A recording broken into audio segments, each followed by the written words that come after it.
Drugs as weapons against us. The CIA's murderous targeting of SDS. Panthers, Hendrix, Lennon, Cobain, Tupac, and other activists. John L. Potash. Preface. Opium traders achieve global predominance. U.S. British traffic opium as workers organize opium profiteers buy media, push war media promotes Red Scare opium's role in genocidal eugenics, Nazi atrocities oligarchs foster the CIA super-rich control media at home and abroad how the CIA used LSD as a weapon MK Ultra widens use of LSD and other drug weapons LSD, MDA and murders of whistleblower, tennis star Canadian doctor uses LSD for torture LSD studies reveal mild cerebral damage. Psychosis CIA drug war on Asian and African leaders France.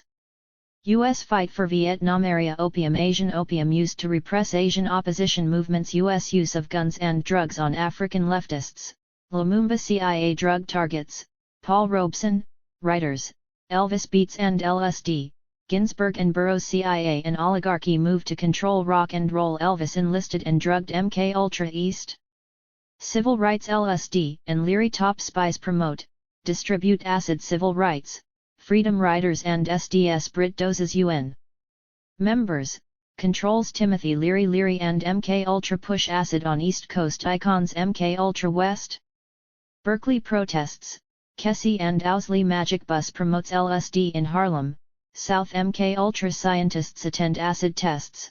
Target activists Kessie tries to pull plug on acid tests and is jailed Opium's Golden Triangle and Vietnam War-era assassinations Opium for oppression and corporate profits CIA targets President John F. Kennedy Malcolm X and Milk oppose Vietnam War, assassinated CIA role in Robert F. Kennedy assassination CIA acid fests counter protests media aids suspected agents organizing acid fests CIA creates San Francisco acid wasteland MK Ultra LA.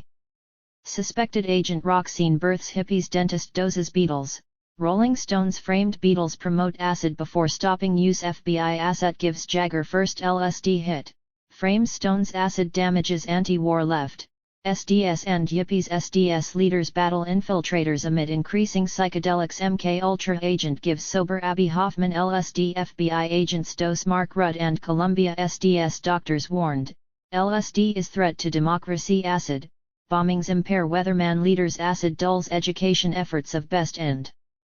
Brightest acid heads dubious anti-war tactics, days of rage acid-addled weathermen laud murderers activists conduct protest bombings, arsons nationwide CIA traffics acid, Leary and Panthers, Woodstock protesters help end Vietnam War superspy helps CIA push acid globally acid damage diverts millions.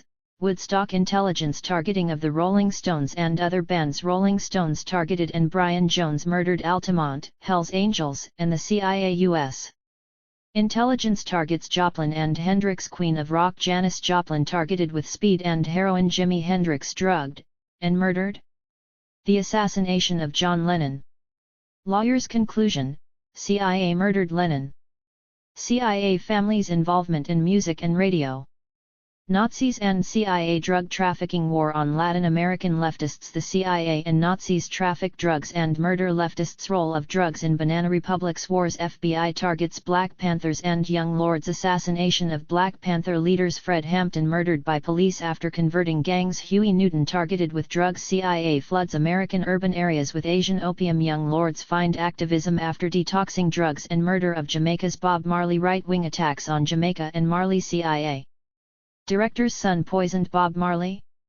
Drugs and CIA targeting of Newton, Shakurs and other Panthers the Shakurs, Black liberation leaders U.S. continues targeting Afeni Shakur the assassination of Huey Newton U.S. intelligence drug trafficking, cocaine and heroin Iran-Contra cocaine and the war on ethnic groups CIA Contra crack operations under Bush and Gov.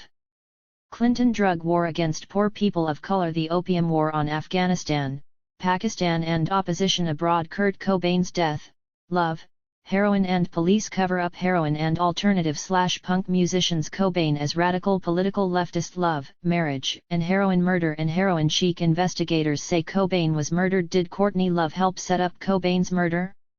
U.S. intelligence connection to Cobain's murder policeman investigates, becomes next victim. Ongoing media coverage uncovers facts. Courtney Love, drugs and death witness dies. Is wrench a spy tool? Courtney Love and MK Ultra. Love leaves a trail of death. Police attacks on Tupac Shakur and activist gangs. Tupac's leftist lineage and teen leadership. FBI's Richard Held targets Huey Newton, Judy Bari. Police armed attacks on Tupac and other foul play. Politicized gangs worry U.S. intelligence. Gang conversions cost money launderers billions. Police shoot at Tupac, Tupac shoots back. Spy targets and Tupac, weed promotion, rap war and gangs. Spy targets, Mumia Abu Jamal and Imam Jamil al-Amin/H. Rap Brown. FBI escalates attacks on Tupac. Death Row had CIA drug goals? Death Row uses Tupac's exit to end gang truce? Tupac shot in Las Vegas. Rap targeting and ecstasy, Eminem and Wu-Tang. POCC evidence reveals ecstasy brain damage. Ecstasy a weapon in South Africa. FBI dealer agents trap Wu-Tang Clan. Eminem promotes ecstasy before promoting recovery. Chicago police use drugs to target Hampton Jr.'s. POCC CIA, Maps and Hefter, embalming the dead. Studies prove ecstasy dangerous in any amount. CIA MK Ultra's 50 years of involvement. LSD network. A CIA MK Ultra drug war on Russia? LSD officially weaponized. Is Burning Man an acid test? National and global LSD promotion continues. International drug wars, Occupy Wall Street. Plan Colombia, control of coca crops. Afghanistan invaded for access to drugs and oil. U.S. intelligence uses drugs in targeting occupiers. Most top banks launder drug money? There's something happening here. What it is ain't exactly clear. There's a man with a gun over there, telling me I got to beware. I think it's time we stop. Children, what's that sound? Everybody look what's going down. Stephen Stills. If you look back, many things that we thought were accidents turned out were not accidents. The entire LSD movement itself was sponsored originally by the CIA, to whom I give great credit. I would not be here today if it had not been for the foresight and prestige of the CIA psychologists, so give the CIA credit for being truly an intelligence agency. Timothy Leary. High Times, February 1978. Sidney Cohen, would you mind not calling it a cell? Let's call it a cluster. Timothy Leary, all right. Room laughs. Our undercover agents in Los Angeles were very cool about, and yet they did more in a very laid-back way, and it's every bit as public as some of the other, the buses running around the country. https://www.youtube.com/watch, v=_conf. The basic thing nobody asks is why do people take drugs of any sort? Why do we have these accessories to normal living to live? I mean, is there something wrong with society that's making us so pressurized, that we cannot live without guarding ourselves against it? John Lennon. If you think dope is for kicks and for thrills, you're out of your mind. There are more kicks to be had in a good case of paralytic polio or by living in an iron lung. If you think you need stuff to play music or sing, you're crazy. It can fix you so you can't play nothing or sing nothing. Billie Holiday. Junk is the ideal product, the ultimate merchandise. No sales talk necessary. The client will crawl through a sewer and beg to buy. William S. Burroughs. Words are the most powerful drugs used by mankind. Rudyard Kipling. Jerry held his guitar and picked some random licks. I spoke from an LSD haze. LSD changes perception. Music transcends the musician. You are the vehicle for communication. Garcia stopped and stared at me. I practice, Garcia declared. Anyone can do that. That shut me up and he returned to the guitar. Ronnie Jason Stanley, Owsley, and me, my LSD family. Preface. I came to write about this subject from personal experience. I've been working as a counselor for 25 years, largely in the field of addictions. I studied psychology as an undergraduate.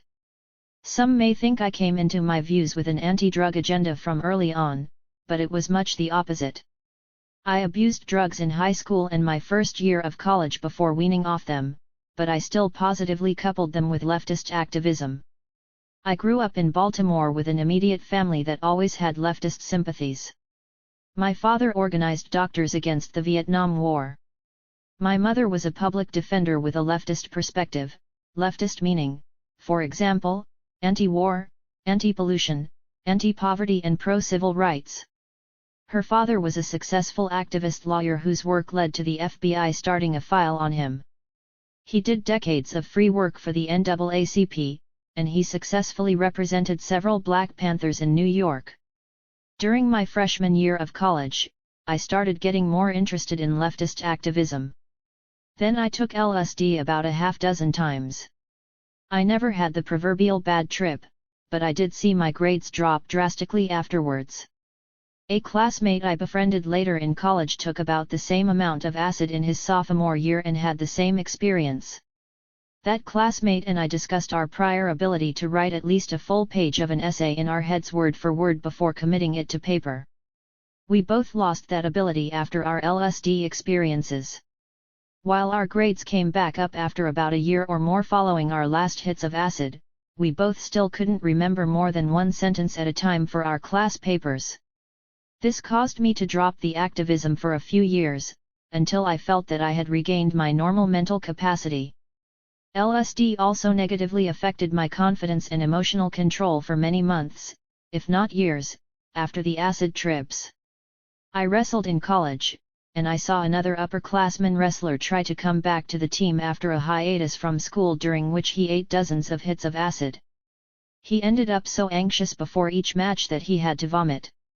This weakened him, and he couldn't perform half as well as he did in practice, leading him eventually to quit. Both personally and professionally throughout the following decades, I would see this weakening in emotional control amongst many former acid users. In college, after leaving drug abuse behind, I started reading some of the activist books from my grandfather's library. Initially, I had a hard time not coupling the use of LSD and other drugs positively with the leftist activism of the 60s. Thus, I repressed my negative experience with acid, writing a senior paper in college that partly glorified the drug. It took a while to fully come to terms with LSD's negative effects. Similarly, I have met a number of people who were politically active in the 60s and appear to repress acid's negative effects on them. On the other hand, one or two activists have introspectively and openly discussed their negative LSD experiences with me.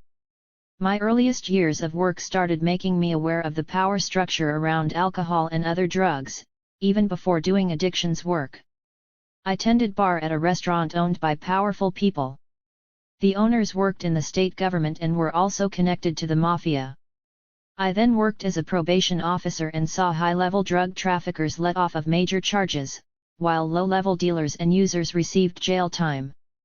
Co-workers told me about the vast amount of money laundering going on through the local restaurants. In 1989 I started working as an addictions counselor, work that I continued in Baltimore, Washington, D.C., and New York City. In New York I completed a master's in social work and started counseling on a broader range of mental health issues. I began conducting the research for this book in 1990. I came across many alternative media articles that glorified LSD and other drugs. I read various books that discounted the negative effects of acid, despite the authors quoting interviewees who said they thought their mental abilities were hurt by it. While in graduate school at Columbia University in the mid-1990s, I pored over articles in the medical school library. I uncovered a number of articles that discuss how LSD can cause mild to severe cumulative damage to our minds. My profession and my outside research enlightened me on the obvious damage that abuse and/or addiction to THC, heroin, cocaine, ecstasy, and amphetamines can cause people. I have learned from personal and professional experience how regular marijuana use can cause pronounced apathy and have other negative consequences, particularly in teenagers. I've also seen how spice, synthetic marijuana, is making people delusional. I've seen how heroin and cocaine addiction can ruin lives, while ecstasy use can cause memory problems and lead to depression. I believe in legalizing the hemp plant, of which marijuana is a variety, as well as in legitimatizing the use of medical marijuana, but I also see how the overprescribing of medical marijuana is rampant. Such weed use tends to keep people distracted and diverted. This might be fine in a better world, one where an oligarchy didn't consistently erode our rights, take more of our money and time, and constantly take and destroy innocent lives. Through my work and my writing I have heard familiar repetitive stories regarding drug dangers. Addicts have to steal, deal drugs or prostitute to support their habits. I've seen long-term acid heads whose anxiety had gotten so bad that they woke up most mornings nauseated and vomiting from it. Heroin, cocaine, and methamphetamine users share needles and contract HIV and hepatitis. Involved with both creative writing and social activism outside of work, I was exposed to some of the content of this book before it entered more mainstream awareness, allowing me a personal perspective. For example, while sitting in a Washington, D.C. street in protest of the First Gulf War of 1991, I was told by a member of the Christic Institute about the Senate's 1989 Kerry report revealing CIA drug trafficking. These details became more widely known through the investigative reporting of the late Gary Webb. Reading poetry locally and at larger forums such as the Lollapalooza Music Festival, I befriended musicians who told me about the rampant heroin use amongst alternative band members. Drug dealers that I met in various venues, both as a counselor and socially, described how the drug traffickers above them appeared to have government connections. Traveling musicians conveyed stories coming out of Seattle about Kurt Cobain's possible murder. Women in New York told me about rolling, getting high, on ecstasy with top male rap groups. Throughout much of this book I repeat the idea that drug trafficking oligarchs promote drugs to us by associating them with top musicians and leftist activist leaders. It's similar to the obvious sales technique of having a beautiful, scantily clad woman on a new car. It can be hard not to get similarly excited by a musician's passionate drug references. It took me a long time to realize what a visceral titillation it can be. However, while the music may hold strong in songs glorifying heroin or acid, the lyrics start to leave a sour taste for me personally, knowing how transiently exciting escapes through drugs can bring on so many major problems. Besides studying counseling in graduate school, I also took classes in community organizing and social movements, working briefly through a grant I applied for to complete a project in East New York. This experience along with my trying to fit social activism in among my full-time counseling work drove home two main points. First, I saw the importance of having a clear mind for devising tactics and strategies and working against powerful groups. Secondly, I saw how little time is available for balancing activism, full-time work, and other aspects of life. Drug use takes up too much time for activism, while also fogging the ability to best accomplish activist goals. Work in the counseling field led to discussion with co-workers who had lived through the various events detailed in this book. Black residents of Harlem, Washington, and Baltimore all described the seemingly sudden deluge of heroin that flooded their neighborhoods in the late 1960s, during the Vietnam War. The immediate and huge increase in crime then kept people off their porches and behind locked doors. In the 1980s, the wave of crack cocaine resulting from U.S. meddling in Central America had an even worse effect on their neighborhoods. Some older whites described their anti-Vietnam War activism changing into an immersion in what some called the hippie movement, with everyone tripping from the late 1960s onwards. Even some black activists described being scared off by political arrests during their Friends of the Panthers work, only to join the more hedonistic hippie movement. LSD use, synonymous with this movement, led to former activists and many more experiencing subtle to severe problematic effects, lasting from weeks to years. I don't use these stories as evidence for the theses herein. But I did use them as leads to see if such evidence existed. This led to 2 decades of research, culminating in this book. I have exhaustively documented it with over 1,400 notes, which I encourage you to explore. In 1994 I came upon evidence of FBI counterintelligence program, COINTELPRO, targeting of the rap icon Tupac Shakur. This information compelled me to take a turn in my research and writing, resulting in my previously published book, The FBI War on Tupac Shakur and Black Leaders. Working on the Tupac book opened many doors to a wealth of information on underground activism and institutionalized political targeting involving COINTELPRO, the Black Panthers and other activist groups of various ethnicities working with the Panthers. This invaluably enhanced my commitment and the wealth of information brought to writing Drugs as Weapons Against Us. I want to again thank Tupac's lawyers, manager, associates, and Black Panther extended family for so graciously sharing much private information with me about his activist life, and death at the age of 25. Also thank you to all of those working, professionally or otherwise, in the media, and in activist groups, for helping to get word out on that book. The premature deaths of Tupac and a number of other stars covered herein are tragic. Also tragic are the early deaths of too many of their associates. That so many of Tupac's associates died under mysterious circumstances suggests a continued U.S. intelligence cover-up of Tupac's murder, which could provide material for another whole book. Space precludes it all being mentioned here. Many readers may have their own preconceptions of what happened in these various historical contexts, and, because the events involved beloved musicians, people may get very passionate about their opinions. If this applies to you, I hope you can carry your passion into the notes and see the sources of the material. While I don't claim to hold the ultimate truth on any one matter, I urge you to keep an open mind. Some of my sources are the CIA's own Operation MKUltra documents. CIA Director Richard Helms had ordered these shredded in the early 1970s, but 30,000 pages remained untouched in the CIA's Finance Department records. I'm hoping my sources create a healthier debate over these issues. In this book, I do not discuss the abuse or overuse of prescription medications. I have little to say about the time-honored abuses of alcohol. I've had a hard enough time creating a book of readable length in just covering illicit drugs. Tomes can be written on all of these other substances along the same veins traced here. Other researchers are urged to do so, as much of this book's content may be just the tip of the iceberg. My next book is a novel. John L. Potash. Baltimore, Maryland. May 1, 2015. Chapter 1. Opium traders achieve global predominance. As early as 3400 BC, the Sumerians used the opium poppy, which they called the joy plant, for its euphoric effects. In The Politics of Heroin, CIA Complicity in the Global Drug Trade, University of Wisconsin professor Alfred McCoy explains that most opium, and its derivative heroin, still comes from poppies grown in the northern section of former Sumerian lands and adjoining territories.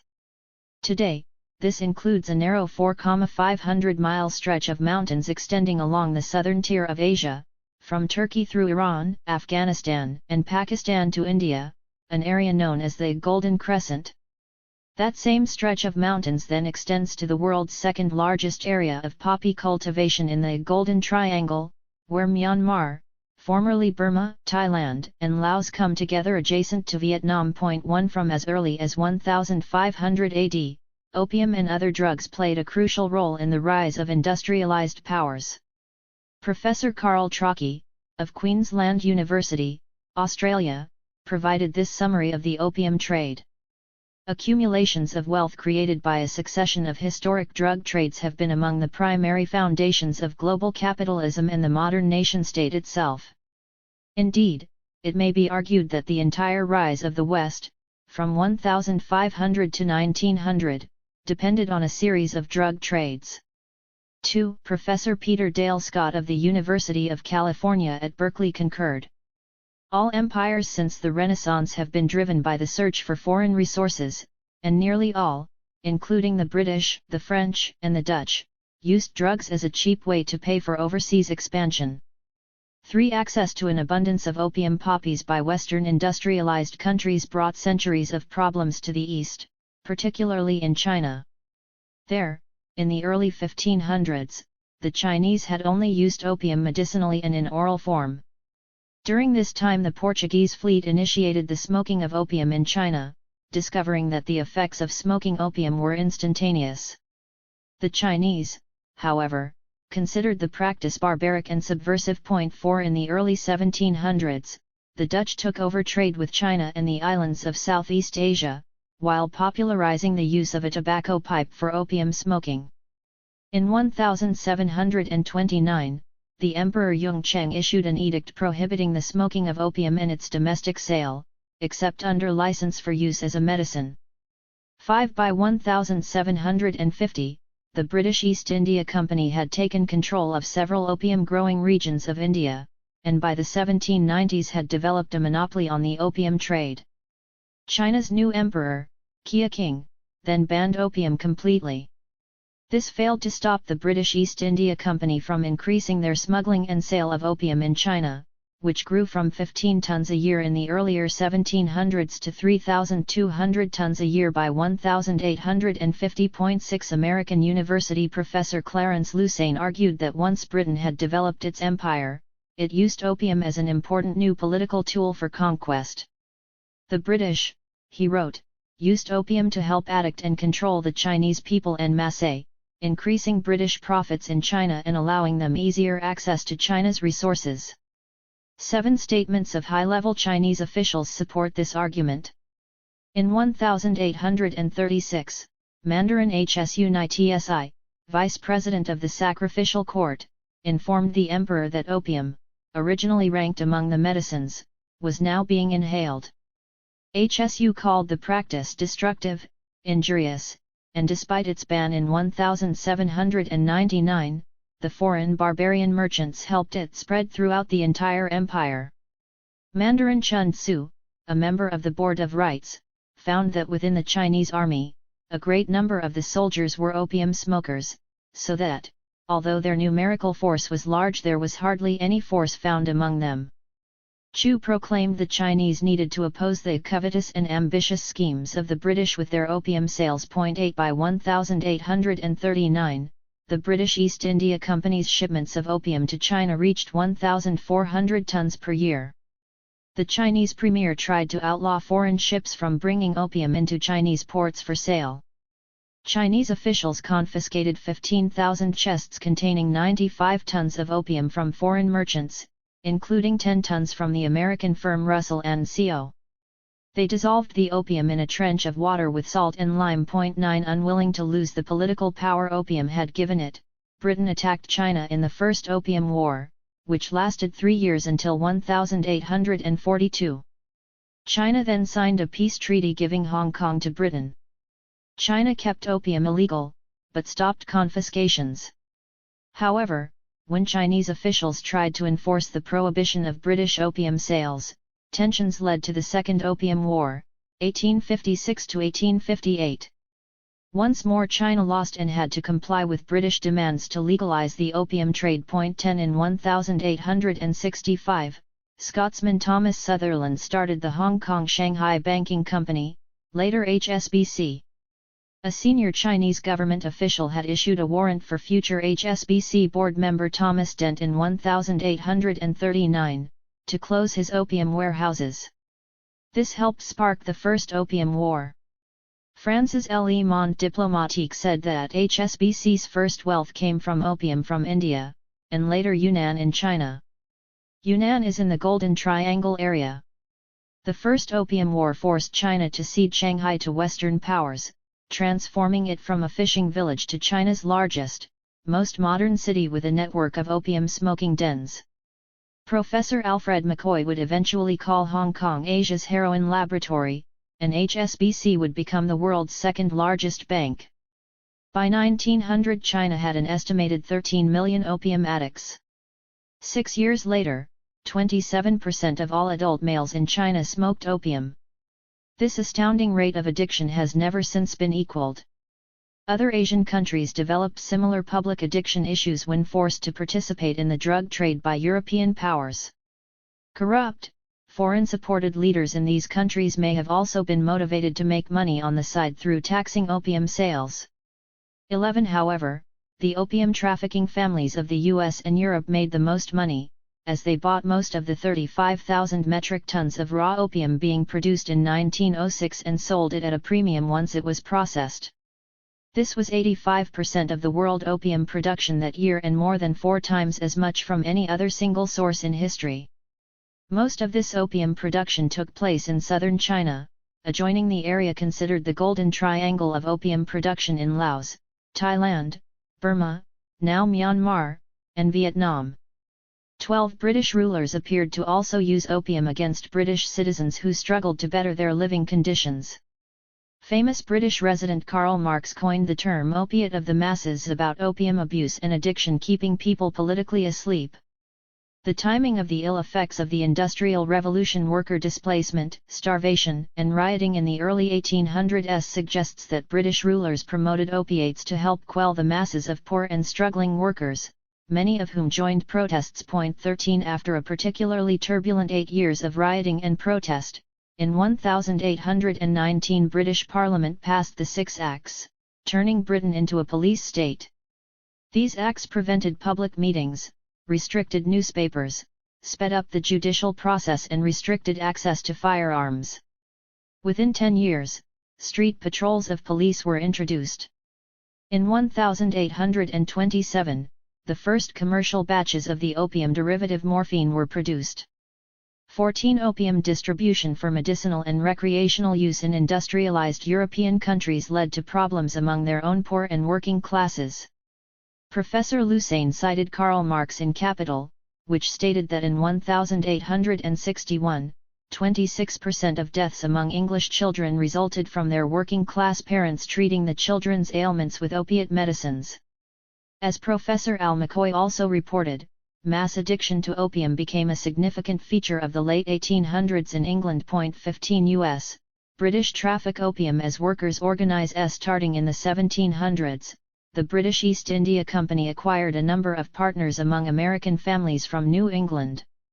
The opium merchants' power and loyalty extended to their American partners, and the American Anglophiles showed their continued commitment to Britain by becoming part of the reported 15% of Americans who fought for the British as loyalists during the American Revolutionary War. 16 In his book, Pipe Dream Blues, Racism and the War on Drugs, Professor Clarence Lusane argues that British aristocracy and many of America's wealthiest families used alcohol and drugs as weapons, not only in the East, but also in Africa and in the Americas, with New England families dominating the rum trade. Lusane notes that prior to European influence, Africans traditionally drank only palm wine. Other intoxicants were used medicinally and in moderation. European traders introduced rum, tobacco, and opium to Africa for economic gain, swindling African traders when gathering captured slaves, and also introduced rum in the Americas to lead a large percentage of Native Americans into dysfunction. 17 The American families smuggling opium into China alongside the British included the prominent Russell family of Connecticut. The Russells intermarried with other rich families, including the Pierponts, the family that later spawned tycoon Julius Pierpont J. P. Morgan. Over a half-dozen of the richest families, including the Cabots, Cushings, Astors, and Perkinses, gained huge wealth in the opium trade and went on to attain positions of power in the U.S. In just one single year, 1840, these New Englanders brought 24,000 pounds of opium into the U.S. 18 The Russell family helped found Yale University, and in 1833, one of the Russells founded Yale's elite secret society, Skull and Bones. A member of the Cabot opium trafficking family founded Harvard's Porcelain Club, called the Pork or Pig Club by critics. The Russell Company unabashedly used the Skull and Bones pirate symbol in its international opium shipping. In 1856, a Skull and Bonesman, Daniel Coit Gilman, CO incorporated the Russell Trust Association, the Opium Trafficking Russell Families Fund, which then started bestowing money to Skull and Bones members. The Russell Trust reportedly granted each Skull and Bonesman $15,000, the equivalent of $255,000 in 2010 dollars, upon their graduation. In time, many of these Bonesmen rose to the ranks of the most powerful people in the world. 19 In 1874, a British chemist turned the opium derivative, morphine, into heroin. By 1898, the Bayer Company of Germany introduced heroin as a commercial product. Bayer introduced its milder pain reliever, aspirin, 1 year later. Both drugs were mass-marketed on a similar scale, with heroin being touted as a non-addictive cure for adult ailments and infant respiratory diseases. Other companies followed suit and mass-marketed heroin throughout Europe and America, with the American Medical Association's approval of heroin as a non-addictive morphine substitute. 20 The next 30 years were a time of great political upheaval in the United States. Socialist and anarchist newspapers thrived both in the cities, particularly among recent immigrants, and in the rural areas where homegrown leftist activists gained a readership. This widespread radical leftist political activism came on the heels of the American Industrial Revolution, which followed a few decades after Europe's Industrial Revolution.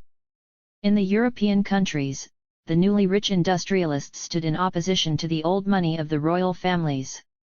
Columbia University sociologists Richard Cloward and Francis Fox Piven described how these European industrialists and royal families competed for the workers' allegiance. This gave the workers more leverage to gain concessions, such as better workplace conditions and national health care.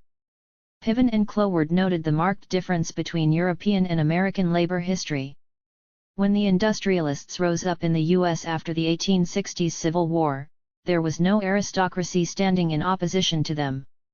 As workers in the factories tried to organize for better wages and conditions, the industrialists initially used violence against them, but soon employed more sophisticated strategies. 21 The opium trafficking families ramped up their importation of drugs by the end of the 1800s. Companies marketed much of the imported opium and its first derivative, morphine, in medicines. But at least a quarter of imported opium was intended for smoking. By 1900 over 1% of the U.S. population was addicted to opium. Addiction to opium, particularly heroin, rose at alarming rates in 1903, in parallel with a rise of worker activism. 22 During this time period, women organized for the right to vote. In the 1870s, police arrested Susan B. Anthony and Sojourner Truth for their efforts in this cause. In 1890, the National American Woman Suffrage Association was created to promote women's voting rights. Many of these activist women also fought for anti-lynching laws and formed groups fighting for better working conditions. 23 By the 1890s and early 1900s, women made up 2/3 to 3/4 of opium addicts. 24 Opium profiteers by media.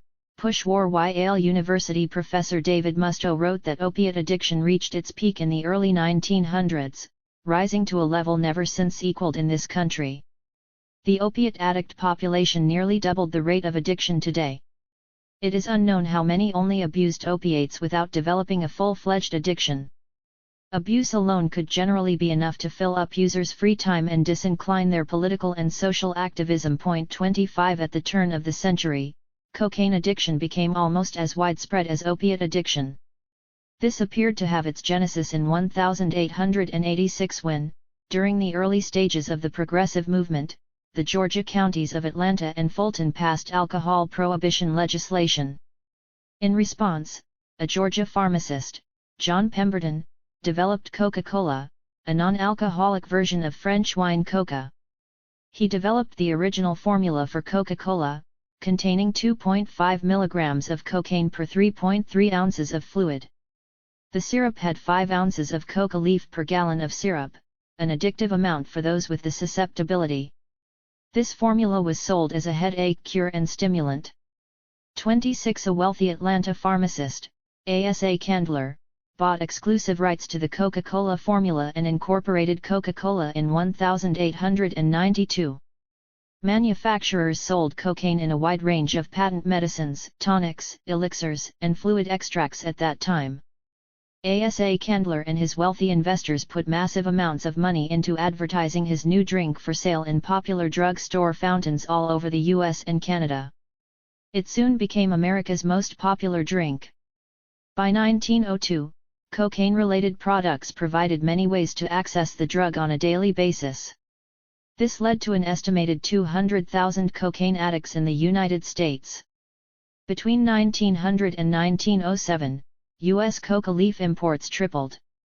Hundreds of early Hollywood silent films depicted scenes of drug use and trafficking. 27 Meanwhile, leftist workers organizing for better work conditions gained help from investigative magazines that exposed corrupt companies. Together, these organizers and writers helped bring the reform-minded President Theodore Roosevelt into office in 1901. Roosevelt, who also founded the Progressive Party in 1912, helped gain the passage of antitrust laws to break up the robber barons' monopolies over certain industries.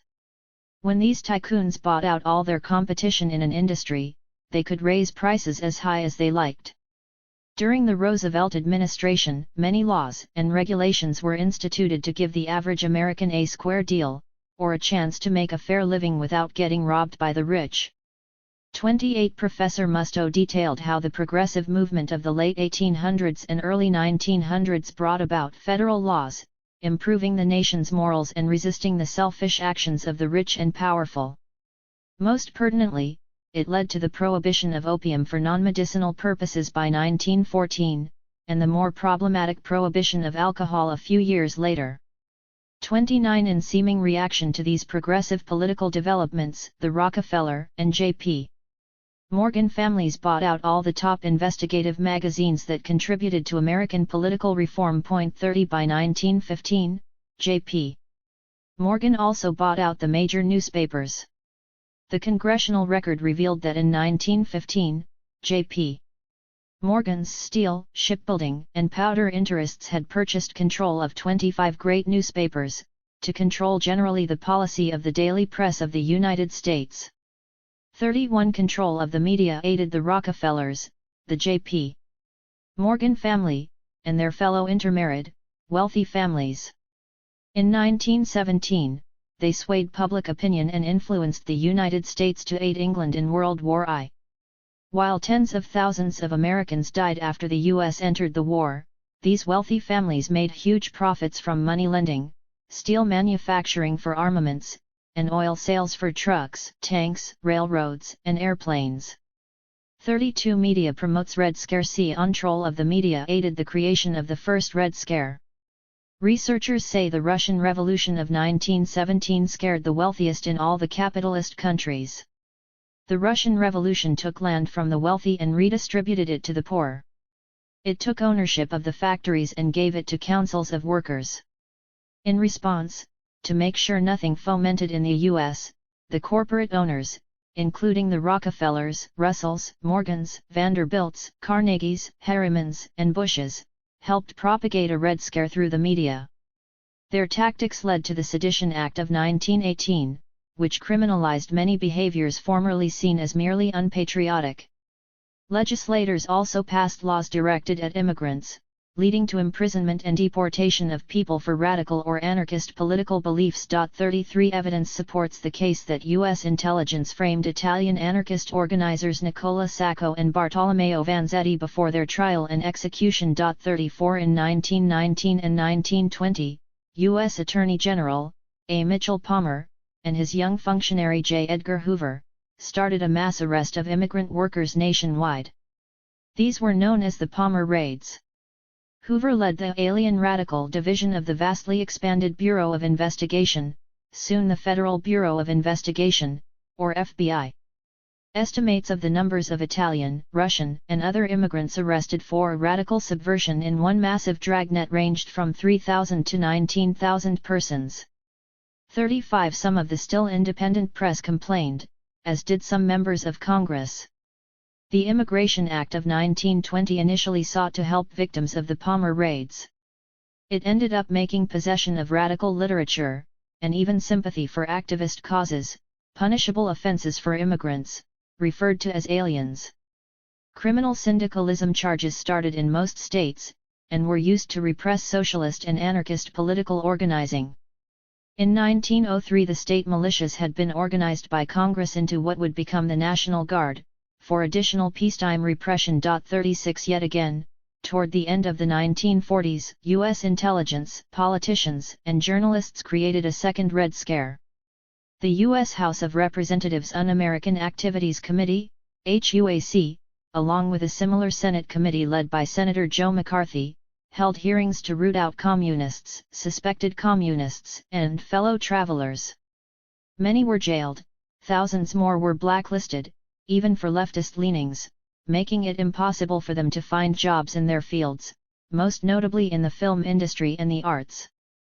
The FBI visited employers and warned them not to hire such people. 37 They also interrogated friends and relatives of suspected pinko targets. The CIA appeared to attack such targets out of concern for anyone infringing on their own attempt to mold people's hearts and minds. 38 A government memorandum showed CIA plans to set a particular example of two communist activists. Julius and Ethel Rosenberg were convicted of treason for giving atomic secrets to the Soviet Union. They became the only people executed for treason during peacetime.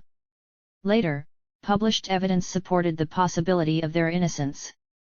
39 These events demonized Italian and Jewish leftist communities and left them fearful of participating in activism. 40 Politicians further directed legislation at workers' organizations, such as the Industrial Workers of the World, nicknamed the Wobblies. The Wobblies used sit-down strikes to gain many workers' rights. Starting in 1917, the U.S. Justice Department and War Department, with many high posts held by the Rockefellers, Harrimans, and Bush tycoons, ordered troops to invade Wobbly headquarters, broke up Wobbly meetings, and took Wobblies hostage without charges. The postmaster suspended scores of second-class mailing permits for progressive newspapers and magazines, based on minor infractions, while the Justice Department closed down socialist newspapers and deported the Italian immigrant publisher of the top anarchist paper. 41 Opium's role in genocidal eugenics, Nazi atrocities in 1902, Daniel Coit Gilman, the man who incorporated the Russell Trust Association for America's top opium trading family, moved on from his assistance to opium traffickers and accepted the first presidency of the newly founded Carnegie Institution of Washington. One of Gilman and the Carnegie's first projects was the Genocidal Eugenics Agenda. Award-winning syndicated columnist Edwin Black wrote about the eugenics movement exhaustively in his book, War Against the Weak. Black had his manuscript for the book peer-reviewed and corrected before publication. He noted that the word eugenics derived from the Greek for well-born. 42 Black described how the Rockefellers, Harrimans, Carnegies, and the J.P. Morgan family used their money and influence to pass laws in a majority of American states that led to the sterilization of poor people and immigrants. The wealthiest enlisted military researchers to invent biased IQ tests, called alpha and beta tests. These tests used wealthy white cultural examples from the early 1900s, such as asking what was missing from a tennis court or bowling alley. The tests purported to prove that 47% of whites generally, 70% of Jews and 89% of Negroes were deserving of elimination. Asian and Latino immigrants were also targeted as inferior. 43 Officials further used sly and unsavory means to kill poor Americans. Incoming patients at certain hospitals were fed milk from tubercular cows, resulting in a 30 to 40% annual death rate. Such hospitals and institutions were often the only ones in poor areas, like the Illinois Institution for the Feeble-Minded in the Chicago area in Lincoln, Illinois. 44 Ivy League universities, as well as Stanford, Johns Hopkins, and others, received funding from eugenicists to lend legitimacy to the fraudulent pseudoscience. The Journal of the American Medical Association supported eugenics in many of its articles, aiding the passage of sterilization legislation in 27 states. These states also passed legislation against mixed-race marriages. 45 The eugenics movement had its founding national office at Cold Spring Harbor Laboratory in Long Island, New York. 46 Black's extensive research exposed that during the 1920s, the rising fascist revolutionary, Adolf Hitler, regularly communicated with American eugenicists. The Carnegies and Rockefellers helped fund eugenics institutions in Europe, particularly in Germany, to spread genocidal racist ideology. In 1928, the Ford Company and the Rockefellers interlocked their companies with the giant German chemical company IG Farben, which included heroin introducer Bayer. All three companies played major roles in Nazi Germany. IG Farben gave massive funds for Hitler's election, helped him initiate and wage his wars, and ended up running the largest concentration camp Auschwitz. Also, the U.S. Justice Department eventually cited Rockefeller's Standard Oil for exclusively providing their sought-after synthetic rubber process to Nazi Germany's Navy. Black further documented that the Ford Company used slave labor from the Buchenwald concentration camp. 47 London's Guardian reviewed U.S. documents and found the Harriman and Bush families joined these other groups in helping fund the rise of the Nazis. George H.W. Bush's father, Prescott Bush, managed the elite British-American banking venture, Brown Brothers Harriman. BBH worked behind the back of the British government on behalf of the government's opponents, the British royalty. Former Brown Brothers partner Montague Norman, a Bank of England governor, was reportedly a Hitler supporter. The bank also worked behind the back of President Franklin Roosevelt's administration. BBH and Bush Harriman steel and shipping companies kept up joint ventures with German steel mogul, Fritz Thyssen. In his autobiography, I Paid Hitler, Thyssen boasted of helping finance Hitler's rise to power. 48 Brown Brothers Harriman's Silesian Steel owned German steel and coal mines, and their Hamburg America shipping line spread pro-Nazi propaganda in the US and Germany. 49 IBM also offered huge support to the Nazis. Edwin Black's bestseller, IBM and the Holocaust, detailed how IBM first used its Holorinth punch cards to systematize the extermination of Europe's Jews, gypsies, communists, socialists, anarchists, and homosexuals. IBM employees conducted door-to-door censuses, and processed all of the information onto punch cards. These cards acted as the key codes to the earliest versions of computers, and kept the data necessary for identifying and speeding up the execution of so many people. 6 million Jews and 5 million people from these other groups were killed on the spot or sent to one of at least 300 concentration camps. There, Nazis etched tattoos on prisoners' arms with numbers corresponding to their punch card numbers. 50 other U.S. major banks and corporations also aided Nazi Germany. Chase Bank helped the Nazis exchange the money stolen from Jewish bank accounts. General Motors supplied Hitler with tens of thousands of inexpensive military Blitz trucks and worked with Rockefeller's Standard Oil and IG Farben to build advanced ethyl plants for the Nazis. 51 Throughout WWI and World War II, the Russell Opium Trust funded Skull and Bones folks were omnipresent in power positions. They included Skull and Bonesman Henry Stimson, who served as President W.H. Taft's Secretary of War, President Hoover's Secretary of State, and President Franklin Roosevelt's Secretary of War. Roosevelt selected the aging Stimson to appease the Republicans by making his cabinet more bipartisan after entering World War II. 52 Henry Stimson took direct control of the atomic bomb development, overseeing the Manhattan Project. 53 He pushed President Harry Truman to drop the atomic bomb on the Japanese twice in several days, against the wishes of most military commanders who said it was by no means necessary. 54 Such actions appeared indicative of the continued eugenics extermination philosophy. 55 Oligarchs foster the CIA within the World War II intelligence group, the Office of Strategic Services, OSS, were members of America's wealthiest families, including J.P. Morgan's sons, the Mellons, Vanderbilts, and DuPonts. 56 Later, other key Skull and Bones members gained important positions in U.S. intelligence, including Prescott Bush, father of President George H.W. Bush. These families played the major role in helping pass the legislation titled the National Security Act of 1947. This act founded the Central Intelligence Agency and gave the CIA preeminence among the other 14-plus intelligence agencies developed thereafter. 57 The highest-ranking CIA whistleblower, former Assistant Deputy Director Victor Marchetti, was a 14-year CIA veteran. Marchetti joined British magazine editor Francis Saunders in finding that virtually the entire CIA leadership and middle ranks were filled with members of the white, Protestant, wealthiest families, with the most connections coming from the Rockefeller family and Foundation. It remained that way into the 1970s with few exceptions. Brothers Allen and John Foster Dulles were close friends with the Rockefellers. John headed the Rockefeller Foundation before becoming President Dwight Eisenhower's Secretary of State, 1953-61. Allen would become the longest-serving CIA director, 1953-61. 58 Nearly 250,000 federal documents released in the post-World War II time period exposed the facts that the CIA, along with MI6, its British equivalent, hired Nazi war spies and other war criminals following the war. These included 5 key associates of infamous Nazi leader Adolf Eichmann and top Nazi spy, Reinhold Gehlen.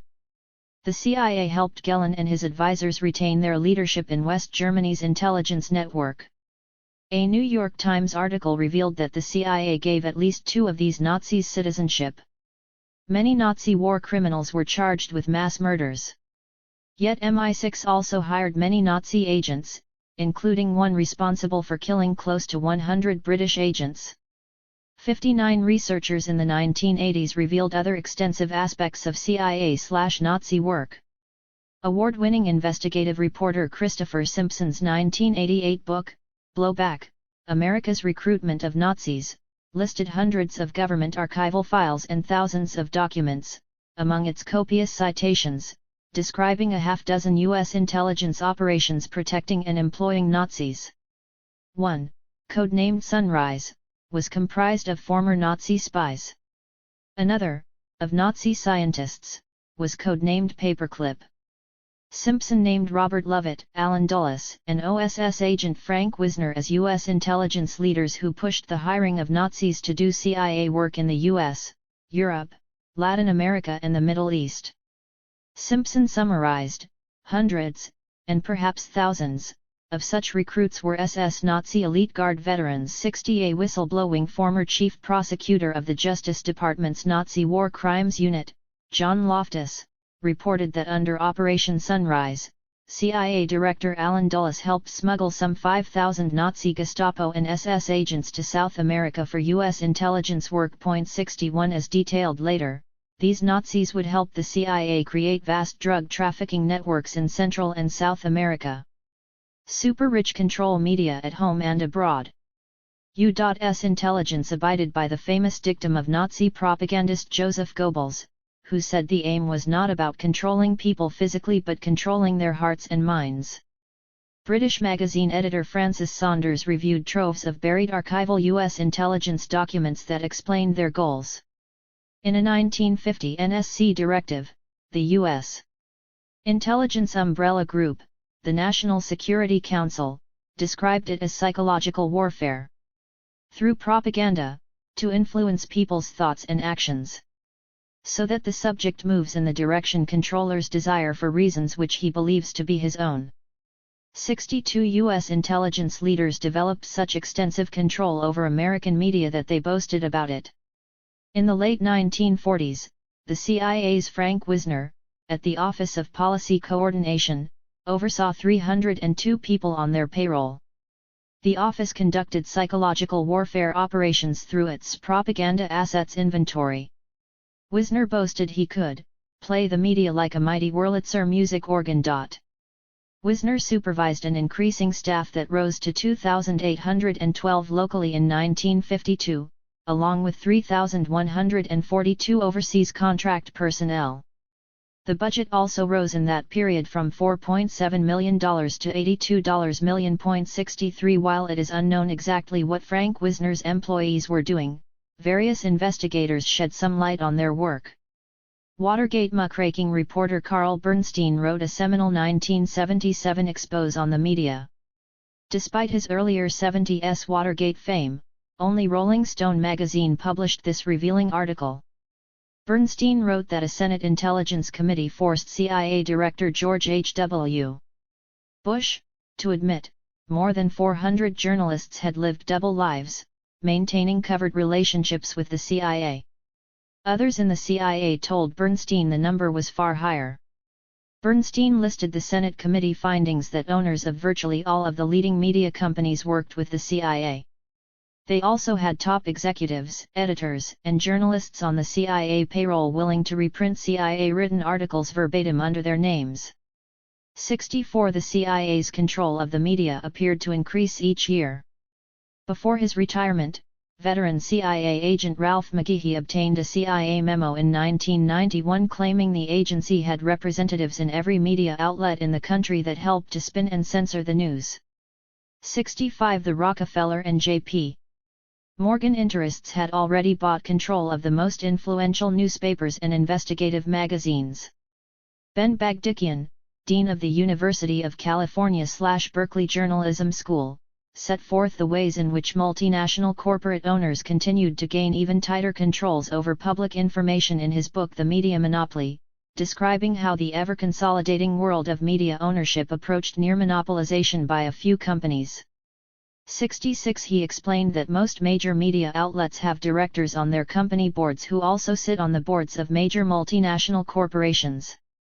For example, the board of directors of Time magazine and the industry standard-bearer New York Times also sit on corporate boards involved in defense contracting, oil, and pharmaceuticals, as well as banks, finance, and insurance companies.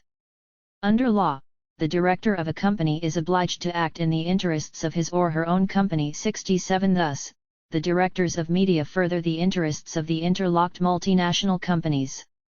In the 1970s and 1980s, to further tighten the elite's control of public information, U.S. intelligence gained direct ownership over the vast majority of magazine and journal information sources.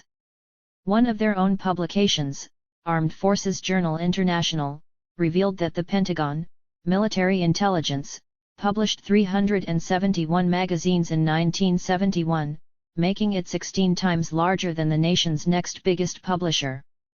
This number increased to 1,203 different periodicals by 1982.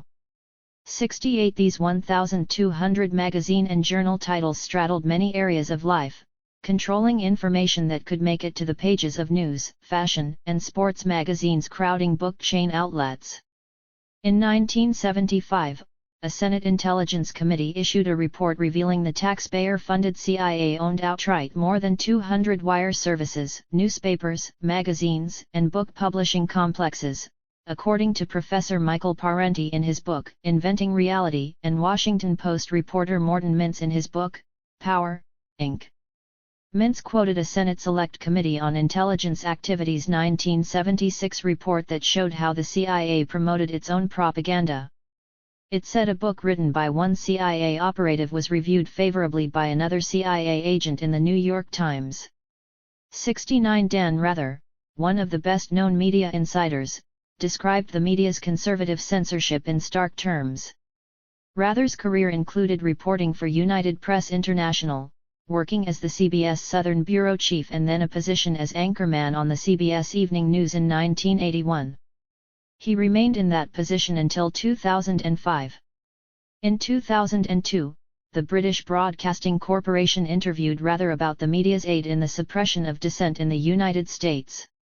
Rather said, "What you have here is a miniature version of what you have in totalitarian states." 70 As detailed later, this kind of control over people's access to information would allow American rulers to manipulatively promote certain dangerous drugs.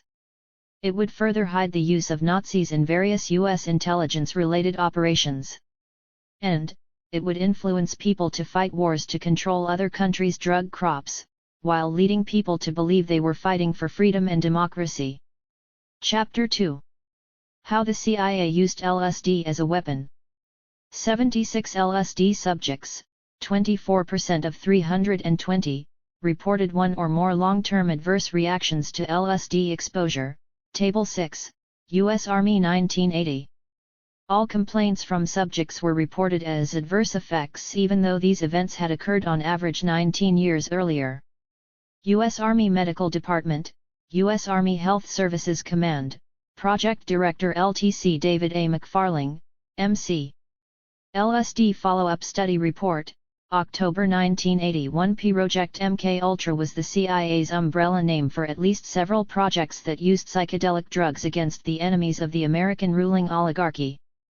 This was revealed by Martin Lee and Bruce Schlain, who interviewed hundreds of people and read thousands of declassified government documents, books, and articles for their book Acid Dreams, The Complete Social History of LSD, the CIA, the 60s, and beyond. Although CIA Director Richard Helms destroyed all of the CIA's MK-Ultra files in 1973, he missed the Financial Department's files. It is those files and other source material that provided Lee, Schlain and other researchers with information on the project. To one such researcher, Professor Alfred McCoy, the author of The Politics of Heroin, later wrote about the CIA projects that led up to MKUltra.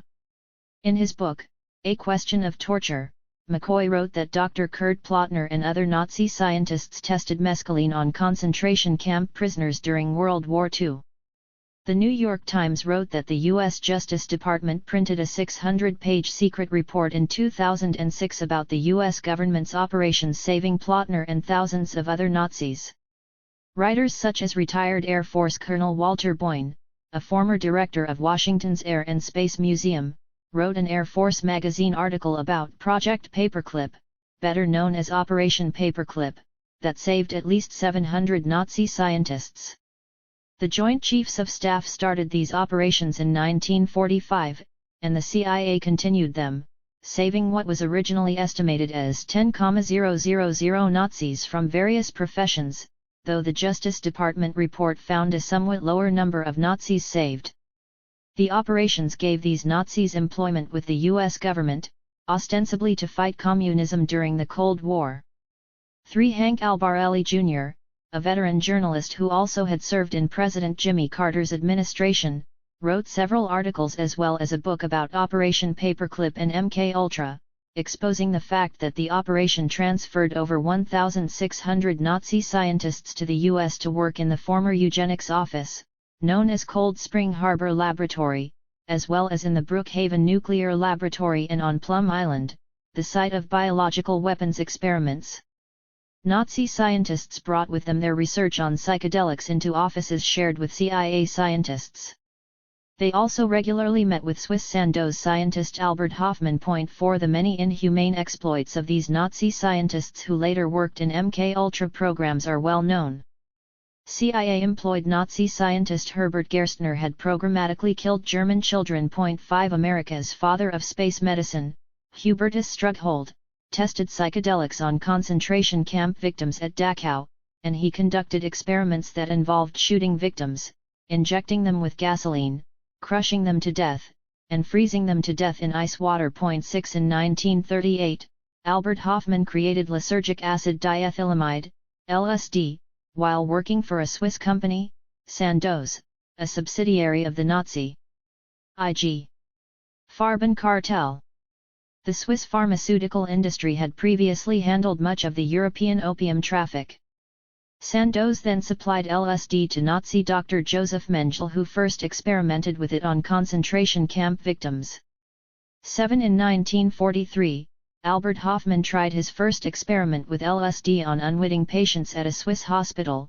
He then experimented on university students and laboratory workers. At least one of them committed suicide by jumping from a high window.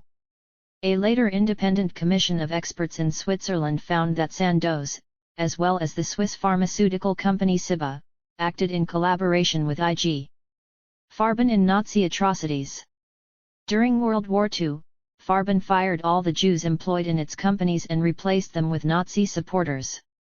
They also collaborated on the manufacturing of Zyklon B and other lethal gases used in concentration camps. 8. Gordon Wasson, who had been working as a vice president of J.P. Morgan and Company, reported that he and several scientists began working for the CIA several years after it had formed. 9. Wasson traveled the world with CIA scientists in search of poisonous and psychedelic mushrooms that they gathered and sent to Albert Hofmann at Sandoz. 10. In the late 1950s, Wasson published an article in Life magazine promoting psychedelic mushrooms. 11. CIA employed American and former Nazi scientists started Operation Bluebird, which used drugs, electroshock, hypnosis, and psychosurgery to control people during interrogation. Dr. Charles Savage headed this program at the Naval Medical Research Institute in Bethesda, MD. The U.S. Army made former Nazi Friedrich Hoffmann, no relation to Albert, the chief of agents, drugs, at Maryland's Edgewood Chemical Arsenal, where 7 other former Nazi scientists also worked. Hoffmann, Dr. Savage and fellow scientists gave LSD to unknowing soldiers at Edgewood in the 1950s. They then coupled the LSD with other techniques in a project called Artichoke. Their experiments included keeping prisoners, who were drug treatment patients in Lexington, Kentucky, tripping for 77 days straight. 12 The U.S. Army also worked with the CIA in running similar experiments in their chemical warfare laboratories, sharing their research with British and Canadian scientists. The CIA claimed they researched LSD because of an unverified report that the Soviet Union had bought up the world supply. 13 However, only 3 months before, CIA Director Helms had said the Soviets were 5 years behind the US in LSD research. 14 Similarly, a group of conservative politicians formed the Committee on the Present Danger and propagandized the myth of Soviet technical superiority in nuclear weapons.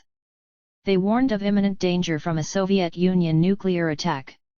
In reality, the Soviet Union developed nuclear arms years after the US. The Soviet arsenal never came close in size to America's. The CIA also falsely claimed the Russians might put LSD in the US water supply. In fact, it was the CIA that researched and successfully found a way to make LSD work in a water supply. 15 MKUltra widens use of LSD and other drug weapons. Within several years, the CIA combined many of its mind-altering drug programs under the title MKUltra.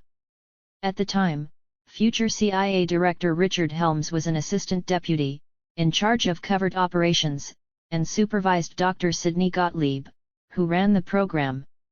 Gottlieb had worked on other projects that obtained substances from the U.S. Army Special Operations, and he continued to direct the testing of LSD and other substances as potential incapacitants, and for the purpose of assassination. 2 other areas of MKUltra focus included cancer-causing compounds and radiation warfare, the latter of which was almost completely blacked out of CIA documents. 16 The CIA put LSD in the drinks of thousands of unsuspecting people from the 1950s onwards. Jonathan Marks, director of the Bureau of Intelligence and Research at the U.S. State Department, described how the CIA started dosing individuals in 1952. 17 The CIA leaders came from some of the wealthiest families, and they considered leftists their political opponents. The CIA eventually would develop a hit list of leftist leaders to dose, damage, and discredit, presumably with an extremely large amount of LSD at one time. Marx stated that the involuntary dosing with LSD caused one Argentine leftist professor, an early victim, to act in highly irrational ways that discredited him for several years. 18 As will be discussed in more detail, one of the largest populations of saved Nazis was in Argentina. Syracuse University math professor William A. Pierce was targeted by the CIA's MKUltra for speaking out against the McCarthy-era purging of leftist academics. Pierce's math department chair fired 2 members of his department for alleged activities in controversial political groups. Pierce said he was considered a left-winger, due partly to my membership in peace groups in opposition to the Cold War, but it was primarily my criticism of FBI investigations. The House Un-American Activities Committee investigated Professor Pierce. Pierce moved to Oklahoma State University, where he published a letter criticizing unreasonable psychiatric hospitalizations. A few days later, a police officer and sheriff's deputy arrested Pierce for false reasons, involuntarily committed Pierce, and placed him under the care of influential MKUltra Dr. Louis Joylin West. Pierce would never teach again. 19 By 1953 the CIA had ordered 10 kilos of LSD from Sandoz for $240,000. Having already tested LSD many times since 1949, the CIA knew this supply offered 100 million doses. The CIA asked the Eli Lilly pharmaceutical company to try to synthesize LSD. By mid-1954, Eli Lilly broke Sandoz's formula and assured the CIA that in a matter of months LSD would be available in tonnage quantities. 20 U.S. intelligence superspy Captain Alfred Hubbard served with the CIA Forerunner Office of Strategic Services, OSS. Hubbard worked with British psychiatrist Humphrey Osmond in experiments with LSD and mescaline on patients in Canada, even though Hubbard had no medical or scientific credentials. 21 By 1953, psychiatrists had begun using LSD across North America, utilizing low doses on patients in special mental health treatment centers. Soon, similar LSD centers sprung up in Germany, Holland, France, Italy, Czechoslovakia, and some Scandinavian countries. 22 Dr. Osmond used large doses of LSD on patients at Weyburn Hospital in Canada, reportedly to cure their alcoholism. Hubbard opened 3 treatment centers in Canada for the same purpose. The centers claimed a 50% success rate and began using high-dose treatment with LSD in the U.S. Whether their 50% success rate was true or not, later medical reviews said it wasn't. Hubbard and Osmond had other plans with LSD, or acid. They said they wanted to transform the belief systems of world leaders to further the cause of world peace. Their actual goal appeared the same as their U.S. intelligence employers: to damage leftist leaders' minds and increase American rulers' global dominance. 23 Dr. Humphrey Osmond coined the term psychedelic, meaning mind manifesting. Osmond's work to popularize acid led him to enlist Brave New World author Aldous Huxley as a proponent of psychedelics. Brave New World, published in 1932, was listed by many literary organizations as one of the most important novels of the century. Osmond first gave mescaline to Huxley in May of 1953. Huxley wrote about the experience in The Doors of Perception. Osmond continued his LSD experiments at Princeton University. 24 While Huxley worked on another book, Hubbard supplied him with his second mescaline trip, before introducing LSD later in the year.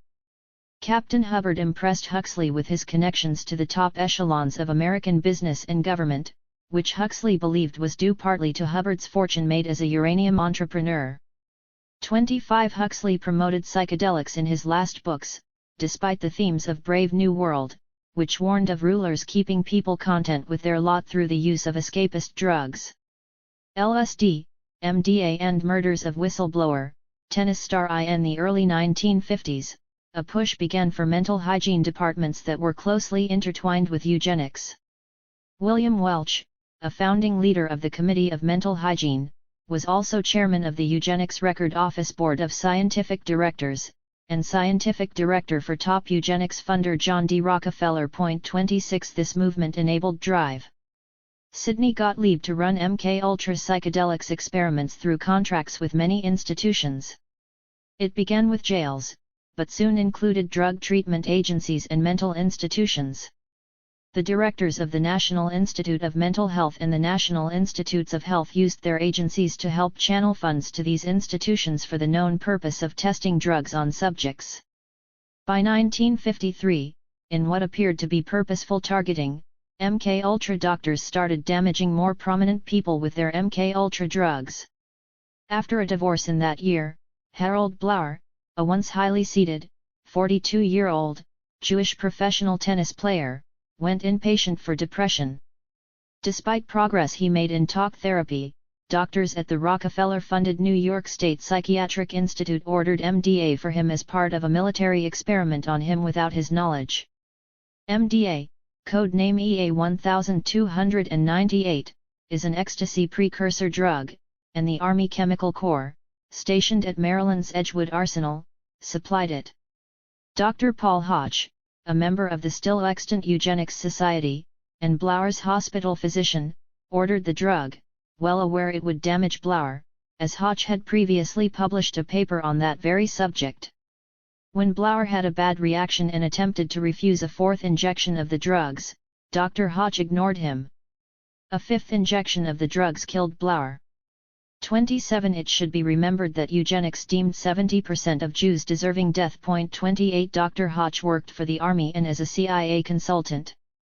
He gave LSD to psychiatric patients and then lobotomized them to compare the effects of acid before and after the surgery. In one experiment a patient was given a local anesthetic and told to describe what he saw as the doctor removed chunks of his cerebral cortex. Hodge is quoted as saying, "It is possible that a certain amount of brain damage is of therapeutic value." In 1955 Hodge became New York State Commissioner of Mental Hygiene. 29 2 years earlier, in 1953, Dr. Sidney Gottlieb used LSD as a weapon on an important CIA scientist named Frank Olson. Olson headed key biological warfare experiments at Camp Detrick, now Fort Detrick, in Maryland. U.S. intelligence considered Olson a serious security risk after he began telling people close to him that he wanted to leave the CIA. Olson had helped guide Air Force testing of anthrax-like spores on people in Antigua and Alaska. Less dangerous spores were tested in San Francisco and many other cities. The family of one man claimed these spores caused their father's death in a case that was taken to the Supreme Court. 30 U.S. intelligence first interrogated Olson in 1949, but had darker plans for him by 1953. Those closest to Olson reported he became very disturbed about the Air Force's use of biological weapons he had worked upon in the Korean War from 1950 to 53.31. Olson also voiced strong misgivings about taking part in some of the early MKUltra experiments in Germany, where he had joined other CIA and Nazi scientists, including concentration camp experimenters, in interrogating agents from the Soviet Union and East Germany. These interrogations involved the use of LSD and other drugs. They also involved fatal torture. Olson's close friend and former military scientist colleague, Norman Cornier, said Olson returned from that trip to Germany very distraught. In a documentary film, Code Name Artichoke, Cornier relates that, in 1953, Olson told him that witnessing people tortured to death led him to prepare to resign from his CIA post. 32 Hank Albarelli wrote an 800-page book on Frank Olson's murder at the hands of the CIA. Albarelli conducted hundreds of personal interviews and sifted through decades of government documents. Albarelli's book, A Terrible Mistake, presented overwhelming evidence that the highest levels of the CIA wanted to silence Olson. They not only wanted to stop him from speaking out on the operations cited above, but also, and more particularly, for his exposing of Project Span, an operation involved in the 1951 aerosol spraying of LSD on the town of Pont-St-Esprit, France, which resulted in several deaths and many injuries. 33 CIA sources, among others, confirmed to Albarelli that MKUltra director Sidney Gottlieb targeted Frank Olson with LSD and another interrogation drug at a retreat near Camp Detrick on November 19, 1953. After the interrogation, Olson remained highly confused and disturbed. 34 The CIA then sent Olson to New York to see a Columbia University professor, Harold Abramson, M.D. Abramson was also a major in the Army, working as a part-time consultant for the Army Chemical Corps as part of Operation Artichoke, which officially became part of MKUltra in April of 1953. 35 On November 28, 9 days after his interrogation, Frank Olson fell from a 10th-floor room of the Statler Hotel in New York. A CIA agent was found in his room moments later. Albarelli's book and the film Code Name Artichoke present overwhelming evidence that CIA agents threw Olson out of that window. According to notable forensic doctors, Olson suffered blunt trauma to the head that killed him before he was thrown from the window. Also of interest, François Spirito and longtime CIA spy Pierre Lafitte were the last people with Olson just before his death. MKUltra Deputy Director Robert Lashbrook left Olson with Spirito and Lafitte at the end of the night. They escorted Olson up to his room, shortly before Olson came falling out the 10th-floor window. Award-winning journalist Sally Denton and former National Security Council staff member Roger Morris found that Pierre Lafitte also played a major role in the opium trafficking network that included Meyer Lansky and in which the CIA ultimately colluded. 36 During his time off from Columbia University, Dr. Abramson ran MKUltra experiments at Cold Spring Harbor Laboratory on Long Island in New York. 37 Did research at this location, formerly the official eugenics headquarters, continue where it had left off, using more sophisticated tactics in the targeting of groups the oligarchs and CIA considered undesirable? According to Hank Albarelli, Abramson, throughout the 1950s, was well known in select circles for staging almost weekly LSD sorties at his Long Island estate. The gatherings were said to be so popular that guests had to be turned away.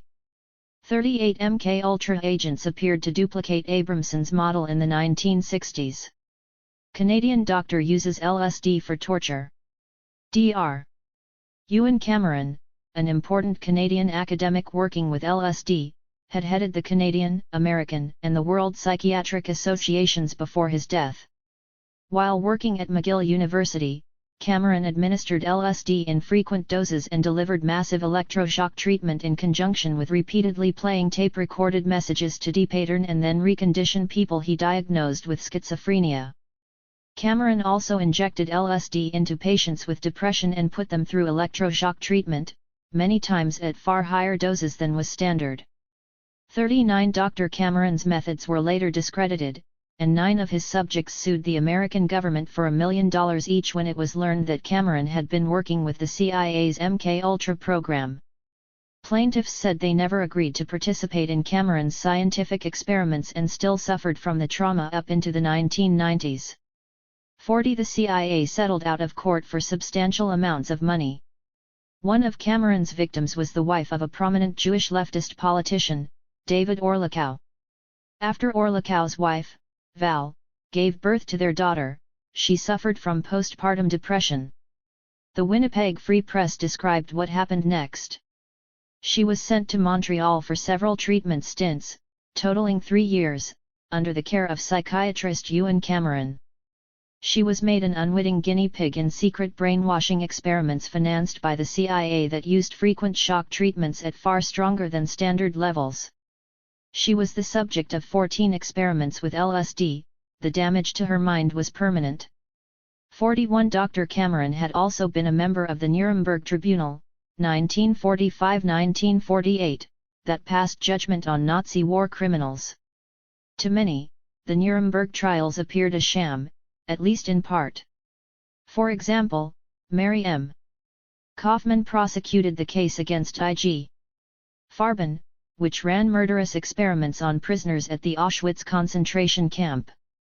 Kaufman said, "We were hampered by the U.S. State Department throughout." She also said she was shocked to find one I.G. Farben defendant out of jail. The defendant told her, "The judge let me out so I could go over some evidence." She said, what he had done, in fact, was to go with an assistant to the place where the I.G. Farben files were kept and indicate which files should be destroyed. Which was promptly done. The judges were motivated by a tremendous anti-Semitism and getting their hands on German real estate. 42 The Nuremberg Tribunal heard the cases against Nazi war criminals and set the International Code of Ethics, including an international ban on torture. Yet, the U.S. subsequently allowed the CIA and other intelligence agencies to act outside of the code. Many Nuremberg defendants got off easy or completely, despite what Kaufman described as a mass of evidence against them. I.G. Farben's director, Otto Ambros, received an 8-year sentence. U.S. intelligence, under Operation Paperclip, commuted it to 3. Upon release, Ambrose was hired by major American chemical company W.R. Grace. 43 At locations such as Edgewood Arsenal and U.S. Air Force bases, American and ex-Nazi MKUltra scientists gave LSD to more than 1,000 soldiers. At Edgewood, records of these soldiers were tracked from 1955 to 75. Early on, the records made it clear to MKUltra officials that LSD caused lasting damage in their research subjects. 44 An officer reported volunteering for an experiment with a substance he was told was akin to alcohol. After receiving 2 LSD doses, he ended up feeling permanently damaged. Over the next 11 years he suffered extreme anxiety, depression, and violent behavior. He retired early from the Air Force in 1968. 45 Another soldier, a U.S. Army sergeant, suffered hallucinations, memory loss, incoherence, and severe personality changes as well as uncontrollable violence. These effects destroyed his family and impeded his working ability. He never knew why until the Army asked him to participate in a follow-up study. After suing for compensation, he lost a Supreme Court decision. But in 1991, his congressman sponsored a bill that helped him receive $400,000 compensation from the government for the damage LSD had done to him. 46 LSD studies reveal mild cerebral damage, psychosis. While the Army eventually released a report on the Edgewood experiments, the CIA never released the conclusions of any other studies conducted throughout the 1950s and 1960s. However, Individual reports and over a dozen research studies have revealed problems associated with therapeutic and recreational LSD use, including mild cerebral damage. Research by two physicians in 1970 determined LSD use didn't necessarily cause an acute psychotic reaction in people without marked schizoid or sociopathic traits. However, it fostered a gradual retreat from reality and affective pain, leading to a chronic, egosyntonic psychotic syndrome which was relatively resistant to inpatient treatment. 47 Another study noted mental health problems in a majority of subjects studied when LSD was legal to use in therapy. The study's authors found that LSD led to prolonged psychoses in a quarter of their subjects. In another quarter, it caused a decrease in the ability to cope with anxiety, even weeks after use. The authors concluded that this was most notable in periods of stress, when it was necessary to mobilize resources to counter anxiety. Instead of functioning effectively, they experienced depersonalization and a return to visual hallucinations, and were much more incapacitated than they had been before the LSD experience. 48 One man whose LSD use initiated long-term psychosis was Mark Vonnegut, the son of best-selling novelist Kurt Vonnegut, Slaughterhouse-Five. Mark Vonnegut reported previously tripping on LSD 4 times without any problems, but the 5th time led to immediate and lasting psychosis. Vonnegut ended up in a mental institution for a year. He wrote about this harrowing time of his life in a memoir, Eden Express 49, an overview of 46 existing studies, published in 1968, reported many harmful reactions lasting beyond the intoxication stage of acid. These included paranoia, megalomaniacal delusions, prolonged or intermittent LSD-like psychosis. LSD use also resulted in psychotic depressions usually associated with agitation and anxiety. The studies further found that longer-term LSD use often led to chronic anxiety reactions associated with depression, somatic symptoms, difficulty in functioning and a recurrence of LSD-like symptoms, along with acute panic states. 50 A 1966 study by Max Rinkel stated, dangers are many times multiplied by their illegitimate use. People who have taken LSD obtained on the black market can become psychotic often weeks or months after the ingestion of LSD. They are being admitted to the hospital in ever-increasing numbers. While this quote may be an overstatement of the problem, Rinkel died of a heart attack shortly after publication of this study, and Sandoz Laboratory discontinued their provision of LSD to researchers. 51 The American Psychiatric Association produced a position statement on LSD at a meeting in June of 1966. After 10 years of use in their therapy sessions with patients, they cautiously admitted the dangers of LSD use, stating, "The indiscriminate consumption of this hazardous drug can and not infrequently does lead to destructive physiological and personality changes." Cornell University professor Donald Loria stated that LSD must be listed as one of the most dangerous drugs in the pharmacopoeia of man. Well-adjusted persons can be thrown into acute psychosis requiring days or weeks of hospitalization. This is true even in the hands of an experienced physician who carefully selects his patients. 52 Researcher Conrad Swartz reviewed 46 studies of LSD in a presentation to the North Pacific Society of Psychiatry. One of the 5 discussion points of this meta-study remains key. The author commented on the findings of LSD users' personality deterioration toward a non-activist role in society. Conservative think tank leaders later commented on their success at spreading the use of LSD to cultivate a dropped-out society of young Americans. 53 Swartz's meta-study further brought up the danger of contaminants and impurities in LSD. One common additive to LSD is strychnine, an animal poison that can cause some mild brain damage. While some say this is an urban myth, respected researchers Lee and Schlein report strychnine as a common additive in the 1960s, and forensic textbooks report it remains an LSD contaminant today. 54 At least 4 studies, conducted between 1966 and 1976, support evidence of LSD, street bought or not, causing possible brain damage. A 1969 study by William McLaughlin et al. Found evidence of moderate impairment of abstract abilities, suggestive of minimal brain damage, though the experimental design could not determine whether it was definitively causal. A 1972 study by ID. Accord noted that the subjects who had previously taken LSD showed some mild, but measurable cerebral dysfunction regarding abstract abilities. A 1973 study by Accord and Barker began to indicate that there may be a causal relationship between the use of hallucinogens and brain damage. And a study that Marguerite de Benedetto conducted in 1976 on the brains of subjects who had discontinued LSD use 3 to 12 months prior to testing also suggested some possible cerebral damage. 55 Chapter 3 CIA Drug War on Asian and African Leaders. After World War II, a civil war broke out in China, and in 1949 the Chinese People's Liberation Army, led by Communist Mao Zedong, also written Mao Zedong, overthrew the old, U.S.-backed colonialist government. Mao introduced food crops to replace the poppy fields and led a massive detoxification campaign that eliminated demand in the world's largest addict population. Those who refused to give up their addiction were sent to labor camps. 1. The Kuomintang, nationalist, leader at the time of Mao's revolution, Generalissimo Chiang Kai-shek, retreated to the island of Taiwan while nationalist Chinese generals and many thousands of troops also retreated to Burma, adjoining China's southern border. In the following years, the Burmese army drove some of these troops into Laos. In both Burma and Laos, these generals cultivated vast new poppy fields similar to the ones they had presided over in China.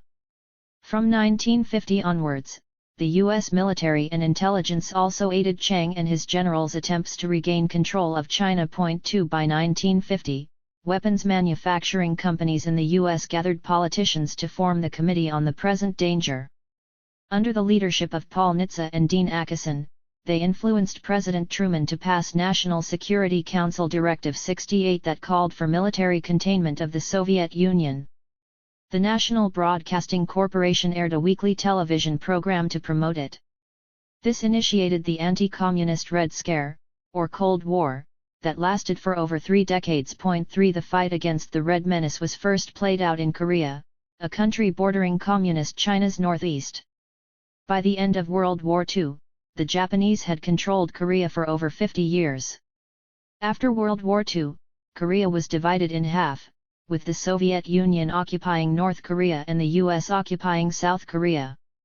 Around 1950, border skirmishes between the two territories ended up with American soldiers fighting for South Korea and Red Chinese soldiers sent in to defend North Korea. Red Scare propaganda helped President Truman recruit many more American soldiers to fight the North Korean Communists in the Korean War. By mid-1950, the U.S. Air Force was dropping 800 tons of napalm per day on North Korea. Foreign American insider and Asian investigators said the U.S. also dropped biological weapons on Korea.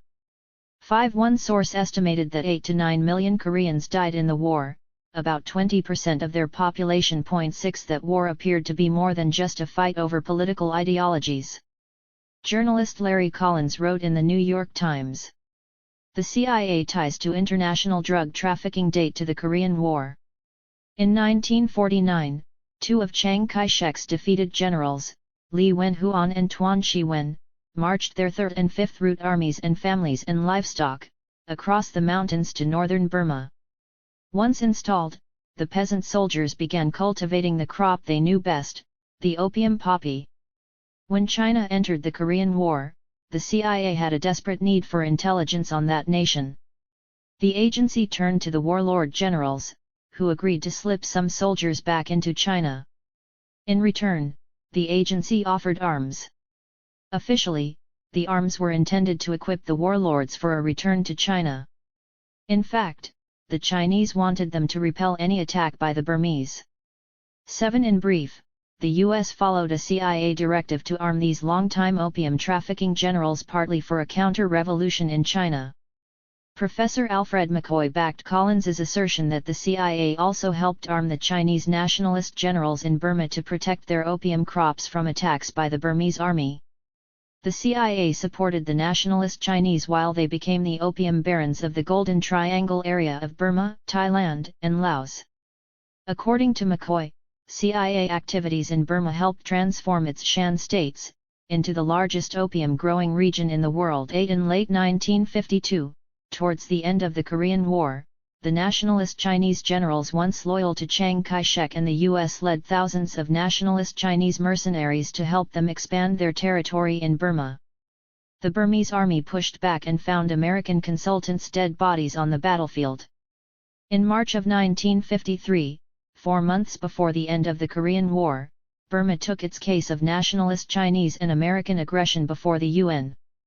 Burma won a resolution for the nationalist Chinese generals and soldiers to be deported to Taiwan.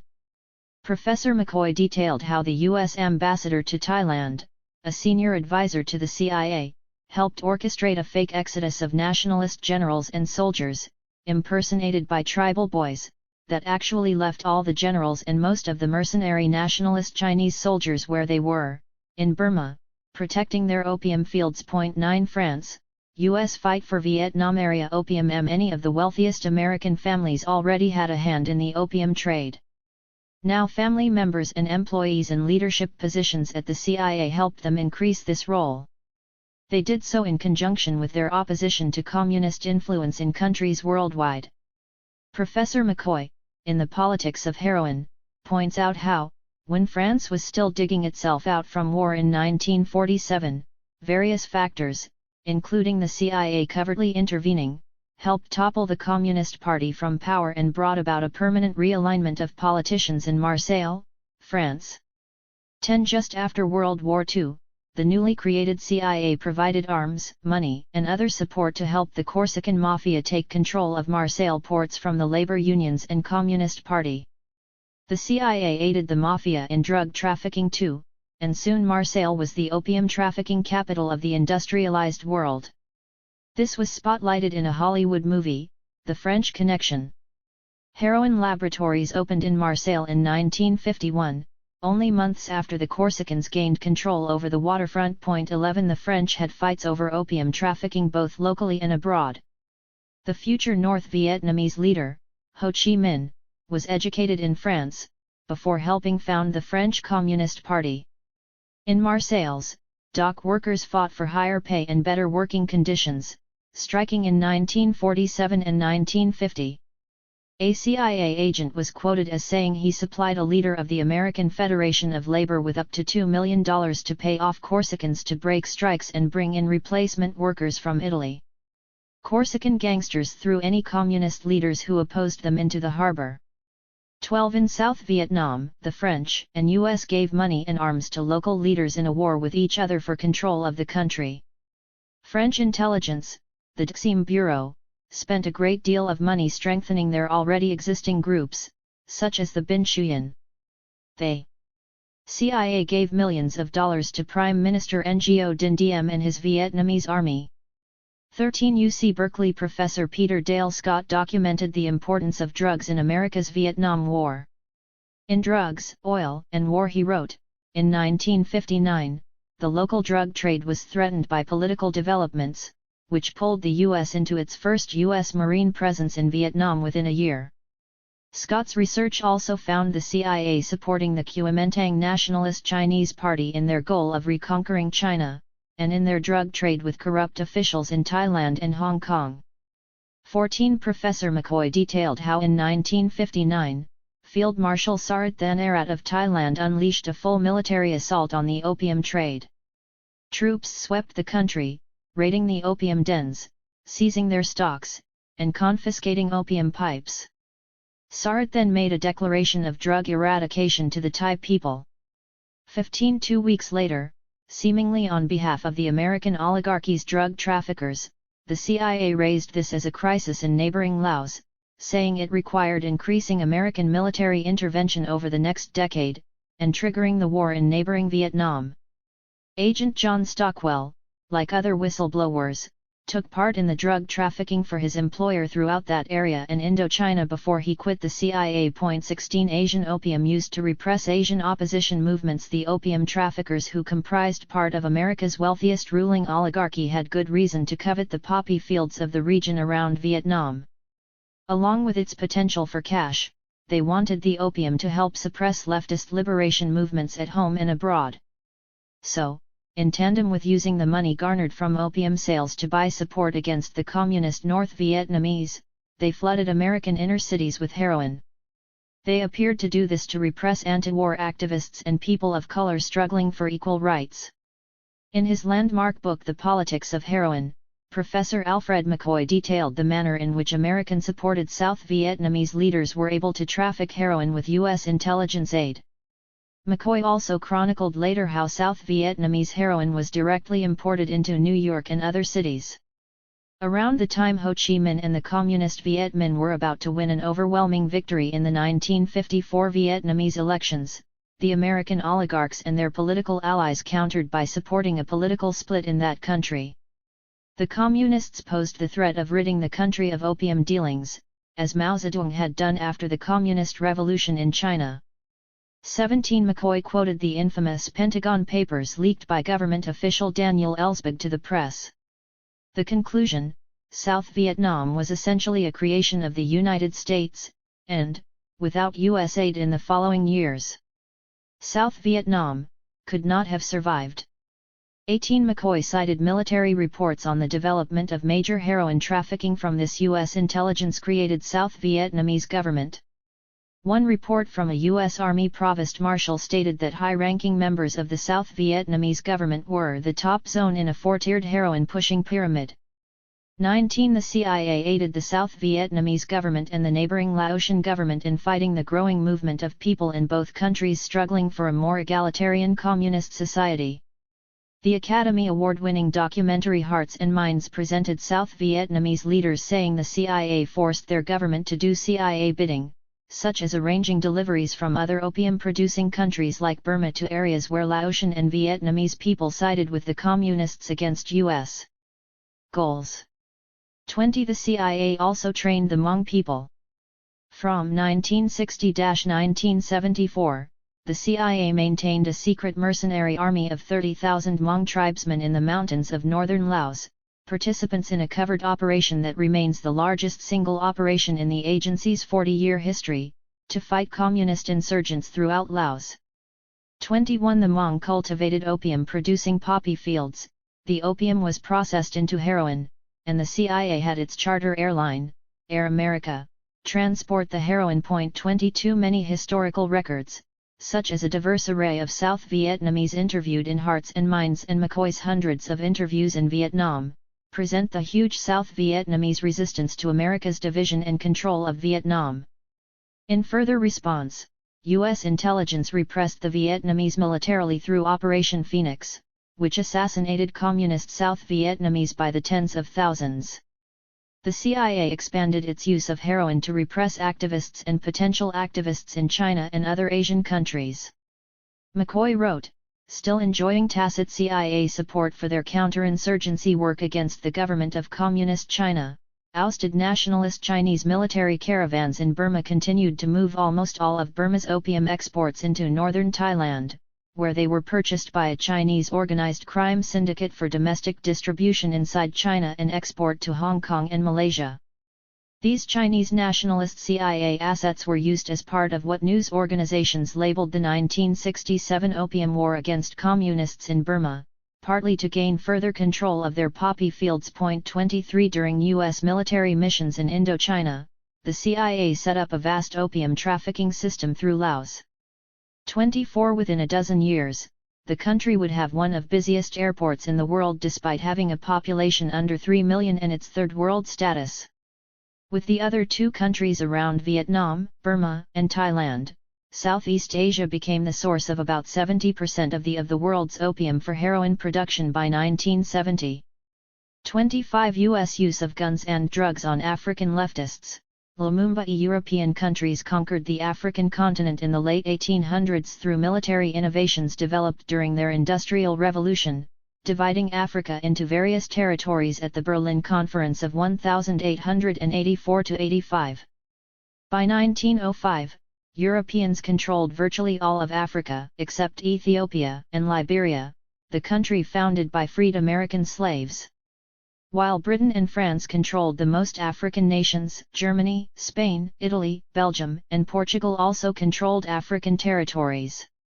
These European countries exported much of Africa's natural resources of gold, rubber, sugar, diamonds, and oil while exploiting African labor. Researcher Thomas Pecknam, in The Scramble for Africa, quoted many verified accounts of European brutality against the Africans. Pecknam said, and other researchers agreed, that blacks in Africa were slaves in every way except by name. European colonizers used decades of starvation, mutilation, and mass murder to ensure servitude. 26 World War II left European armies depleted, allowing local leaders in Africa to organize independence movements. Libya, under joint control of Italy, Britain, and France, gained independence in 1951. Egypt ultimately freed itself from Britain in 1953. Sudan fought off British control in 1956, and Tunisia gained freedom from French rule in that same year. Morocco gained independence from France and Spain in 1956 as well. The socialists and nationalist groups leading the movements were tired of being exploited by industrialized countries. U.S. intelligence worked in collaboration with British and other European intelligence agencies to stop African independence. These independence movements cost the wealthy corporate owners in their countries hundreds of millions of dollars, billions in present values. Intelligence agencies used guns and drugs against the African independence movements, in both open and surreptitious actions. Point 27 The CIA's use of drugs for this purpose remains a part of their covert operations, with few details revealed. CIA documents state how the agency used LSD to aid interrogation on an operational basis from the mid-1950s through the early 1960s. As previously mentioned, the CIA also used LSD against foreign leftist leaders. A CIA document noted that the CIA's administration of LSD to high officials would be a relatively simple matter and could have significant effect at key meetings, speeches, etc. 28 The agency planned to slip odorless, tasteless LSD, to socialist or left-leaning politicians in foreign countries so that they would babble incoherently and discredit themselves in public. 29 The CIA certainly wasn't looking to cause mind expansion. Their own documents said the acid could produce serious insanity for 8 to 18 hours and possibly longer. ABC News showed CIA documents citing how CIA MKUltra's Dr. Sidney Gottlieb carried LSD overseas to dose leftist foreign diplomats and statesmen. Egyptian President Gamal Abdel Nasser, one of Africa's most outspoken leaders, was on the hit list. Point 30 The CIA concealed exactly how and if the leaders on that hit list were dosed, but did they give these leaders massive LSD doses in an attempt to also cause subtle brain damage? The assassination of the Congo independence leader Patrice Lumumba represents a well-documented example of US and European attacks on African independence leaders with MKUltra scientists' aid. The US became the first country to recognize the claims of Belgium's King Leopold II to the territories of the Congo Basin. Brutal economic exploitation under Leopold II resulted in millions of Congolese deaths. The US acquired a stake in the Congo's minerals. The U.S. military used uranium from Congolese mines for manufacturing atomic weapons. 31 As various African countries began to gain their independence, the Belgian Congo's Patrice Lumumba organized the movement National Congolese in 1958. The Congolese people elected the 34-year-old to be their prime minister in 1960. In his acceptance speech, Lumumba said the Congo's independence put an end to the humiliating slavery which was imposed on us by force. 32 About 10 weeks after Prime Minister Lumumba took office, Colonel Joseph Mobutu led a coup d'état, backed by Belgian officers still in the Congolese army. 33 Many reports implicate the CIA in helping orchestrate this coup. The Congressional Church Committee found that CIA Director Alan Dulles ordered Lumumba's assassination. 34 The CIA's MKUltra director Sidney Gottlieb aided this assassination, devising a poison resembling toothpaste, and he flew to the Congo with it. Lumumba was assassinated in January of 1961. 35 Details on the role of the poison in the assassination remain unknown. Chapter 4 CIA drug targets. Paul Robeson, Writers, Elvis. H. Henry Luce, the founder of Time and former Life magazines, was a close friend of CIA Director Alan Dulles, who held that position from 1953 to 61. So it is not surprising that when Luce needed to fill the position of vice president for Time Incorporated, the largest media company in the U.S., he chose Dulles' CIA associate, Charles Douglas, C.D. Jackson. C.D. Jackson was the co-author of a CIA-sponsored study recommending the reorganization of the American intelligence services. Point 1 Research confirms he had a huge historical role in shaping U.S. intelligence, particularly regarding culture manipulation. During Jackson's decades-long career at Time Incorporated, he took several breaks for U.S. intelligence leadership work. He was Deputy Chief of the Psychological Warfare Division, and functioned as outside director of CIA covert operations. He later worked as special advisor to President Eisenhower for psychological warfare, and more closely enmeshed the media propaganda unit with the covert operations unit of the CIA. Jackson used Time Incorporated's publications for psychological manipulation of society at home and abroad. Point 2 Jackson embodied the violently anti-Semitic, racist, anti-leftist belief system typical of the wealthiest oligarchical families with whom he helped start the CIA. The rabid anti-communist agenda they carried out, which barred thousands of people from work, exemplified Jackson and his psychological warfare division's opinion and influence.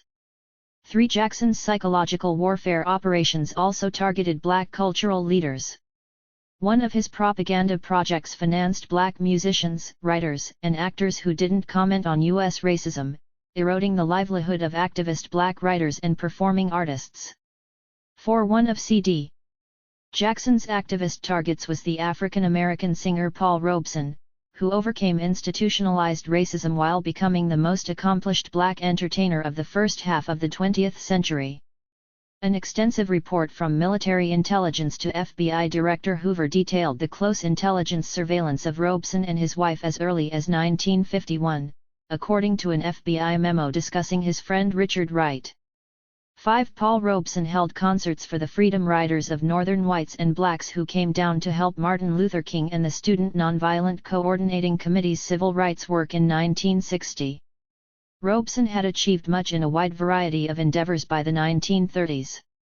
After becoming an All-American football player at Rutgers University, he went on to graduate from Columbia Law School.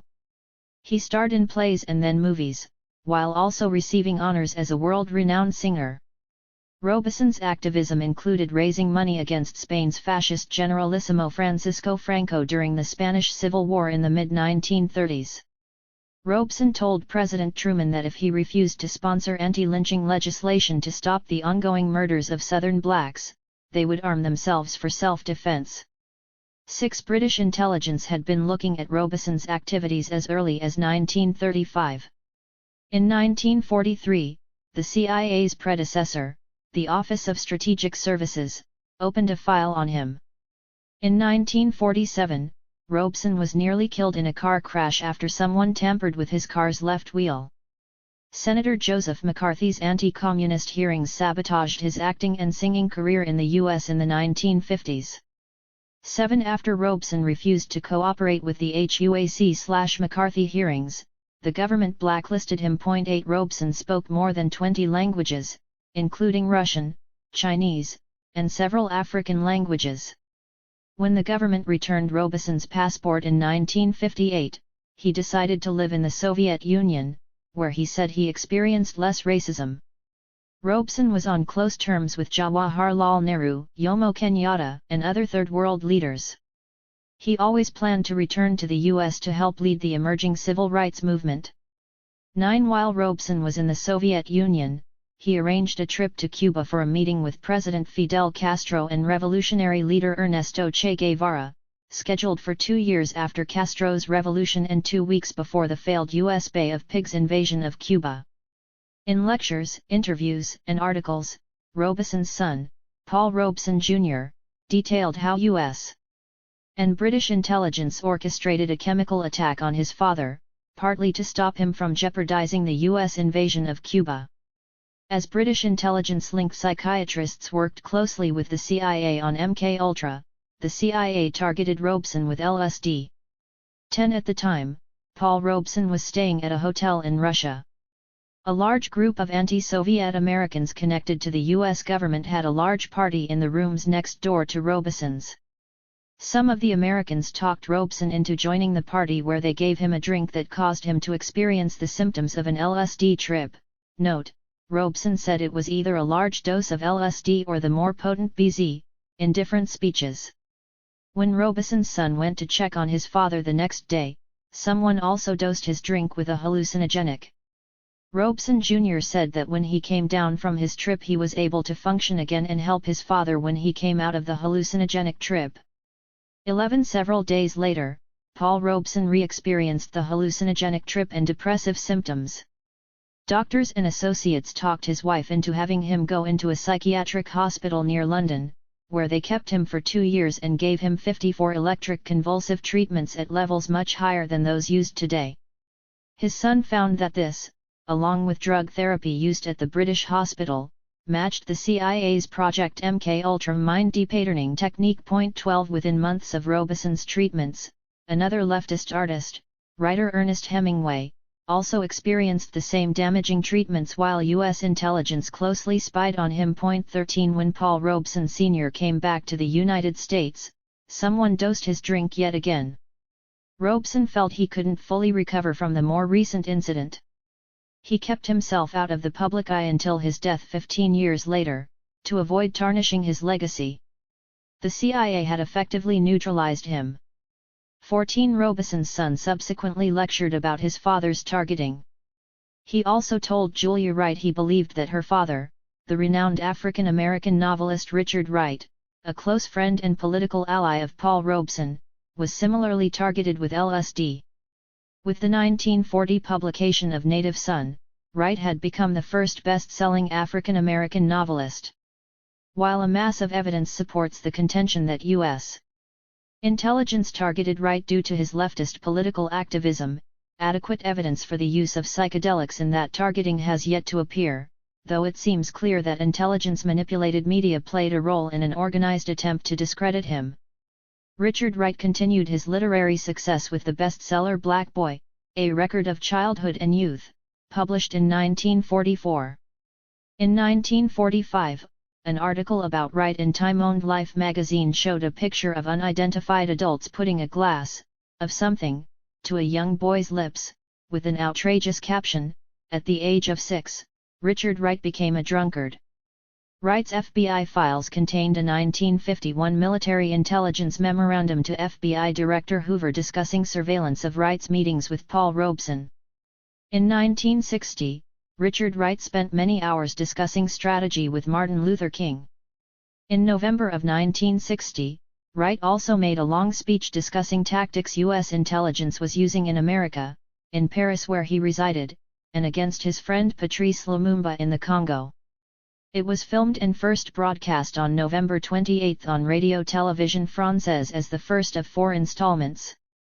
On the same day as the November broadcast, Richard Wright mysteriously died in a French hospital after being admitted for an ongoing mild stomach ailment. Doctors had just given Wright an otherwise clean bill of health during that hospital admission. Ollie Harrington said Wright had forewarned him of French and U.S. intelligence carrying out his murder during such a hospital stay and had developed procedures to protect himself. Harrington said this was the first time Wright strayed from those procedures. Authorities said Wright died of a heart attack and, despite family suspicions of murder, no autopsy was done. 15 Beats and LSD, Ginsburg and Burroughs. U.S. intelligence's goal of controlling people's hearts and minds also played out with white artists who influenced the white majority. U.S.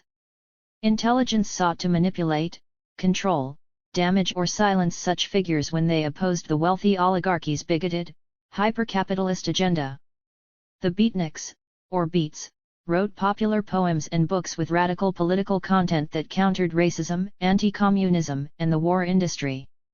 Although Senator Joseph McCarthy had been discredited in 1956, people still feared the anti-communist witch hunts. Just after McCarthy's discrediting that year, Beat poet Allen Ginsberg published 2 famous poems with radical leftist sentiments. In his poem Howl, Ginsberg described many of the best minds of my generation, protesting the narcotic tobacco haze of capitalism, who distributed super-communist pamphlets in Union Square. In America, Ginsberg glorified top leftist historical groups, figures, and causes, asking when the U.S. will be worthy of your million Trotskyites? I feel sentiments about the Wobblies. You should have seen me reading Marx, Save the Spanish Loyalists. Sacco and Vanzetti must not die. I am the Scottsboro Boys.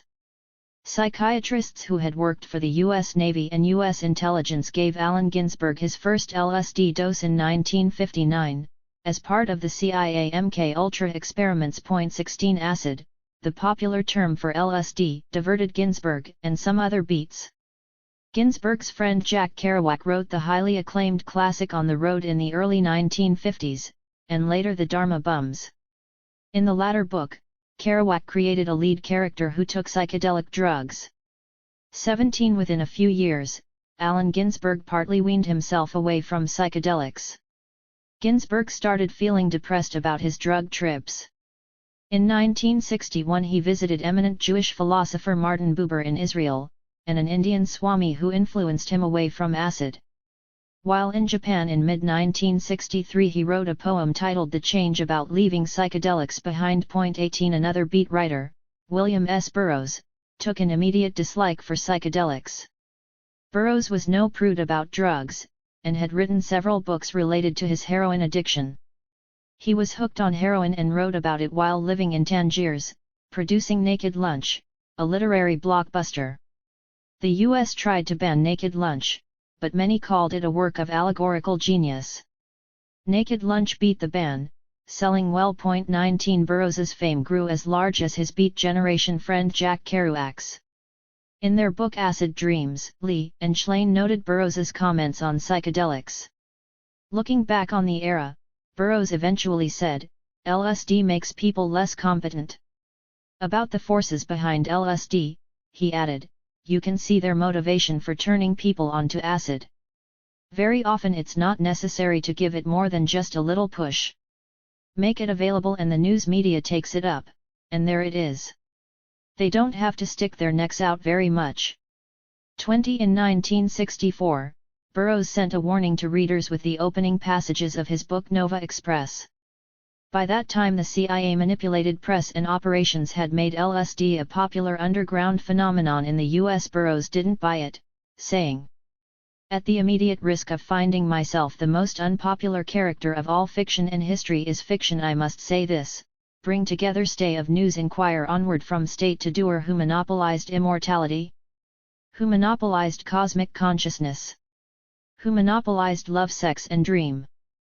Who monopolized time, life and fortune? So Burroughs invoked LSD, an acronym for love, sex, and dream, while also alluding to the three top magazines of the day in the next sentence. Burroughs understood these magazines also served as message machines for the CIA. Burroughs continued. Listen, their garden of delights is a terminal sewer. Their immortality, cosmic consciousness and love is second-run grade B shit. Stay out of the garden of delights. Throw back their ersatz immortality. Flush their drug kicks down the drain. They are poisoning and monopolizing the hallucinogenic drugs. Learn to make it without any chemical corn. 21 CIA and oligarchy move to control rock and roll. The wealthiest oligarchy and their U.S. intelligence apparatus faced a number of threats to their influence over people's hearts and minds. The most serious emerged in the 1950s in the form of movies and music, particularly popular youth music. The FBI eventually admitted having started files on musicians such as Elvis Presley in the mid-50s and other musicians thereafter, but never fully disclosed the reasons. 22 In the early 50s, Alan Freed, a half-Latino Jewish disc jockey in Cleveland, was credited with introducing rock music to large white audiences. White crooners such as Perry Como dominated pop radio at the start of that decade. Freed was the first large city DJ to introduce danceable black rhythm and blues musicians to white audiences at a time when most stations only allowed white musicians' songs. Freed was credited with coining the term rock and roll, which he borrowed from a black slang term for sex. Freed, under the moniker Moondog, drummed pencils and howled to songs. He inspired other small stations nationwide to develop his R&B format, soon forcing large stations to follow suit. 23 By 1952 Fried's soaring influence could not be denied. That year, 25,000 people, two-thirds of them white, came to a 10,000-seat arena for Fried's first concert. 24 A few years later, Jewish mobster Morris Levy signed a deal with Alan Freed and influenced him to accept a huge salary as a DJ at Win's, one of New York City's top music stations. Freed's program became number one within months. 25 Levy and former OSS agent John McCaw appeared to use Alan Freed for more nefarious reasons. McCaw attended meetings of the U.S. intelligence umbrella group, the National Security Council, as he served on their advisory council. 26 After Freed helped make Win's the country's most popular music station, McCaw implemented changes at the station in 1957 that shaped the rock music world. Win's led the nationwide promotion of the Top 40 music format. This format helped large money interests gain the most dominant influence and control over top music sales through promotion money and radio play menus. 27 It would further aid censorship of political songs by barring them from radio play. Levy, an associate of the Genovese Mafia family, owned top New York jazz clubs and song publishing rights. The Genovese family, started by Vito Genovese and U.S. intelligence collaborator Charles Lucky Luciano, were the first of the 5 mafia families to break the code of not dealing drugs and were the first family to work with U.S. intelligence. The Italian mafia took over from the Jewish mobsters who had dominated the drug trade in the 1920s. 28 With the help of Freed's popularity, Levy started the jazz and rock record label, Roulette Records, in 1956. An assistant U.S. attorney claimed that Roulette Records was also a way station for heroin trafficking around that time. 29 Powerful forces started a continuous assault on Freed the following year. In 1958, when violence occurred outside a Boston arena at a Freed show, authorities indicted Freed for inciting a riot. This became a common accusation against leftist musicians and activists. 30 Although charges were dropped against Freed, McCaw fired him in 1958. On the day Freed was fired, a gunman looked for him in the Wynn studio before Freed escaped. It was alleged that the gunman was an upset concert promoter. 31 Alan Freed went to work for WABC, but researchers believe Freed was set up there and scapegoated when Orrin Hatch's congressional committee focused exclusively on him in the payola scandals in 1959. The term implied a pay-to-play bribe for certain songs. Morris Levy, the source of much of the payola money to play his records, was never called to testify. Frederick Dannon, author of the best-selling book, Hitmen, said these deals weren't illegal then, and were only considered misdemeanors thereafter. Nonetheless, the scandal effectively ended Freed's career around 1960. He died of alcoholism 5 years later. 32 Elvis enlisted and drugged Elvis Presley was apolitical, but socially radical for his time, defying racism and segregation. Elvis embraced African American music and popularized rhythm and blues before virtually any other white music star of his era. He countered segregationist attitudes by expressing great admiration for black musicians and broke segregation rules in regularly attending black-only shows and events both before and after he was famous.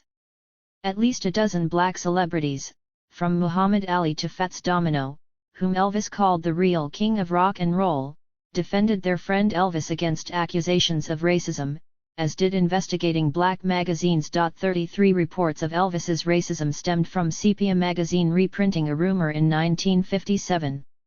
A writer from another magazine, Jet, investigated the rumor that year and stated that it was unfounded. Furthermore, while Elvis profited off a racist music marketplace that segregated black music, he credited black musicians with creating rock. 34 Some also considered Elvis's emotional communication revolutionary when radio first played him. One-time American Indian movement leader John Trudell experienced murderous U.S. intelligence attacks that killed his whole family. In the 1980s Trudell turned to music. On his Jackson Browne-produced debut CD, aka Graffiti Man, Trudell included a song about Elvis titled Baby Boom Che. Trudell said that in this song he felt Elvis was revolutionary in terms of freeing men to express their emotions openly. 35 television shows censored Elvis's wildly erotic, hip-shaking dancing. Many of Elvis's concerts were banned and radio station owners forced DJs to ban his music. Fans responded by, for example, throwing a brick through a station window with a note on it saying, "We'll tear up this town if the DJs don't play his music." 36 As noted, the FBI admitted starting a file on Elvis Presley by the mid-1950s. Colonel Tom Parker talked Elvis into a management deal in 1955 when Elvis was 20 years old and already a star.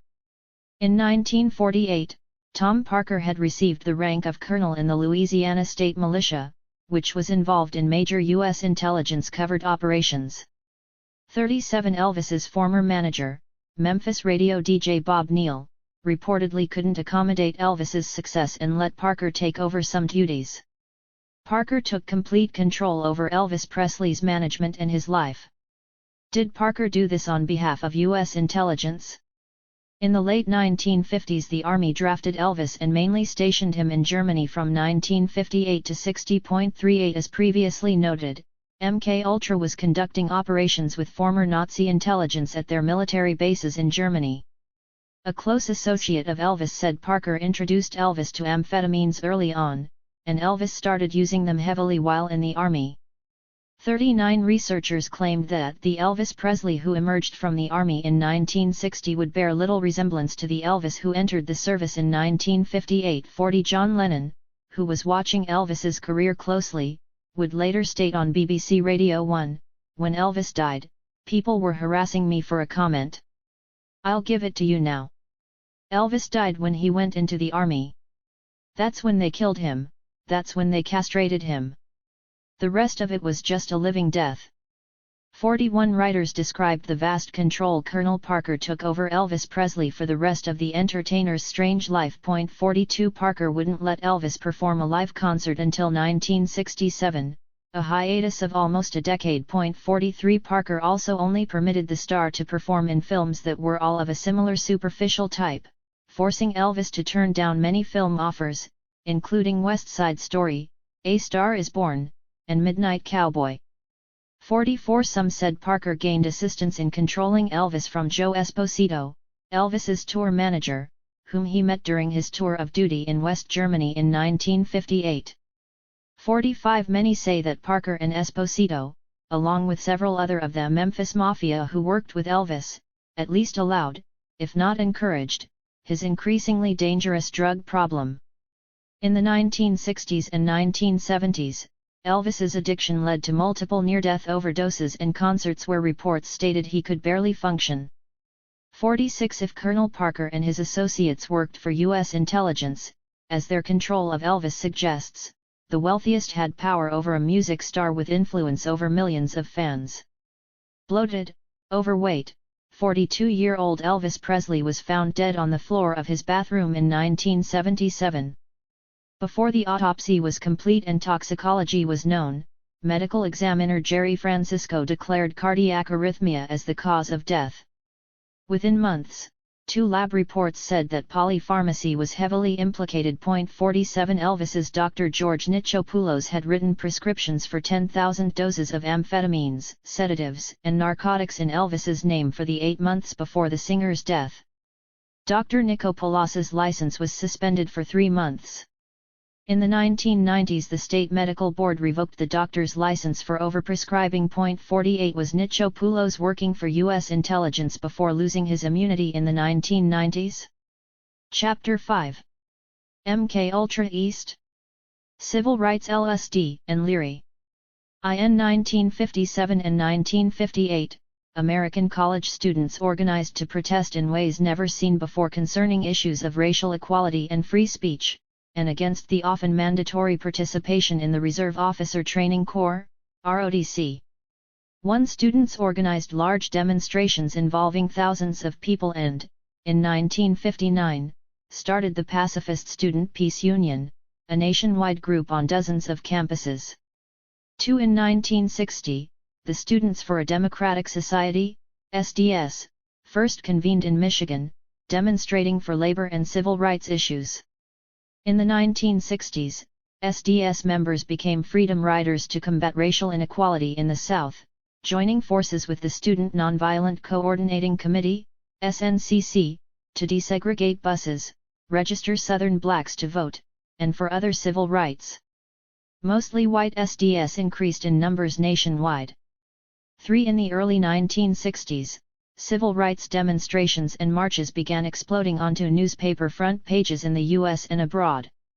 On the 1st of October of 1962, in Oxford, Mississippi, mobs killed 2 residents and a French journalist, while injuring 375, in an unsuccessful attempt at stopping the integration of the University of Mississippi. In Birmingham, Alabama, fire marshals used fire hoses on civil rights demonstrators. The high-pressure water hoses caused broken legs and caved-in rib cages. Arrests were made by the hundreds. 4. Top spies promote, distribute acid besides dosing leftist leaders. When the civil rights movement and student activism began gaining ground, the CIA's MKUltra used its media assets and agents to promote LSD to the masses. After writing the definitive book on the politics of heroin, Professor Alfred McCoy studied CIA interrogation. He found that from 1953 to 1963, the CIA received funding of $25 million for mind control research, with MKUltra supervising 149 projects and 33 sub-projects. 5. With researchers finding that LSD led many to personality deterioration toward a non-activist role in society, conservative Hudson Institute think tank consultants would later reveal their purpose of having social control over many young people and creating a dropped-out society. 6. The previously mentioned superspy and uranium entrepreneur, Captain Al Hubbard, worked for the Treasury Department, the Federal Narcotics Bureau and the Food and Drug Administration at the same time. The latter 2 organizations assisted the CIA's drug testing programs. 7. During the 1960s, Hubbard worked for the major defense contracting company Teledyne. 8. Top CIA personnel involved in MKUltra knew Hubbard well. 9. By the late 1960s, Hubbard worked for the Stanford Research Institute. It received funding from Britain's version of MKUltra, the Tavistock Institute, as well as the U.S. Army, to work on chemical incapacitants. The Stanford Research Institute's director admitted he was at war with leftist protesters. 10. From an early period of MKUltra, Hubbard carried out tasks similar to those carried out by MKUltra director Sidney Gottlieb. Author Hank Albarelli reported, throughout the 1950s, Hubbard received large shipments of LSD directly from Sandoz in Switzerland, with agency CIA approval. 11. With unlimited access, Hubbard flew around North America and Europe supplying distributors with vast amounts of LSD. 12. British psychiatrist Humphrey Osmond had joined forces with Hubbard in the early 1950s, shortly after Hubbard tried his first hit of LSD. Osmond received CIA funds for his work in Canada with LSD. 13. An associate of Hubbard's said that with Osmond's help, Hubbard had influenced a prime minister, assistants to heads of state, UN representatives, and members of the British Parliament, to participate in LSD sessions. Hubbard said, "My job was to sit on the couch next to the psychiatrist and put the people through it, which I did." 14. These targets were likely an expansion of the number of leftists on the CIA's original acid hit list for possible mental damage. Researcher Martin Lee said Hubbard gave LSD to thousands of people from all walks of life: policemen, statesmen, captains of industry, church figures, and scientists. Hubbard had such vast influence he even obtained papers from the Vatican granting him permission to use LSD within the context of the Catholic Church, using it on certain priests. Were these liberation theologists or similarly activist leftists? 15. Hubbard brought large stashes of acid to a Los Angeles psychiatrist who introduced it to philosopher Alan Watts, researchers Sidney Cohen, Keith Dittman, and Arthur Chandler. A Hubbard-supplied psychiatrist also gave LSD to influential writers like Anais Nin and entertainers Jack Nicholson, James Coburn, Lord Buckley, and Cary Grant. 16. Time Incorporated, with its strong U.S. intelligence connections, promoted positive quotes by these public figures, and published generally positive articles with quotes from expert psychiatrists about LSD. While Time/Life's owner, Henry Luce, was a close friend of CIA Director Allen Dulles, 17 times Vice President C.D. Jackson continued to work for U.S. intelligence, particularly regarding culture manipulation in the Psychological Warfare Division. Jackson also headed various CIA front groups, like the Congress of Cultural Freedom, which obtained approximately $200,000 for administrative costs in 1951, equivalent to $1.7 million in 2011, and tens of millions of dollars from the CIA over the next 17 years to influence all facets of the arts. 18 Through his acid promotion activities, Al Hubbard gained the title of the Johnny Appleseed of LSD. This title was common in mainstream media, the nickname suggesting that undercover agents such as Hubbard were well-meaning.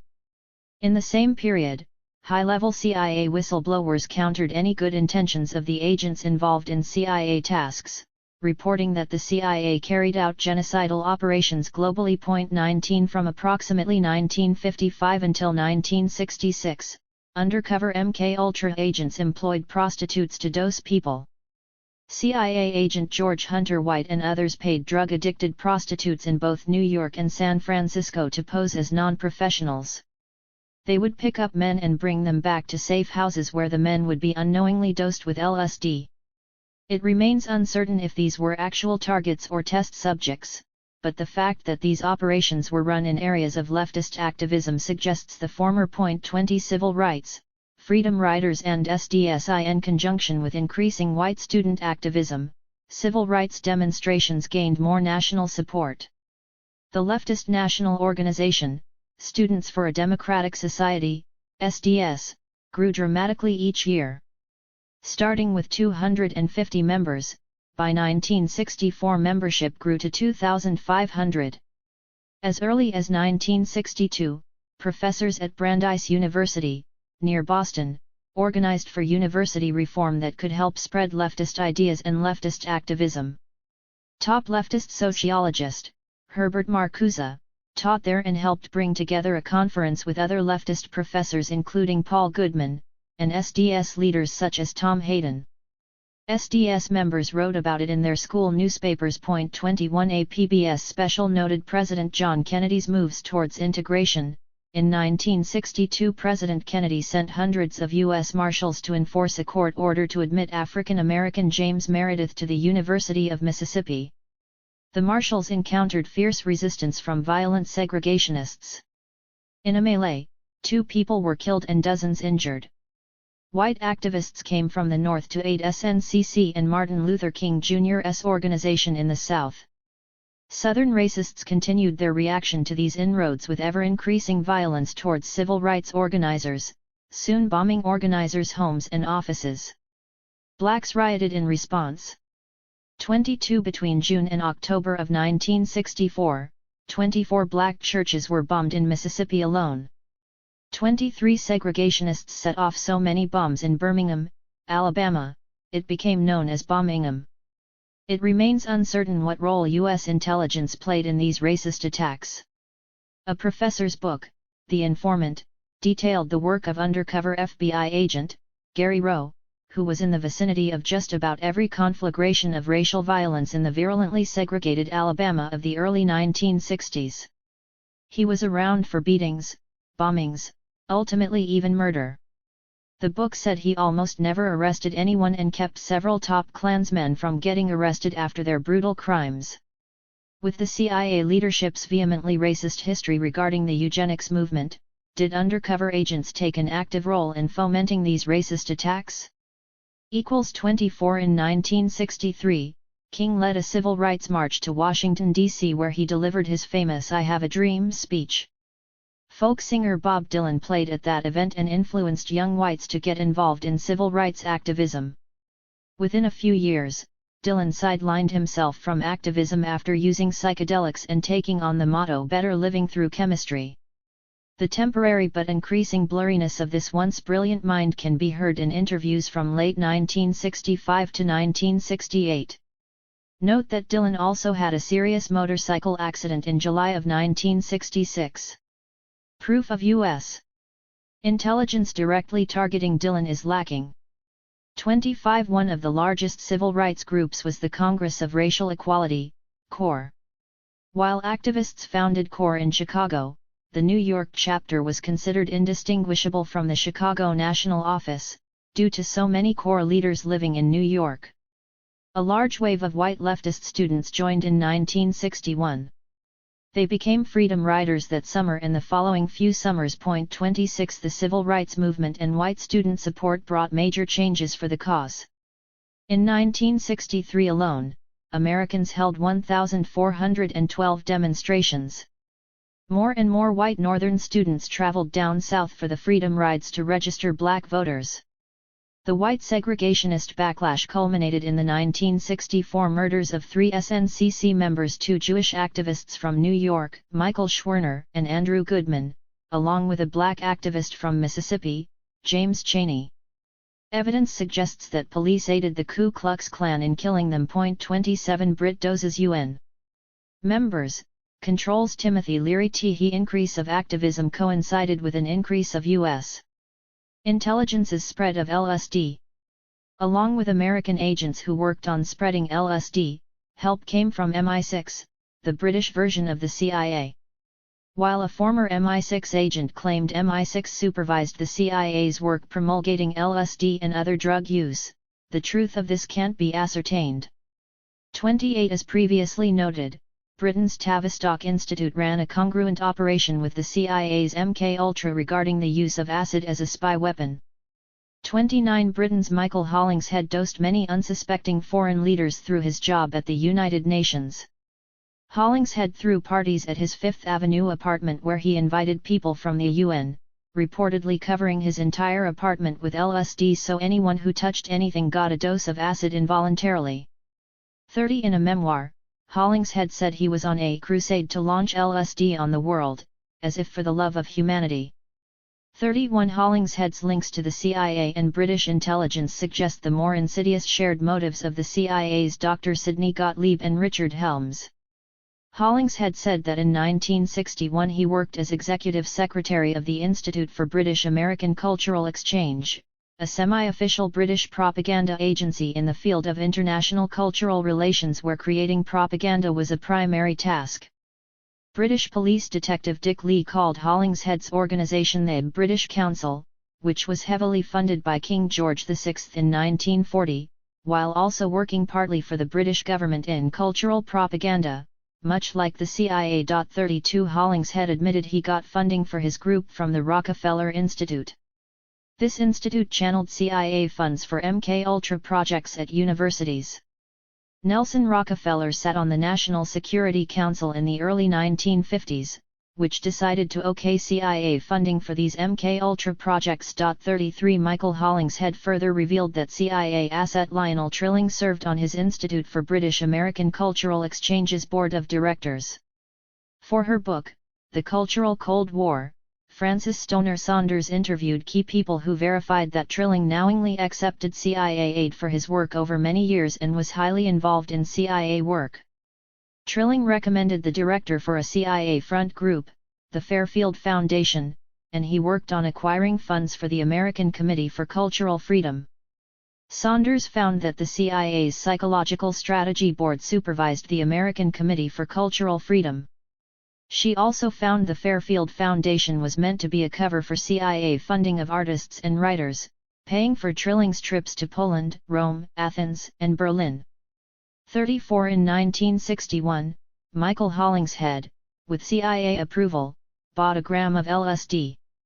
This amount allowed him to make 10,000 hits of the drug, which he did with the help of a physician associate in New York. Hollingshead went to Harvard University with a mayonnaise jar full of these doses, which he distributed liberally.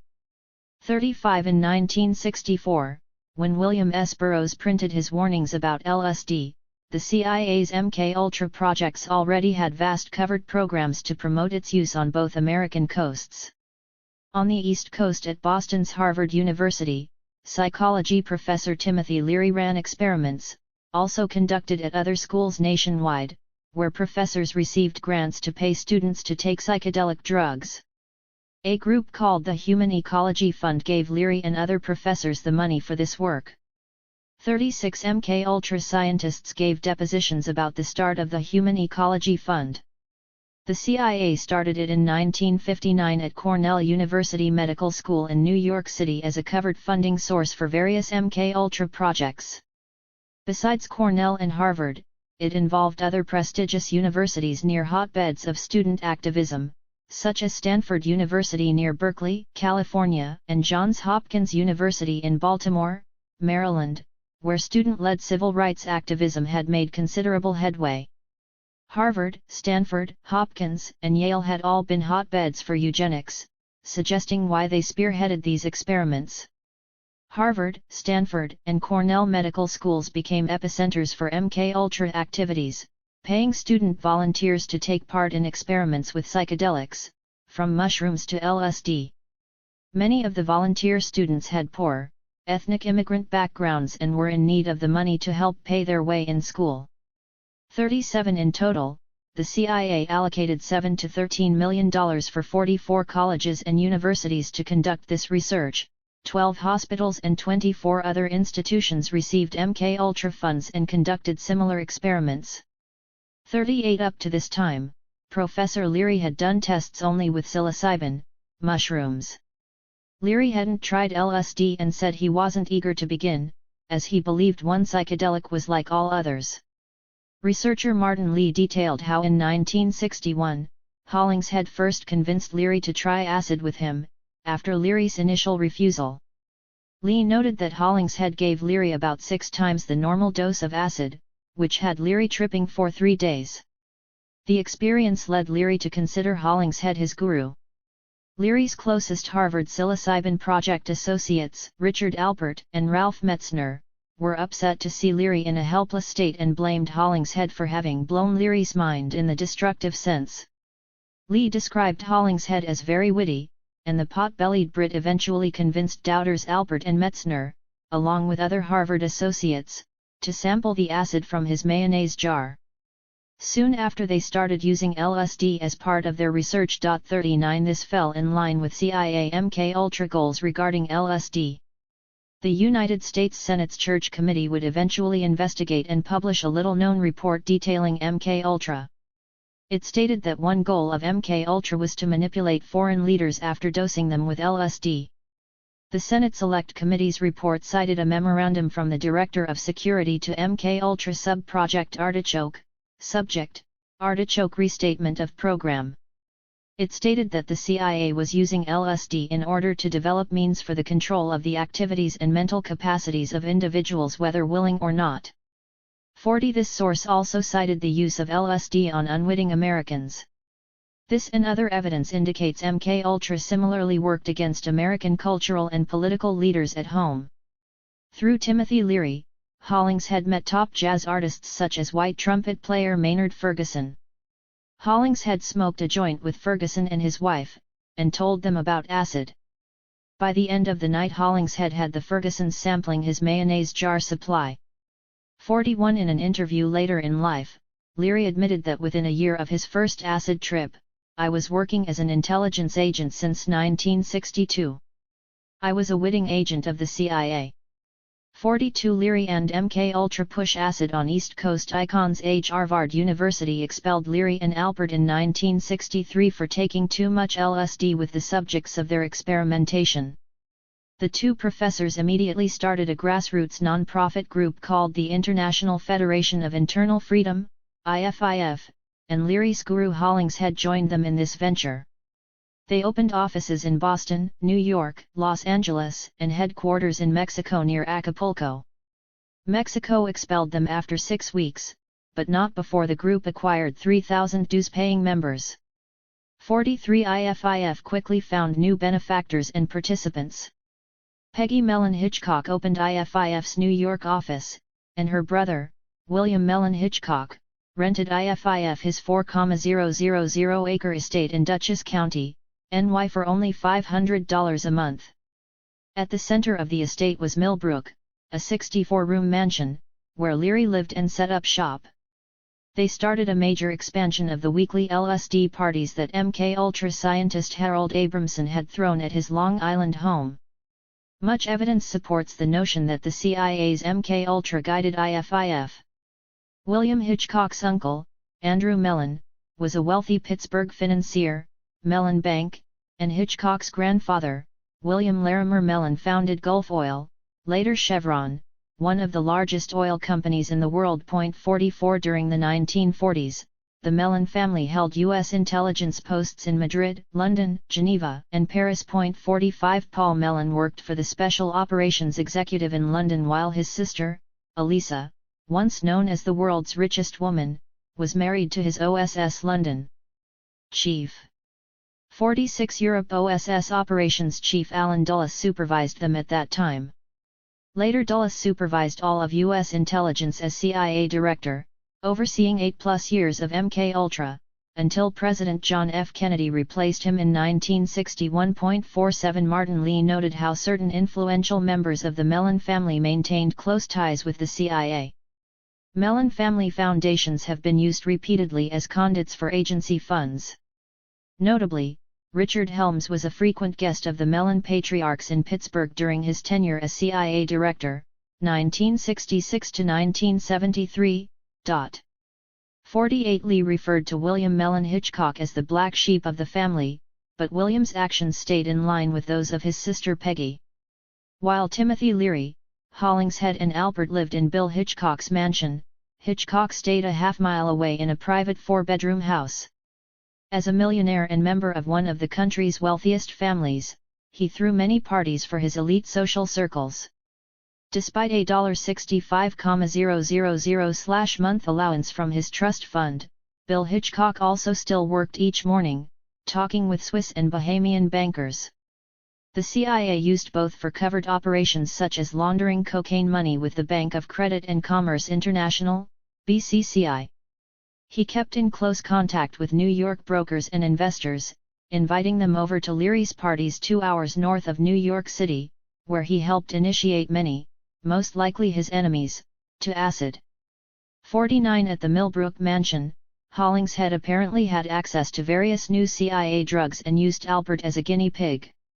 When Alpert went to sleep early one night with a cold, Hollingshead injected him with the short-acting super psychedelic DMT. After, while Alpert was still high on the DMT, Hollingshead gave him 800 micrograms of LSD.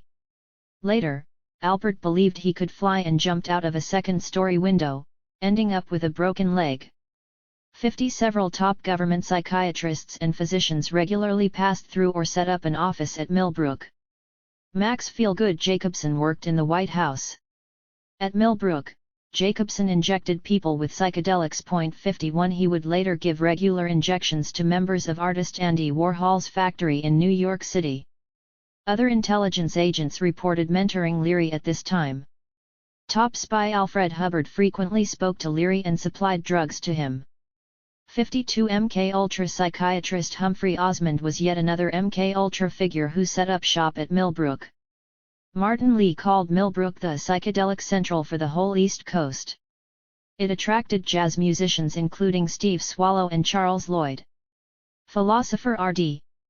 Laing joined the party, as did cartoonist Saul Steinberg and left-wing satirist Paul Krassner.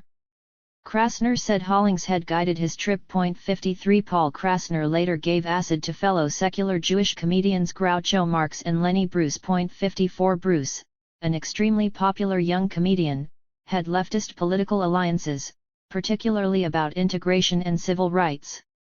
Bruce developed a heroin habit and ended up dying of a heroin overdose. NASA scientist Steve Groff created a new military incapacitating agent, JB-118.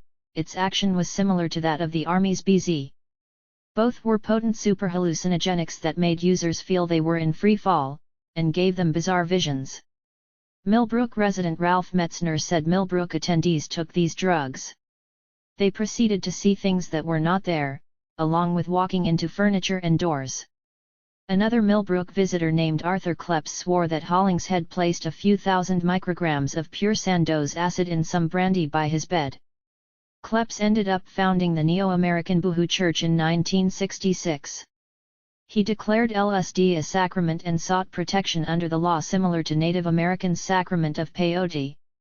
A judge ruled against the Boohoos, saying that a group with Ro Row Your Boat, as its theme couldn't be taken seriously enough to qualify as a church. 55 Researcher Lee reported that Leary, Hollingshead and their associates tried to program people's trips in ways analogous to that of the CIA and the military. While Lee assumed Hollingshead's associates and the CIA had different goals, the work of Humphrey Osmond and Al Hubbard indicates the opposite. 56 These MKUltra figures, along with Hollingshead and Bill Mellon Hitchcock, make it clear that US and British intelligence had their own covert psychedelic guinea pig farm at Millbrook. They accomplished domestically the same task that MKUltra directors Gottlieb and Hubbard had conducted abroad with their psychedelic hit list. Timothy Leary and his CIA associates also ran an advertising campaign for acid. Leary linked LSD to sex. He first called it a shortcut to mystical enlightenment. Later he talked about it as a new form of radical politics, to appeal to activists, calling it erotic politics. He also called it a cure for homosexuality and said it led women to have several hundred orgasms during an LSD session. TV film crews regularly appeared at Millbrook, broadening Leary's propaganda worldwide. 57 Eventually, Dutchess County parents got upset when their teens visited Millbrook. They got local sheriff, and future Watergate conspirator, G. Gordon Liddy to break down Millbrook's door, arresting Leary amongst a group watching a film of a waterfall. The Supreme Court overturned Leary's arrest, purportedly because he wasn't read his rights. After the arrest, Liddy set up a roadblock and submitted people to strip searches, ending the Millbrook scene in 1967. 58 It's uncertain how many activists and potential activists tripped there before it closed. Chapter 6 MKUltra West Berkeley protests, Kesey and Owsley. The University of California Berkeley in 1957, student activists formed the campus political party Slate, which promoted the right of students to protest for racial equality, free speech, and voluntary, rather than the then mandatory, male participation in the Reserve Officer Training Corps, ROTC. Besides civil rights, people were protesting Senator Joe McCarthy's Red Scare about communism at that time. 2 In 1959 the House Un-American Activities Committee conducted a public interrogation of leftist activists in San Francisco. These diverse activists included a Cal Berkeley sophomore, a popular local anti-war radio DJ, several members of the Longshoremen's Union, and some members of the Communist Party. Berkeley's student newspaper, the Daily Cal, printed a front-page article calling for students to protest the House Un-American Activities Committee hearings, recommending that people use the tactic of laughing loudly at HUAC's ridiculous questions and statements. The Longshoremen's Union and others also came out to protest and picket the events. 3 television journalists filmed the events at the City Hall for the evening news. So many protesters turned up at one event that police trained fire hoses on them, flooding the inside of the building. After a raucous 3 days of hearings and protests, HUAC subpoenaed the film from the San Francisco television stations covering the events. A HUAC researcher edited the film with narration, adding some fictional elements and speeches by members of HUAC, titling it Operation Abolition. 4 According to articles about this movie, more than 8 million people viewed it nationwide. Some groups agreed with its intention of locking up the communists. Others used it to organize people against the HUAC trials. In another movie, Berkeley in the 60s, activists said that their colleges showed Operation Abolition to students in an effort to warn them not to be duped by communists. It had the opposite effect, leading many leftist students to transfer to Berkeley in order to be where the action is. 5 In the early 1960s, Berkeley student activists became involved in civil rights work. In what the Student Nonviolent Coordinating Committee dubbed Freedom Summer in 1964, a number of Berkeley students went on freedom rides to Mississippi. When they got back to Berkeley's campus that fall, they set up tables to raise money and educate students about these civil rights groups. Like many colleges, the University of California at Berkeley did not allow fundraising for any political parties except the Democratic and Republican school clubs. Students and faculty were also upset about loyalty oaths, to the U.S. government, required of faculty. Faculty faced negative academic pressure if they tried to discuss socialist or anarchist history and ideas with students. For some, refusing to take the oath led to dismissal, and to debates about academic freedom. In mid-September of 1964, one of the deans announced a ban on political tables that students often manned at the corner of Bancroft and Telegraph Avenues. A protest ensued that erupted into 3,000 people sitting around a police car to stop the arrest of activist Jack Weinberg, while also using the car as a podium for speeches. That December, upset about the administration singling out student leaders for punishment, several thousand students took over Sproul Hall in a last-ditch tactic to reopen negotiations with the Berkeley administration on political free speech and actions on campus. 6 Mario Savio, a Berkeley student who had joined the Civil Rights Freedom Riders that summer, stood on the Sproul Hall steps and told a large rally that the university was acting like a factory that considers its students merely raw materials for processing into standardized personnel. Savio recommended a radical solution. There's a time when the operation of the machine becomes so odious, makes one so sick at heart, that you can't take part, you can't even tacitly take part, and you have to put your body upon the gears and the wheels, upon all the apparatus, and you've got to stop it. You've got to indicate to the people who run it, the people who own it, that unless you're free, the machine will be prevented from working. 7 On cue from there, the demonstrators marched into the administrative offices of Sproul Hall and occupied its 4 floors. District Attorney, and Ronald Reagan's future U.S. Attorney General, Edwin Meese III got permission from Governor Edmund Brown Sr., and arrested some 800 students at 2 a.m., before releasing them several hours later. The University of California brought charges against the organizers, so students held larger protests that all but shut down the Berkeley campus. 8 In January 1965, the administration of the new acting chancellor finally backed down. The school established provisional rules for political activity on the Berkeley campus, allowed open discussion for members of all political groups at Sproul Hall during certain hours of the day, and permitted tables for leafleting. That spring, the students and organizers started the Vietnam Day Committee. This group helped spark the anti-Vietnam War movement nationwide. 9 Magic Bus promotes LSD in Harlem, South ONCE. Again, an increase of MK-Ultra operations coincided with this same area of increased activism. In the late 1950s, aspiring writer Ken Kesey attended Stanford University's prestigious writing program. Kesey had also been an alternate on the 1960 U.S. Olympic wrestling team and had stated he had never even been drunk on beer, much less done any drugs at that time. 10 As an impoverished student while at Stanford, Kesey participated in one of MK-Ultra's Human Ecology Fund LSD experiment programs at Menlo Park Hospital in 1960. Writer Robert Hunter, who later gained fame as a lyricist for the Grateful Dead, also participated. Kesey and Hunter each earned $20, $150 and $2012, every time they took a dose of LSD. When the experiment was over, Menlo Park Hospital offered Kesey a job in the psychiatric unit to work with the doctor who gave him the LSD. From his experiences there, Kesey wrote his first published novel, 1962's One Flew Over the Cuckoo's Nest. It was later made into a movie. 11 With his literary acclaim, Kesey's open use of LSD put the drug in a positive light. Kesey's fame also soon attracted other writers to his home. Starting in the early 1960s, Kesey began throwing parties regularly at his home near Stanford. He was given the keys that opened the psychiatrist's office at Menlo Park, enabling him to steal, Kesey's word, LSD for his parties, where he served electric chili laced with LSD to his guests, many of whom were artists and writers. Did the Stanford/Menlo Park CIA program use Kesey in a special project, likely without his complete knowledge, encouraging him to throw parties like those CIA scientists drive? Harold Abramson held weekly in his Long Island home, and which Leary would start in 1963. 12 These parties would expand into ever larger gatherings that would be dubbed acid tests.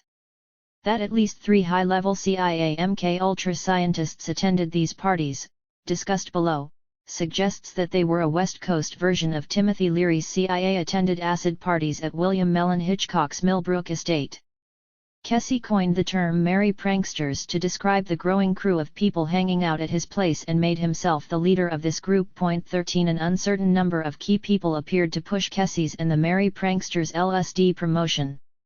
Augustus Owsley Stanley III, best known as Owsley, came from a wealthy and powerful Kentucky blue blood family. His father was a government attorney, his grandfather was a governor and then a U.S. Senator from Kentucky. Owsley had dropped out of the University of Virginia while studying engineering. 14 In 1958, at the age of 21, he enlisted in the Air Force and served for 18 months. 15 His behavior afterwards suggests he did continuing undercover work for Air Force intelligence and MK-Ultra. Owsley Stanley traveled west to attend school briefly at the University of California, Berkeley, where at least one writer said he first started a methadone, amphetamine or speed, laboratory. He began manufacturing mass quantities of LSD in 1963. After he paired with Berkeley science prodigy Tim Scully, Scully did the manufacturing. After One Flew Over the Cuckoo's Nest was published, Kesey stopped working at the hospital and started getting acid from Owsley and Scully. They provided a bountiful supply of both LSD and amphetamines to Ken Kesey and often attended his parties. After Kesey wrote his second novel, he decided to do a promotional trip by traveling cross-country on a bus to the World's Fair being held in Queens, New York, in the summer of 1964. The pranksters decked out an old school bus with bunk beds and electronic equipment, and painted it in swirling patterns with day-glow colors. Scully reportedly set up the stereo and speakers on the bus. 16 This might help attract people in black neighborhoods they visited, particularly areas of civil unrest in the South and Harlem just after the riots, to join their party on the bus. Someone convinced Neal Cassady to join the pranksters. Cassady was the inspiration for a freewheeling character in Jack Kerouac's best-selling novel On the Road. Cassady had just served 2 years at San Quentin Prison for possession of a single joint of marijuana. 17 While ingesting large amounts of amphetamines, Neal Cassady drove the bus, and many journalists wrote about it. Kesey left his wife to watch their 3 children in California while he enjoyed the bus trip that was later glorified in music by The Who and the Beatles, with the songs Magic Bus and Magical Mystery Tour, respectively. At the start of the trip, Kesey stopped to pick up Ken Babs at the El Toro Marine Base where Babs was completing his term of service. 18 A decorated Marine helicopter pilot, one of the first in Vietnam, Babs had attended the Stanford writing program with Kesey in the late 1950s, and they became friends. Along with the book On the Bus, a documentary film about the journey, Magic Trip, reported much about this bus trip. 19 Though the supposed purpose of the trip was to go to New York, the bus took a long detour south. During the ever-increasing Freedom Summer civil rights campaigns, the bus swung through a number of southern towns bringing loads of acid. 20 Evidence indicates they tried to get some of the Freedom Rider activists tripping. In his book On the Bus, Paul Perry described the former struggling New York comedian Wavy Gravy, whom friends also knew as Hugh Romney. 21 The book included a picture of Wavy Gravy's business card that read Goon King Brothers Dimensional Crema, Rudy Klotik, another alias. Wavy Gravy's Goon King Brothers was a psychotropic substance delivery service in San Francisco that he started before meeting Kesey's group. Was this U.S. intelligence work that included Owsley Stanley and Tim Scully? Whether Owsley and Scully knowingly worked for the CIA could never be confirmed, but they would both soon work with the heavily CIA-linked group, William Mellon Hitchcock's Brotherhood of Eternal Love. 22 The pranksters' circuitous route took them through Houston, New Orleans, Mississippi, Alabama, and Florida. They went to segregated beaches and tried to go to black-only swimming areas, acting as if they were well-meaning civil rights movement integrationists. They went to jazz clubs and picked up a jazz artist whom they got to trip with them. Ken Babs appeared to be leading the troop's itinerary by the time they headed for Pensacola, Florida, where Babs's Marine buddy had a place. That friend still served, and was in uniform. Babs apparently still had connections to the military. Were these harmless connections to the military, or might Babs have been working as an undercover MKUltra agent? 23 The bus picked up Babs's brother, John, who they said helped orchestrate the trip. John went missing and then hitchhiked back to the bus. This happened so many times that others nicknamed him Sometimes Missing. With Ken Babs later seen propagation of the CIA's MKUltra goals, it's a wonder if John Babs was consulting with U.S. intelligence handlers. Police stopped the bus at various times, but always let them go. Ken Babs would also later talk an inspecting FBI agent out of arresting anyone in his drug-filled home. 24 When the bus finally arrived in New York, its first stopping point was not the World's Fair, but Harlem. 25 Residents of Harlem had recently rioted over civil rights issues. 26 Promoting acid to rebellious blacks seemed important to the pranksters, as they would later promote acid to blacks in the Watts neighborhood of Los Angeles just after the riots there. Eventually the pranksters did visit the World's Fair in Queens, New York. There the pranksters met with beat writers Allen Ginsberg and Jack Kerouac. The gathering, which was filmed, shows Ginsberg and Kerouac happily greeting Cassidy, but no one else. Ginsberg reportedly had been having sex with bisexual Neal Cassady off and on for 21 years. Ginsberg, Kerouac, and Cassidy kept to themselves, separate from the pranksters. Kerouac didn't enjoy the group and got Cassidy to leave the party early, taking him back to Kerouac's Massachusetts home. 27 Next, the bus traveled up to former Harvard professor Timothy Leary's rented Millbrook, New York estate. Kessie saw this as a great opportunity for two acid-taking leaders to meet. But acid failed to glue the two. Leary had started a 3-day acid trip in his home, and didn't come out to meet Kessie. 28 Kessie, Ken Babs, Wavy Gravy, and the Merry Pranksters returned to the San Francisco Bay Area and continued to promote acid at Kessie's ranch and beyond. They drove their multicolored, day-glow bus all around Northern California promoting LSD. The timing, coinciding with Freedom Summer, seems more than happenstance. At the nearby UC Berkeley campus, students were organizing and protesting as part of the Berkeley Free Speech movement. Clearly, during two of the biggest leftist mobilizations of students, the Civil Rights Freedom Summer and the Berkeley Free Speech movement, MKUltra-linked LSD promoters worked hard to spread the drug amongst them. U.S. intelligence had already launched FBI counterintelligence program, COINTELPRO, tactics against Martin Luther King Jr. and the civil rights movement in the South. The CIA's Operation Chaos joined the FBI's COINTELPRO targeting. Also, MKUltra was extremely active at Stanford University, 40 miles south of Berkeley. 29 Student accounts of the free speech movement at Cal Berkeley suggest that certain pranksters targeted the radical leftists of Berkeley's campus. For example, Denise Kaufman described how she had just enrolled at Berkeley when she discovered LSD and the free speech movement within a few days of each other. 30 Kaufman also told of how one day she was standing in front of Sproul Hall next to tables with information about the Communist Party and Socialists. She said she was arrested standing next to Berkeley Free Speech Movement leader Mario Savio. She said that within days she met Ken Kessie and the pranksters when they had just returned from their cross-country bus trip.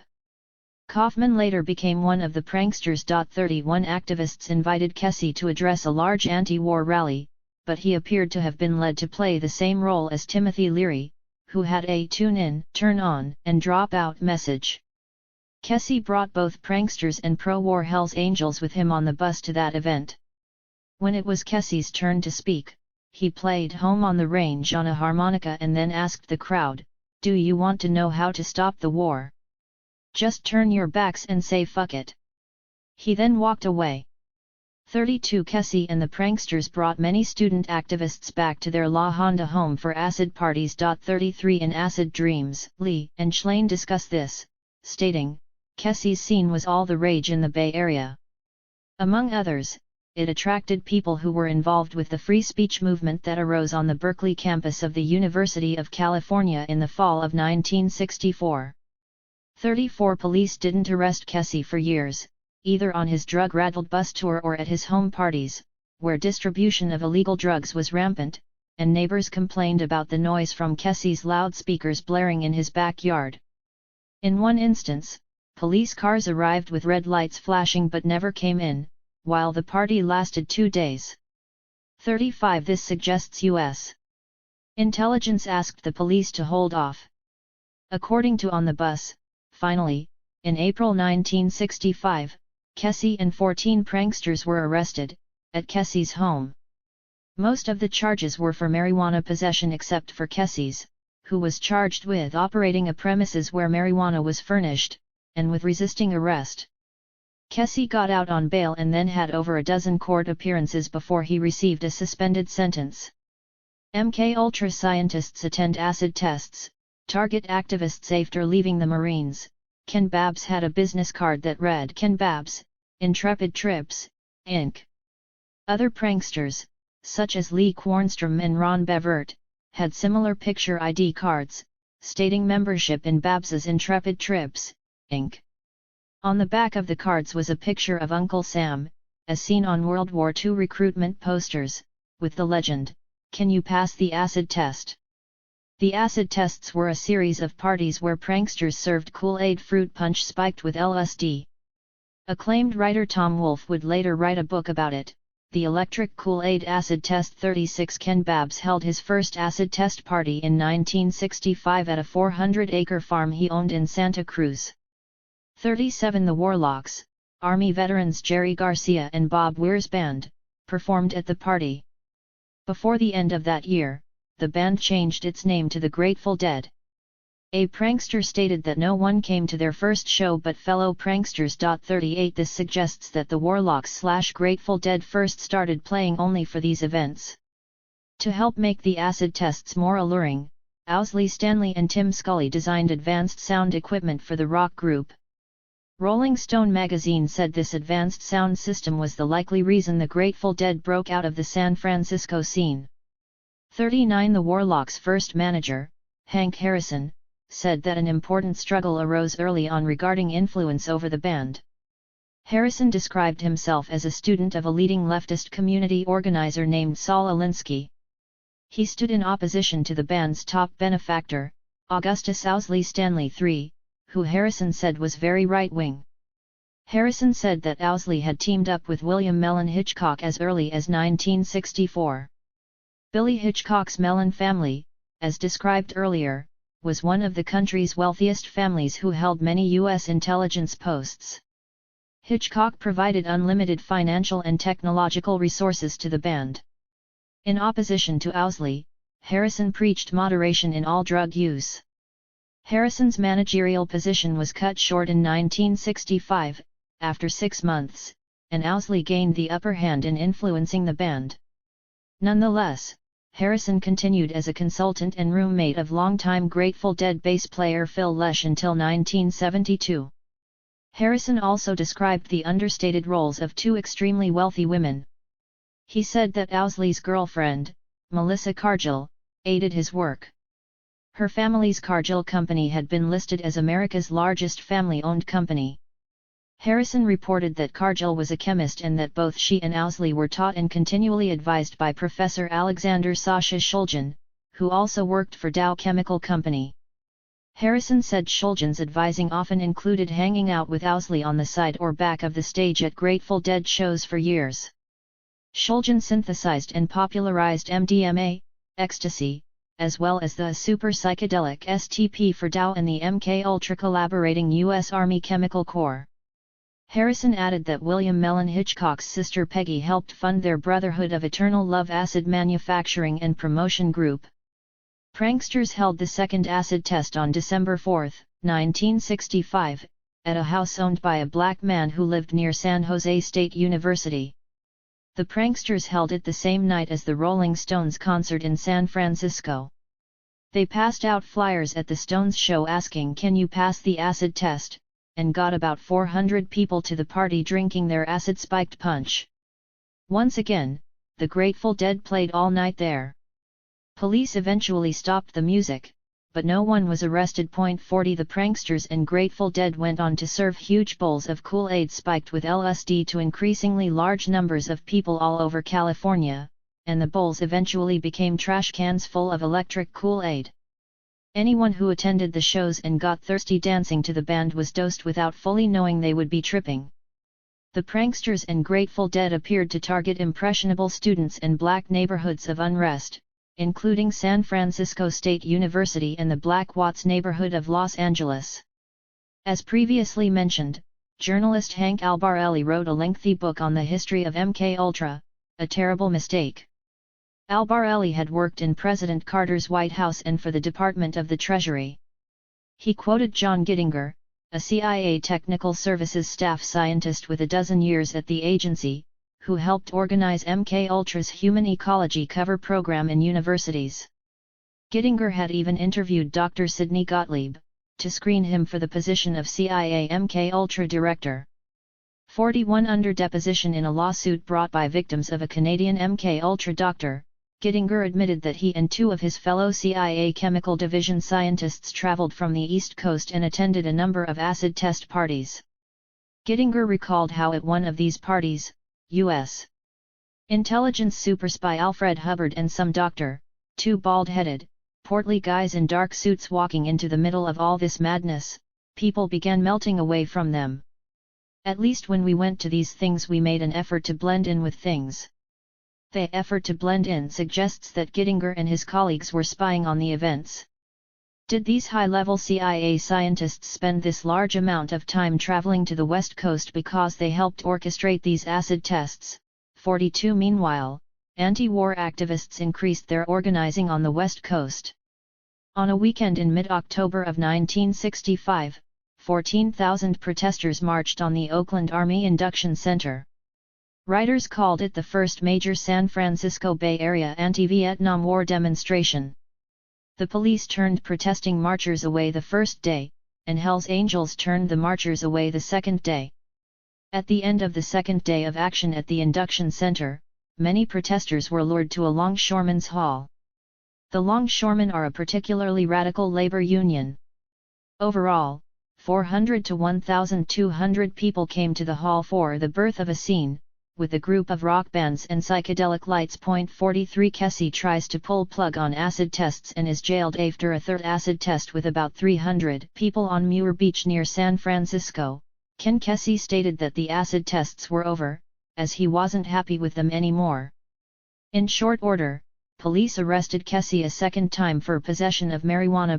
44 Several nights after Kesey's arrest, Ken Babs, Stuart Brand, and others held an even bigger acid test. Babs and Brand had spent considerable time organizing a three-night event they called the Trips Festival, which was a major step up from the former acid tests. It was held at the Longshoremen's Hall. 45 Stuart Brand reported a particularly interesting military history.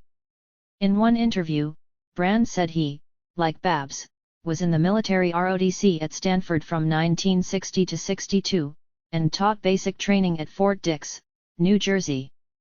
I did serve half a year at the Pentagon as the Army's senior photographer. In another interview, which is also on film, Brand added that at Fort Dix, I was running basic training as a second lieutenant there.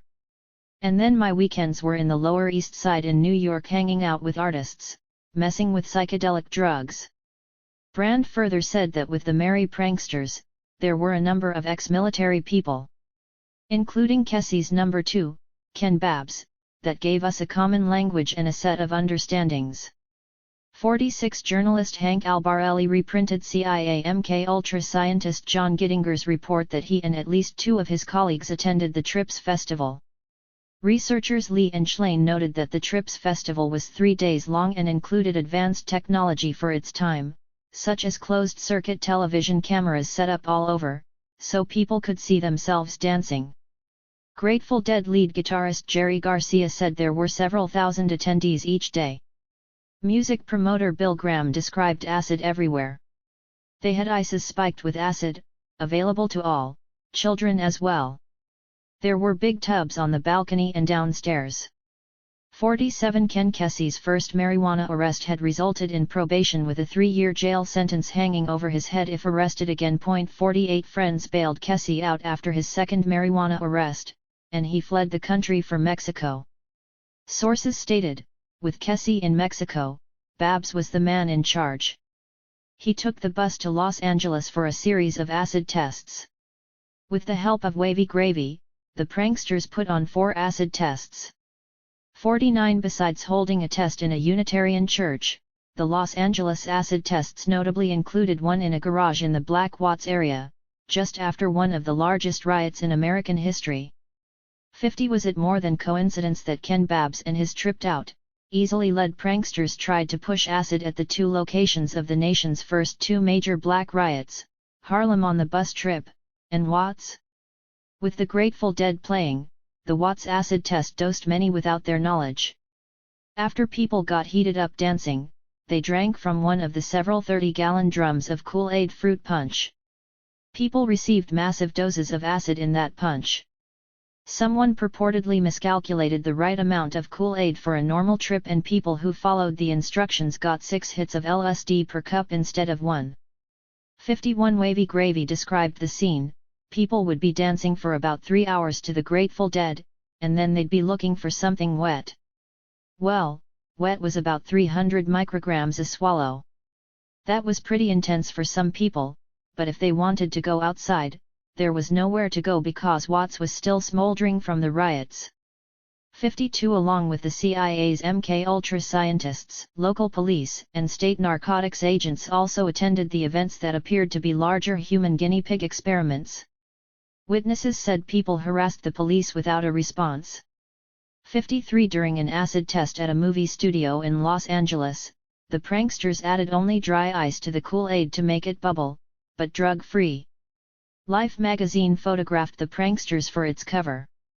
As noted, Time/Life's owner and vice president had an intertwined leadership with the CIA, suggesting that Life purposely published a picture where no one was tripping or crazy looking, as one of many articles trying to promote LSD. 54. Time magazine also highlighted the LSD phenomenon. Magazines such as Look, The Reporter, Cosmopolitan, The Saturday Evening Post, and the Ladies' Home Journal followed suit. 55. By the early fall of 1966, Ken Kesey, now a fugitive, planned an acid test graduation at another Trips festival. He planned to pop up on stage and tell people to go beyond acid, then climb through a ceiling escape door and be whisked away by helicopter. However, police arrested Kesey shortly before the event. Authorities apparently didn't want a counterculture, rebel role model changing his mind and preaching against acid use. 56. Kesey eventually made the acid test graduation event happen when he got out of jail, though pictures showed that between 3 to 6 dozen people participated. 57. Shortly after, a court sentenced Kesey to a prison work farm, followed by a 3-year house arrest at his brother's farm in Oregon that definitively ended his acid graduation message. 58. Ken Kesey said that by 1969, 61 people lived with him in a barn in Oregon. He said they all went to Woodstock without him that year when he found a candle burnt down just before it could catch the surrounding hay on fire. He kicked most of them out after that. Years later, Allen Ginsberg got the CIA records stating that the CIA was paying for those acid experiments to try to make people insane, to weaken people and put them under the control of interrogators. Kesey said he thought the CIA didn't want to have people tripping again, as the CIA didn't like the look in LSD users' eyes. Of course, a mass of evidence dispels this notion. Kesey said he only did drugs on religious occasions in his later years. 59. Chapter 7 Opium's Golden Triangle and Vietnam War-era assassinations. Evidence supports the contention that the wealthiest oligarchs who influenced U.S. intelligence had opponents assassinated when necessary. In Vietnam, the American oligarchs saw a chance to gain more control over the opium cash crops that their families had a history of trafficking. Besides the obvious profit motive from opium trafficking, a little-known vast profit incentive also came from laundering drug profits. Also, with blacks increasingly rioting over civil rights in the 1960s, the oligarchy would have had the added motive of sedating and dividing poor black communities with heroin, the way their progenitors had conducted the opium wars on China, as discussed earlier. Over a 5-year period in the 1960s, gunmen assassinated the 4 most influential opponents of the Vietnam War: President John F. Kennedy, Malcolm X, Martin Luther King Jr. and Senator Robert F. Kennedy. The oligarchy had the top motive and means for these assassinations. Other books have explored detailed evidence regarding U.S. intelligence's possible assassinations of JFK, Malcolm X, Milk, and RFK on behalf of the oligarchs. 1. The oligarchy's motive for assassinating the Kennedys deserves a new look with respect to both the Vietnam War and MK-Ultra. Opium for oppression and corporate profits. Activists fought tirelessly for African American civil rights, and their small but increasing successes began occurring from the late 1950s to the late 1960s. In their award-winning book, Poor People's Movements, sociologists Francis Piven and Richard Cloward make a strong case that riots and other forms of mass disruption had the biggest influence on leading the ruling powers to pass civil rights legislation. While Malcolm X, El Hajj Malik el-Shabazz, and Milk didn't start the riots, U.S. intelligence's research indicated that the rioters had the most respect for these two leaders, who arguably raised their awareness of oppression as a reason to riot. 2. While the John F. Kennedy and Lyndon Johnson administrations enacted civil rights legislation, U.S. intelligence appeared to increase the distribution of heroin into black neighborhoods of American cities to help stop the riots. The wave of heroin that flooded into pockets of unrest in the 1960s served as a tool of oppression against activists and the rioters. Not only did it addict thousands and ruin their lives, it also sidetracked civil rights activists who became wary of entering poor black communities due to the vast increase in violence caused by the drug influx and fights over drug turf. Lyndon Johnson's Attorney General, Ramsey Clark, would later say that he believed the government uses drugs to sedate and divide the masses. 3. A former U.S. Assistant Secretary of Housing and Wall Street insider, Catherine Austin Fitts, explained a little-known aspect of illicit drugs' huge effect on the U.S. stock market. Fitts, who worked in the first President Bush's administration, had a high-level background on Wall Street. She was managing director and a member of the board of directors of Dillon Read & Co., considered one of the Wall Street dynasties.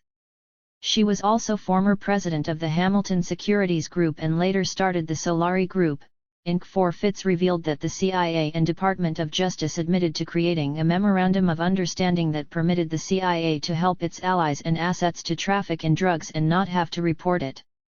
She stated that the U.S. competed with other countries in how best to accumulate cash immediately after World War II. Top researchers agree that the CIA used military transport airline Air America, as well as other airlines, to help traffic Golden Triangle opium worldwide over the following decades. 5. Fitts referred to money made from illicit drug sales as narco-dollars. She said, "The power of narco-dollars comes when you combine drug trafficking with the stock market," detailing how narco-dollars exponentially increase the value of a company's stock. She continued, "The pop is a word I learned on Wall Street to describe the multiple of income at which a stock trades. If a stock like PepsiCo trades at 20 times its income, that means for every $100,000 of income it makes, its stock total market capitalization goes up $2 million. The people who own the company and all sizes of investors make money from the stocks going up." Fitts added that banks also make huge money from cash influxes, in lending it with compounded interest. For example, if someone gets a $120,000 home mortgage loan at 4.5% interest over 30 years, they actually end up paying the bank over $218,000 by the end of the loan term. Through these types of loans, as well as credit card loans, banks gain huge economic power. 6. According to Fitts, banks and many other companies launder money from drug sales in their company's income to increase their stock market value. Laundering means taking the cash from drug dealers and listing it in their income reports. She said that restaurants and other companies dealing in cash also launder drug money. These restaurants and banks take money from the drug dealers and get a percentage of it before giving it back to the dealers as clean money. They easily hide these transactions in their accounting books.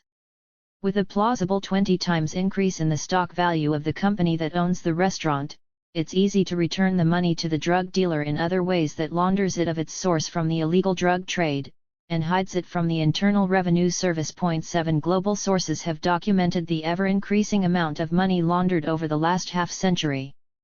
These sources include Antonio Maria Costas, the head of the United Nations Office of Drugs and Crime. 8 The Washington Post would later report an admission by the CIA's own Inspector General that the CIA has trafficked drugs, as will be discussed. 9 CIA targets President John F. Kennedy. John F. Kennedy started his presidency with a conservative pledge to build more missiles in the wake of his Missile Gap campaign. Later in his term he promoted more liberal policies, including his evolving position on nuclear arms, in signing the first limited test ban treaty with the Soviet Union's Nikita Khrushchev. 10 Of key importance, Kennedy also called for a pullback of all troops from Vietnam. Researchers have shown strong proof of JFK's decision to pull out of Vietnam. For example, researcher John Judge's mother worked for the government department that published the data on future troops assigned for deployment in Vietnam for the following years. In 1963, her publication reported 0 troops for the coming year, as the pullout was supposed to be final in 1964.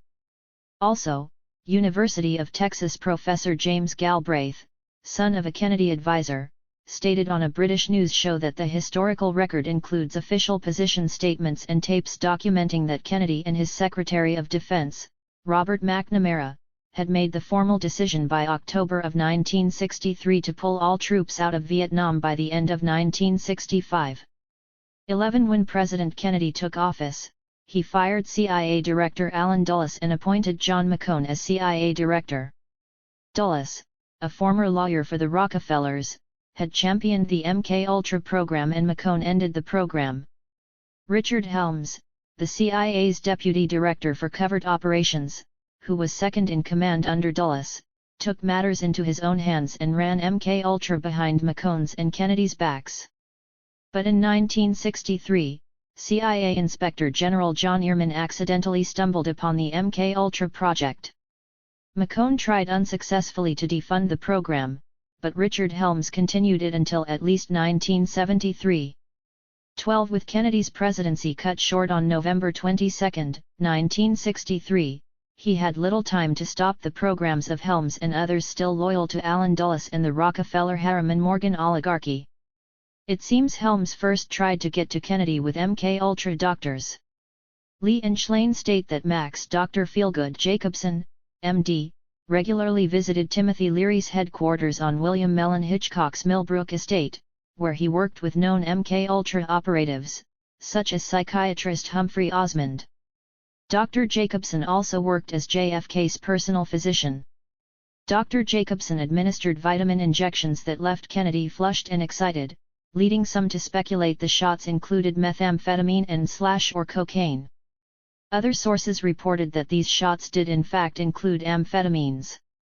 Regular amphetamine injections lead to severe physiological withdrawal symptoms. 13 Besides President Kennedy's efforts to defund MK-Ultra, the ruling oligarchy would have also wanted to eliminate him due to his work targeting key drug trafficking partners, at least 4 mafia kingpins. President Kennedy and his brother, Attorney General Robert F. Kennedy, were developing legal cases against New Orleans Mafia boss, Carlos Marcello, as well as Florida Mafia boss Santos Trafficante Jr., Chicago boss Sam Giancana, and mobster Johnny Rosselli. Professor Alfred McCoy documented how Trafficante had taken over the work of top New York mobsters Meyer Lansky and Charles Lucky Luciano, who worked with U.S. intelligence in heroin trafficking. Professor Peter Dale Scott documented Marcello's narcotics smuggling from Latin American countries with U.S. intelligence support. 14 The Boston Globe presented an important 50-year retrospective of JFK assassination research, stating that those 4 mobsters had at least been working with the CIA to assassinate Castro, which Robert F. Kennedy tried to stop. Recently released RFK files showed that he put a stop to what he considered an insane initiative by the CIA to subcontract out the job to American gangsters.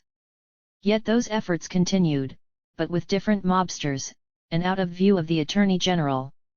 Other recently released files also confirm that Marcello, Trafficante, Giancana, and Rosselli were all involved, at varying levels, in the CIA mafia plots to get Castro.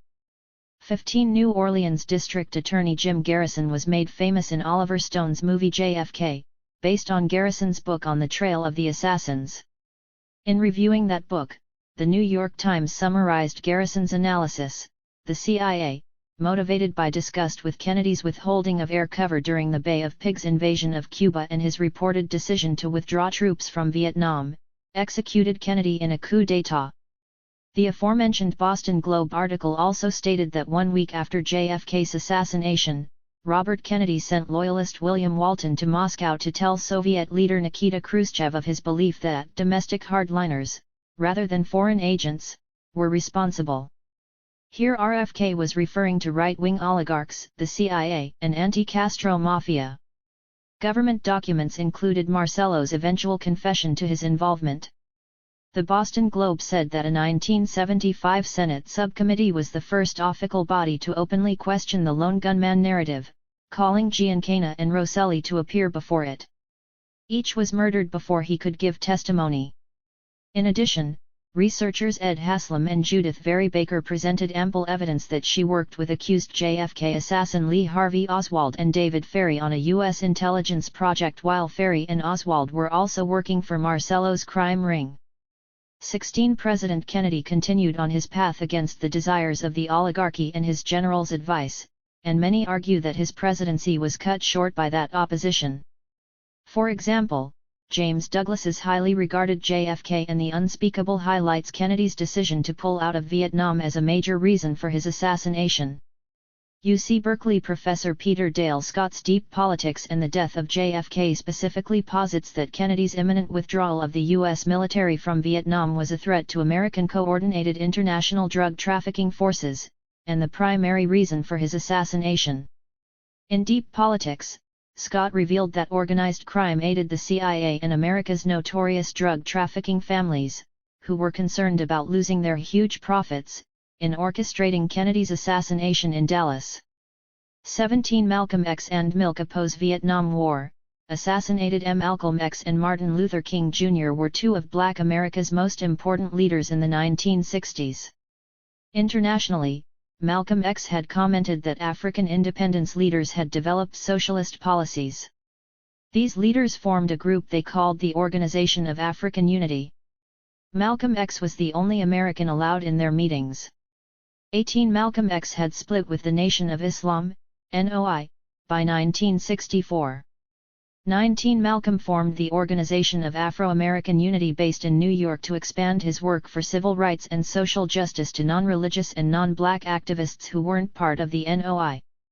Malcolm X maintained his position of militant self-defense while he began directly collaborating with Martin Luther King's group and other civil rights movement leaders. 20 Malcolm X had an impact on the American oligarchy and U.S. intelligence's use of drugs as political weapons in two ways. First, Malcolm X helped develop a very effective addiction treatment and peer support program in the Nation of Islam, which he described in the autobiography of Malcolm X. 21 Malcolm X did not allow drug use among his group's members and he helped influence others against drug use. Secondly, according to the late Columbia University professor Manning Marable, Malcolm X was the first prominent African American leader, and arguably the first American leader, to oppose the Vietnam War. 22 Gunmen assassinated Malcolm X, then calling himself El-Hajj Malik el-Shabazz, on February 21, 1965. An FBI memorandum of March 1968 discussed their long-range goals. These included the goal to prevent the rise of a messiah who could unify, and electrify, the militant black nationalist movement. Malcolm X might have been such a messiah. He is the martyr of the movement today. Martin Luther King, Stokely Carmichael, and Elijah Muhammad all aspire to this position. Elijah Muhammad is less of a threat because of his age. King could be a very real contender for this position should he abandon his supposed obedience to white liberal doctrines, nonviolence. 23 This and other documents show how Malcolm X had clearly emerged as U.S. intelligence's top threat. 24 Martin Luther King Jr. won a Nobel Peace Prize in 1964 after close to a decade of nonviolent civil rights organizing, during which he spearheaded many marches and rallies to end segregation and gain voting rights denied to many poor blacks in the American South. 25 Later, according to CIA documents and FBI agents, the government's goal was to destroy the increasingly radical King, who had grown more complacent about blacks' riotous responses to injustice, saying, "A riot is the language of the unheard." The CIA made milk their #1 black activist target. 26 William Pepper worked as a journalist in Vietnam, an experience that led to anti-war activism beside King, and the two once tried to start a new political party together. Almost 30 years later, William Pepper published a book, Orders to Kill, and later Act of State, about his investigation of Milk's assassination, detailing U.S. intelligence documents, government whistleblowers, and other evidence supporting the suspicion that the oligarchy had U.S. intelligence assassinate Martin Luther King. By that time, King's sons and daughters had grown up to become accomplished leaders in their own right. 27 In his introduction to Orders to Kill's 1998 edition, Milk's son, Dexter Scott King, said U.S. intelligence orchestrated the assassination of his father in 1968 for several reasons. Their primary motive was to stop Milk's civil rights work and anti-Vietnam War organizing. The exhaustive evidence regarding this motive included the fact that U.S. intelligence orchestrated Milk's assassination on the exact one-year anniversary of his first official speech against the Vietnam War at New York's Riverside Church on April 4, 1967. They appeared to want to send a message against anti-war organizing. This magnifies the importance of the war to control the Golden Triangle opium cultivating region. 28 Pepper and others found government-documented evidence that a dozen government intelligence agencies coordinated their plotting against King before his death. Many witnesses and much evidence support how they worked with police and contracted with the Mafia to aid the fatal shooting of Milk in Memphis. 29 Milk's widow Coretta Scott King and their children had William Pepper, who had become an attorney, represent them in a lawsuit, partly to help publicize Pepper's findings. The King family filed a lawsuit against Lloyd Jowers and his government intelligence co-conspirators in Milk's assassination. Jowers owned the boarding house from where the assassins' shots reportedly came. The suit came to trial in 1999, and the King family won their case in court. The King family placed the entire trial transcript on the King Center's website. 30 The Mafia figures U.S. intelligence contracted to aid this assassination were steeped in drug trafficking. Myron Billett told a U.S. House of Representatives subcommittee on assassinations that in January of 1968 he witnessed several CIA and FBI agents offer the heads of New York's top mafia families $1 million to aid in the assassination of Milk. The New York Mafia rejected the offer. Carlos Marcello's New Orleans crime family accepted it. Carlos Marcello trafficked vast amounts of morphine and cocaine into the U.S. His Memphis crime associate Frank Liberto, who aided more directly in the operation, was also reportedly involved in drug trafficking. 31 CIA role in Robert F. Kennedy assassination. Ross McLean, a Canadian psychiatrist who worked at Hollywood Hospital in Vancouver, collaborated with federal agent and acid distributor Captain Al Hubbard. Dr. McLean treated Senator Robert F. Kennedy's wife Ethel with LSD-assisted therapy in 1965. Robert Kennedy had moved to an increasingly leftist political agenda, particularly after his brother's assassination. The targeting of his wife for LSD therapy by the Canadian MK-Ultra psychiatrist parallels the targeting of Jewish leftist Canadian politician David Orlikoff's wife, Val, by MK-Ultra psychiatrist Ewan Cameron. Unlike Ethel Kennedy, Val Orlikoff's situation received long-term treatment that included high-dose shock treatment causing severe long-term damage to her mind. 32 Robert Kennedy apparently saw some good in his wife's treatment. Given subsequent evidence of how MK-Ultra likely helped orchestrate RFK's assassination, it is ironic that RFK first defended LSD.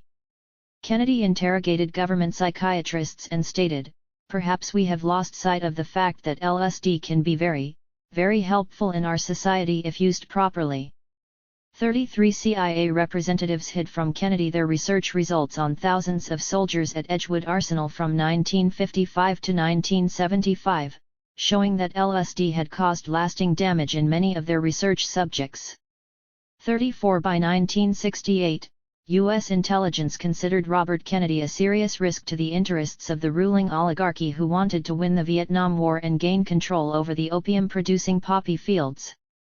As early as February of 1966, then-Senator Kennedy publicly broke with the administration of President Lyndon Johnson in calling for settlement of the Vietnam War. By 1968, especially after the Tet Offensive of the North Vietnamese, many said that RFK stood fully against the Vietnam War. 35 Martin Luther King family attorney William Pepper said Robert Kennedy also made overtures to staunchly anti-war milk to become his vice presidential candidate if RFK won in the primaries. 36 bullets took the life of Robert F. Kennedy on June 6, 1968. By the end of March of that year, the sitting president, Democrat Lyndon Johnson, had announced he would not run for re-election. On the night of June 6, RFK had just won the California presidential primary, the country's largest, and most expected him to go on to win the presidency. After giving a victory speech to a large crowd in a California hotel, RFK was led out through a kitchen pantry, where he was assassinated. The Los Angeles Police Department investigative report on the RFK assassination stated Sirhan, alone, fired 8 shots in that pantry and killed the presidential candidate, before being wrestled to the ground by Kennedy's security. A mass of evidence contradicts this. Los Angeles coroner Thomas Noguchi administered the autopsy. Understanding the gravity of the case, he invited national expert coroners to oversee his work. Noguchi declared that all 3 of the bullets striking Kennedy entered from the rear, in a flight path from down to up and right to left. Powder burns around the entry wound indicated the fatal bullet was fired from less than 1 inch from the head and no more than 2 to 3 inches behind the right ear. A photograph showed Noguchi at a press conference shaping his hand into a gun within an inch of his head to show from where the assassin must have shot. 37 Many witnessed RFK's assassination. These witnesses claimed Sirhan, who was eventually convicted of the assassination, stood in front of Kennedy firing his gun, but never got closer than 2 feet from RFK. 38 Also, the Los Angeles Police Department's Rampart Division had multiple photographs of the shooting they hid from public view and eventually lost. 39 William Harper, a criminologist with 35 years of experience that included U.S. intelligence work, was brought in to examine the evidence by Sirhan's defense attorneys. Harper testified in court and wrote a long affidavit supporting the coroner Noguchi and other witnesses' accounts that someone else fired a gun from behind RFK and within an inch of him. Harper also found that the bullets fired did not match Sirhan's gun and, in fact, had come from 2 different guns. 40 LAPD radio logs. Eyewitnesses and media groups reported sightings of fleeing suspects other than Sirhan, who was held at the scene. 41 One pair of researchers who investigated RFK's assassination, William Turner and John Christian, had strong journalistic credentials along with military and intelligence experience. Turner worked for 10 years as an FBI agent before writing for high-circulation magazines. He also published 2 books on the FBI. Christian had served as a Navy airman and then worked as a broadcast newsman for ABC until 1966. Their book, The Assassination of Robert F. Kennedy, The Conspiracy and Cover-Up, was the first to state that the CIA assassinated RFK. Turner and Christian claimed U.S. intelligence used hypnosis and drugs to produce the mental state that led Sirhan to fire a gun at Robert Kennedy. 42 The CIA history of research that started as Operation Artichoke and developed into Operation MKUltra found success with hypnosis and drugs in the early 1950s. CIA documents dated November 26, 51 and June 8, 54 support this. The documents noted that the CIA scientists used heavy amounts of scopolamine. Former Carter White House staffer turned journalist, H.P. Albarelli Jr., reported on 2 ultra-secret CIA behavior modification and hypnosis programs initially called ZR/Alert and ZR/Awake, creating hypnotically controlled operatives to carry out agency-directed tasks. 43 Two more researchers agreeing with Turner and Christian's findings included Probe magazine editors James Eugenio and Lisa Pease, who perused thousands of government documents from the RFK assassination records released. 44 These documents and interviews informed their conclusion that Sirhan was a hypnotized patsy. Official agencies have ignored these findings. Eugenio and Pease also cited top eyewitness, CBS News employee Donald Shulman, who told radio reporter Jeff Brandt that after Sirhan started firing, a Caucasian gentleman stepped out and fired 3 times. The security guard hit Kennedy all 3 times. His and similar statements were confirmed in a related 1975 court hearing. The guard standing in that position just to the right and behind RFK was Thane Eugene Caesar. Caesar admitted pulling a gun out. The LAPD never tested his gun to see if it was fired.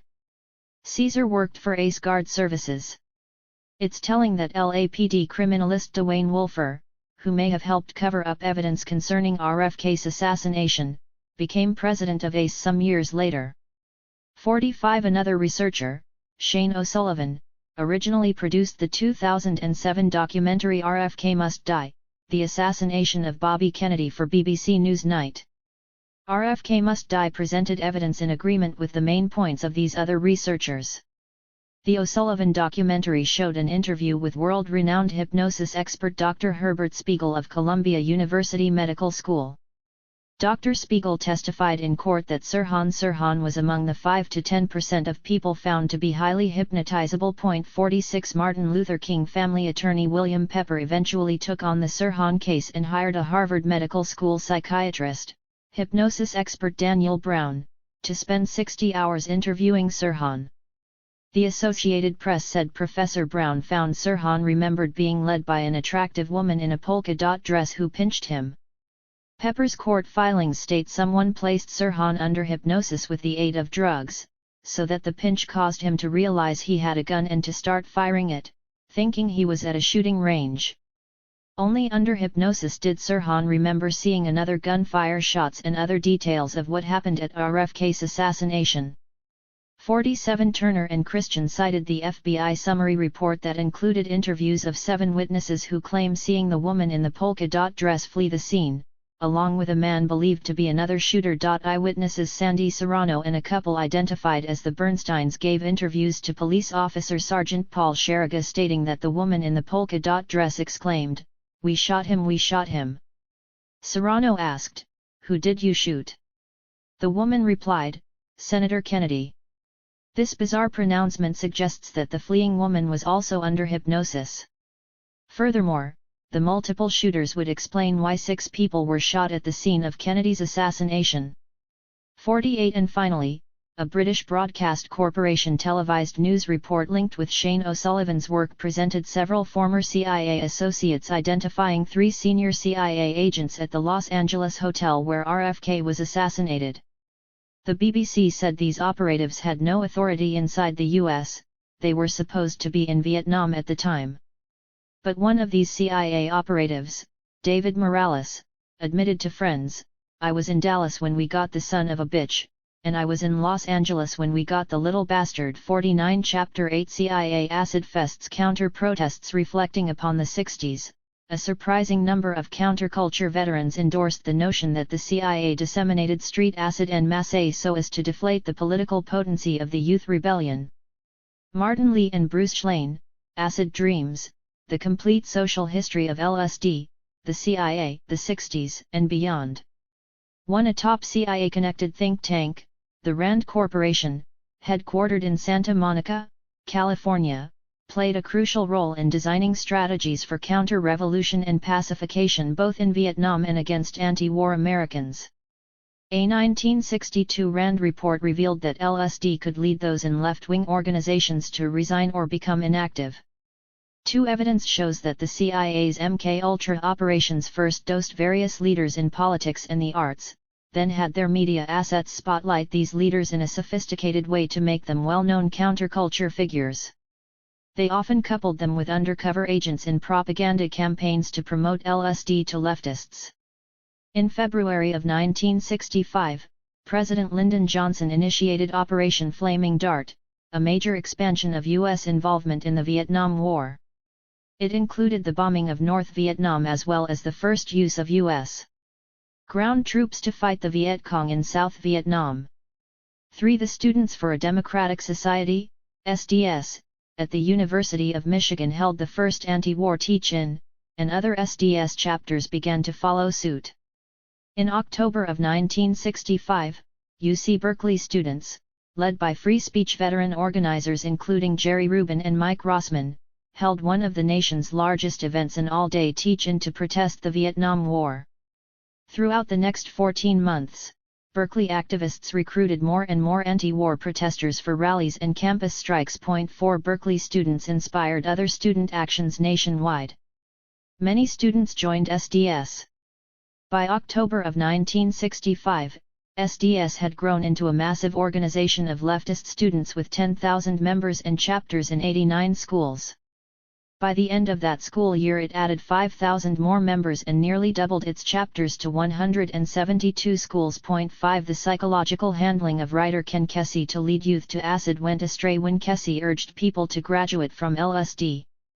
By the end of 1966, Kesey, seen as the figurehead of the acid tests, moved from California and the UC Berkeley area to Oregon. Ken Babs and other pranksters moved with Kesey. They eventually changed Kesey's mind about stopping acid and urging others to stop using it. They also would promote acid in their Day Glow bus at events such as Woodstock. 6 While some of the pranksters moved with him, a few key people involved in the acid tests stayed in the San Francisco Bay Area.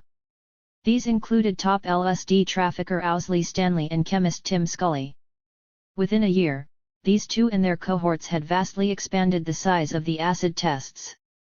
While Owsley had manufactured a lot of acid before the mid-1960s, with Scully he set up a larger LSD laboratory in Richmond, California in the spring of 1966. Top MK Ultra scientists attended Owsley's acid test parties. Also, former Grateful Dead manager/advisor Hank Harrison said Owsley and Scully worked with William Mellon Hitchcock by 1965. This and other evidence suggests that Owsley was working undercover for the CIA in helping set up the acid tests as LSD promotion events for MK Ultra in a way that would make LSD production appear as a grassroots phenomenon. 7 Media aides suspected agents organizing acid fests. Owsley had a network of acid dealers who helped expand San Francisco's LSD scene. Alan Cohen dealt acid for Owsley, turned on brothers Ron and Jay Thelen to acid, and then worked with them when they started the Psychedelic Shop. Cohen also became an editor of the Psychedelic Rangers newspaper, The Oracle. 8 Similar to Owsley's setting up acid tests with top CIA MK Ultra scientists in attendance, John Cook, a man with multiple links to U.S. intelligence, started the Psychedelic Rangers. Cook had a close relationship with his sister and brother-in-law, Alice and Roger Kent, the latter a major figure in the California Democratic Party. Cook also regularly partied with Roger's brother, Sherman Kent. Researchers Lee and Schlane said Sherman Kent headed the CIA's National Board of Estimates, a powerful position, and served as CIA Director Allen Dulles' right-hand man during the Cold War. Cook also made the acquaintance of a number of CIA operatives while traveling in Europe. 9 Cook's governmental connections were legion. During the 60s, Cook worked out of Mexico where he met with researcher Andrija Puharich, who ran parapsychology and drug experiments for the U.S. military in the late 1950s, and Seymour Lazare, a wealthy business associate of William Mellon Hitchcock. Cook's funding sources were unknown, but they were lavish, affording him the ability to send off 6 of his psychedelic rangers to various psychedelic hotspots in North America and Europe. 10 The Psychedelic Rangers carried out MK Ultra type operations, following Cook's directions to damage leftists with LSD. Lee and Schlane described how, following Cook's master plan, the Psychedelic Rangers targeted selected individuals for high-dose LSD initiations. One Psychedelic Ranger, Michael Bowen, claimed he furnished acid to a number of well-known figures, including comedian Dick Gregory. Gregory was the nation's most popular black comedian and an ardent civil rights activist. Other intelligence agents convinced top jazz musician Charles Mingus to try acid. 11 In 1966, Cook sent Michael Bowen to settle in Haight-Ashbury, and the two maintained constant communication. Bowen helped start a psychedelic newspaper, The Oracle, in San Francisco around the time of the Berkeley activism. Bowen had Oracle organizers at his house where they set up acid test type events, a love pageant rally in 1966 and then, the first human being. They dubbed it a pow-wow, gathering of tribes. Michael Bowen and the Oracle reportedly held the human being in January of 1967 in order to psychedelicize the radical political left. If William S. Burroughs and a number of research articles are correct, they sought to do the CIA's bidding in making the radical left less competent. 12 With Kesey and his pranksters gone, the Oracle staff members and others, such as members of the Grateful Dead, took over the organizing of these massively expanded acid tests. Timothy Leary preached his acid-worshipping philosophy, while Michael Bowen and his Oracle organizers invited key leftist leaders, including Berkeley Vietnam Day organizer Jerry Rubin, comedian Dick Gregory, and socialist beat poet Allen Ginsberg for the human being. 13 Cook and Bowen followed the lead of Captain Al Hubbard and Michael Hollingshead. They pretended to turn people onto acid to make the world better.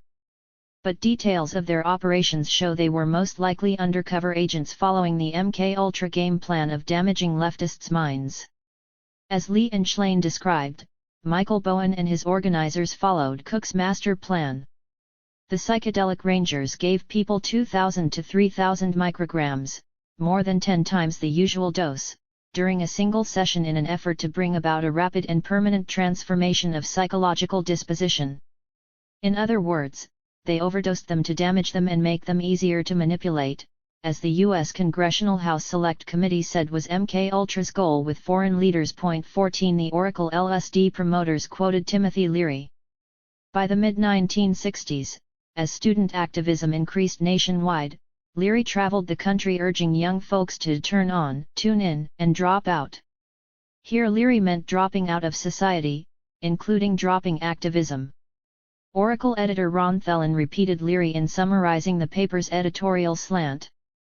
He said it was to show that LSD provides a profound experience. To get everyone to turn on, tune in, and drop out. 15 With undercover agents throughout the San Francisco Bay Area and other cities, U.S. intelligence could heighten their LSD promotion propaganda operations in another important way. Journalists John Stauber and Sheldon Rampton wrote a book about the public relations industry that reported how major public relations firms created AstroTurf, manufacturing fake grassroots groups and propaganda to make their messages appear to come from passionate individuals, rather than huge wealthy institutions. The whole LSD and other drug movement, from Owsley and Bowen in San Francisco, to suspected agents in the East Village neighborhood of New York City, and even the psychedelic rangers' European psychedelic hotspots, appeared to be part of this AstroTurf network. 16 The human being organizers continually tried to appear grassroots, even using low-tech, homemade posters, while attaining mass media coverage. But their true aim was to help drug people both nationwide and globally.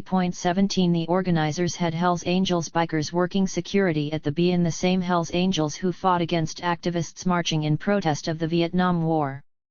Biker gangs' history shows a large percentage of membership is ex-military.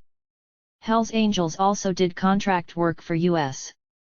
intelligence. 18 The human being was held on Polo Field at Golden Gate Park on January 14, 1967.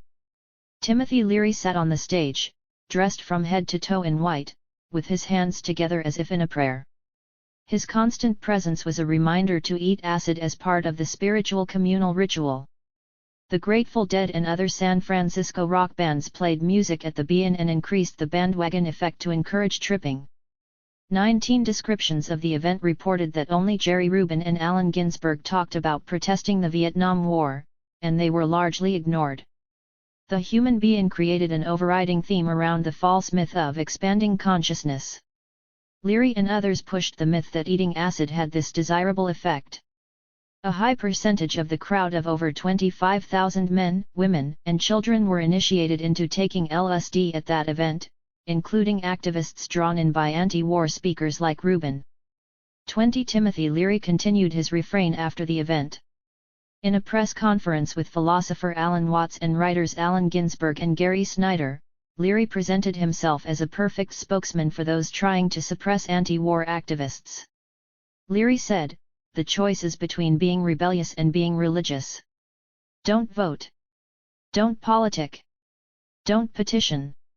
You can't do anything about America politically. He criticized student activists as young men with menopausal minds, if they didn't focus primarily on expanding their consciousness with psychedelics. 21 After this be-in, organizers held similar events in Chicago, New York, and other locations. While actual numbers are hard to determine, attendees remember 100 be-ins held across the country. SDS had mobilized student activists around the Berkeley-inspired anti-Vietnam War protests on numerous college campuses. In seeming reaction, U.S. intelligence-linked LSD promoters used vast resources to duplicate their acid promotion at be-ins and other huge events nationwide. 22 CIA creates San Francisco Acid Wasteland. BY 1966, the Student Nonviolent Coordinating Committee, SNCC, had cast out whites and took on the new name, Student National Coordinating Committee. By October of 1966, Huey Newton and Bobby Seale started the Black Panther Party for Self-Defense in Oakland. In the spring of 1967, Martin Luther King Jr. broke with other traditional black leaders in announcing his opposition to the Vietnam War. At the same time, young people began to move politically more to the radical left. In the black community, many were radicalized by Malcolm X's death. 23 race riots broke out nationwide, especially in the northern black communities, as a response to the killings of civil rights leaders and bombing of black churches in the South. As previously mentioned, King refused to criticize these racial eruptions, saying, "Riots are the language of the unheard." 24 white youths ejected from SNCC went elsewhere. New York University sociologist Todd Gitlin, who had led the national SDS earlier, said some activists turned to marijuana and then acid as it began to pervade the southern communities in which they were organizing. 25 During 1966 SDS grew exponentially, and by June of 1967 had an estimated 30,000 members. 26 An anti-war demonstration in Washington, D.C. that year attracted about 70,000 people, while student teach-ins and anti-war protests erupted at schools from Berkeley to Harvard. CIA think tanks, like the Rand Corporation in California and the Hudson Institute in New York, developed a number of plans for popularizing their chemical agent against the anti-war uprising.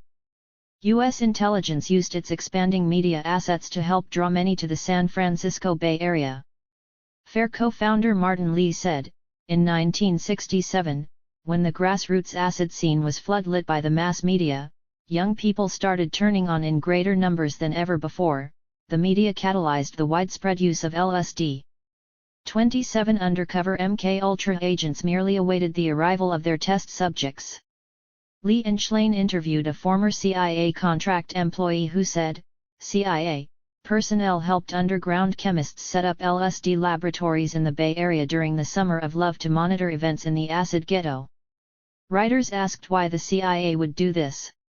They wouldn't be trying to enforce the law, since police already had many undercover narcotics agents in the Haight. 28 Lee and Schlein responded, a CIA agent who claims to have infiltrated the covert LSD network provided a clue when he referred to Haight-Ashbury as a human guinea pig farm. Supporting this description, CIA MK-Ultra scientist Dr. Louis Joylin West rented a place in the heart of Haight-Ashbury for monitoring purposes. 29 In a very long footnote, Lee and Schlein described other interesting aspects of Drive West. West had examined Jack Ruby, the murderer of President Kennedy's purported assassin, Lee Harvey Oswald. West determined Ruby was insane because Ruby didn't agree with West's quick diagnosis of insanity. Drive West also started a center for violence reduction.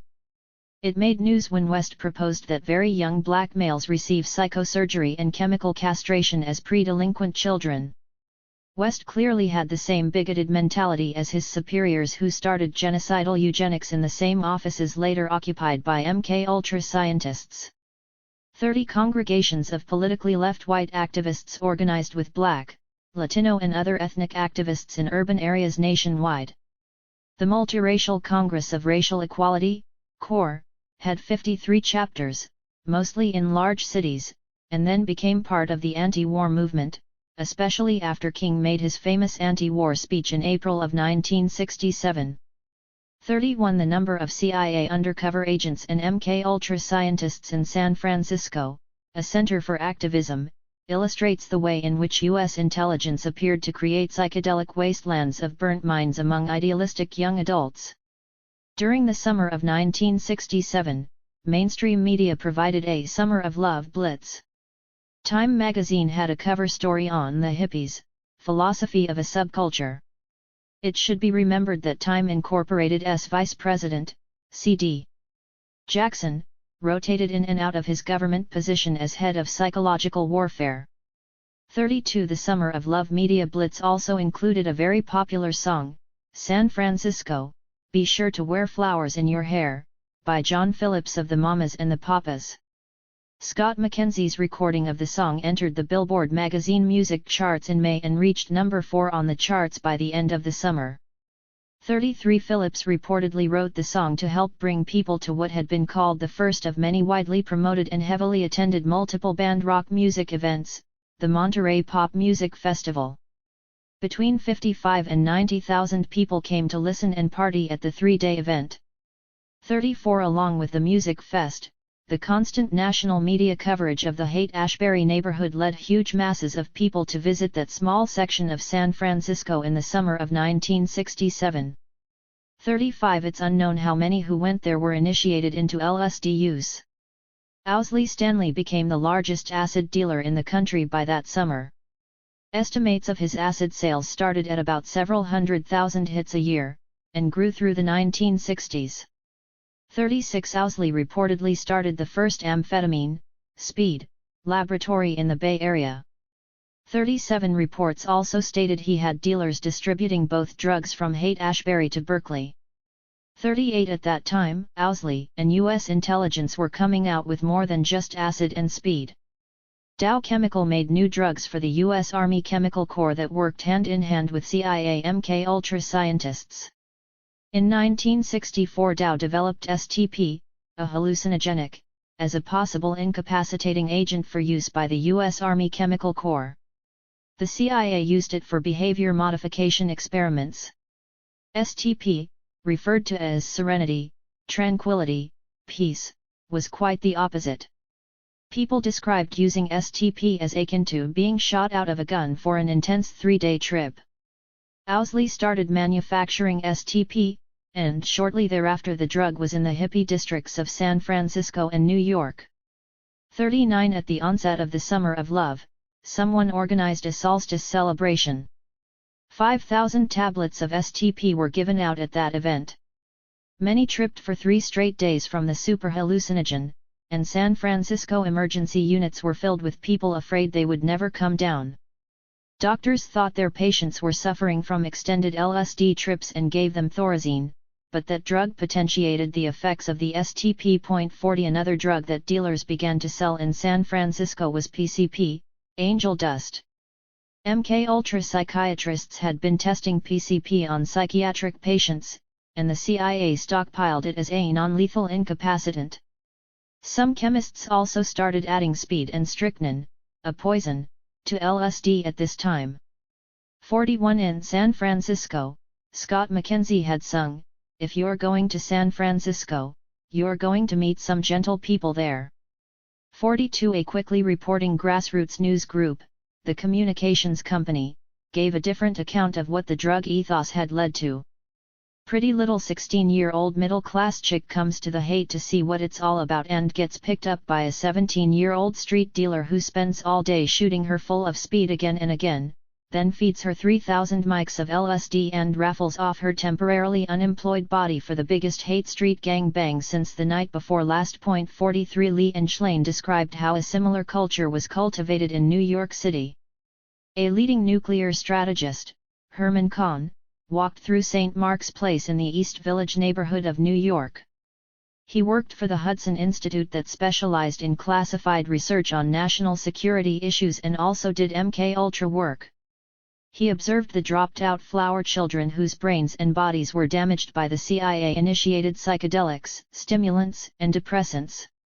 Kahn apparently marveled over his aid in MKUltra's success. A fellow Hudson Institute consultant who once lectured on LSD described Kahn's motivations, saying, he was primarily interested in social control. Kahn made a prediction about what his and the other CIA-tied think tanks tried to engender. He wrote that by the year 2000, this acid subculture would lead to an alternative dropped-out country within the United States.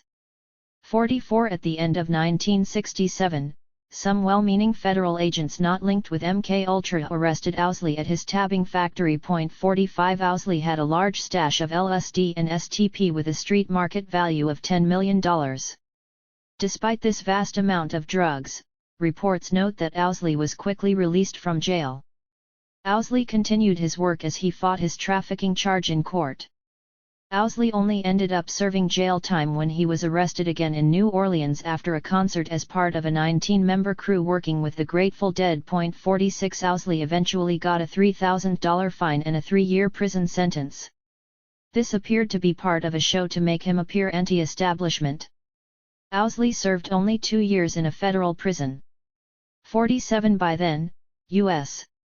intelligence already had a much larger LSD trafficker running operations worldwide, Ronald Hedley Stark. 48 MKUltra LA.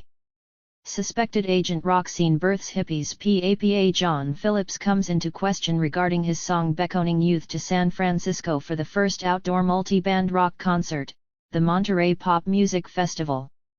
The festival featured early, pre-stardom performances by Jimi Hendrix, Janis Joplin, and The Who, along with performances by the Byrds, the Grateful Dead, Otis Redding, Frank Zappa, and the Mamas and the Papas, which Phillips led. Phillips co-founded the Monterey Pop Fest, which drew the largest crowds ever to the spy and drug-infested San Francisco area of Haight-Ashbury. As it turned out, Phillips had a military intelligence background himself, and hailed from a Los Angeles neighborhood that at least rivaled, if not surpassed, the Haight-Ashbury scene regarding spies, drugs, and suspicious musicians. In his book, Weird Scenes Inside the Canyon, Laurel Canyon, Covert Ops and the Dark Heart of the Hippie Dream, David McGowan details a fascinating account of how John Phillips appeared to work for U.S. intelligence. McGowan compiled the histories of several dozen rock stars who lived in the Laurel Canyon neighborhood of Los Angeles, an astounding aspect of one neighborhood in and of itself. McGowan reported that virtually all of these musicians and many of their partners or associates hailed from military intelligence families. These military intelligence-linked musicians and associates, many of whom also came from extreme wealth, included Phillips, Mamas and Papas, Frank Zappa, David Crosby, Byrds, Crosby, Stills and Nash, Stephen Stills, Buffalo Springfield, Crosby, Stills and Nash, Jim Morrison, Doors, Mike Nesmith, Monkees, Corey Wells, Three Dog Night, Graham Parsons, Byrds, Flying Burrito Brothers, and Dewey Bunnell, America. 49 McGowan detailed how John Phillips could be considered one of several leaders of the Laurel Canyon scene, with Frank Zappa and David Crosby. John's father, Claude Phillips, was a Marine Corps officer and engineer who worked out of Quantico Marine Corps Base. Claude Phillips was also commissioned to Haiti for years, and then Nicaragua, before returning to Alexandria, Virginia, within an hour's drive of Quantico. John Phillips attended the Annapolis-based Naval Academy before, reportedly, dropping out and then finding himself working with a retired naval officer and 4 retired Army generals on a charter boat. 50 John Phillips also married Susan Adams, a descendant of President John Adams, before John ended up in Havana, Cuba in 1958, at the time of Castro's revolution against the U.S.-supported dictator, Fulgencio Batista. Phillips said he appeared on a live Havana variety television show at the time.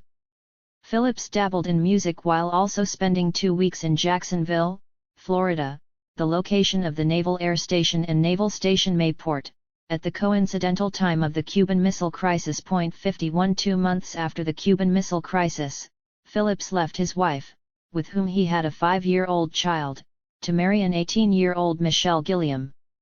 Gilliam's stepmother and mentor, Tamar Hodel, had previously been made pregnant by her father, Dr. George Hodel. The government had charged Drive Hodel with offering his young daughter to influential friends at an orgy. By all accounts, Michelle Gilliam Phillips appeared to be groomed for a bizarre, hypersexual lifestyle with her new 27-year-old husband, who started courting her when she was 16. Over the next few years, Michelle Phillips reportedly had sex with many in the Laurel Canyon scene during their marriage. John's eldest daughter, actress Mackenzie Phillips, one day at a time, accused her father of raping her on her wedding night, the outset of a 10-year sexual relationship with her father. 52 John and Michelle Phillips joined with Mama Cass Elliot and Denny Doherty to form the Mamas and the Papas. John Phillips claimed that they spent their first formative weeks as a band on a drug-fueled Caribbean adventure in St. John's, where they snorkeled on acid for several weeks in early 1963. They then went to St. Thomas and sang for drunken Marines and sailors on their way home from Vietnam. They came back to settle in the Laurel Canyon area of Los Angeles, where John and Michelle were soon able to afford to buy a mansion. The Mamas and the Papas' first album came out in late 1965 and rose to the top of the music sales charts fast. The group would end up selling nearly 100 million albums. 53 Starting in the mid-1960s, John and Michelle Phillips, Cass Elliot, Frank Zappa and David Crosby were some of the musicians who held huge drug and sex-filled parties in their Laurel Canyon mansions. These parties drew music stars such as the Beach Boys and other Laurel Canyon bands mentioned above, along with many bands outside Laurel Canyon. It further attracted many Hollywood celebrities that also drew visitors, such as Warren Beatty, Peter and Jane Fonda, Jack Nicholson, Candice Bergen, Marlon Brando, Roman Polanski, Sharon Tate, Abigail Folger, Dennis Hopper, Larry Hagman and, oddly enough, the murderous cult leader Charles Manson.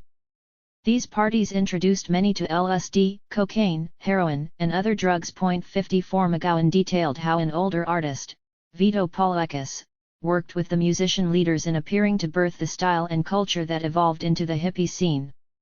Polakis, born in 1913, presented himself as a beatnik clay sculptor and dancer. He had attempted armed robbery in his younger years, receiving a 25-year prison sentence before being released to serve in a branch of the U.S. Navy during World War II. Polakis was also a first cousin of Winthrop Rockefeller's wife, Bobo. Winthrop's father, John Rockefeller, had funded eugenics and MK-Ultra projects. Arkansas elected Winthrop as their first Republican governor since post-Civil War Reconstruction. Polakis married and fathered 2 kids in the 1950s, before divorcing and, at the age of 48 in 1961, marrying an 18-year-old girl named Susan Schaefer. 55 Susan changed her name to Sue and opened a clothing boutique on the ground floor of a 3-level building at the mouth of Laurel Canyon, which has been credited by some scenesters with being the very first to introduce hippie fashions. Upstairs, Vito Polakis raised their first of several children. On the bottom floor, Vito gave clay modeling lessons, which included nude models, to Beverly Hills patrons and Hollywood actors. Vito also held dance classes there. 56 In 1963, Vito Polakis took on a 29-year-old sidekick named Carl Franzoni who, as the nephew of an important Italian cardinal, came from one of the wealthy elite families of Italy that would support fascist leader Benito Mussolini for 2 decades. Polakis and Franzoni gathered a group of 35 young dancers, some men but mostly women, who were called Vito's Freaks. The identities of most of these young dancers remain elusive, but Pamela Des Barres wrote an infamous memoir, I'm With the Band, reporting how as a teenager she and other Vito dancers showed up at many of these Laurel Canyon Band's shows. Writer Dave McGowan noted that a young Chicago vice cop named Elmer Valentine opened the first Sunset Strip Whiskey A Go-Go nightclub in 1964, and then several others on the Sunset Strip soon after. Des Barres said these clubs always let their dance troupe in for free. They gave the bands an instant crowd and popularity, as people came to see the beautiful young people dancing in the audience. 57 Vito Polakis and Carl Franzoni reportedly collected some of their dancers in their communal home by what author Barry Miles described as operating the first crash pad in L.A., an open house to countless runaways where everyone was welcome for a night, particularly young women. By the mid-1960s, Vito, his wife Sue, and Carl moved their communal home to a vast mansion and estate called the Log Cabin. They shared the rent in that location with the staff of the previously mentioned psychedelic newspaper The Oracle, started by the U.S. intelligence-linked Psychedelic Rangers. A one-hit wonder band, the Fraternity of Man, also lived there, while regular visitors included Timothy Leary and musician Ravi Shankar. Frank Zappa moved into the mansion in 1968. 58 more insidiously, these dancers, many still in their teens like Pamela Des Barres, participated in the drug-filled sex parties at the musicians' Laurel Canyon mansions. They helped introduce countless celebrities and musicians to acid. Des Barres observed that Vito Polekis and Frank Zappa never got high. They were both ringmasters who always wanted to be in control. 59 record producer Kim Foley and others described the beauty of Vito's dancers. Vito was in his 50s, but he had four-way sex with goddesses. Besides Des Barres, McGowan described dancer Rory Flynn as Canyonite. Errol Flynn's statuesque daughter 60. Errol Flynn was likely lured to the area to live closer to work. But Los Angeles's Laurel Canyon neighborhood housed a large number of people working for U.S. intelligence, since the U.S. Air Force had run its Lookout Mountain Laboratory film studio there since 1947.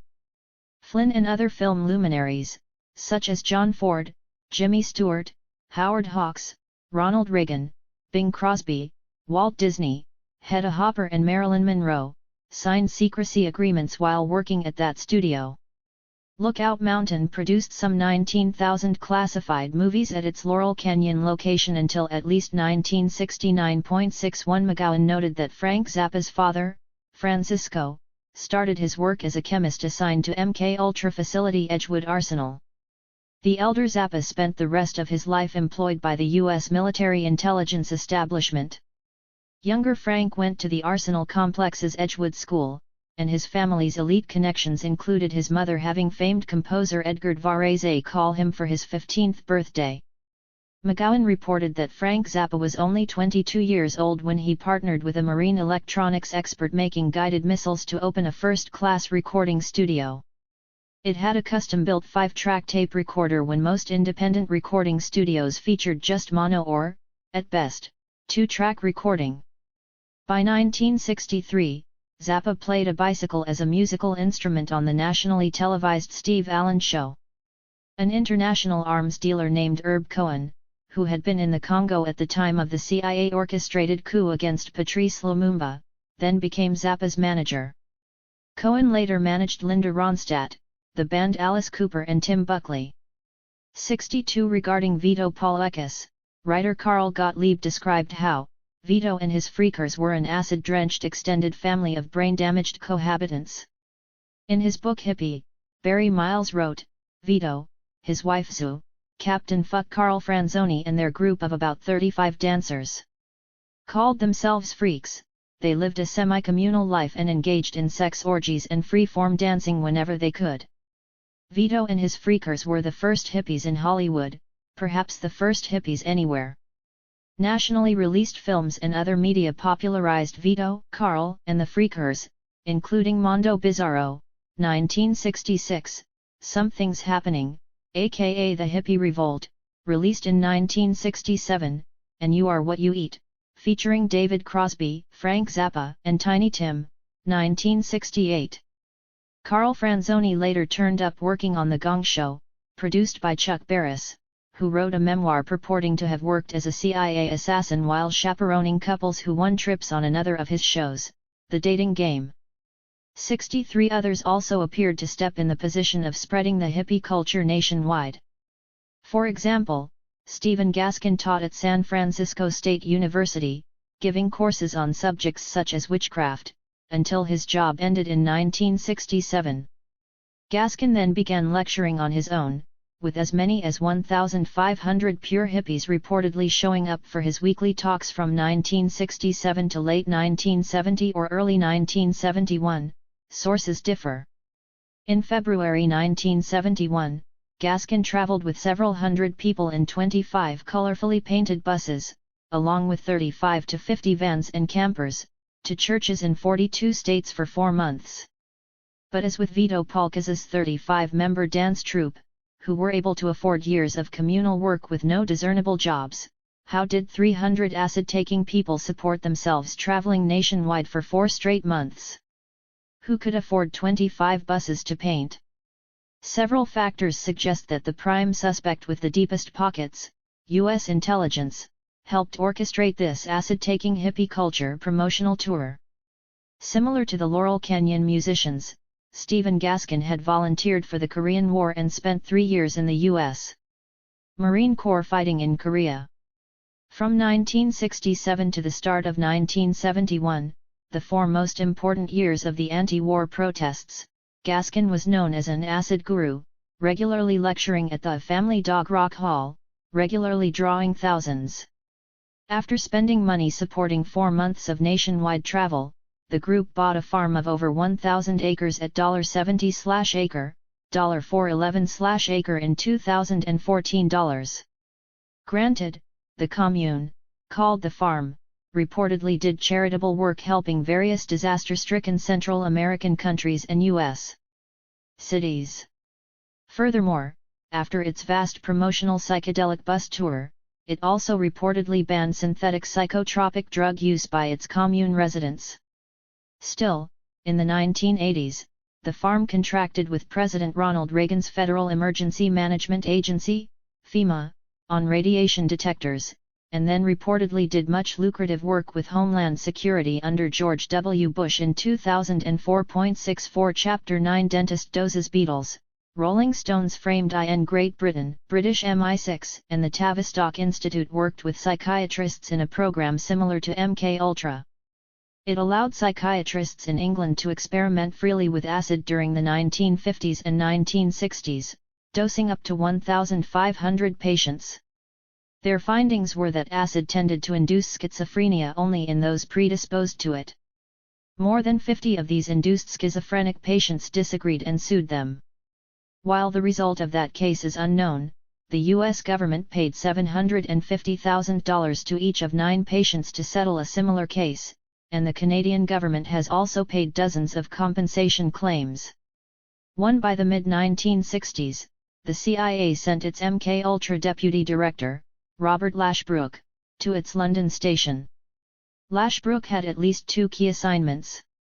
One was dispersing Human Ecology Fund grants in England to promote LSD there. Researchers like famed writer A.E. Hotchner, a longtime editor of Ernest Hemingway's books, said Lashbrook's other assignment was to have undercover agents give LSD to British musicians, with and without their knowledge. 2. Hotchner interviewed MK Ultra agent Steve Abrams, whom Lashbrook recruited when Abrams attended Oxford University in the early 1960s. Abrams said Human Ecology Fund agents released acid to rock groups. Abrams further said, CIA agents were distributing acid all over the place. 3. British propaganda agent Michael Hollingshead, a top man in the British-American Cultural Exchange, had given Timothy Leary his first acid hits. Hollingshead travelled back and forth from New York to London before his major move back to London in the fall of 1965. 4. Upon his permanent move back, Hollingshead brought 5,000 hits of LSD with him. Hollingshead said he wanted to start a drug-based religion for influential British cultural figures. 5. Similar to top MK Ultra LSD distributors, Hollingshead purported benevolent motives for distributing acid, but his dosing of UN officials without their knowledge was in line with MK Ultra's leftist hit list.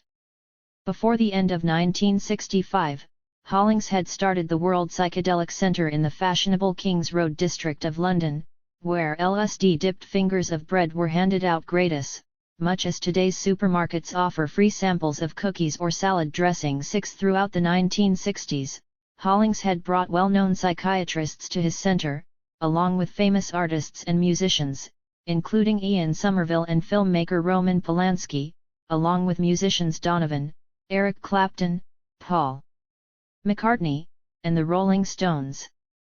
Hollingshead used pirate radio from ships off the coast, the only music radio station to play rock, to further promote acid. 7. A few years later, Michael Hollingshead also held parties where anyone thinking they were drinking straight punch was dosed.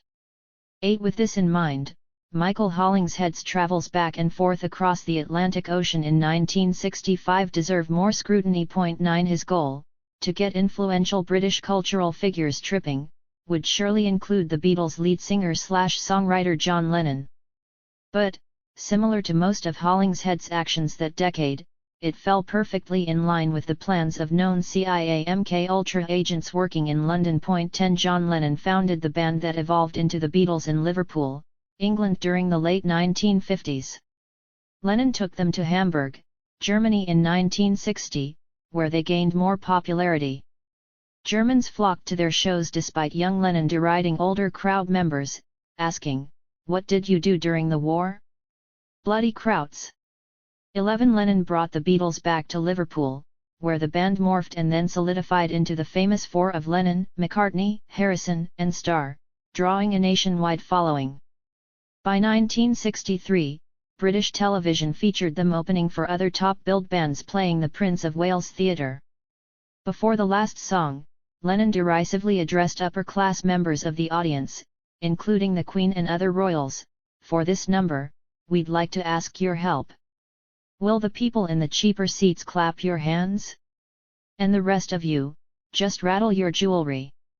In response to Lennon's class-conscious rebelliousness, the Daily Telegraph compared the Beatles to Adolf Hitler, and their concerts to Nuremberg rallies. 12 In 1964, John Lennon continued his antics when first touring America. A reporter asked, "Would you sing something now?" and Lennon responded, "We need cash first." The reporter continued, "How do you account for your success?" Lennon quipped, "A good press agent." A second reporter asked, "When do you rehearse?" Lennon replied, "We don't." Paul McCartney chimed in, "Yeah, of course we do." Lennon injected, "Paul does, we don't." On that tour, Lennon also made a political statement by publicly refusing to play segregated Southern concerts. Despite skipping these shows, the Beatles accounted for 85% of all American singles record sales that year. 13 With Lennon's actions and superstardom, US and British intelligence surely hid early documents in their closely kept file on Lennon when they later revealed only a few hundred pages. Psychiatrists had already prescribed Lennon amphetamines and barbiturates. Lennon said he had been on one drug or another since Hamburg and had rarely faced the world straight. It is likely British intelligence knew this, perhaps even been involved in it the way it was suspected regarding Elvis, leading them to think Lennon might accept LSD. 14 In early 1965, Lennon's Beatles bandmate, guitarist George Harrison, was a patient of a young dentist named John Riley. On a February night in 1965, Dr. Riley had his patient Harrison and John Lennon over for dinner. The two Beatles came with their partners to Riley's house in Hyde Park Square, London. George's girlfriend, model Pattie Boyd, described the situation, saying they knew Riley quite well and had been to a few clubs with him in the past. The 24-year-old Lennon came with his 25-year-old wife, Cynthia. 15 John Riley's 21-year-old Playboy Club employee girlfriend escorted the Beatles pair and their partners into Riley's candle-lit dining room. Once seated, Cynthia Lennon, who also described the incident, noticed 4 cubes of sugar arranged along the mantelpiece. 16 After finishing their meals, Pattie Boyd said that "We had a lovely meal, but needed to leave to catch a friend's band." As we prepared to leave, Riley's girlfriend jumped to her feet and said, "You haven't had any coffee yet." "It's ready, I've made it and it's delicious." The four stayed and drank the coffee, and then Lennon said, "We must go now. Our friends are going to be on soon, it's their first night." "You can't leave," said Riley. "What are you talking about?" asked Lennon. "You've just had LSD. It was in the coffee." Lennon erupted, "How dare you fucking do this to us?" "Do what?" asked Harrison and Boyd, not knowing what LSD was. "It's a drug," said Lennon with his hand on his head, very distraught, as he nor any of the Beatles band members had ever tried the drug before. As the drug began taking effect, they all felt strongly they had to get out of there. John Riley said they couldn't leave. Riley then insisted on driving. The four ignored Riley and got into their car, which looked like it was shrinking. All the way to the club the car felt smaller and smaller, and by the time we arrived we were completely out of it, said Patty Boyd. The club was on an upper floor, Boyd continued, and we thought the lift was on fire because there was a little red light inside. As the doors opened, we crawled out and bumped into Mick Jagger, Marianne Faithfull, and Ringo Starr, the Beatles drummer. John told them we had been spiked. Boyd said that hours later they decided to go home. This time George drove at no more than 10 miles per hour, but it felt like 1,000 miles per hour. It was very frightening and we never spoke to the dentist again. 17 Cynthia Lennon said that when they got back home, John was crying and banging his head against the wall. I tried to make myself sick, and couldn't. I tried to go to sleep and couldn't. It was like a nightmare that wouldn't stop, whatever you did. None of us got over it for about 3 days. 18 Several people published accounts of this event, but Patty Boyd's and Cynthia Lennon's first-hand takes seem the most accurate. No one appeared to know the motives for John Riley's bizarre action or why he would risk drugging his celebrity friend and patient, George Harrison, especially since Harrison had never even heard of the drug yet. But surely there is a reason why he would risk his reputation, his professional career and possibly a criminal charge or lawsuit in drugging these famous musicians, who were already wealthy enough to possibly sue him. John Riley, a dentist for the stars, had a meteoric rise despite mediocre means. Riley's father worked as a British constable, a beat cop, in the 1950s. This constable sent his son to the very expensive Northwestern University Dental School in Chicago, Illinois, where Riley studied cosmetic dentistry. The Rileys bypassed extremely inexpensive dental schools in England. Staunchly conservative Northwestern also housed the Naval Reserve Officer Training Corps. 19 Riley returned to London as one of Britain's most accomplished cosmetic dentists and quickly became first choice for actors, models, and singers such as George Harrison. 20 Did British intelligence talk to one of their frontline cops, Riley, about his son getting a special intelligence assignment, as happened in the father-son police targeting of other political musicians? 21 Riley's lining up of the sugar cubes showed his intention to dose only the Beatles and their partners. Why else would the sugar be so conspicuously arranged except to make sure they were the ones spiked with acid to go into the Four's coffee? Accounts also have Riley offering to drive them all, since they were tripping, further suggesting he hadn't taken the acid. 22 It would seem only someone working for British intelligence would take such actions against alleged friends, knowing he was immune to repercussions from these wealthy, influential musicians. Many reports link John Riley's LSD to Michael Hollingshead, who carried out MK-Ultra-type actions for British intelligence before LSD was more popularized. 23 British intelligence, in collaboration with the CIA's MK-Ultra, appeared to have two goals in targeting John Lennon. First, this would dampen the cognitive abilities of the most intellectual Beatle, who could counter the British elite's conservative agenda. Secondly, Lennon was a clear leader of the Beatles. The LSD use would make it easier for them to manipulate Lennon, and they would also have a more easily manipulated band to help them popularize LSD.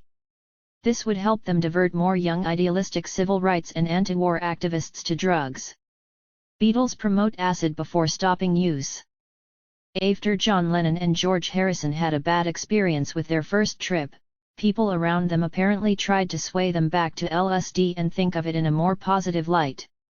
Harrison eventually said he thought Paul McCartney and Ringo Starr should also trip. Ringo first tried LSD at a party held by Byrds band members David Crosby and Roger McGuinn. 24 The Beatles and London Daily Mirror journalist Don Short had rented a mansion in Benedict Canyon in California on their 1965 American tour. Paul wouldn't trip, but Ringo did. Benedict Canyon lied 7 miles from Laurel Canyon, where researcher Dave McGowan said Byrds band members Crosby and McGuinn lived near the Lookout Mountain Air Force Film Studio as suspected U.S. intelligence assets. 25 Beatles biographer Steve Turner said, Paul didn't take LSD until late 1966, after the release of their album Revolver. He took it at the Eden Row, London, home of Tara Brown, the socialite and heir to Guinness money, who was soon to die and be immortalized in the Beatles' song, A Day in the Life. Brown was the man who blew his mind out in a car 26 in 1966. John Lennon made more rebellious public comments without much discretion, such as, "Christianity will go, it will vanish and shrink. We are more popular than Jesus now. Jesus was all right, but his disciples were thick and ordinary." In response, American Southern radio and TV stations organized Beatle burning rallies, and 35 radio stations banned Beatles songs. Lennon tried to apologize, explaining that he thought God was in all of us, but his songs were permanently banned in apartheid South Africa. Death threats began to arrive, and the KKK started holding protest rallies at Beatles shows. 27 John Lennon had begun getting more overtly political by at least 1966. Lennon said he and his band members were against the U.S. involvement in the Vietnam War. Lennon would repeat these opinions for international reporters. When reporters in Japan asked what he was looking for next, he answered, "Peace." Questioned about Vietnam, he said that the Beatles thought about the war every day, and we don't agree with it. We think it's wrong. That's all we can do about it, say we don't like it. 28 American musicians and others tried to influence the Beatles to use more LSD. British propaganda agent Michael Hollingshead had brought to England 300 copies of The Psychedelic Experience, a manual based on the Tibetan Book of the Dead, by Timothy Leary, Richard Alpert and Ralph Metzner, 200 issues of the Psychedelic Review, and 200 copies of the Psychedelic Reader, edited by Gunter Vey. Copies of these books were placed in the hands of the Beatles by Peter Asher's friend Barry Miles, who was now managing the Indica bookshop in Southampton Row. 29 Peter was the brother of Paul McCartney's girlfriend, actress Jane Asher. US and British intelligence appeared to gain unwitting help in popularizing LSD from the Beatles and other top British musicians. Hollingshead's World Psychedelic Centre in London introduced LSD to top musicians Donovan Leitch, Rolling Stones guitarist Keith Richards, and the Yardbirds. 30. By fall of 1967, the Beatles ended up stopping their promotion of their latest album, Sgt. Pepper's Lonely Hearts Club Band, earlier than planned in favor of a new project. It's not certain who or what influenced them, but they began recording a new album and making a film based on it. Magical Mystery Tour. This album and film provides an example of how the world's most popular band, like other bands, promoted LSD and how intelligence enmeshed mainstream media amplified such promotion. The Beatles based the project on Ken Kesey and the Merry Pranksters' psychedelic bus trip. 31A report from Owsley's final home before he died said that Owsley Stanley supplied the Beatles with acid during their shooting of Magical Mystery Tour. 32 Paul McCartney later said, "Those were psychedelic times. Magical Mystery Tour was the equivalent of a drug trip, and we made the film based on that." 33 The Magical Mystery Tour soundtrack stayed number 1 on the sales charts for 8 weeks. When Beatles members and others got tired of acid, the media appeared to give that little attention. George Harrison reportedly stopped taking LSD after his first visit to San Francisco in August 1967. While he was there, he visited Haight-Ashbury, where head shops openly sold drug paraphernalia. Grateful Dead and Jefferson Airplane lived in old Victorian houses on neighboring streets. Harrison walked down Haight Street and was flocked by brain-damaged hippies who behaved as if he was a prophet sent from heaven. Harrison said it disgusted him and changed his mind about LSD, deciding to stay away from it. 34 In a December 1970 interview with Rolling Stone magazine publisher Jan Wenner, Lennon described some of his history with LSD. He described himself as becoming cracked on it and unstable. He said this was especially true in comparison to Paul McCartney, who he said is a bit more stable than George and I. I think LSD profoundly shocked him, and Ringo. I think maybe they regret it. Lennon also said he started having many bad trips. Jesus Christ. I stopped taking it because of that. I just couldn't stand it. Later, a friend and publicist, Derek Taylor, along with Lennon's second wife, Yoko Ono, convinced him acid was okay to use again. 35 John Lennon's LSD use caused him many problems. He had become irrational enough to consider trepanning, drilling a hole in his head to expand his consciousness. 36 Lennon also said he thought he was losing his mind. Lennon would later make negative comments about the LSD culture. He talked about the Tibetan Book of the Dead, an LSD tripping guide by Timothy Leary, as that dumb Leary book. 37 FBI asset gives Jagger first LSD hit, frames Stone's Nobel Prize-winning novelist Ernest Hemingway's editor, A.E. Hotchner, later developed into a renowned historian, and wrote an important account of the second best-selling band of the 1960s, the Rolling Stones. Hotchner's book, Blown Away, a no-holds-barred portrait of the Rolling Stones and the 60s told by the voices of the generation, provides plenty of evidence detailing how the CIA, and its British counterpart MI6, used drugs and murders to target the Rolling Stones. After working in small London clubs, the Rolling Stones blues covers became chart-topping hits in Britain in 1964.38. By 1965, lead singer Mick Jagger and guitarist Keith Richards wrote their own chart-toppers, and had appeared on The Ed Sullivan Show and The Dean Martin television show in America. Their first international #1 song, I Can't Get No Satisfaction, was followed by #1 hit Get Off of My Cloud, and a string of others in the following years. 39 US and British intelligence used many tactics to manipulate and control the music world in order to influence the mass of youth rebelling against the Vietnam War. They appeared to influence top rock bands to inadvertently become role models to promote acid and heroin, among other drugs.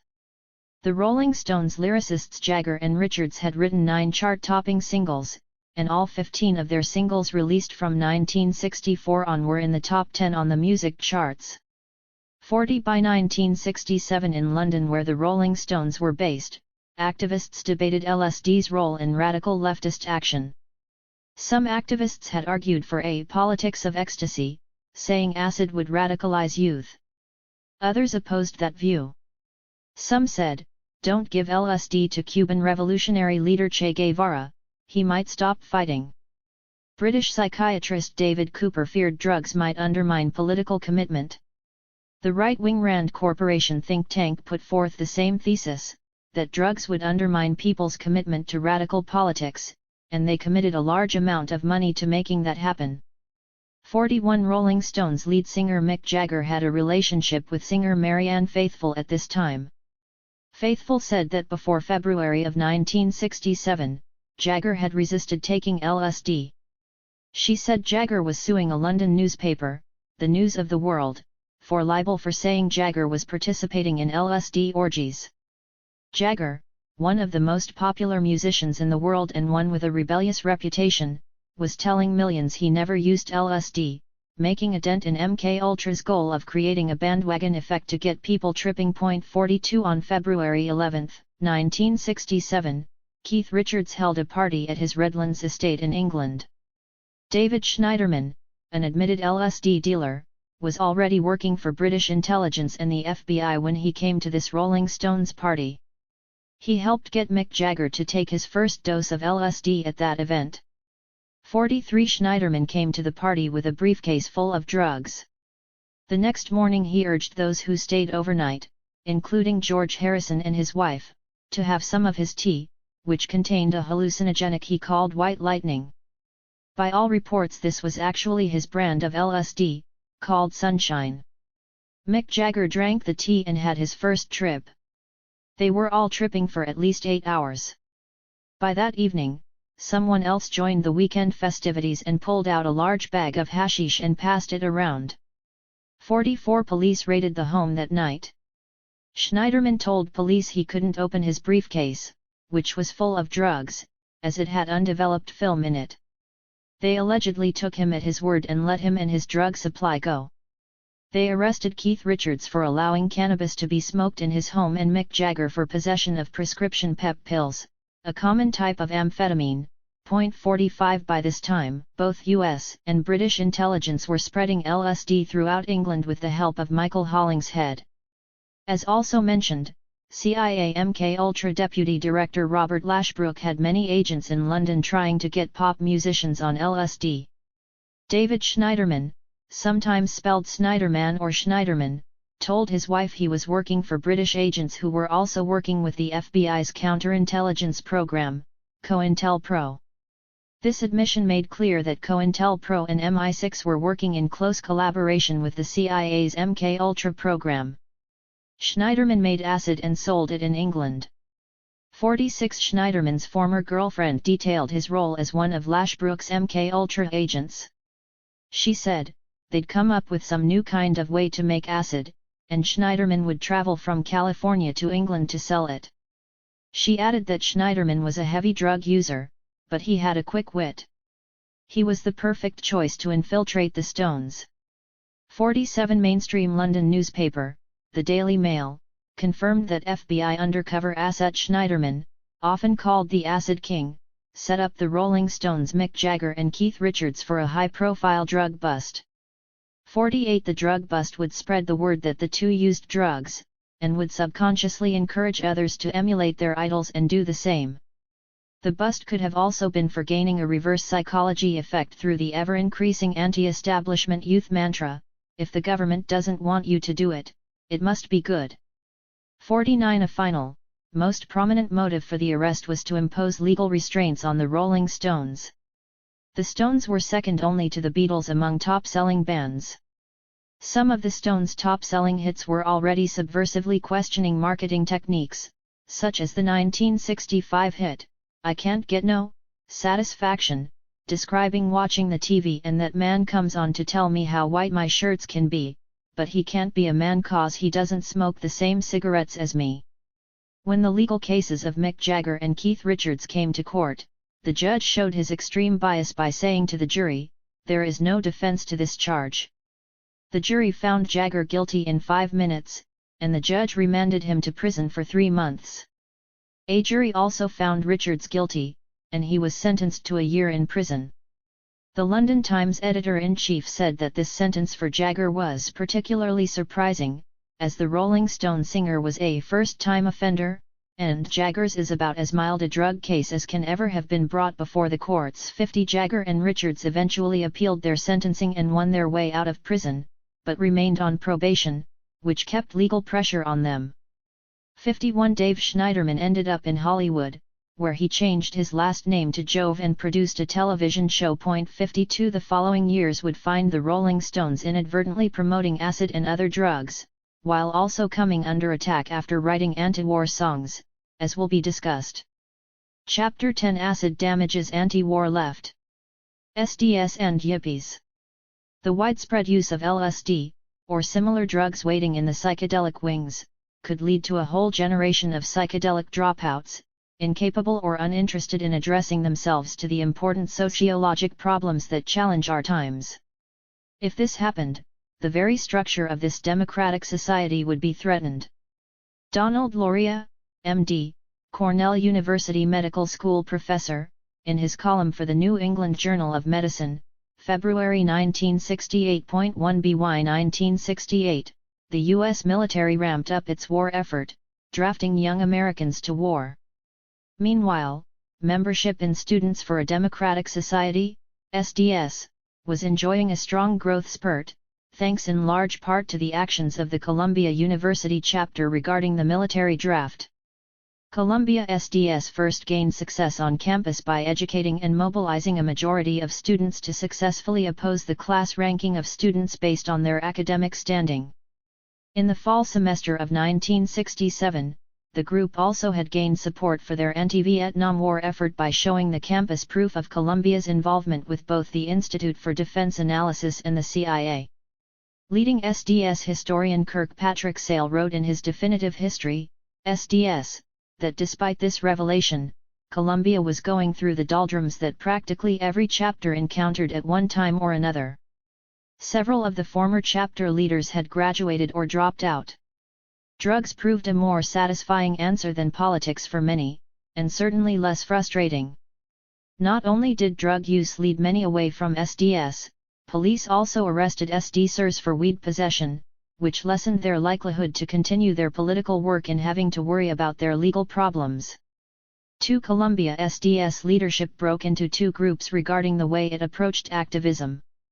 One side was referred to as the Praxis Axis, as it revolved around the Praxis theoretical paper insert as part of the national SDS newspaper, New Left Notes. Ted Kapchuk, Ted Gold, and Dave Gilbert led this more theoretically oriented Praxis Axis, which emphasized writing and debating leftist political theory to educate others. Mark Rudd and John Jacobs led the other group, labeled the Action Faction, that sought more often to put theory into action. Kirkpatrick Sale said this kind of split happened in SDS chapters nationwide. 3. The Action Faction picketed and then held a sit-in to protest Dow Chemical Company recruiters. Dow manufactured incendiary jellied gasoline napalm dropped on vast swaths of Vietnam, and Dow made STP. 4. The faction also threw a meringue pie in the face of a recruiting officer who came to promote the military to students. 5. SDS voted Mark Rudd chapter president. 6. By late March of 1968, Rudd led 100 people through the Roman pillars of the university's low library administration building. They delivered a petition against the school's involvement with the Institute for Defense Analysis. Columbia placed Rudd, Jacobs, Gold, and 3 other SDS leaders on probation for that action. 7. When gunshots killed Martin Luther King Jr. in April 1968, there were black riots in cities nationwide. The BBC said rioters sent at least 100 American cities up in flames. 8. Back in New York, Columbia held a memorial for King. Mark Rudd interrupted the memorial, making a speech about how the school's Institute for Defense Analysis program researched riot control and that the school punished students for nonviolent demonstrations, King's trademark action. He also said Columbia opposed unionization of its largely black workforce and acquired Harlem land for a new gym. 9. The Action Faction of SDS then outvoted the Praxis Axis for a rally and march to the president's office opposing the probation of the 6 SDS leaders, with a contingency plan that few took seriously to occupy and blockade the office. This SDS action on April 23 sparked an unprecedented anti-war uprising. A percentage of SDS members occupied Low Library, and many more students poured in to join them. Eventually, students and New York street radicals took over 5 university buildings.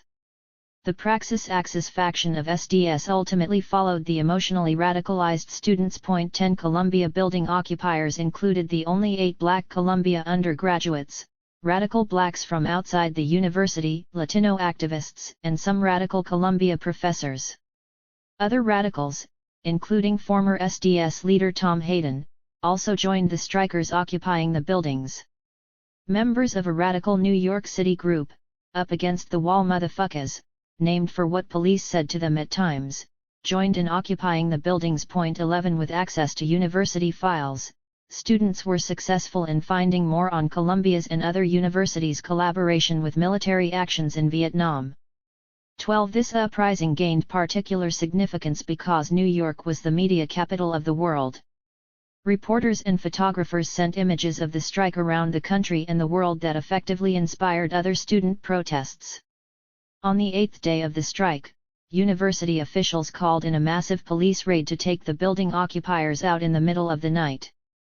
Media news footage showed police clubbing strikers whether they physically opposed the police or not. Police dragged students down marble steps. Some students staggered out of Low Library bloody from head to toe. Police injured 200 students and arrested more than 700. The school reopened on May 6, and police continued to arrest more than 250 students for protesting. 13 Columbia in 1968 surpassed Berkeley in 1964 as the most significant student rebellion in U.S. history. Campuses everywhere were demonstrating, and SDS reportedly played some role in virtually every outbreak. 14 newspapers, magazines, and television programs around the country discussed Columbia. Fortune magazine derisively called SDS the Che Guevaras of our society.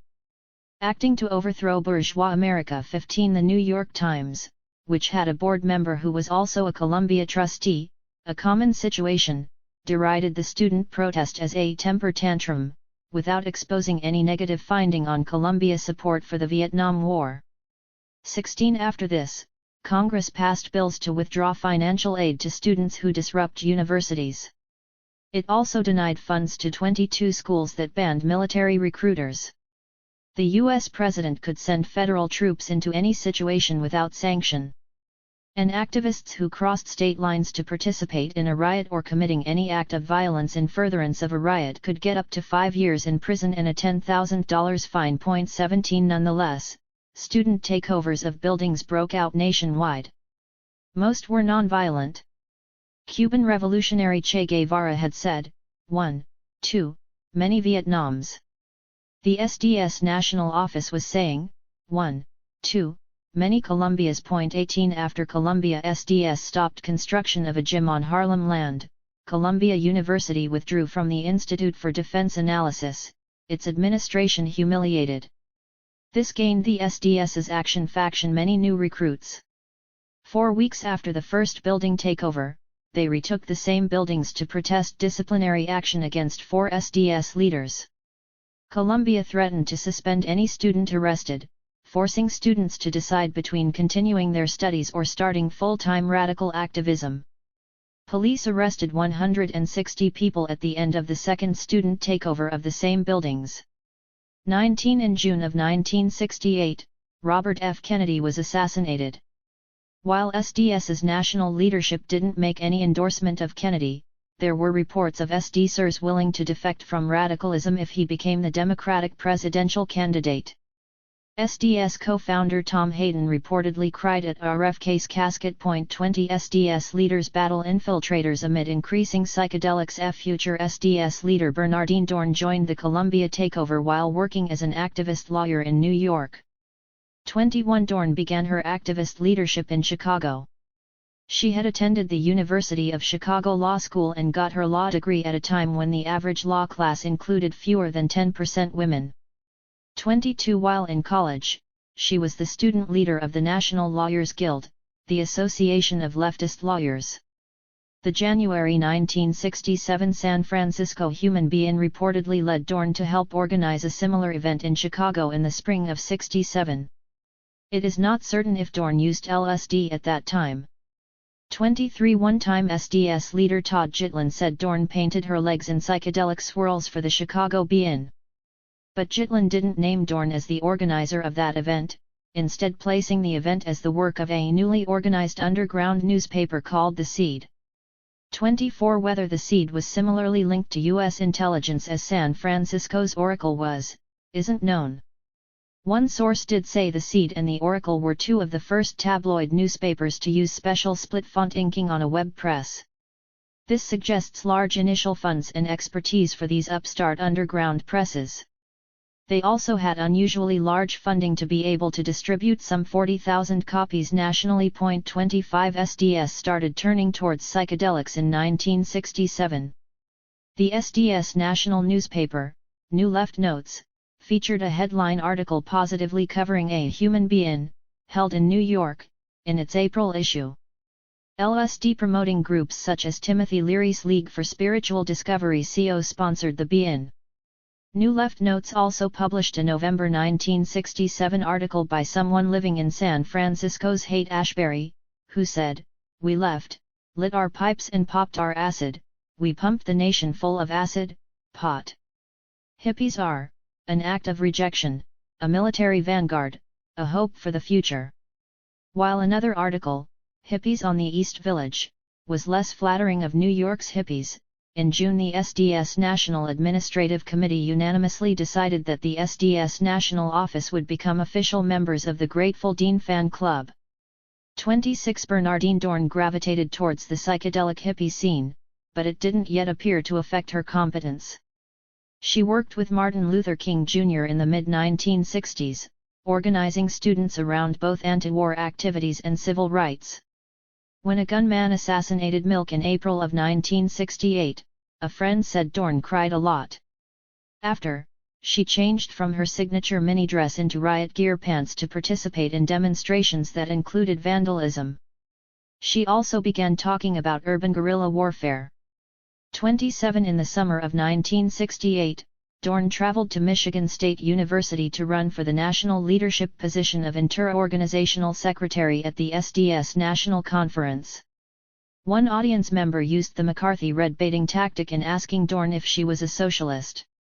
Dorn upped the ante and heralded the new political sentiment by replying, "I consider myself a revolutionary communist." 28 Bernardine Dorn won her SDS position, as did her close political friend Mike Klinsky. A large, more socially conservative group within SDS had a dual affiliation with a national organization called the Progressive Labour Party. Kirkpatrick Sale said members of the Progressive Labour Party, PLP, continually created conflicts in chapters nationwide. They started long debates over small points of ideology. Some believe spies infiltrated the PLP. The fact that former PLP member Philip Luce worked for the right-wing House Un-American Activities Committee soon after leaving the PLP supports this notion. 29 Progressive Labor talks so much about students uniting with workers that the New York group Up Against the Wall motherfuckers staged a mock marriage between a student and a worker at the SDS convention hall. PLP had positive ideas against the growing drug use amongst SDSers. But their straight-laced look, starched work shirts, coat and ties, 50s short hair, and clean-shaven faces also allowed easier agent infiltration. Many said PLP's members' ideological battles soured people on activism. 30 Kirkpatrick Sale noted many old leftist groups at the June 68 SDS convention. These included Spartacists, Wobblies, Communists, International Socialists, and Socialist Workers.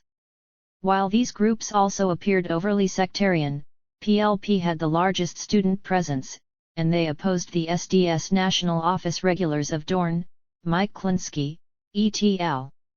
Aware that the FBI and police had infiltrated SDS, the National Office regulars created a workshop billed as devoted to the discussion of sabotage and explosives. They wanted to draw many of these undercover agents to that workshop so that they wouldn't attend SDS's serious workshops on activist strategy. An agent infiltrator later acknowledged that strategy's success. 31 While the Progressive Labour Party members got one representative elected to the 3 national secretary positions, the SDS National Office had virtually all of their candidates voted into the National Interim Committee, a group of the regional SDS leaders. The convention voted Mark Rudd as a first alternate to that committee and used Rudd's publicity to make him a national fundraiser. By November, Rudd had raised over $3,000 in speakers' fees for SDS. 32 MK Ultra agent gives sober Abby Hoffman LSD. Another much smaller activist group, the Youth International Party, or Yippies, started by Abby Hoffman, arose with considerable media attention by 1968. Hoffman earned an undergraduate degree at Brandeis and a master's degree at the University of California, Berkeley, graduating in 1960. He and his wife Sheila married that year and had 2 children within the next 2 years. They both participated in leftist activism for civil rights and against the Vietnam War, and helped organize a delegation to go down south and participate in the Freedom Rides with the Student Nonviolent Coordinating Committee. By 1965 they organized an anti-war protest and led radical talks by activists at a community center near their home outside of Boston. 33 Abby Hoffman's stature as an activist grew. He edited a Boston-area leftist newsletter, The Drum. Hoffman also rallied students to help get a third-party anti-nuclear, peace candidate, Harvard professor H. Stuart Hughes, on the ballot for the U.S. Senate in Massachusetts. For that cause he gathered 17,000 signatures on a petition for what was reportedly the first progressive third-party campaign since 1948. 34 In 1965, Hoffman balanced activism with writing and theater projects. The U.S. Army had drafted Hoffman's former roommate, Manny Schreiber, and had him work for MKUltra on a secret military project testing the effects of LSD on soldiers. Schreiber brought LSD home to Hoffman. At that time Hoffman had never even tried marijuana. 35 After that introduction to acid, Abby Hoffman started using drugs regularly. His wife Sheila, a constant partner in activism, divorced him in 1966, citing his drug use. Hoffman moved away from his kids in Boston, to the Lower East Side of Manhattan that year. That East Village area had a long history of activism and a growing bohemian population, but by 1967 agents helped make it another drugged-out wasteland like San Francisco's Haight-Ashbury. 36 While there, Hoffman staged street theater protests. One of his best known was in August of 1967, when he led fellow activists to the gallery of the New York Stock Exchange. He brought along about 100 or more real dollar bills mixed in with hundreds of fake dollar bills and threw them off the top floor of the stock exchange.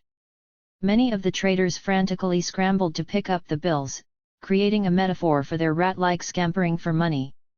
Media groups gave it global coverage.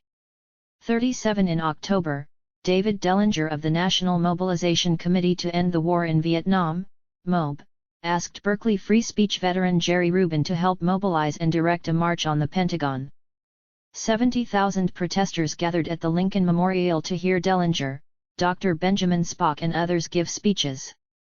Afterward an estimated 50,000, including Hoffman and poet Allen Ginsberg, marched to the Pentagon. Military police stopped the marchers outside the Pentagon. Showing the effects of too much acid, Hoffman and Ginsberg directed people to focus their psychic energy to levitate the Pentagon, at which point they said it would rise, turn orange, vibrate, and end the Vietnam War. Ginsberg led Tibetan chants to assist Hoffman. 38 By the summer of 1968, Abbie Hoffman and his new wife, Anika, had teamed up with fellow heavy LSD users Jerry Rubin and Paul Krasner to form the Youth International Party. The MOB, the Yippies, and others organized a protest at the Democratic National Convention in Chicago. Activist groups like SDS and the Black Panthers didn't get directly involved in the organizing, but did send representatives. SDS sent some 500 members to recruit more people and politically educate the crowd. The Black Panthers had Bobby Seale speak at the protest on one of the 5 days. 39 The day before the convention, the rock group MC5, Kick Out the Jams, and folk singer Phil Ochs played at a Festival of Life concert supporting the protest. There, people passed around acid in the form of spiked honey. Writers said Mayor Richard Daley sent police en masse, and the Festival of Life became a festival of blood. 40 Historians have called the militant reaction to the convention activism a police riot against protesters. Police clubbed and tear-gassed thousands of protesters, left hundreds bloodied, and arrested many. Police took 7 leaders of the protest to court in a highly publicized Chicago 7 trial. Prosecutors added an 8th, Black Panther National co-founder Bobby Seale, although he had only given a speech and then left the protest. When Seale debated his inclusion in the court proceedings, the judge had him bound and gagged, as made more famous in the Crosby, Stills and Nash song, Chicago. Unknown to the Yippie leaders Abbie Hoffman and Jerry Rubin, who stood trial and gained national celebrity, Yippie Steering Committee member George DeMerlo was an undercover FBI informant and had acted as Hoffman's bodyguard during the Chicago protest.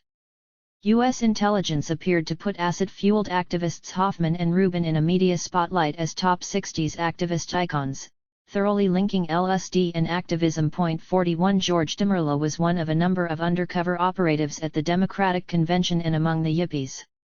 CBS News obtained Army intelligence documents stating nearly 1 out of 6 demonstrators at the Chicago Convention was undercover. These included Bob Pearson, a Chicago cop disguised as a biker who latched onto Jerry Rubin during the convention and became his bodyguard. Pearson started provocations such as throwing stones at police, pulling down flags, inciting protesters to stop traffic and starting fires in the street that helped police chiefs incite their men to physically attack the protesters. 42 The exact number of undercover agents who worked with DeMerlo to manipulate Hoffman, Rubin, and other Yippies, influencing them to promote acid, remains unknown, but evidence indicates that U.S. intelligence did manipulate the Yippies and used them in this manner. 43 Peggy Hitchcock of the intelligence-involved Mellon Hitchcock family helped fund the Yippies, particularly the march to levitate the Pentagon. 44 Meanwhile, President Richard Nixon had the CIA expand its Operation Chaos. The CIA's Chaos enacted strange trivial tactics like use itching powder against leftists, though it also aided U.S. intelligence orchestrated arrests and assassinations. In the 50s, the CIA's benign-sounding technical services staff devised operations using LSD. Chaos trained many local police intelligence divisions who pulled off operations, including Bob Pearson's undercover work as Jerry Rubin's bodyguard. 45 people protested the Democratic Party for President Johnson's authorization of the horrific carpet bombing in Vietnam. Additionally, under an operation called the Phoenix Program, the U.S. military conducted assassinations of South Vietnamese civilians sympathetic to the Communists, and they dropped napalm on innocent Vietnamese. Television news showed many of these images. 46 But the Democrats were a party divided, with some standing for the war and others standing in opposition to it. The Republican Party was more solidly supportive of the military operations in Vietnam. In response to this, the acid-saturated Yippie leaders protested only the Democratic National Convention. No similar protest was staged at the Republican National Convention. 47 The melee at the Democratic Convention was said to help Republican Richard Nixon win the presidential election of 1968 over Vice President Hubert Humphrey, who was also saddled with Johnson's disastrous Vietnam policy. The press let Nixon get away with claiming that he had a secret plan to end the war, which actually outlasted Nixon's presidency. Did U.S. intelligence use its mass of agents to orchestrate events at the Democratic National Convention to help achieve a desired electoral result? FBI agents dose Mark Rudd and Columbia SDS.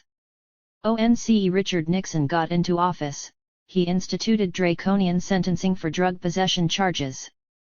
President Nixon had many leading leftists arrested and jailed on minor drug charges.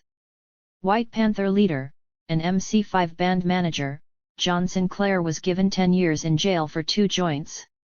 Police put black anarchist bookstore owner Martin Soster in jail for 6 years by planting weed in his store. Amnesty International helped get him released. Columbia SDS leader Mark Rudd was arrested on a drug-related charge through an undercover agent. 48 In the fall of 1968, Mark Rudd toured campuses trying to use his previous year's celebrity status to raise money for SDS. 49 Shortly after, Bernardine Dorn and Mike Klinsky worked with groups of people of color, including the Black Panthers, the Latino activists, the Young Lords, along with the revolutionary black workers and dissenting GIS. Black Panther leaders declared solidarity and support for SDS, while the SDS National Office also expressed support for the Panthers. SDS's New Left Notes declared them the leading black activist group. 50 SDS's Chicago National Office began to experience U.S. intelligence attacks similar to those against the Panthers and Young Lords, albeit less brutal. For example, police purported getting a call of a shooting at the National Office and demanded to inspect the premises. Then firemen came behind stating a report of a fire.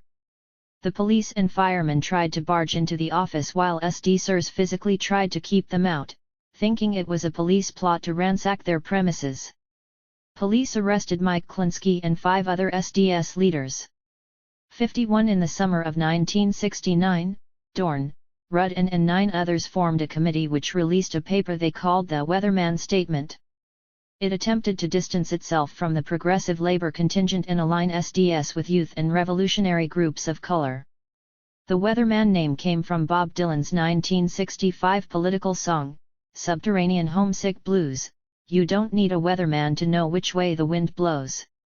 The Weatherman Statement focused on fighting U.S. imperialism as it waged war on Third World liberation movements at home and abroad. 52 Progressive labor used the smallest of differences to find fault in other groups under attack by the U.S. It criticized North Vietnamese leadership for trying to make agreements with the United States as part of peace efforts, instead of just continuing the war. It also attacked the Black Panthers with false accusations that they ignored the working class and waged war against whites. 53 By that summer of 1969, many other sectarian groups with a history of U.S. intelligence infiltration joined in the SDS National Convention. These infiltrators appeared to join collectively against the SDS leadership, and 2 Black Panther members invited to talk at the convention. The Black Panther Party was a vanguard organization that served as a model for organizations formed by other ethnic communities. They were active in at least 45 cities nationwide by this time.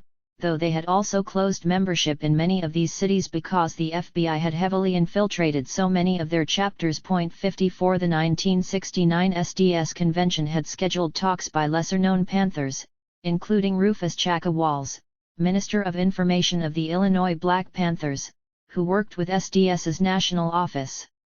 Walls first criticized progressive labor and read a policy letter dismissing the group, approved by Panther National Chairman Bobby Seale. Walls also made a chauvinist remark about women's liberation as pussy power, leading to many boos in the convention audience. It's uncertain where Chicago Panther leader Fred Hampton was on this occasion, but another Panther, Jewel Cook, continued a chauvinist line of comments. Cook said that the position for you sisters is prone. This hurt the Weatherman contingent's appeal to convention delegates. 55 The convention became very fractious, with boos and jeers at the Panthers and the Weatherman contingent. Interorganizational Secretary Bernardine Dorn impulsively decided to walk away from it, and encouraged about 700 others to follow her. This effectively ended the Students for Democratic Society, which had close to 100,000 members by that time. 56 U.S. intelligence waged a huge campaign against Dorn and her comrades at that convention. Did acid use lead to Dorn's impulsivity and loss of emotional control to enact that walkout? Sociologist and former SDS leader Todd Gitlin credited Dorn's action with dismantling the largest American organization anywhere on the left in 50 years. 57 Still, Dorn's Weatherman remained the de facto revolutionary cadre. U.S. intelligence didn't have as much initial luck getting Columbia SDS leader and icon Mark Rudd, nor his fellow Columbia SDS leaders, to use acid. According to Lee and Schlein, Rudd declined numerous offers to turn on with the Crazies, a militant offshoot of the Yippies, on the grounds that it would interfere with his politics. The Crazies chided Rudd and his cohorts for being straight-laced and ignorant of the youth culture, but Rudd's crowd was not to be persuaded. Finally the Crazies took matters into their own hands and put acid in the wine at a weather party without telling the hosts. Soon the place exploded into a frenzy of song and dance. Afterwards the local leadership agreed that LSD was inherently revolutionary, and Rudd and other Columbia leaders ordered every weather person in New York to take the drug and get experienced. 58 Historians Lee and Schlein apparently didn't realize, nor did Rudd and the other Columbia leaders realize, that undercover FBI asset George DeMerla was one of the Crazies' leaders. Lee and Schlein actually described DeMerla as one of many informants who received training at the FBI's Hoover University in Quantico Marine Base in Virginia.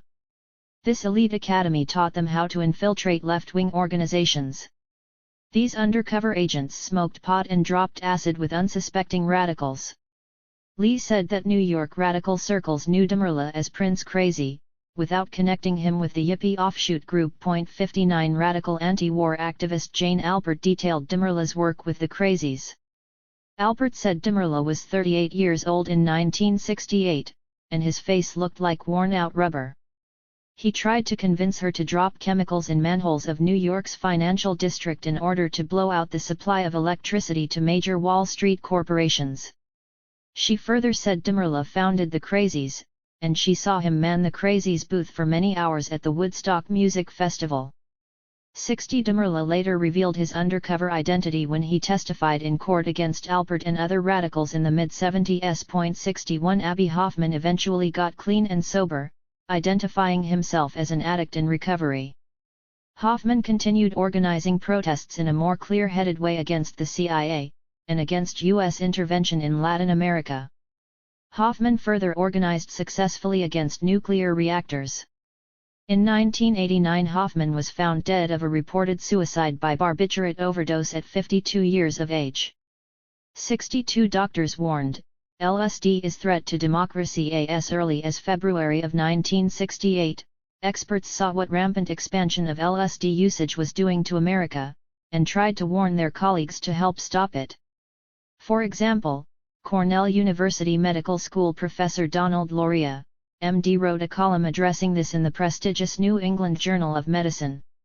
Professor Loria had a regular column, Medical Intelligence, where he first gave an overview of the latest studies on LSD that indicated some substantiation to small benefits from the drug, but he dispelled the truth to claims of any larger benefits. 63 Professor Loria discussed how a variety of prolonged, even permanent, adverse reactions from LSD use are being reported increasingly often.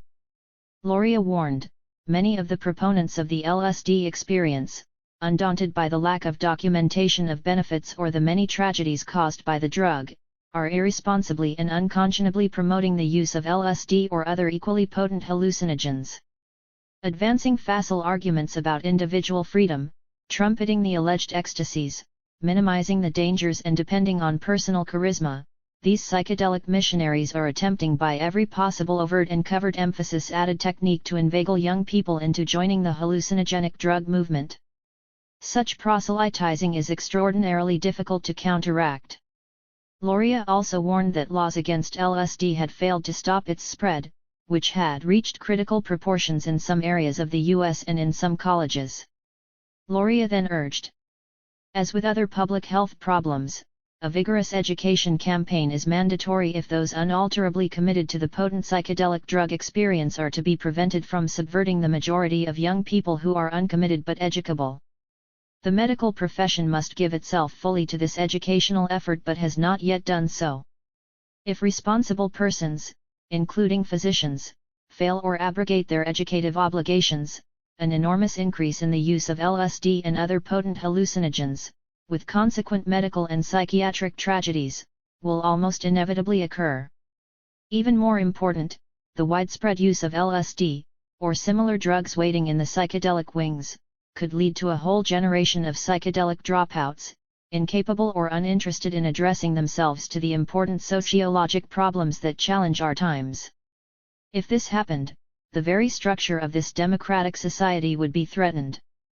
The recent writings of academicians, scientists, psychiatrists, and beatnik philosophers suggest that the LSD problem must be recognized as an integral part of a much larger issue.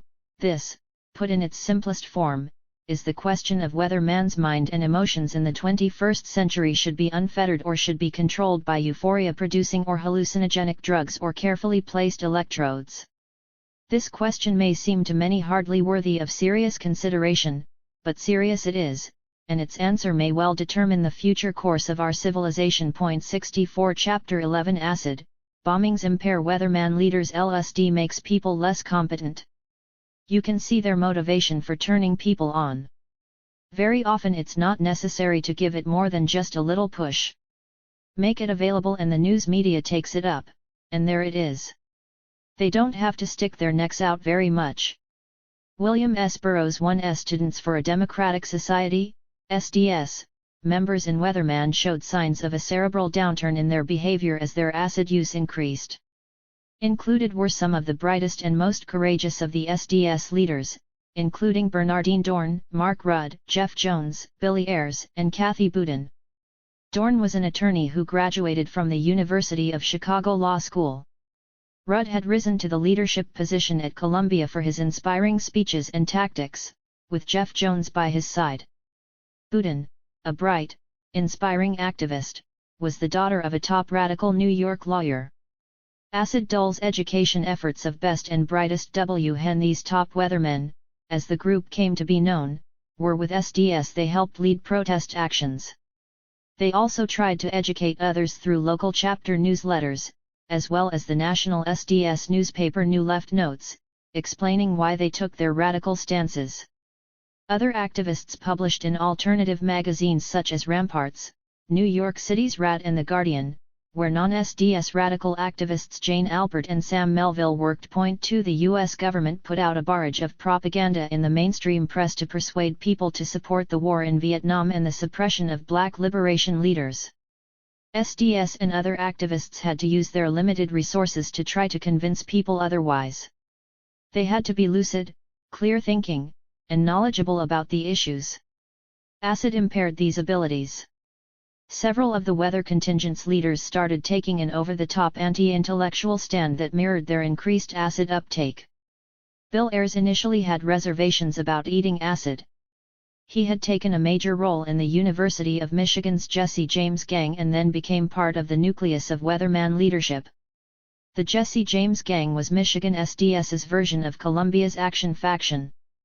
Writer Martin Lee said that a White Panther, Ken Kelly, who edited an underground newspaper, got Ayres to try LSD despite his having reservations about it, and Ayres continued to use it while he was with the Weathermen. A later action by Kelly would put into question his greater allegiance to the Panthers or the FBI. Point 3 Ayres ran for the position of Education Secretary of what remained of the National SDS organization, now split in two, months after Dorn led a walkout at the summer of 1969 convention. The Weathermen ran one SDS group, Progressive Labor ran the other.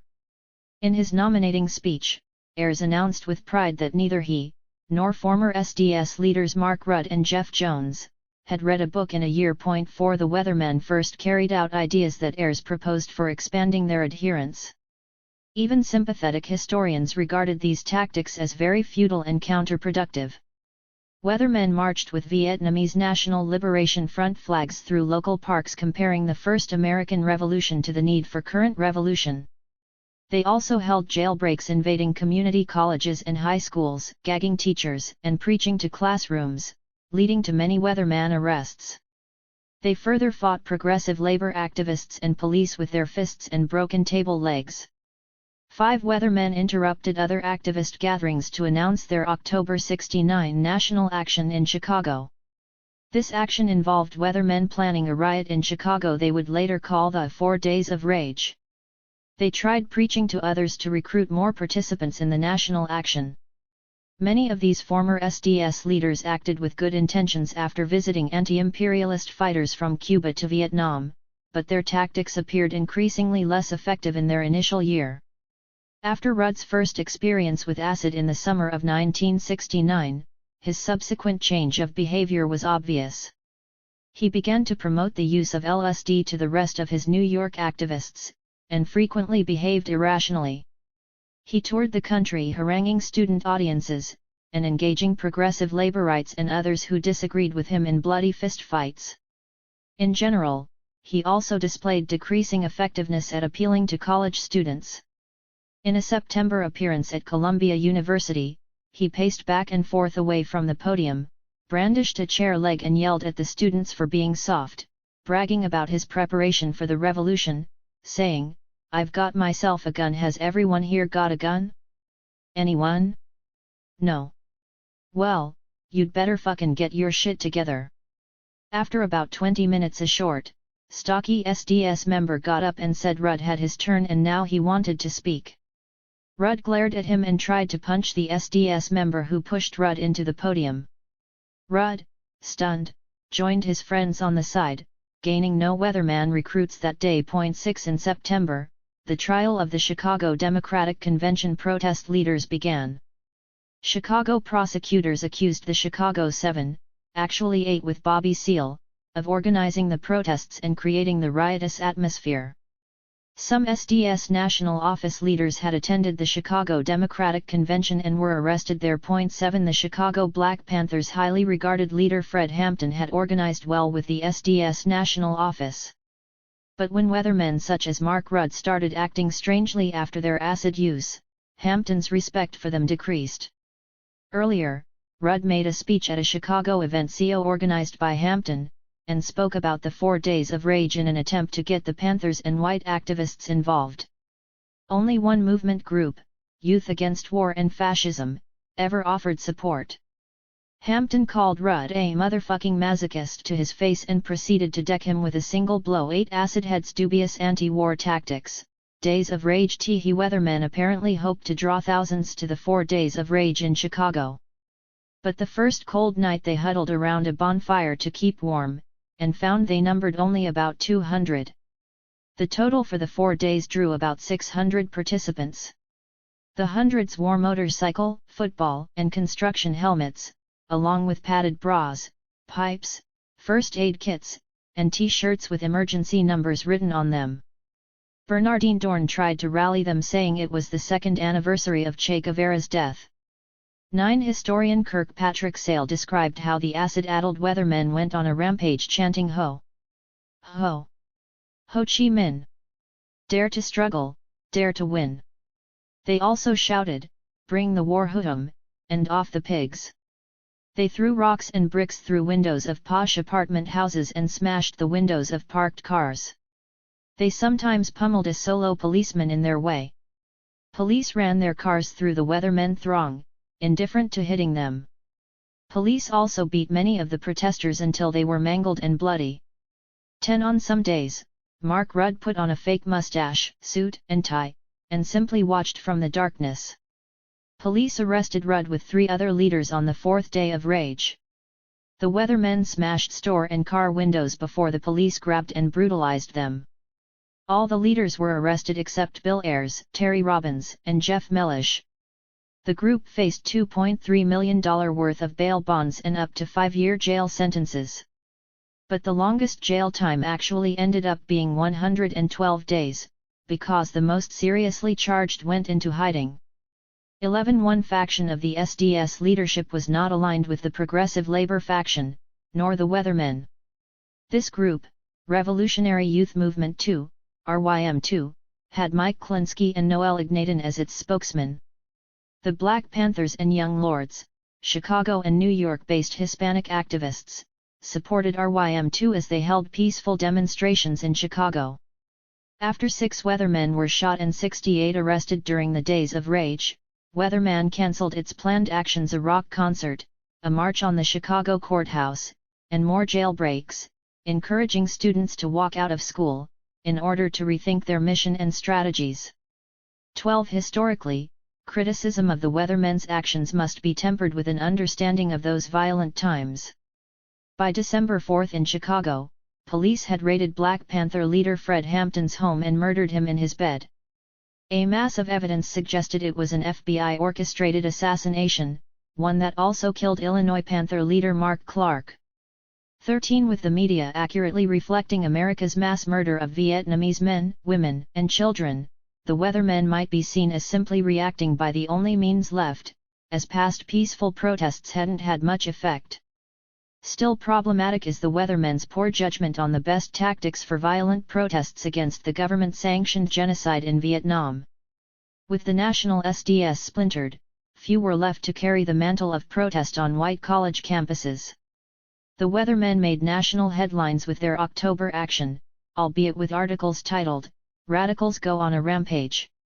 But campus SDS chapters didn't know what to do about the split, so campus chapters splintered, fell apart or declared themselves independent. Most called the Progressive Labor SDS irrelevant, while one Wisconsin SDS chapter popularly mocked the Weathermen with the line, "You don't need a rectal thermometer to know who the assholes are." 14 Acid-addled Weathermen lawed murderers. Many Weathermen stayed committed to fighting against the war in Vietnam and decided to use media attention to build their ranks, with a national convention to be held in December of 1969. With numerous Weathermen still underground, they decided to communicate the location of their convention by word of mouth alone. To avoid infiltration around this time, a number of weather collectives instituted their own acid tests. They made new members eat acid with them and then asked if they were agents. It failed to work at times, as exemplified by one undercover FBI asset, Larry Grathwohl. During a 2-day trip he said he was a pig, police or intelligence agent, but added that being in the army, he was a pig for what I did in Vietnam, because I stood by and saw brutality of what was being done to innocent people. He was accepted into a Cincinnati Weatherman collective and, several months later, fingered 2 New York female weathermen for the FBI. 15 Early in December of 1969, police arrested Charles Manson and his hippie followers for the July 1969 murders of actress Sharon Tate and 4 of her friends. Tate, a young film actress, was married to director Roman Polanski, Chinatown, and 8 months pregnant with their first child. Attackers had stabbed her 49 times with a butcher knife. One attacker also notoriously left a fork stuck in Tate's belly. They smeared the walls of her Bel Air, California mansion with blood, writing "Piggies" and "Helter Skelter." These were titles of songs by the Beatles from their popular and sometimes politically radical White Album. Charles Manson had a group of young girls living with him who were taking lots of acid. He convinced them to commit these murders. An underground Los Angeles newspaper named Manson Man of the Year and ran his picture with the word hippie as the caption. The weathermen put Manson on a pedestal, saying he offed some rich honky pigs 16 by mid-December. With the weathermen still worried about too much agent infiltration, they let out that the Christmas weekend National Council would be held in Flint, Michigan. SDS historian Kirkpatrick Sale gave a detailed account of this event. Some 400 attendees showed up in a giant ballroom in a black ghetto of Flint, which they decorated with huge psychedelic posters of weather heroes Fidel Castro, Eldridge Cleaver, Che Guevara, Ho Chi Minh, Lenin, Mao Zedong, Malcolm X, and Fred Hampton. At night they held mass meetings they called wargasms. The agenda started with a group karate routine. It then proceeded with regular exercises, followed up by songs they had created with radical lyrics, such as one to the tune of the Beatles' Nowhere Man 17. While the whole event appeared to reflect some of the more chaotic thinking of the organizers, within the context of the times, things were relatively rational until the nighttime speeches. Weather leader Bernardine Dohrn began by describing weatherman actions in the recent months. "We were in an airplane, and we went up and down the aisle borrowing food from people. They didn't know we were weathermen, they just knew we were crazy. That's what we're about, being crazy motherfuckers and scaring the shit out of honky America." Mark Rudd was not to be outdone. He said, "It's a wonderful feeling to hit a pig. It must be really wonderful to kill a pig or blow up a building." In debates that continued down this road, the mostly white gathering ended up increasing its venom against all white people who weren't revolutionaries, until one weatherman shouted to the audience, "All white babies are pigs." The nail in the coffin for what acid had done to their minds over the year came with Bernardine Dohrn's excitable speech about Charles Manson's murderous group. Dohrn exclaimed, "Dig it, first they killed those pigs, then they ate dinner in the same room as them, then they even shoved a fork in the victim's stomach. Wild." 18 The weathermen later proclaimed 1970 the year of the fork in Manson's honor.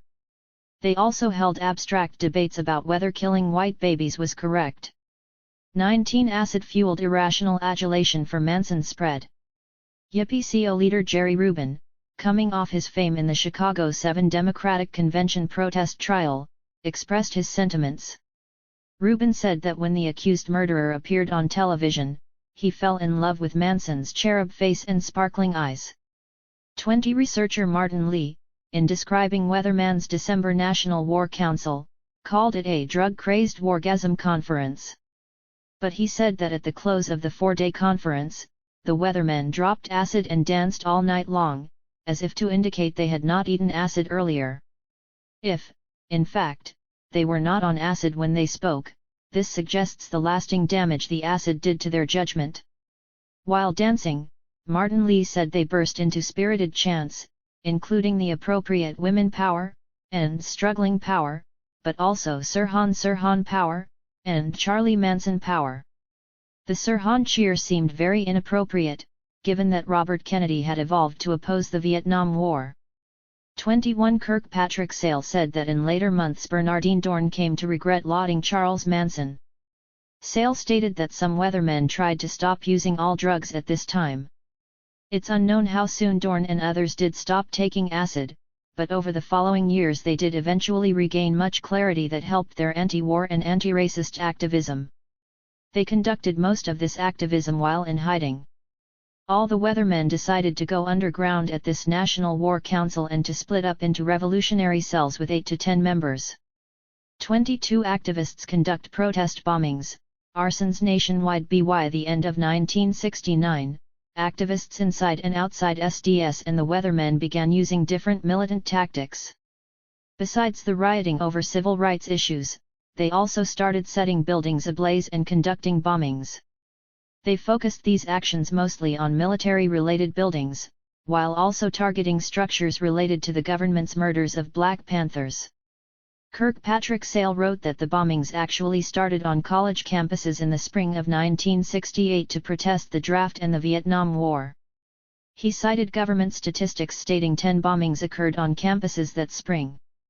Protesters reportedly conducted 84 bombings in the spring of 1969 on campuses and 10 more off-campus. Sale said, in the 1969-70 school year, by an extremely conservative estimate, there were no fewer than 174 major bombings and attempts on campus, and at least 70 more off-campus incidents associated with the white political left, a rate of roughly one a day. 23 By the end of 1969, police arrested some of these bombers, including a foursome, Jane Alpert, her boyfriend Sam Melville, Nate Yarrow, and undercover agent George DeMerla on bombing charges. Yarrow's girlfriend, Patricia Swinton, had also taken part in the bombings and became a fugitive. Bombings began in July of that year to protest U.S. violence against people of color in the Vietnam War, and U.S. government violence at home against the Panthers. The Weathermen later printed a book titled Prairie Fire, and Jane Alpert published a memoir, Growing Up Underground. Alpert and the Weatherman writers described how they bombed buildings owned by multinational companies that were bulwarks of American imperialist actions that brutalized Third World people of color. These bombers and others said they used the tactic of consistently calling administrators of the buildings in advance to ensure they were cleared, to try and avoid any people getting hurt. 24 Alpert's group is a good example of acid's effects on intelligent, committed activists who saw their own militancy increase while acid decreased their feelings of sanity and competency. Jane Alpert thought her activist boyfriend Sam Melville was going crazy after a period of acid use, when he talked about blowing up one of the only anti-war radio stations, WBAI. After Alpert told Melville her thoughts, he tore a mirror off the wall and almost hit her with it. 25 weeks later, Melville realized he was losing it, and said, "I don't seem to react well to drugs anymore." Informant George DeMerla hadn't been part of the group, but Melville accidentally got himself and others entrapped by DeMerla in a bizarre plan, after Melville told DeMerla almost everything about his bombings. Police arrested DeMerla before DeMerla revealed his agent status, and he testified against Melville and the others. DeMerla and other undercover agents regularly encouraged bombings to gain activists' arrests. 26 Jane Alpert protested the bigoted justice system by refusing to accept the low bail set for her in New York when the Black Panther 21 had an early bail set at $100,000 each. The judge rescinded that bail allowance when two of the Panther 21 escaped to Algeria to join Eldridge Cleaver's Panther leadership there. Alpert finally agreed to leave jail on bail when one-time Harlem Panther leader Afeni Shakur sent her a note saying, "Revolutionaries belong in the streets, not in the jails." 27 Several Weatherman cells followed suit with political bombings in late 1969. By 1970, they appropriately changed their name to the Weather Underground due to their status in hiding and to remove the sexist man part of their name. In 1974, they published Prairie Fire, Political Statement of the Weather Underground, in which they listed their long series of politically motivated bombings. Bernardine Dorn, Billy Ayres, Jeff Jones, and Celia Sojourn wrote Prairie Fire and listed well over 20 political bombings they carried out to retaliate for the most savage criminal attacks against Black and Third World peoples, especially by the police apparatus. The Weather Underground and others also protested the government's forced draft of young American males to risk their lives carrying out this genocide. 28 Prairie Fire listed bombings from October of 1969 to March of 1974. They included Chicago's Haymarket Police statue twice and Chicago police cars after the police murders of Black Panther leaders Fred Hampton and Mark Clark. They also bombed the New York City Police Headquarters, the Office of California Prisons after the murder of Panther George Jackson in jail, and the Department of Corrections in Albany, New York after the police guard mass murder of Attica prison inmates. Sam Melville helped organize the prisoners' several-day takeover, and died in the Attica uprisings. They further bombed in protest of U.S. aggression and terror against Vietnam and the Third World, as well as institutions that most cruelly oppress, exploit, and delude the people. These included the Harvard War Research Center for International Affairs, the U.S. Capitol after the invasion of Laos, the Pentagon after the bombing of Hanoi and mining of the harbors of North Vietnam. Some other bombings they mentioned included the ROTC buildings, Vietnam War Draft and Recruiting Centers, and the ITT Latin America headquarters, following the fascist counter-revolution in Chile in September 1973. 29 other activist groups joined the Weather Underground in bombing buildings owned by companies or agencies taking part in the government's murderous atrocities at home and abroad. They all reportedly called in advance to evacuate the buildings in order to spare bodily harm.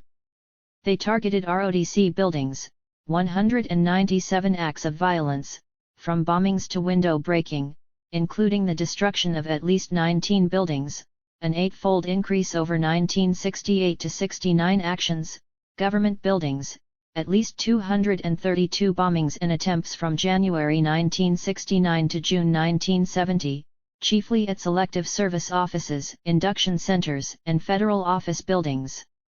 Activists also targeted corporate offices connected with American imperialism, such as the Bank of America, Chase Manhattan Bank, General Motors, IBM, Mobil, Standard Oil, and the United Fruit Company. 30. The U.S. military's invasion of Cambodia in 1970, after already bombing the country for a year, sparked some of the biggest protests and reprisals. Sale described how 5,000 people stormed the Justice Department building and needed to be turned away by massive doses of CN gas, a highly toxic riot control agent. Both Attorney General John Mitchell and weather leader Billy Ayres said this looked like the Russian Revolution. During nationwide protests, the National Guard shot 12 students in Buffalo and 2 in Santa Barbara, 1 fatally. In Berkeley, 4,000 stormed an ROTC building with tear gas, bottles, and rocks. At Harvard, several thousand took over Harvard Square, burning 3 police cars, and trashed banks and local stores. Students and street people caused $2 million of damage in several nights of demonstrations. 31. While the Weather Underground had purposefully splintered into a multitude of cells around the country by 1970, they remained one of many guerrilla groups. Other groups involved in such militancy included the New Year's Gang, the Quartermoon Tribe, Seattle, the Proud Eagle Tribe, Boston, the Smiling Fox Tribe, New York City, an unnamed group around Columbia University, the John Brown Revolutionary League, Houston, the Motherfuckers, moved from New York to New Mexico, and various generally unofficial branches of the White Panthers. While the FBI murderously targeted the Black Panthers, they also targeted the Panther-inspired Puerto Rican Young Lords. Both the Panthers and Young Lords were in solidarity with these other groups. 32. In May of 1970, National Guardsmen fired 61 shots at random into a crowd of student protesters, from a distance that was longer than a football field, at Kent State University in Ohio. They killed 4 and wounded 9, paralyzing 1 from the neck down. 10 days later, white police officers also killed 2 black student protesters and wounded 12 more at Jackson State University in Mississippi, which garnered less media coverage. These events sparked 169 bombings and burnings of ROTC and other military-linked buildings that month. Student strikes, violent protests, and takeovers led to the shutdown of over a third of the country's over 1,300 colleges and universities for a period of time. Some 50 schools shut down for the entire year. All the National Guardsmen at Kent State were subsequently exonerated for any wrongdoing. 33. In February of 1970, a trial of the New York Panther 21 had begun with trial judge John Murtaugh presiding over it. A report said the weathermen set off a bomb at the home of Judge Murtaugh. They did this because of Murtaugh's well-documented attempt to permanently imprison the New York Black Panther leaders, who were later acquitted of all charges. 34. 2 weeks after the bomb went off in Murtaugh's home, a New York Weather Underground cell's bombs accidentally exploded in their temporary home. They had been staying in a Greenwich Village townhouse owned by Kathy Wilkerson's father, a radio station owner who was away on vacation. Wilkerson had taken the opportunity to assemble bombs there, resulting in the complete demolition of the 4-story building. The wife and ex-wife of actors Dustin Hoffman and Henry Fonda, respectively, lived nearby.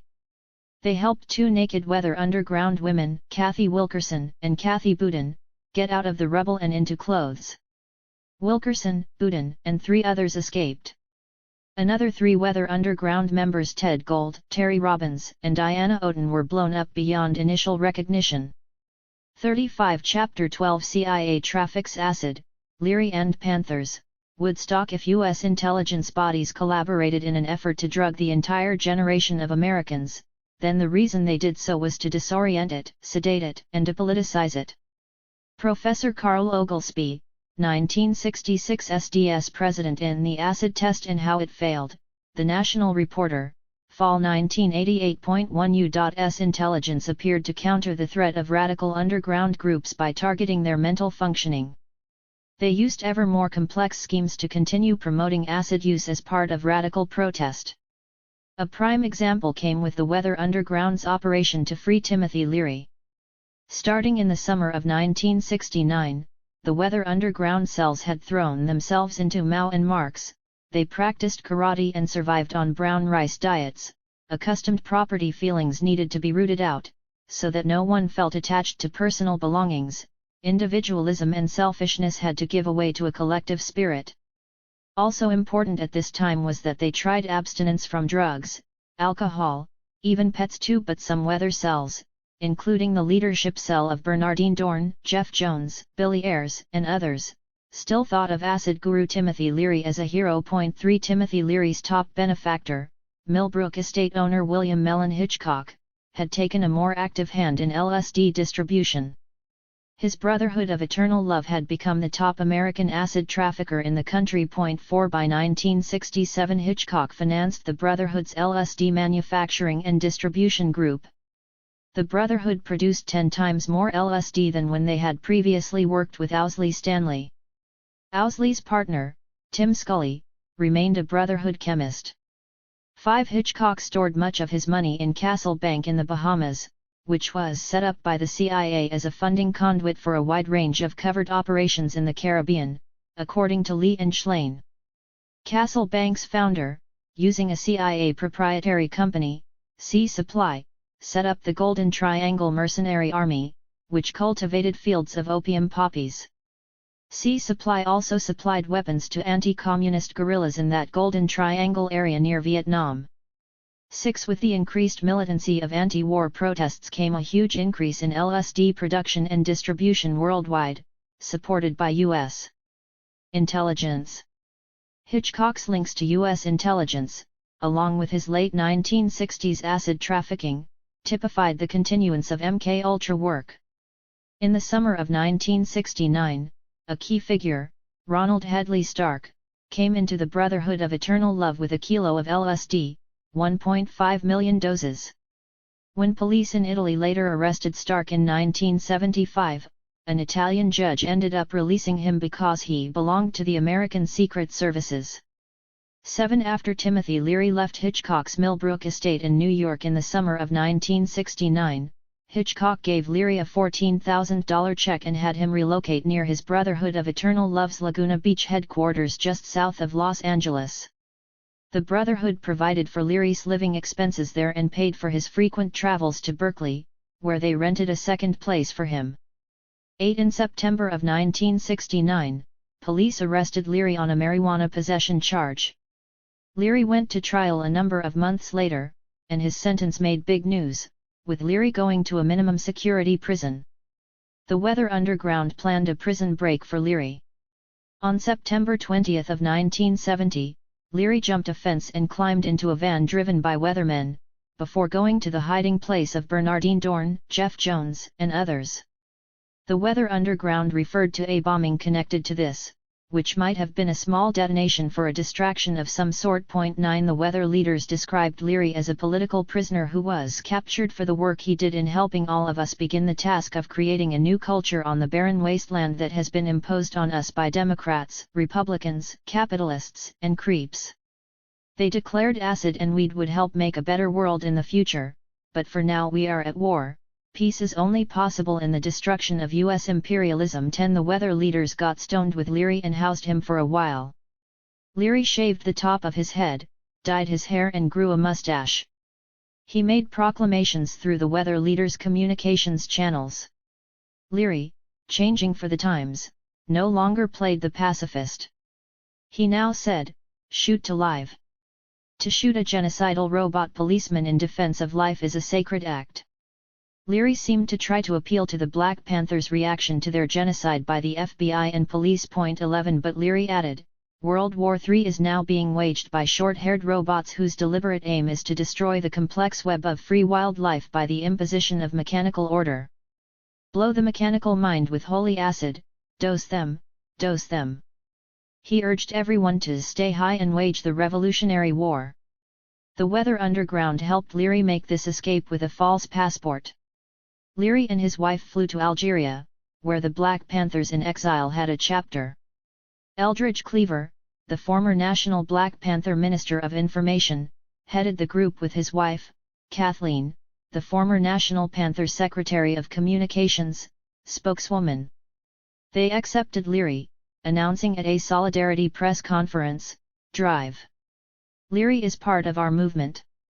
12. The Weather Underground role in Leary's prison break helped Eldridge Cleaver accept him. Cleaver had previously announced his solidarity with SDS, the hippies, yippies, and weathermen.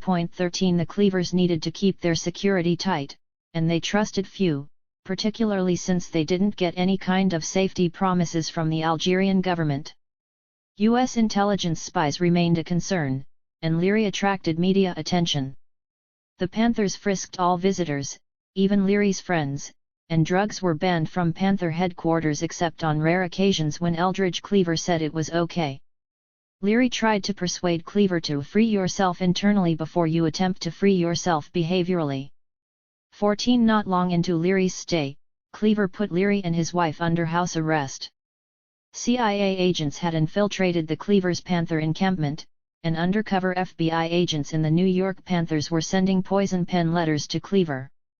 But Cleaver had his own reason to put the Learys under house arrest. Leary had smuggled 20,000 hits of LSD into Algeria with plans of turning Africans onto acid. Kathleen Cleaver said her husband went to the government and showed them the package of acid he had confiscated from Leary. 15. Eldridge Cleaver became disgusted with Leary's stoned escapades. He sent out a communique to the underground press saying, "Something is wrong with Leary's brain. We want people to gather their wits, sober up and get down to the serious business of destroying the Babylonian Empire." Cleaver declared the psychedelic counterculture quasi-political and dangerous.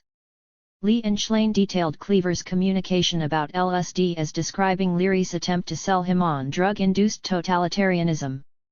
Cleaver concluded by saying, "To all those of you who look to Dr. Leary for inspiration and leadership, we want to say to you that your God is dead because his mind has been blown by acid."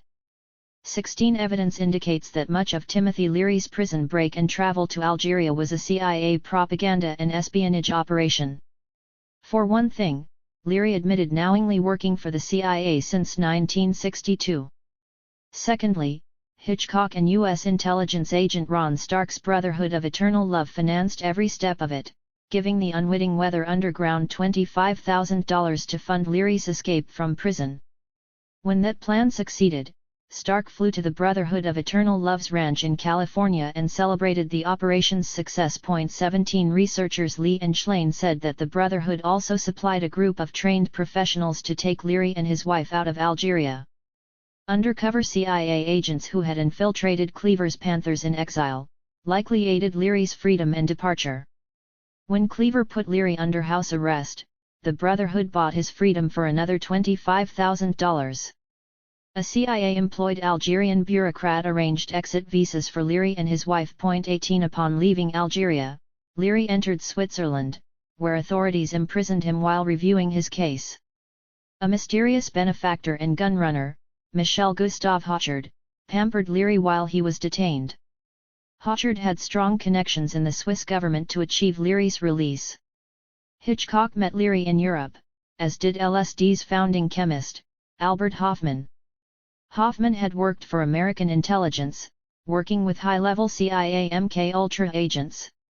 It is telling that Leary asked Hofmann if there was any evidence of brain damage caused by LSD. Hofmann said the dangers were only psychological and could be avoided with supportive conditions while tripping. 19. This statement made Leary appear more a burnt-out, manipulated figurehead than a lifetime committed agent. California police busted Leary when he returned home in 1973, and a judge sentenced him to 5 years for escaping from prison, plus 20 from his earlier trial. 20. Leary then identified the Weathermen and their hideout for the FBI in 1974. 21. Leary was sentenced to 25 years in prison, but in 1976 the government paroled Leary early for good behavior. Leary went on to do a college lecture circuit and even performed in nightclubs as a stand-up philosopher. He later did a college circuit debate tour with G. Gordon Liddy, President Nixon's operative busted for Watergate spying on Democrats, and the local sheriff who had arrested Leary at Millbrook in 1967. 22 The original high-profile sentencing of Leary appeared to serve as a psychological operation and propaganda coup. It continued Leary's legend and the reverse psychology promotion of acid. Since most youth were anti-government at this time, busting Leary made it appear that the government didn't want youth to use acid.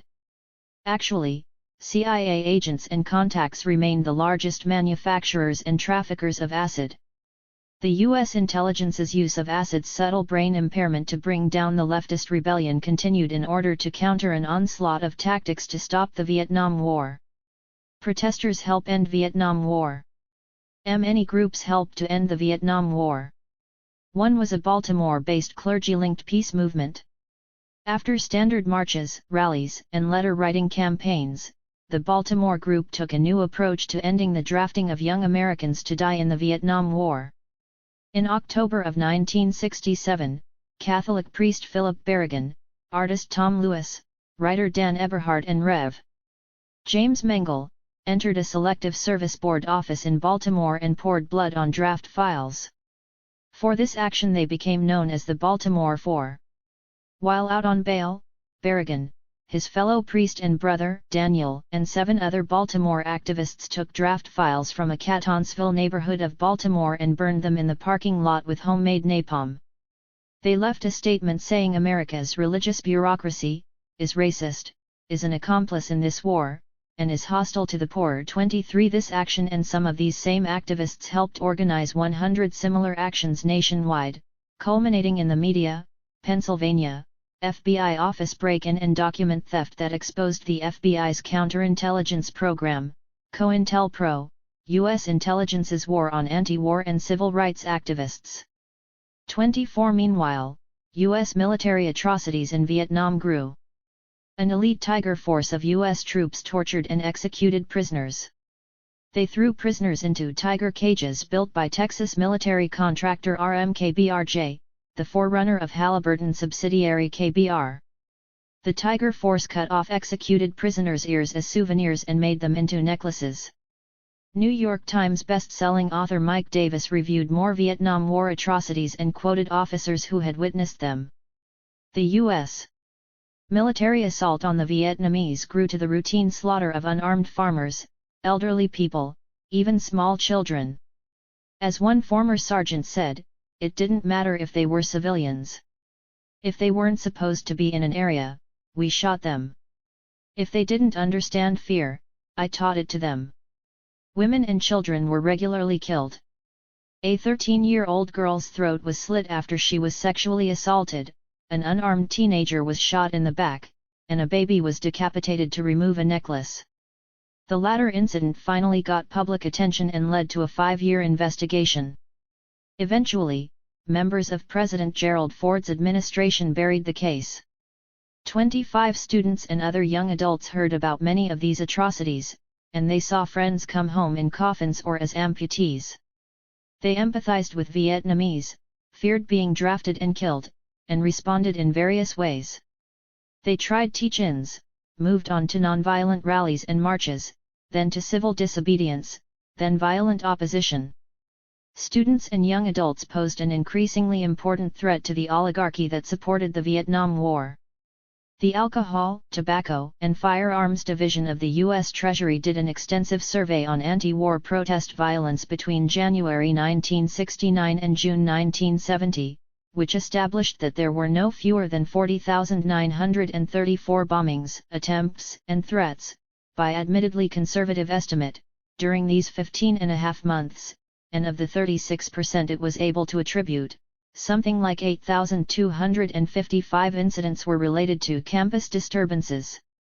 By extrapolation, we can figure that of the other 64%, at least 13,000 incidents could be attributed to student activity, for a total of 21,000 incidents, or approximately 50 every day.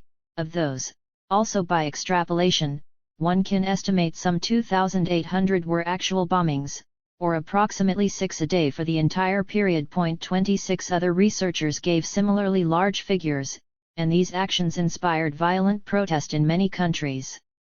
Author Peter Zimrath cited the Assistant Secretary of the Treasury, who reported on compiled police sources documenting 4,000 explosive and incendiary bombings over a period of 16 months. These acts resulted in 40 deaths, 384 injuries, almost $22 billion in property damage. 27 violent anti-government protests increased in Spain, Italy, France, England, Germany, Mexico, and many other countries from 1968 to 1970, as news from American media traveled globally. 28 One other aspect of these events complicates the certain identification of the perpetrators of all these American war protest actions.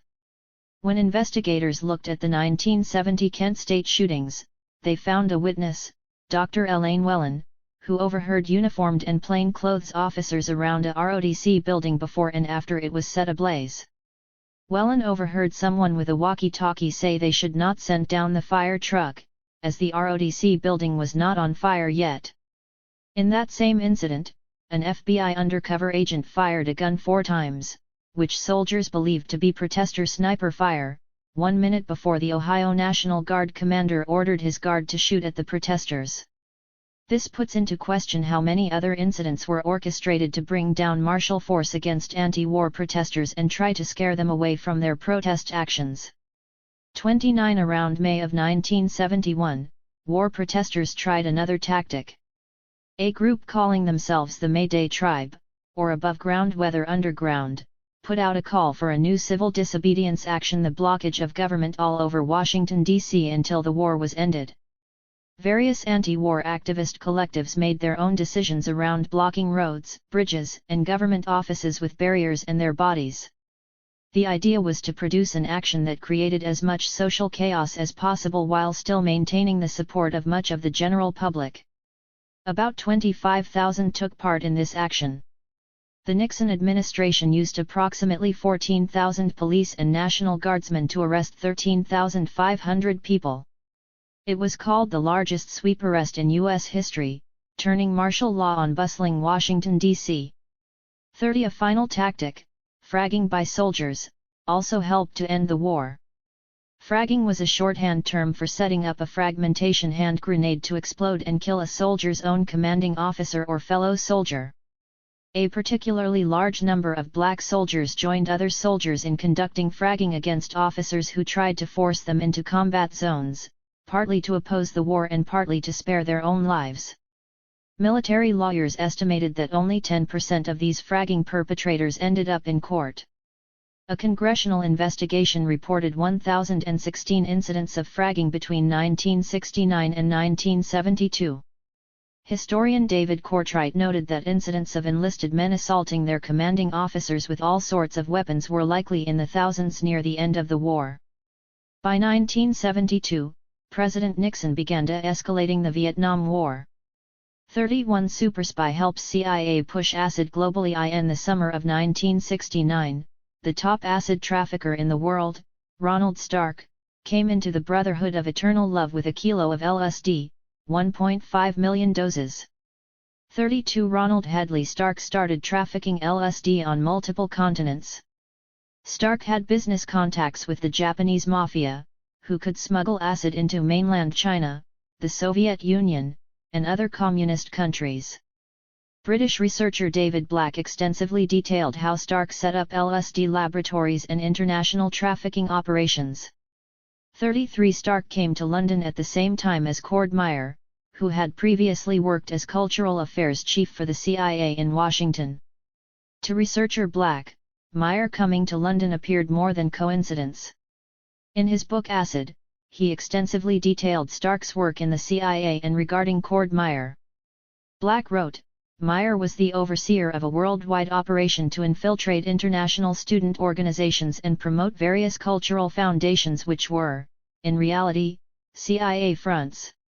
In 1967, someone leaked this to the American leftist Ramparts magazine, and the CIA kicked Meyer upstairs to serve as the CIA station chief in London, the same period Ron Stark arrived there. 34 By the late 1960s, researchers discovered that the CIA was carrying out operations against Americans, contrary to its charter, which forbids it to spy domestically. Of course, the CIA's Operation Chaos and MKUltra worked with the FBI, while operations such as Merrimack embraced various forms of domestic spying. The New York Times archived government documents describing Operation Chaos as the parent operation to Merrimack that targeted anti-war activists. Stark's activities exemplified the continuation of CIA MKUltra's operations in a widening global arena. 35 By 1969, Stark worked on 4 continents, in at least a dozen countries. He went from dining with millionaires to hanging out in California hippie communes and elsewhere. In 1970, Stark acknowledged he worked for the CIA. 36 There is plenty of evidence to support Stark's status as a U.S. intelligence MKUltra super spy. Though physically unimposing, he was described as an accomplished con artist who could speak 10 languages fluently and talk circles around anybody. He was bisexual and used drugs and sex to manipulate people. Stark claimed a relationship to the Whitneys, one of America's richest families. He also maintained an expensive Greenwich Village apartment, understood international finance, claimed seats on many company boards, and assumed Hitchcock's role as banker and money manager of the Brotherhood. 37 Ron Stark communicated on a regular basis with the American Embassy in London, which helped him set up his Belgium lab after the CIA shut down his Paris operation due to local investigators. He had 20 kilos of LSD, 50 million doses, at the Belgium location. Lee and Schlein report it was the largest amount of acid ever to come from one single underground source, and most of it was sold in the United States. When federal drug agents broke up the Brotherhood, Stark received all the money and property confiscated. Reportedly, Stark immediately started a new British LSD organization to take the Brotherhood's place. 38 Is corroborated by British researcher David Black. Lee and Schlein detailed how Stark maneuvered between Europe, Asia, Africa and America. Besides running several acid laboratories and trafficking it worldwide, he also ran a cocaine distribution ring in the San Francisco Bay Area without his Brotherhood cohorts knowing about it. By the mid-1970s, Stark's British group set up acid factories in London and then Wales. Black's estimates differ from Lee and Schlein's claim about Belgium producing the most LSD with 50 million doses. British Inspector Dick Lee found that Stark's laboratories produced over 100 million dosages of LSD in 3 years, before a police operation uncovered their activities, against British intelligence wishes. 39 As the lead British detective to uncover this LSD operation, Inspector Dick Lee wrote a book about his investigation, Operation Julie, a name made famous in a song by The Clash. Inspector Lee said a British chemical company supplied Red China with 400 million dosage units of LSD. Did these go to undercover agents working there to undermine communist China? Did the Opium Wars turn into the Acid War? Inspector Lee received a warning from a high official that he was not to do anything that might embarrass Her Majesty's government. Lee's superiors began boxing in his team's investigation, saying they weren't allowed to inquire about the LSD traffickers' Swiss banking accounts, nor their bank accounts in Germany and France. They also prohibited Lee from investigating anyone not already in custody by 1977. 40 more evidence came forth regarding MI6 and the Tavistock Institute's close work with the CIA's MKUltra. Black stated that Ron Stark worked with an intelligence agent who also worked with Howard Marks, while Britain's MI6 was paying Marks as he was trafficking acid. 41 Scientist Steve Abrams, of the Human Ecology Fund doing work in Britain, also exposed the high-level joint effort of various U.S. intelligence agencies regarding MKUltra. Stark had told me he had worked for the Department of Defense and was seconded to the White House. 42 When authorities arrested Ron Stark in Italy in 1975, they found interesting evidence amongst Stark's possessions that showed his numerous global government and cultural connections. Among Stark's belongings, police found letters headed, "Dear Ron," from an economic counselor at the American Embassy in London. A draft letter from Stark to the American vice-consul in Florence talked about how conditions were not yet right for a coup in Italy. Other letters connected Stark to acid dealers in Amsterdam and Israel. Stark had a British passport with a different name, stamped by Lebanon, Holland, and Sweden. Stark also had phone numbers for band members of well-known rock groups, including Rod Stewart's old band, Faces, the band Deep Purple, and the Grateful Dead. 43 David Black further detailed how Stark worked as a fixer in deals involving various Arab royal families. Stark represented Imam Mousa Sadr in business deals. Sadr had a 1,000 strong army protecting his cannabis plantations in Lebanon. 44 And finally, Stark's documents verified his connection with Italy's mafia and undercover agents. 45 According to a 300-page report issued by Italian and Belgian investigators, US and other NATO intelligence forces targeted Italy from the 1950s on.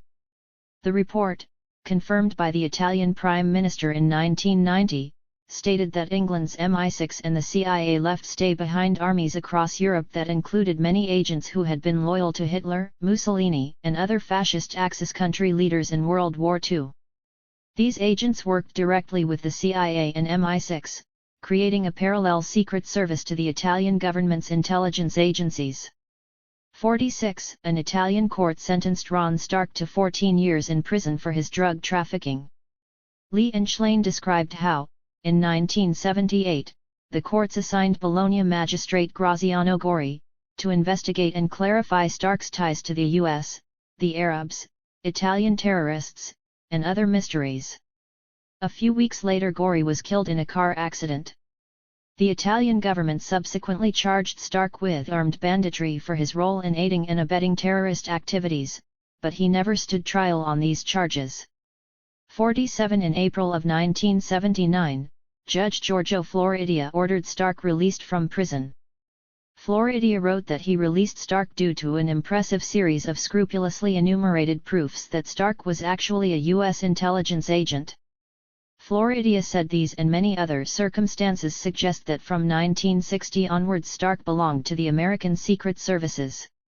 An Italian parliamentary commission wrote a long report reviewing domestic terrorism in the 1960s and 70s.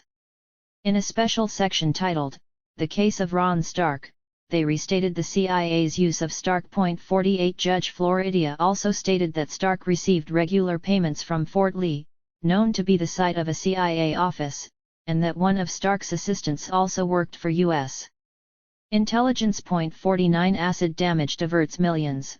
Woodstock and many counterculture veterans endorsed the notion that the CIA disseminated massive amounts of street acid in order to deflate the political potency of youth rebellion. These included the Beat Generation writer William S. Burroughs and White Panther founder John Sinclair. Burroughs wrote about his addiction in his autobiographical novels, Junkie and Naked Lunch, before stating that LSD made people less competent and implying that was why U.S. intelligence tried to get people using it.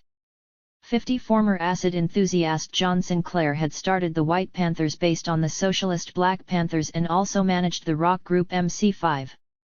Sinclair agreed that the CIA could have been behind the whole acid movement to dampen the effectiveness of the anti-war movement.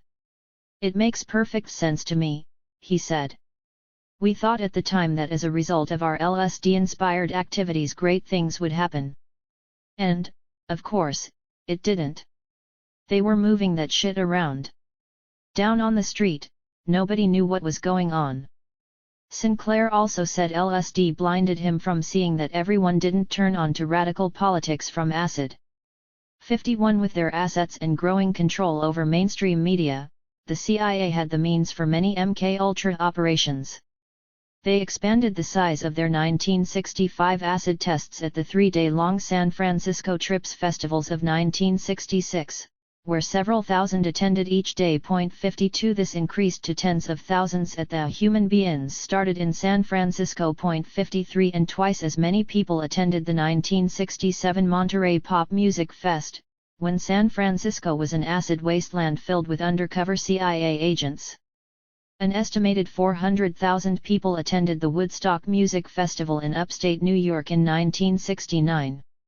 Dealers made sure there was plenty of the Brotherhood's Orange Sunshine acid for the crowd.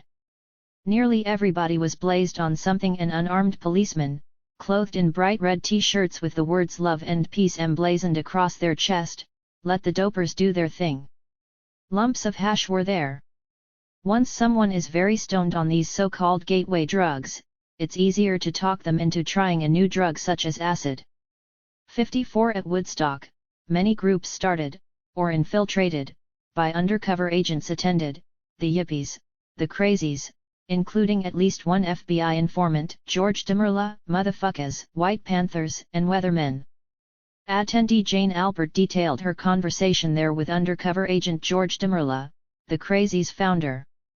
The Yippies Bob Pearson, also an undercover agent, and suspected undercover agents in the Merry Pranksters attended. 5531 bands played at Woodstock, including the Grateful Dead and other acid rock bands. There weren't any political speeches at this festival except one unsuccessful attempt by Abby Hoffman. 56 Although known for conducting bombings, the Weather Underground and those in similar activist cells were trying to battle injustice by producing newsletters, books, teach-ins, and participating in rallies. This mass dissemination of LSD decreased their competency as they struggled against the oligarchy and its vast resources. Acid use also became a staple of those who considered themselves hippies. Former black activists have stated how police repression of their fellow activists led them to drop out of activism and join the hippies. It's unknown how many other activists the hippie world lured with the attraction of free love and supposed stoned bliss. But with the vastly greater amount of acid produced and distributed by Stark's minions, the answer is likely at least tens of millions of people worldwide. 57 One book, Substance and Shadow, cited Gallup polls reflecting this increased LSD use in the U.S. The poll found only 1% of college students responded to having tried LSD in 1967.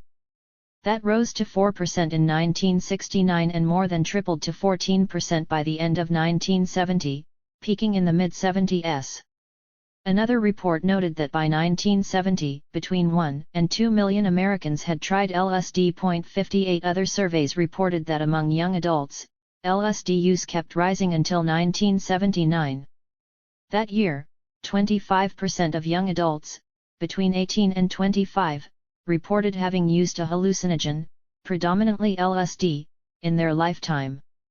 Another study found that 16% of high school seniors had used a hallucinogen in 1975, while 25% used one by 1980, the last year before a decrease began among that age group. 59 These survey results suggest that while Stark was in prison from 1975-79, his acid laboratories continued without him. The ongoing investigations of these laboratories and distribution rings by honest lower-level police officials, like British Inspector Dick Lee, were a factor in decreasing their activities. By 1980, with conservative Republican Ronald Reagan capturing the White House, the feeling of a need to sabotage young minds may have decreased. U.S. intelligence had duped millions of idealistic young adults into damaging themselves. Carl Oglesby, a 1966 president of the Students for a Democratic Society, wrote about LSD and 60s activism, summing it up well in an introspective article. After SDS, Oglesby worked as a journalist and then taught politics at the Massachusetts Institute of Technology and Dartmouth College. In a 1988 article, The Acid Test and How It Failed, Oglesby said, "What we have to contemplate nevertheless is the possibility that the great American acid trip, no matter how distinctive of the rebellion of the 1960s it came to appear, was in fact the result of a despicable government conspiracy. If U.S. intelligence bodies collaborated in an effort to drug the entire generation of Americans, then the reason they did so was to disorient it, sedate it, and depoliticize it." 60 Chapter 13 Intelligence targeting of the Rolling Stones and other bands in the mid-70s, the exposure of the FBI's counterintelligence program, COINTELPRO, against leftist activists gained ground and led Senator Frank Church and other politicians to head up committees for investigation. These committees often fell short of exposing the full panoply of U.S. intelligence operations, and minimized the atrocities they did uncover. Nonetheless, they did publish their findings. A few independent journalists and media organizations reported on some of these findings. Future Undersecretary of Defense William Bader spearheaded the Senate Church Committee investigation, which included CIA officials admitting that well over 400 members of the media, and almost all the media ownership, lived dual lives in their work for the CIA. One Another important finding by the Church Committee, officially, the U.S. Senate Select Committee to study governmental operations with respect to intelligence activities, was a document proving U.S. intelligence had a special long-time concern about political musicians, and sophisticated strategies for attacking them. In his book The Covert War Against Rock, Alex Constantine first published part of this document taken from a section on the FBI COINTELPRO strategy.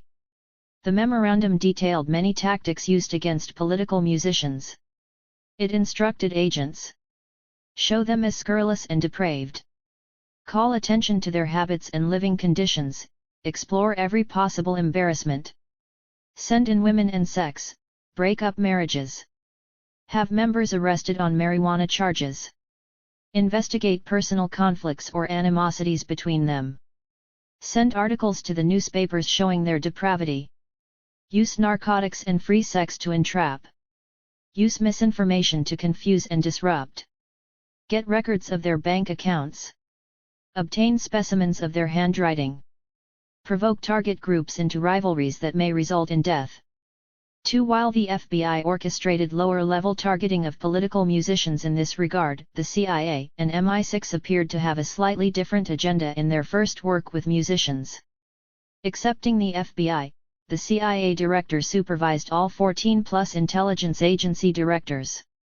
A goal of the CIA's MK-Ultra was to get popular musicians to use drugs and influence other musicians to do the same. This would provide easier manipulation of these musicians, and also aid the CIA's media assets in their goal of promoting drugs, as these musicians were often seen as role models. 3. It would influence the population in general, but particularly the more suggestible teens and young adults protesting racism and the war. Did U.S. intelligence promote and elevate many American musicians in exchange for their collaboration with MK-Ultra goals?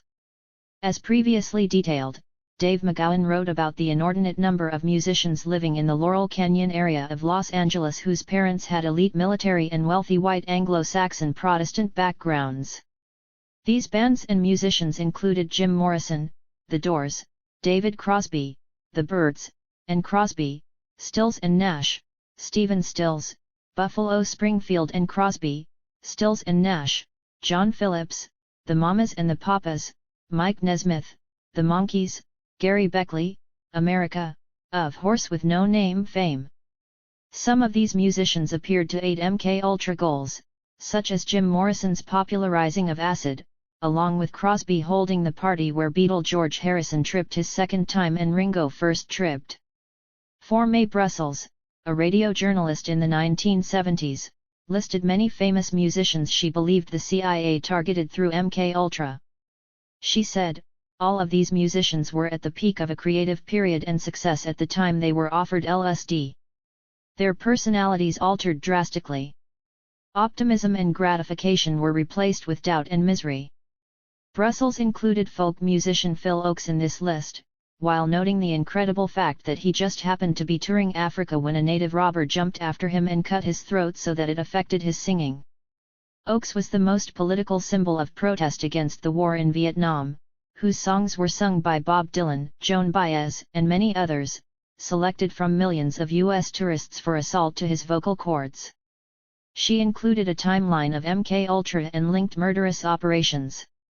5. Rolling Stones targeted and Brian Jones murdered in 1968. Mick Jagger attended a demonstration against the Vietnam War. It inspired him to write and release a single, Street Fighting Man, an ode to radical anti-war protesters. 6. It included the lyrics, "The summer's here and the time is right for fighting in the streets," as well as "Hey! Think the time is right for a palace revolution." 7. After the previously discussed 1967 setup by undercover U.S. intelligence agent David Schneiderman to dose Mick Jagger, British police began regular stops and searches of Mick Jagger and Keith Richards from 1967 to 1969. Jagger's girlfriend, Marianne Faithfull, said there were many busts. She said that on one of these searches of Mick Jagger's car, the police planted drugs during their search.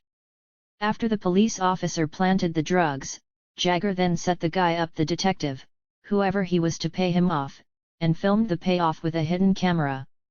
Needless to say, all charges against Mick were immediately dropped. But all that persecution takes something vital out of an artist. 8. Multi-instrumentalist Brian Jones, who founded the Rolling Stones, was the most publicly outspoken band member against British war policies supporting the US in Vietnam, and as such, a prime target for MI6 and the rest of British intelligence.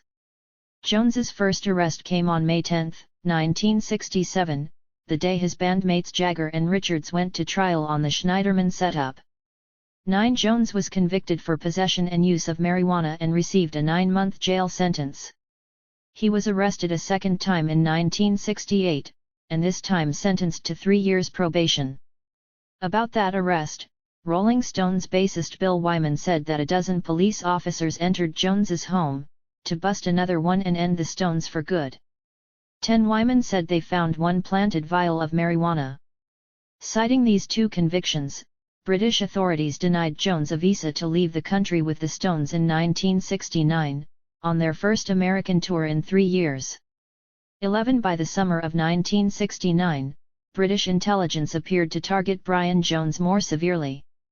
Nicholas Fitzgerald, a member of the Guinness beer family, was a longtime friend of Jones and wrote a book about him. Fitzgerald said that Jones had bought a new home at Cochford Farm and had people hanging out there, supposedly working on the grounds. Fitzgerald said that Jones couldn't get rid of these people. Jones told Fitzgerald they were constantly answering his phone and saying it was the wrong number, and hiding his motorcycle from him. Jones also said his phone would go dead mid-conversation. 12. Bandmate Bill Wyman said this group's intimidations led Jones to decay, physically, mentally and musically. His inability to join the Stones' American tour and other factors led Jagger and Richards to at least temporarily ask Jones to resign from the Rolling Stones. After some initial depression, Brian Jones bounced back from this. In mortal fear of prison, he reportedly gave up all drugs except wine. 13. Despite these setbacks, Brian Jones had good prospects for the future. Author A.E. Hotchner, the former longtime editor for Ernest Hemingway, said Jones was enthusiastic about his band plans. He had talked to Jimi Hendrix and John Lennon, and both were seriously considering joining up with him to form a new band. 14. This pairing of socialist John Lennon, with the increasingly politically radical Jimi Hendrix and Jones, would have been a British and U.S. intelligence nightmare because of the bandmates' universal appeal and leftist political influence. Top military strategists reported intelligence fears of black radicals and white anti-war radicals joining forces. 15. On July 3, 1969, Brian Jones died, reportedly due to an accidental drowning in his swimming pool. After reading the official reports from witnesses and the coroner about what happened that night, Hotchner found many inconsistencies. The official report was that Brian Jones died of an accidental drowning. The coroner said he might have had an asthma attack. Brian's father said Brian hadn't had an asthma attack in years. The coroner also found trace amounts of a speed-like drug and alcohol in his body, but not enough to explain accidental drowning. This led Hotchner to his own investigation, which led to many interviews. 16. Rolling Stone guitarist Keith Richards said, "We were completely shocked about Jones's death. I got straight into it and wanted to know who was there and couldn't find out." Richards continued, "I've seen Brian swim in terrible conditions, in the sea with breakers up to here. He was a goddamn good swimmer, and it's very hard to believe he could have died in a swimming pool." Richards concluded, "Some weird things happened the night Brian died. We had some chauffeurs working for us, and we tried to find out. They had a weird hold over Brian. There were a lot of chicks there, they were having a party. It's the same feeling with Who Killed Kennedy. You can't get to the bottom of it." 17. Hotchner detailed the statement of Brian Jones's close friend, Nicholas Fitzgerald, who gave an eyewitness account.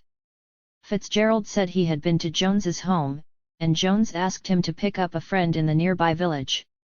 Fitzgerald said he and a friend had dinner in the village, but couldn't locate the person to pick up. They called Jones and a strange woman answered the phone. When Fitzgerald asked to speak to Jones, she wouldn't respond. Fitzgerald heard a lot of noise and loud music as if a party was going on. Jones hadn't mentioned having any party that night. So Fitzgerald and his friend went back to Jones's house. A car was blocking Jones's driveway with its headlights on facing the road. The two walked around to the back where there were woods and a swimming pool. They came to a spot where they could see the pool and saw three men who looked like workmen, overseeing the drowning of a man. One had his hand on the swimmer's head while another commanded a third man to jump on the swimmer's back. The commanding man then ordered another man to jump in and help hold the swimmer under the water. Another woman and man watched. 18. The man being drowned was Brian Jones. Suddenly, a large man came out of the bushes and said, "Get the hell out of here, Fitzgerald, or you'll be the next." Fitzgerald also couldn't understand how this stranger knew his name, unless he was part of a spy ring watching Jones. Fitzgerald further said he was too scared to tell police or anyone else until he published his account in a book years later. 19. Hochner also found and interviewed a man who had proof he worked at Brian Jones's house that night. The man agreed with Fitzgerald's account of seeing several men drown Brian Jones. Fitzgerald further said that after he witnessed the Jones murder with his friend, the friend went missing, never to be seen again. 20. The failure of police to detain the party members and investigate this as a murder, as well as the media cover-up of eyewitnesses' immediate accounts of a drowning, suggests this was an MI6 operation. MI6 has similar, though lesser, control over British media as its CIA counterparts over American. 21. Hochner published his book with the above accounts around 1990, but more information came out by 1994. England's Independent reported that police were considering reopening the investigation into Jones's death, after claims in two new books that he was murdered. The books both name Frank Thorogood, who died last year, as the man responsible for the killing. One of the authors, Geoffrey Giuliano, said an unnamed associate of Thorogood's admitted helping him hold Jones's head under the water. Witnesses added that Thorogood made a deathbed confession. 22. A third author talked to a murder witness who said someone from the group of electricians that murdered Jones may have slipped a drug in a brandy Jones was drinking to make the drowning easier to cover up. 23. Altamont, Hells Angels, and the CIA as discussed previously. Undercover U.S. intelligence agents such as David Schneiderman pushed drugs on the Rolling Stones and other musicians. This appeared part of U.S. intelligence's systematic plan that was also reported by Agent Steve Abrams under MKUltra. Music industry workers such as attorney Dan Cronin, who used to work with top musicians for record companies, revealed one of his duties. He said he was told to regularly provide various drugs to the musicians with whom he worked. The question remains, why did drugs become the norm amongst so many musicians? Was this a natural phenomenon, or did U.S. intelligence promulgate this trend, not only with acid, but with cocaine, heroin, amphetamines, and other drugs? 24. By 1968, Mick Jagger gave the CIA and MI6 more reason to target him. Jagger had made political statements to the press, including, "War stems from power-mad politicians and patriots. Some new master plan would end all these mindless men from seats of power and replace them with real people, people of compassion." 25. Besides attending anti-war demonstrations and their lyrics calling for a palace revolution, the Stones recorded the song, "Gimme Shelter," in 1969. This song included the anti-war lyrics, "War, children, it's just a shot away, murder, rape, it's just a shot away. Mad Bull has lost its way." In their promotion of that song and its album, Let It Bleed, the Stones scheduled a November 1969 American tour. At the end of this tour, they tacked on a free show in California at Altamont Racetrack in a musical event billed as Woodstock West. It would be their first appearance in America since Britain allowed them to leave the same tour that had planned to leave Brian Jones behind due to his drug charge. The Altamont show occurred 5 months after the murder of Brian Jones, and details suggest it was conceived by U.S. intelligence. For one thing, suspected MKUltra collaborators, the Grateful Dead, organized the event, and other bands in the lineup also had suspected intelligence links. 26 The Altamont Music Festival took place in December of 1969. Mick Jagger flew to the show by helicopter with Tim Leary seated beside him. Similar to the 1967 San Francisco Human Being, Leary sat on stage in full view of the crowd throughout the Stones' performance. The media's elevation of Leary as a figurehead of the anti-war movement must have made it easier for the Grateful Dead to convince the Rolling Stones to include him. 27 The Grateful Dead and agents instigated the large gathering of people to trip on acid while ostracizing any anti-war message. Other evidence points to the Grateful Dead's collaboration with U.S. intelligence via the Hells Angels, whom they had often used for security. The Angels and similar biker gangs included ex-military and helped traffic guns between states. A London Telegraph article noted that the FBI had undercover agents working in Hells Angels, purportedly to find and arrest subversives.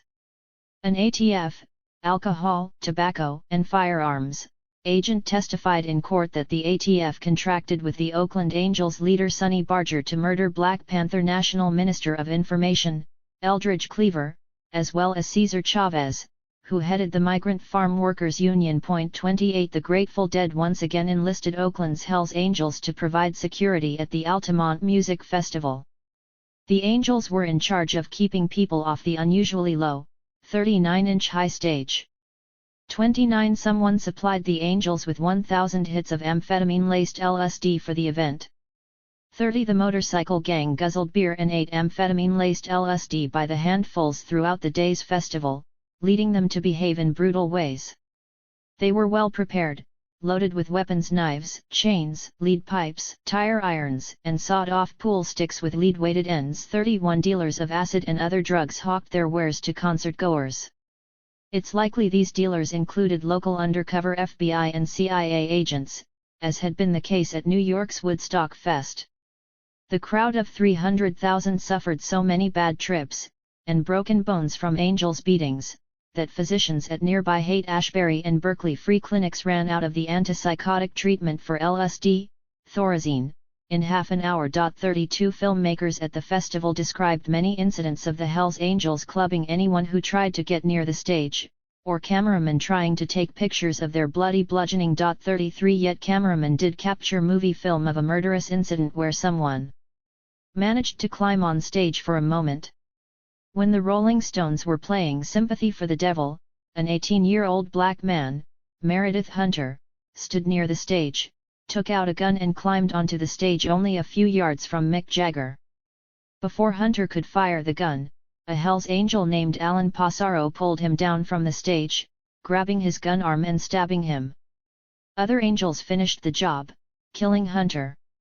While most accounts see this incident as part of the Angels' random violence, the film Gimme Shelter appeared to show Passaro and other Angels stepping out of line, away from the others to thwart what looked like a planned shooting of Mick Jagger and Slash or another Rolling Stone. It showed Hunter holding a gun as if ready to shoot. An autopsy revealed he had methamphetamines in his system at the time. An Angel on the stage told Jagger, "You gotta get down, that guy's got a gun out there and he's shooting at the stage." Actually shooting or not, the gun was large, visible, and was reportedly loaded. 34 What explanation could there be for Meredith Hunter to step up onto the stage with a gun? While theories abound, the notion that someone paid Hunter to do this is certainly possible. Those plotting to kill Jagger likely wanted to divide black activists and white activists. A black man shooting Mick Jagger could have helped drive a wedge between these groups. Mick Jagger was sued by Meredith Hunter's family, and settled for $10,000. In either a bizarre coincidence, or purposeful action to warn others about thwarting a planned intelligence murder operation, some years later Hells Angel Alan Passaro was found dead in the Anderson Reservoir with $10,000 in his pocket. 35 Attacks on the Rolling Stones continued after the Altamont Music Fest. The Associated Press reported that a former Hells Angel named Butch was placed in the Witness Protection Program when he testified to the Senate Judiciary Committee. He said the Angels had an open contract to murder Mick Jagger, purportedly for not defending them over the Altamont stabbing. 36 Butch testified to at least 2 more Angels' planned attempts to murder Mick Jagger. In the mid-1970s they sent an angel with a gun and a silencer to stake out a hotel Jagger was to stay in, but he didn't show.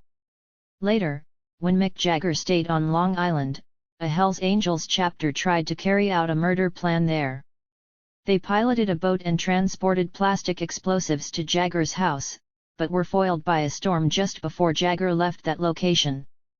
The murder of bandmate Jones and the murder contracts given to the FBI-infiltrated Oakland Angels suggest these were a series of successful attempts to scare outspoken anti-war singer Mick Jagger into a lower profile politically. 37 Both Keith Richards and Mick Jagger eventually abused or were addicted to such drugs as cocaine and heroin. The intelligence-manipulated mainstream media made them and the late Brian Jones poster children for drug abuse.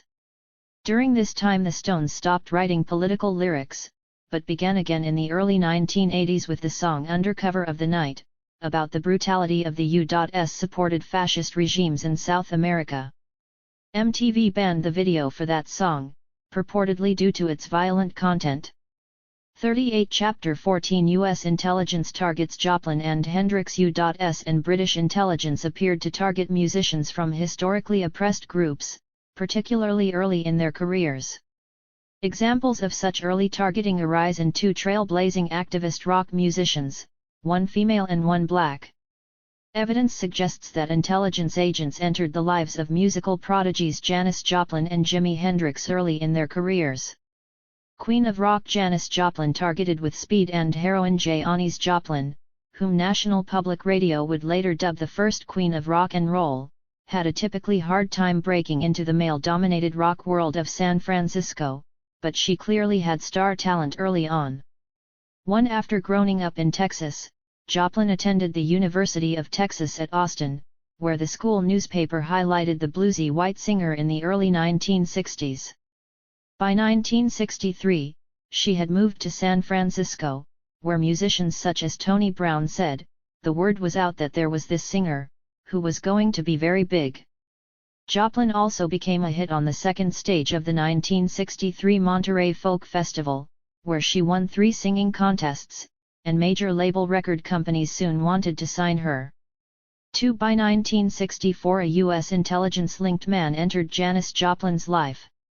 In San Francisco that year, Joplin dated a man who called himself Michel Raymond, and who had told another girlfriend he worked for the FBI. Raymond worked for the French army during the Algerian conflict, and sold a communication system to revolutionary groups in the Middle East and North Africa. Joplin's publicist said years later that neither Raymond's name nor his history was his own. He had a fraudulent international pharmaceutical company he set up in Canada to obtain drugs. All of this suggests Raymond worked with intelligence agencies in general and likely had joined U.S. intelligence. The physically attractive Michel Raymond was deceitful and manipulative. Raymond obtained pure amphetamines through his fraudulent pharmaceutical company.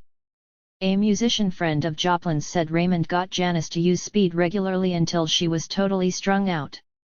She was emaciated, almost catatonic, just not responding. Janis's publicist also said, her speed experience was induced by a man. He had been the cause of it. He had brought her lower than she had ever been in her life. Raymond asked Joplin to marry him and they were engaged for a while, until Joplin found out he already had a pregnant wife. 5 Researcher Mae Brussels stated that Janis Joplin's first LSD was administered surreptitiously. When Joplin discovered what happened, she ran to spit it out. Her publicist described Janis Joplin's second acid trip. Someone was passing around a bottle of wine filled with acid and didn't tell her what was in it. Joplin took a big swig of the wine before someone revealed it was filled with LSD. Acid, Janis shrieked, ran to the bathroom, and forced herself to throw up. Biographer Alice Eccles wrote that in 1965, during an amphetamine drought in San Francisco, Janis Joplin turned to heroin and became interested in George Hunter, who had moved from Los Angeles to San Francisco and started a band called the Mainliners. Eccles related that Hunter's initial success was due less to his musical ability than to his good looks and vision. Hunter also lured beatnik kids, out of the coffee houses and onto the dance floors, with bands and parties. Hunter admitted to Eccles that he rejected Joplin's quest to join his band, saying, "I had no idea Joplin was a musician because the whole scene we were part of was connected to dope heroin. It's uncertain if the mainliners' name stood for mainlining, injecting, heroin." They later changed their name to the Charlatans, and some dubbed them the first psychedelic rock band when they started tripping in 1964.7. At the start of 1966, Janis Joplin joined the band Big Brother and the Holding Company. Despite the reports of her not liking LSD, she and the band attended the Trips Festival in early 1966.8. Janis achieved sobriety for a while, and her fame grew to the point where promoters scheduled her with Jimi Hendrix, the Mamas and the Papas and others at the Monterey Pop Music Festival in the summer of 1967.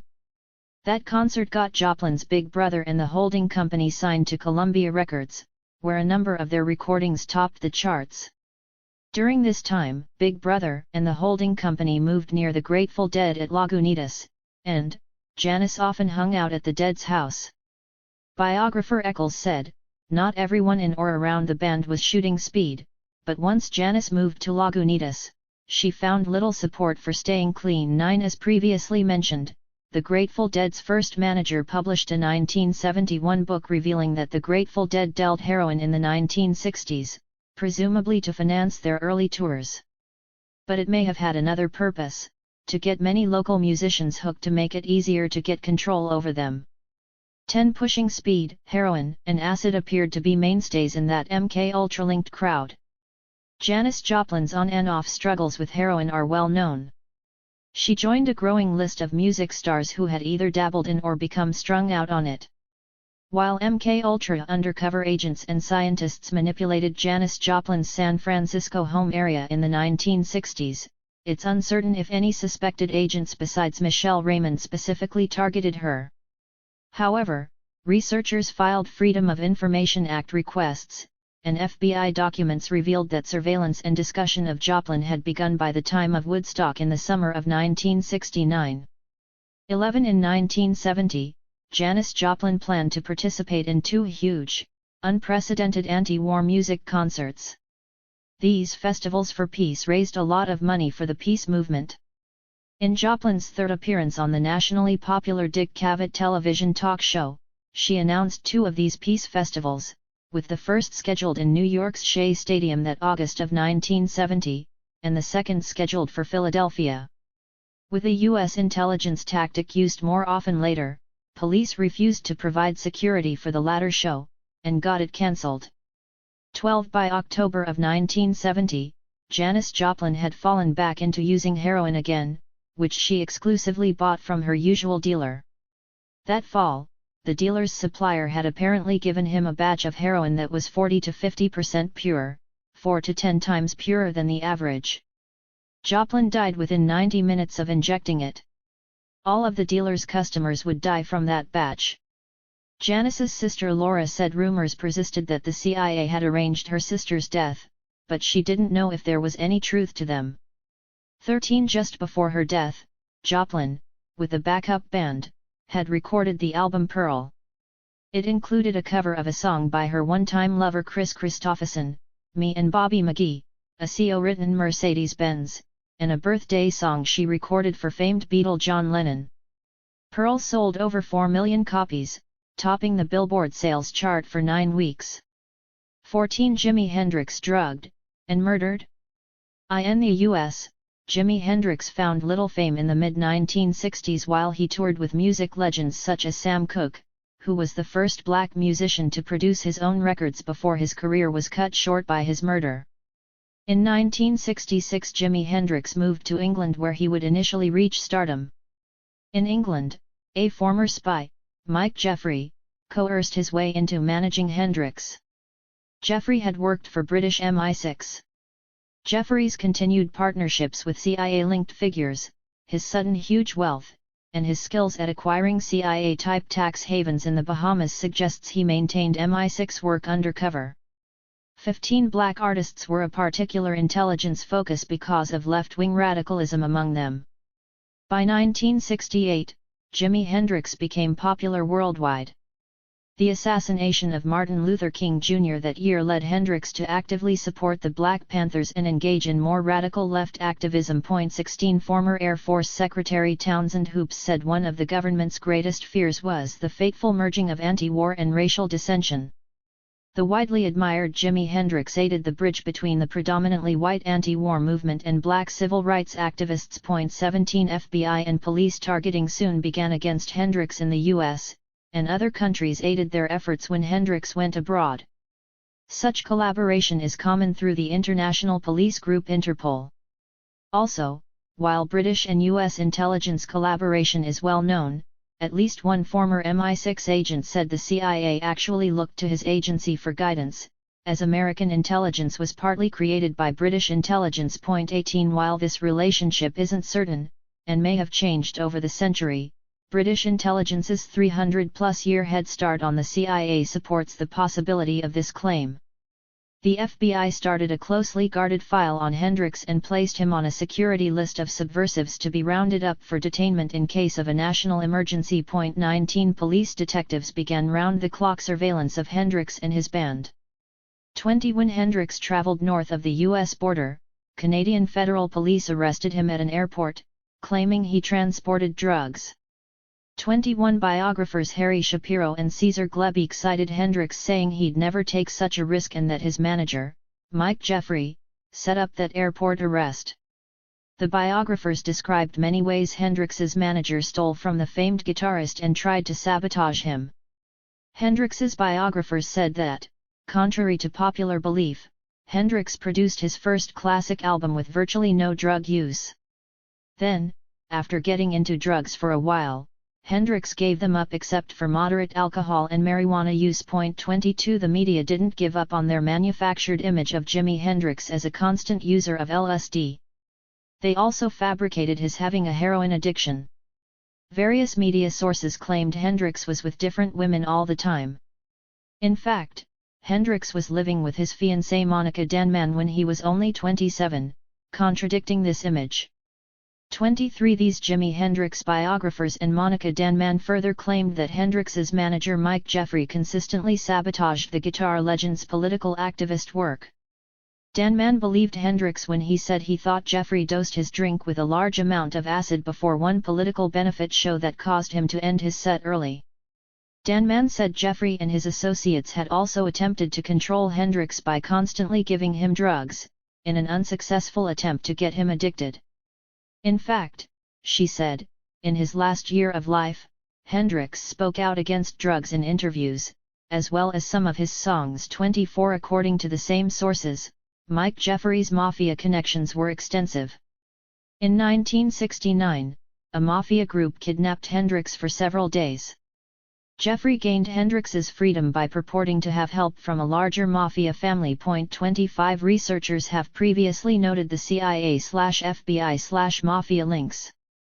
Hendrix biographers Shapiro and Glebeek believe Jeffrey set up this mafia kidnapping to intimidate Hendrix not to fire him, as Hendrix was reportedly trying to do at the time. 26 On another occasion Jeffrey brought over a mafia marksman to intimidate Hendrix regarding a business deal. 27 The Hendrix biographers also said Jeffrey's business partner, band manager Jerry Morrison, was a former propagandist for a CIA-supported Haitian dictator. 28 Jeffrey controlled Jimi Hendrix in other key ways, besides just trying to keep Hendrix from participating in any political activism. Jeffrey created a concert schedule that had Hendrix crisscrossing the country from one concert to the next, leaving him exhausted with jet lag. This helped Jeffrey and others around Hendrix to more easily manipulate him and push drugs on him. When Jimi Hendrix finally fired the former MI6 agent, Hendrix was dead within 48 hours. 29 Rumors still swirl about the manner of Hendrix's death, and none of the accounts are completely consistent. Monica Danman reported that on September 17, 1971, the day after Hendrix finally fired Jeffrey, she found her fiancé unconscious in their London apartment bed before noon. Hendrix had been at a party the night before where people had given him pills. He showed her the handful then flushed them down the toilet. Unable to sleep, he took multiple doses of Vesprax sleeping pills. The next morning, she went out briefly and came back to find Hendricks unresponsive. Danman called an ambulance. Hendricks died either before arriving at the hospital or an hour after, according to differing reports.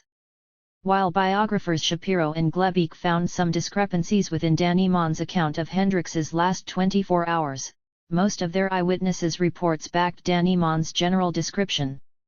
30 The coroner reported that what Hendricks had in him a non-fatal dose of sleeping tablets, a small amount of alcohol, a trace of the barbiturate seconal, and 20 milligrams of amphetamine shouldn't have killed him. So the official cause of death was described by one source as possibly being inhalation of vomit due to barbiturate intoxication. 31 It is likely that at the party someone spiked Hendricks's drink with the amphetamine, and possibly the seconal, found in his system. Monica Danny Maughan's memoir and Shapiro and Glebeek's biography described how official foul play was rife after Hendricks's death. Danman said that when police investigated her place, they failed to take anything, and warned her to not say anything about the death. An official British inquest resulted in the London coroner and the inquest members declaring an open, inconclusive verdict on Hendricks's death. The inquest called only 3 witnesses to testify: Danman, Hendricks's road manager and the coroner. They failed to have the ambulance workers, the people Hendricks saw at the party, or the hospital doctors testify. Additionally, when Danman traveled with reporters to whom she could give her opinions about Hendricks's last 24 hours and officials' foul play thereafter, someone damaged Danny Maughan's thinking and communication by dosing her with LSD. 32 Police also presented false information on Hendricks, backing up erroneous media reports that Hendricks was suicidal and used drugs heavily. After his death, press accounts described Jimi Hendrix as an overdosing, wild man, and a violent, hard-drinking, drugged-up sex maniac. 33 Police said that on the night he died, Hendricks left a message on the answering machine of his friend and former manager, Chas Chandler, in which he said, "Help me, man." Chandler said he didn't own an answering machine. Later on, Monica Danman came upon new and disturbing evidence. The coroner also found an unidentifiable compound in Hendricks's body. Well-respected doctors told Danman that because the coroner waited several days to do Hendricks's autopsy, any poisons in his system might not have been in a detectable state. 34 In 1975, the magazine Crawdaddy investigated and concluded that a death squad of undercover intelligence agents killed Hendricks. 35 While that magazine's sources aren't known, in 1992 England's Attorney General ordered an inquiry. Scotland Yard also re-examined the case, but failed to conclude that foul play occurred. Danman, Shapiro and Glebeek easily contradicted Scotland Yard, exposing their cover-up of contradictory evidence. Scotland Yard claimed to quote Hendricks's attending doctor, Dr. John Bannister, saying Hendricks was dead on arrival, dying in the ambulance or at home. 36 The ambulance workers denied this. 37 The hospital's official report had Hendricks's hospital arrival time as 11:45 a.m., and pronounced dead at 12:45 p.m. 38 Danman claimed Hendricks was alive when the ambulance workers took him from their apartment. Whether or not Hendricks was dead on arrival, what happened during that hour? Scotland Yard couldn't give Danman an answer. When she asked what Dr. Bannister had to say about it, Scotland Yard told her he had been struck off England's official medical register of all doctors in the country, without any further explanation. 39 Mike Jeffrey confiscated all of Hendricks's recordings and belongings in his New York studio. It took 25 years for Al Hendricks to gain the rights to his son's music from Warner Records. On albums and memorabilia, Warner Records made over $100 million in sales, while Al Hendricks was only given $2 million. As happened in other targeted musicians' deaths, several close to Jimi Hendrix died in uncertain ways after him. Close friend Devin Wilson last saw Hendrix at the party the night before he died. Months later, she died of a reported overdose, but friends who saw the scene of her death said it looked like a violent murder. 40 Several people sued Mike Jeffrey for money he owed them. A judge allowed Jeffrey to travel for business during the trial, and he reportedly died in a plane crash in 1973. Because a witness only saw Jeffrey's jewelry to identify him, some believe he escaped with the shell company fortunes he amassed. Jeffrey created his tax haven shell with the same Bahamas institutions that worked earlier with William Mellon Hitchcock and later with George H.W. Bush's CIA in the BCCI/Iran-Contra scandal. 41 Another Hendricks-linked death occurred much later. Monica Denman said Jeffrey threatened to kill her if she published the memoir about Hendricks she wrote in 1971. She said she lost her book manuscript twice between 1971 and 1973, first to a thief she believed Jeffrey sent, and then to a Jeffrey associate. 42 In 1995, she finally published a book about Hendricks's activist political plans, Jeffrey's sabotage, and government cover-up. News reports said Denman killed herself in 1996. Her close friends believe she was murdered. They said Denman received death threats over the years, and had just finished a long interview for a film on Hendricks. 43 In 2009, new information came to light regarding Mike Jeffrey's work on behalf of British and U.S. intelligence in their orchestration of Jimi Hendrix's murder. One of Jimi Hendrix's roadies, James Tappy Wright, published a memoir, Rock Roadie. Wright claimed that Mike Jeffrey made a drunken confession in Wright's apartment one night in 1971.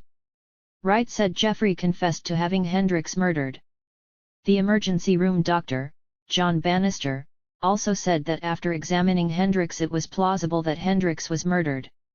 44 Police investigating Hendrix's death failed to investigate Mike Jeffrey despite Hendrix's lawyer, Henry Steingarten, and Monica Denman knowing that Hendrix had just fired him. While it's widely reported Jeffrey formerly worked for MI6, a London Times reporter also wrote that Jeffrey flaunted his connections with organized crime and the FBI. 45 Chapter 15 The assassination of John Lennon. While the Beatles officially broke up as a band around 1970, Beatles lead singer/songwriter John Lennon had a solo career from about 1968 until 1975. Lennon initiated his split with the Beatles after he started dating Yoko Ono and separated from his wife Cynthia in 1968. He began producing songs solo or with Yoko in late 1968, and married her a year later. Some say the fact that Yoko Ono's family was one of the wealthiest in Japan suggests her work for a collaborating Japanese intelligence agency. This is uncertain. John Lennon did say he was having a lot of bad acid trips and decided to stop taking it for a while, but both Ono and his Apple record label press officer encouraged him to keep using acid. John Lennon also started using heroin with Yoko Ono, who reportedly tried it before him. 3 Lennon ended up writing the songs Me and My Monkey and Cold Turkey about his heroin addiction, before detoxing from the drug in the 1970s. 4 John Lennon's drug use failed to stop him from developing radical leftist politics. He talked about being an atheist and started associating with nationally known anti-war activists Jerry Rubin, Abby Hoffman, and Rennie Davis.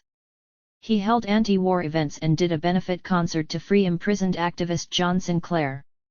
Lennon had sporadically written songs about radicalism with the Beatles, such as Revolution. Once he went solo he continued to produce more radical political songs including Give Peace a Chance, Working Class Hero, Imagine, and Power to the People. Lennon also paid for billboards in 12 countries announcing, "War is over if you want it." 5 Despite stopping the use of LSD, Lennon's earlier use of acid had residual effects, appearing to cause him hallucinogen-induced anxiety disorder, a not uncommon problem with heavy acid users. Lennon had toured comfortably with the Beatles for years, but on his own in the 1970s, he admitted he vomited for hours before taking the stage, due to performance anxiety. 6 Lennon continued to write activist songs and, in 1972, he produced an album titled Sometime in New York City. The album was almost exclusively political, supporting feminists, Irish nationalists and Black Panthers. Asked in 1971 if he was becoming increasingly radical and political, he said, "In my case I've never not been political, though religion tended to overshadow it in my acid days." 7 Also in 1972, John and Yoko co-hosted The Mike Douglas Show for a week, where they introduced radical anti-war activists to a huge new audience of Americans. 8. Lenin further helped organize a planned disruption of the 1972 Republican National Convention. 9. For 4 years Lenin fought with President Nixon's administration while they tried to deport him via extradition for a 1968 possession of marijuana charge in Britain. 10. Lenin believed the marijuana arrest was a frame-up. It occurred when John and Yoko took up temporary residence in Ringo Starr's London apartment. A reporter warned Lenin that a detective and his drug squad were after him. Lenin cleared the apartment of any drugs, but believed the drug squad planted some marijuana. The detective who was on the scene would later be charged with corruption. Lenin pled guilty and paid a £150 fine to avoid a conflict with the government that could have gotten Yoko deported. 11. In 1972, when the FBI were following Lenin's activities prior to the Republican National Convention, a source told the feds that Lenin had contributed $75,000 to the group planning to disrupt the Republicans' convention. About the same time, the FBI issued a memorandum, one of over hundreds of pages in his FBI file, stating a domestic arrest of Lenin on drug charges could make him deportable. The documents also revealed how the New York City Police Department was attempting to arrest both Lenin and Ono for narcotics use in 1972, to neutralize any disruptive activities of Lenin. 12. Another biographer also lent credence to heavy intelligence involvement in Lenin's life. He wrote that FBI agents attended his concerts, studied his song lyrics. CIA men shadowed him in his private life, and tapped his phone. On the Dick Cavett show, Lenin said what really scared him was how openly and brazenly he was harassed. Even so, Lenin continued to address peace rallies, including one in New York attended by 20,000 people in 1972. 13. Lawyer's conclusion: CIA murdered Lenin. Anton Bressler made broader claims in a 1989 book, Who Killed John Lennon? Bressler, a lawyer and top London legal reporter with decades of experience, conducted an 8-year investigation showing there was an extensive cover-up regarding Lennon's murder. Working as London's Daily Mail and Sunday Express legal correspondent, Bressler said he fought for years with functionaries of the Freedom of Information Act to get copies of 217 pages that the FBI had in their file on John Lennon, and 4 pages that the CIA had in their file on him. Bressler said the FBI pages alluded to many more pages in the CIA files that they wouldn't release.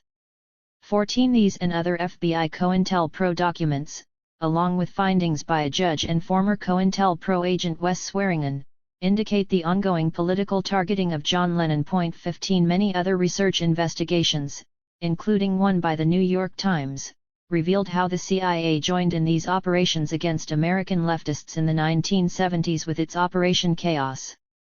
16. While Operation Chaos officially ended in 1973, former CIA agents such as John Stockwell reported its continuance. High-level CIA whistleblower Victor Marchetti also reported Operation MKUltra's continuance, and further evidence supports this. 17. By 1973, public outcry along with overt and underground activists' work, led political leaders to investigate U.S. intelligence's corrupt activities. Congress began an investigation into U.S. intelligence's covert operations that year. Richard Helms, the CIA covert operations director, feared people would find out about the MKUltra program. In the 1950s, Helms's CIA director Alan Dulles had allowed him to run a percentage of the programs without a formal contract. This reportedly would help protect the reputations of academics running the program by having deniability that they officially worked for the CIA's MKUltra program. Helms at least temporarily stopped MKUltra in 1973 and destroyed all documents connected with it, though many remained in linked financial departments. 18. Focusing more on Lennon's murder, Bressler uncovered evidence of much government foul play against the musical icon, and the author reviewed the known political activism of Lennon that put him in opposition to the incoming Ronald Reagan's right-wing presidential administration. By the early 1970s, Lennon considered himself a socialist and became more and more active in radical politics. 19. Lennon stayed out of the public eye from 1975 to 1979, to focus on raising his new son Sean. In 1976, Lennon finally got his green card, allowing him to stay in the U.S. In 1980, Lennon released 2 albums of music that quickly rose to the top of the charts. 20 Lennon also signed a legal document about the Beatles agreeing to reunite for a concert within the next 5 years, partly to stop a stage show called Beatlemania. 21 While spying and threats of deportation led Lennon to closet his activism after the early 70s, this changed in 1980. Shortly after his musical comeback, Lennon sent press releases about his support for an important Teamsters strike. As noted by a Newsweek special report on Lennon, written after his murder, Lennon was scheduled to march with the striking workers and sing at their rally. The workers were Japanese Americans striking for equal pay with their white counterparts. And, Lennon was just 1 month away from being allowed to become an American citizen when he was killed. 22 The FBI and CIA files obtained by Fenton Bressler indicated the FBI had ordered their agents to keep Lennon under constant surveillance. 23 On December 8, 1980, at 10:50 p.m., John Lennon came home with Yoko Ono to their New York apartment in the Dakota Building. 25-year-old Mark Chapman was standing near the sidewalk entrance to Lennon's apartment as Lennon walked by. When Lennon was less than 20 feet away, Chapman took out a .38 caliber snub-nosed gun, crouched in a combat stance and fired at him. Chapman hit Lennon in the back and shoulder with 4 highly lethal hollow-point bullets. Chapman then dropped the gun, took off his jacket, folded it up next to his feet, took out the book The Catcher in the Rye, and read it until the police came. Lennon was rushed to the hospital where he died after doctors spent 11 hours trying to save him. 24 In Who Killed John Lennon? Fenton Bressler cited evidence incriminating U.S. intelligence concerning Lennon's murder and investigation. Bressler detailed his evidence indicating that the CIA orchestrated Mark Chapman's assassination of John Lennon. In summary, Bressler documented how an Atlanta area police officer trained Chapman in shooting and gave him the bullets with which he killed Lennon, on behalf of U.S. intelligence. Bressler showed how this could be easily done. He first cited a New York Times article discussing CIA training of local police officers in a dozen major cities including New York. 25 Bressler believes that the CIA worked with Atlanta police intelligence in commissioning help with the assassination. Phil Strongman, a critically praised music writer who authored 5 books and edited another 2, also investigated Lennon's murder for his book John Lennon, Life, Times, and Assassination. Strongman agreed with Bressler about the Atlanta police officer, whom Strongman names as Dana Reeves. Bressler said Reeves had a pseudonym, Gene Scott, and only used that name, but Reeves will be used here. Fenton Bressler and Strongman separately gave provocative evidence that Reeves guided Chapman through his path of becoming a drugged and hypnotized CIA tool, in the way other investigators believed had been done with Robert Kennedy's assassin, Sirhan Sirhan. Bressler detailed how Reeves had first known the younger Chapman when he was still in high school. Bressler cited Chapman's history of drug use at that time, including the regular use of LSD beginning at age 15 and heroin use while still a teenager. 26 Dana Reeves was working as a DeKalb County Sheriff's officer in the Atlanta area, where he developed a close relationship and extreme control over Chapman by the time he was 19 years old.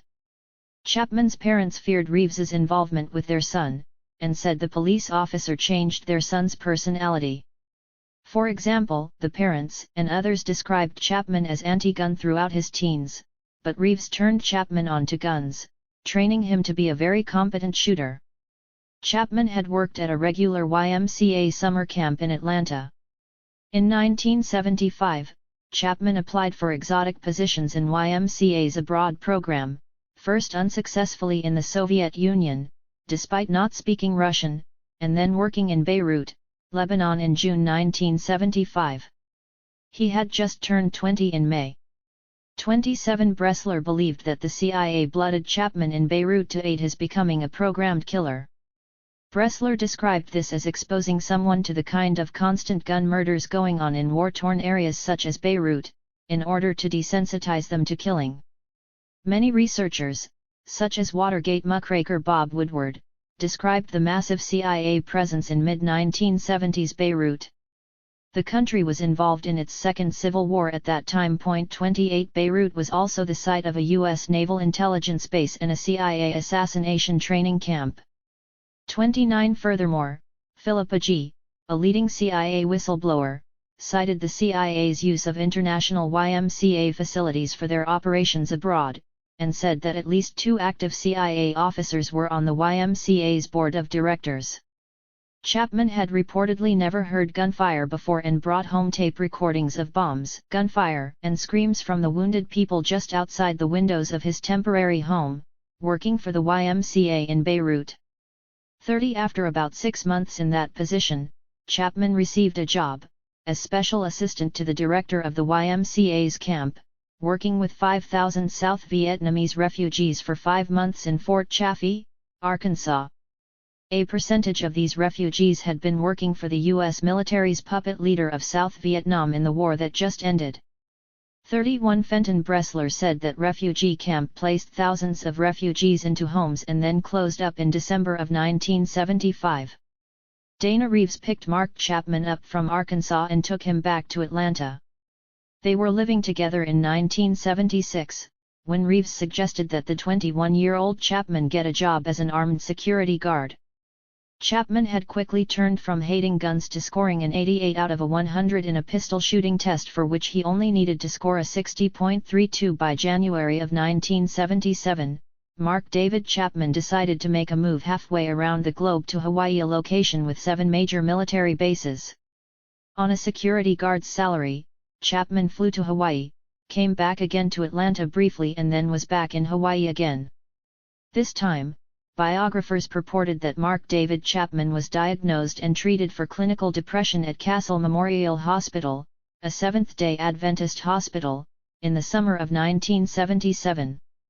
University of California professor Peter Dale Scott stated that Chapman actually went through CIA-developed behavior modification at Castle Memorial Hospital.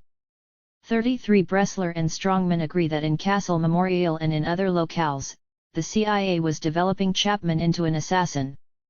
Bressler detailed how after 2 weeks of treatment at this private hospital, they released Chapman.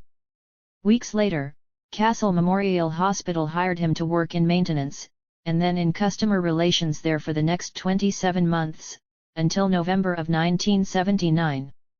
34 In support of Bressler's, Strongman's, and Professor Scott's claims about Castle Memorial Hospital, Chapman's biographers reported Chapman flew around the country and around the world at least twice. In one of the trips he visited a dozen countries for over 6 weeks, at times staying in expensive hotels. This would have been highly improbable on his meager salary. Castle Memorial Hospital reportedly gave him a loan to do this. 35 In late 1979, Chapman left his job at Castle Memorial for another security guard job in Hawaii. Soon after, Chapman started becoming very interested in a book, The Catcher in the Rye. Bressler and Strongman believe Chapman's CIA handlers used the book as one of their hypnotic triggers for Chapman. In 1980, shortly before Chapman came face to face with John Lennon, he was back living with police officer Dana Reeves, who trained him to improve his marksmanship. Reeves also gave Chapman special police hollow-point bullets. These bullets are extra deadly as they expand upon impact and tear up the body more. 36 Around the first week of December, an article said, Mark Chapman somehow attained a $2,000 loan from the credit union of Castle Memorial Hospital again, despite not working there in a year. The article said he used it to travel to Chicago to see his grandmother, before heading to New York. On the night of December 8, 1980, Chapman came to John Lennon's New York City address and waited for Lennon to arrive late from his recording studio. When Lennon arrived, Chapman kneeled down in a combat stance and shot Lennon with 4 bullets closely cropped in a tight circle in Lennon's back, from about 20 feet away. Chapman shot a 5th bullet that missed Lennon, falling to the pavement. A statement from the coroner at Lennon's autopsy reports it was difficult to distinguish the separate bullet holes. 37 There were few at the scene. Yoko Ono had come home with John Lennon but had been far ahead of him, inside their apartment building when Chapman shot Lennon. She told the man at the desk to call the police and then came outside to kneel beside her husband. A witness from an apartment building across the street described only being able to see 2 people, Mark Chapman and the apartment's doorman, Jose Perdomo, at the gate of the apartment. Chapman could have escaped to a subway entrance just across the street. Instead he took off his coat, folded it up, and took the catcher in the rye out of the pocket. 38 Despite Lennon being declared dead on arrival at Roosevelt Hospital, a team of 7 surgeons tried to resuscitate him, to no avail, as he had lost 80% of his blood. 39 When Fenton Bressler investigated John Lennon's murder, he talked with Lieutenant Arthur O'Connor, who headed the New York police district of 1 million people, where Lennon had lived. Lt. O'Connor said he had never experienced such pandemonium. Within 2 hours of Lennon's murder, there were literally 150 reporters at the station house. It was like we were under siege. This exemplified the international interest and influence of Lennon, underscoring why his leftist activism was a threat to the CIA and the oligarchy. 40 Lt. O'Connor admitted to Bressler that someone could have programmed Chapman for the murder of Lennon. "I studied him intensely," he said. "Chapman looked like he could have been programmed, and I know what you are going to make of that word. That was the way he looked and that was the way he talked." 41 He was the second police officer to make this assessment. 42 After Chapman was arrested for killing Lennon, his bizarre behavior was never checked with a drug test.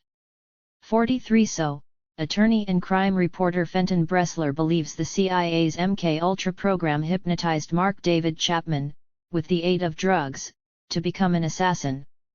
Author Phil Strongman agreed with Bressler's general assessment.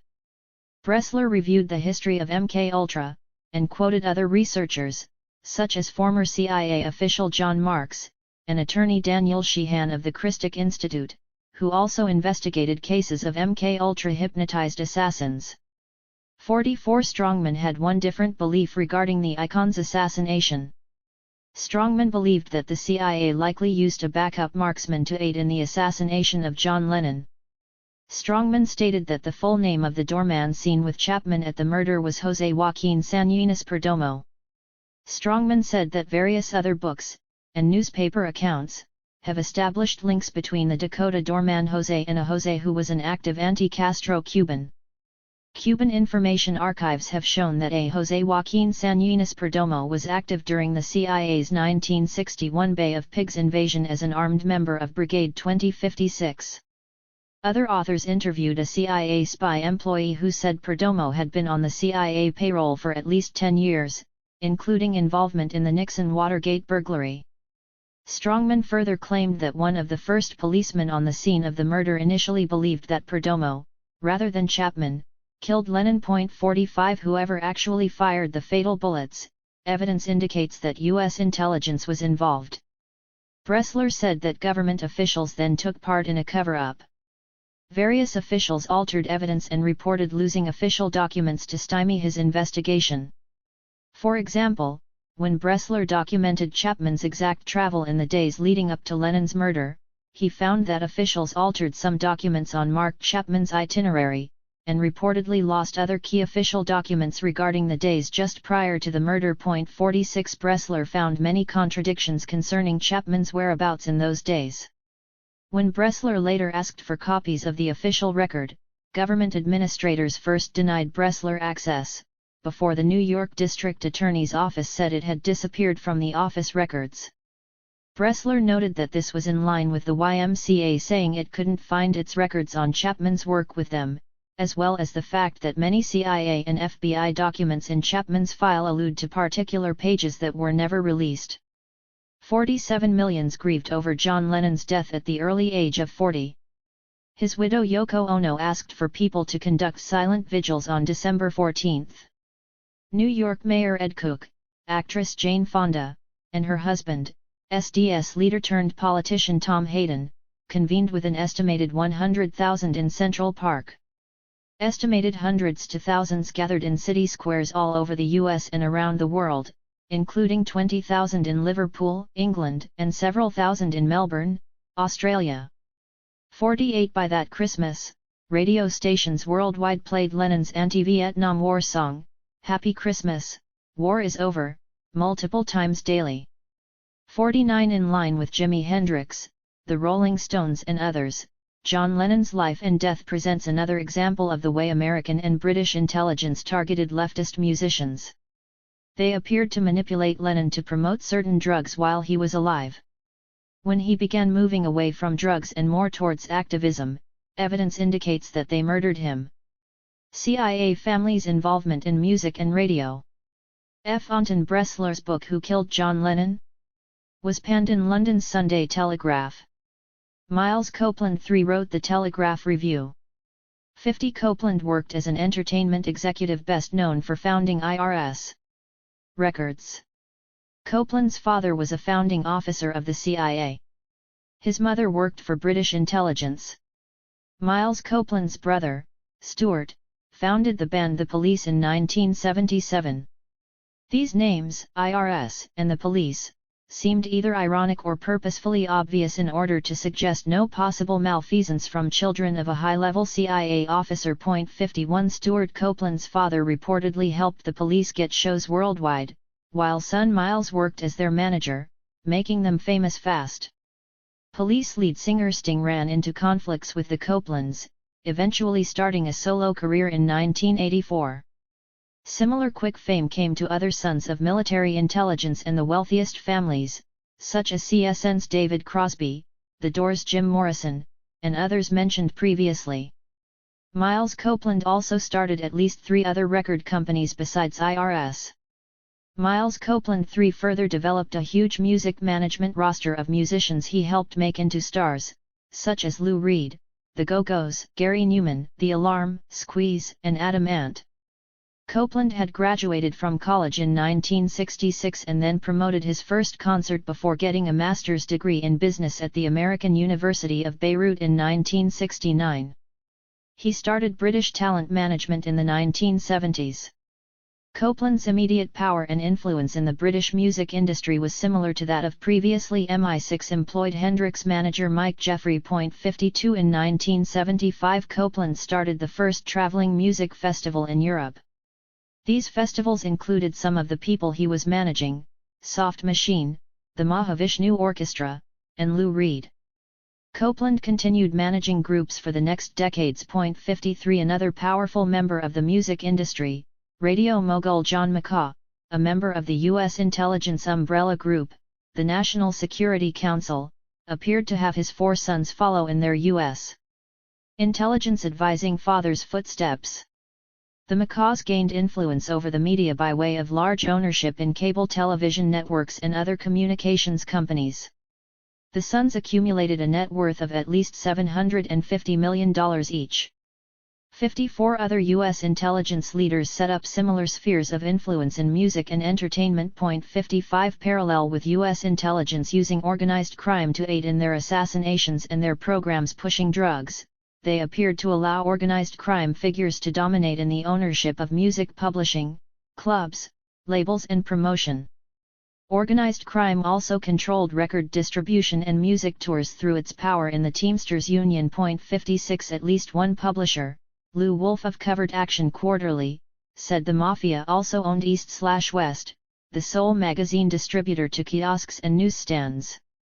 Wolfe believed East/West collaborated with the CIA in barring his and most other leftist magazines. 57 In the 1990s, Time Warner expanded its music holdings. Warner Music merged with EMI Music, and combined over 6 well-known music labels: Warner Brother Records, Elektra Entertainment Group, Atlantic Group, Capitol, Virgin, and Priority, which they aggregately called We. These companies each owned a multitude of independent labels. They made up nearly a quarter of the total music sales, with 3 other companies controlling the rest. Warner EMI dominated the market along with 3 other companies: Universal Music, BMG Entertainment, and Sony Music. They soon formed an oligopoly, acting as a unit to control an entire industry. Time Warner owned Warner Brothers Motion Pictures and WB Television, and had additional vast holdings in dozens of cable TV stations, book publishing, and video production. They had the most media holdings of the 4 companies that dominated what The Nation magazine called the national entertainment state. 58 The ruling oligarchy and U.S. intelligence apparently pursued the goal of controlling music for several reasons. First, they recognized that musicians arguably had the greatest influence over people's hearts and minds. Secondly, U.S. intelligence believed that control over the entertainment state would allow them to censor leftist musicians, promote apolitical and right-wing musicians, or popularize musicians who promoted drug use. That is what they appear to have done. Chapter 16. Nazis and CIA Drug Trafficking War on Latin American Leftists. When the American drug trafficking oligarchy sought additional sources for drug weapons, they found what they were looking for by turning their gaze southward to Latin America. U.S. intelligence then spent decades developing this locus of drug cultivation with the aid of Nazis whom it helped hide in Latin America.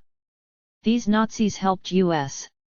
intelligence gain increasing control of the region, in opposition to indigenous leftist movements. While former Nazis developed communities in various Latin American countries, indigenous leaders had successfully begun shedding the shackles of the Spanish and Portuguese colonialists who dominated the region.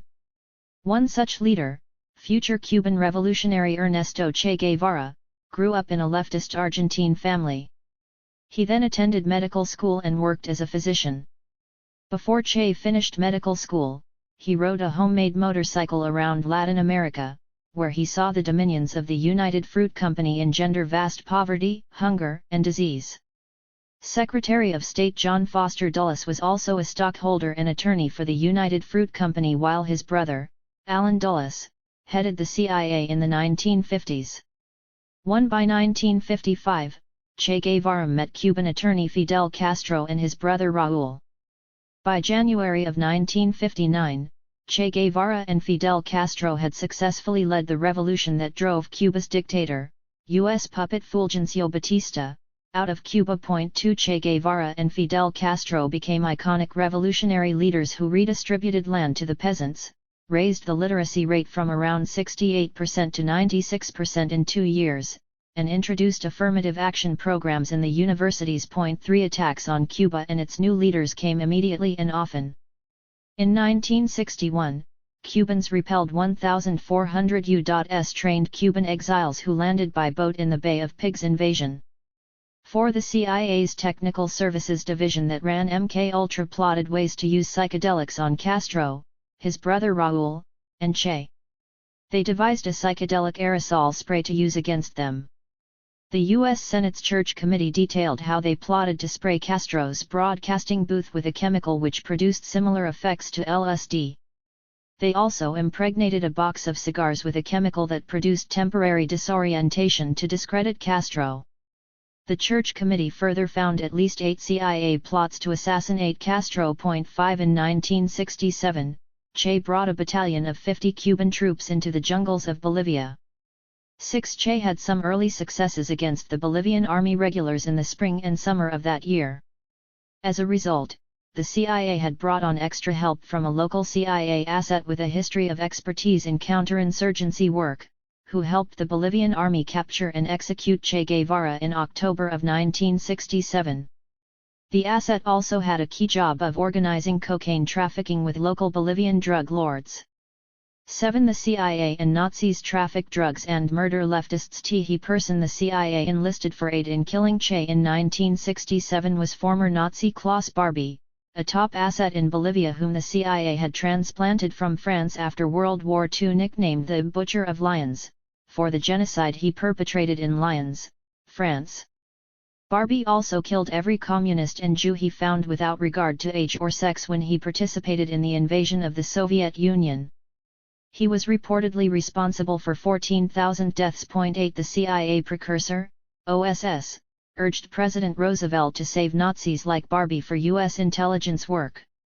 By the late 1940s, CIA Director Allen Dulles and fellow CIA associates, particularly Reagan/Bush's future CIA Director William Casey, worked on transporting thousands of Nazis to Latin America under Operation Sunrise and similar plans.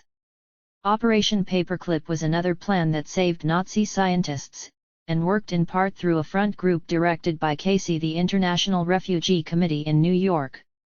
9 In 1947, these CIA-backed groups helped transport Barbie to Latin America. 10 By the late 1960s, U.S. intelligence had done everything it could to counter the socialist political developments in various Latin American countries. As international best-selling author Naomi Klein documented in her book Shock Doctrine, the U.S. funded universities and teachers who pushed hyper-capitalist economic philosophies. When such methods failed to stop leftists from winning elections, U.S. intelligence orchestrated coups of the democratically elected leaders who had socialist-leaning economic policies. In this they had the important help of their U.S.-placed Nazi allies. 11 CIA documents and accumulated evidence show U.S. intelligence's implication in the forced change of leftist governments of Guatemala, Guyana, Ecuador, Brazil, Dominican Republic, Peru, Uruguay, Chile, Bolivia, Argentina, Nicaragua, Honduras, Haiti, Panama, Mexico, and Venezuela. 12 Shock Doctrine, along with books by Professors Noam Chomsky and Edward Herman, detailed the CIA's plot against elected Chilean President Salvador Allende, who wanted to nationalize major resources in Chile, taking them from multinational corporations and giving them back to Chileans. 13 The CIA and U.S. military used the generals they had trained and kept on their payroll to launch a coup against Allende's government on September 11, 1973.14 In the days following the coup, General Augusto Pinochet and his military henchmen arrested 13,500 civilians in Santiago, tortured subversives and traveled the country with death squads. 15 Before he stepped down as commander-in-chief in the 1990s, Pinochet's military junta started Operation Condor, a joint effort by Latin American right-wing governments to crush left-wing opposition. The U.S. Agency for International Development's own published reports revealed how the U.S. financed and trained General Pinochet and his military units. 16 New York Times articles disclosed declassified State Department and CIA documents that depicted U.S. intelligence aid in Operation Condor's history of political assassinations of Latin American leftists. Condor dispatched death squads to kill critics at home and overseas. Murder victims included government officials ousted in United States-supported military coups, trade unionists, rights advocates, and suspected socialists. 17 Two key CIA-paid assets worked on Condor. Former Chief of Chile's Directorate of National Intelligence, DINA, Manuel Contreras, from 1974 to 77, and U.S.-born DINA assassin Michael Townley. 18 FBI documents said Condor had several phases. Phase 3 murderously targeted leaders especially feared for their potential to mobilize world opinion or organize broad opposition to the military states. This would include Chile's top folk singer, Victor Jara.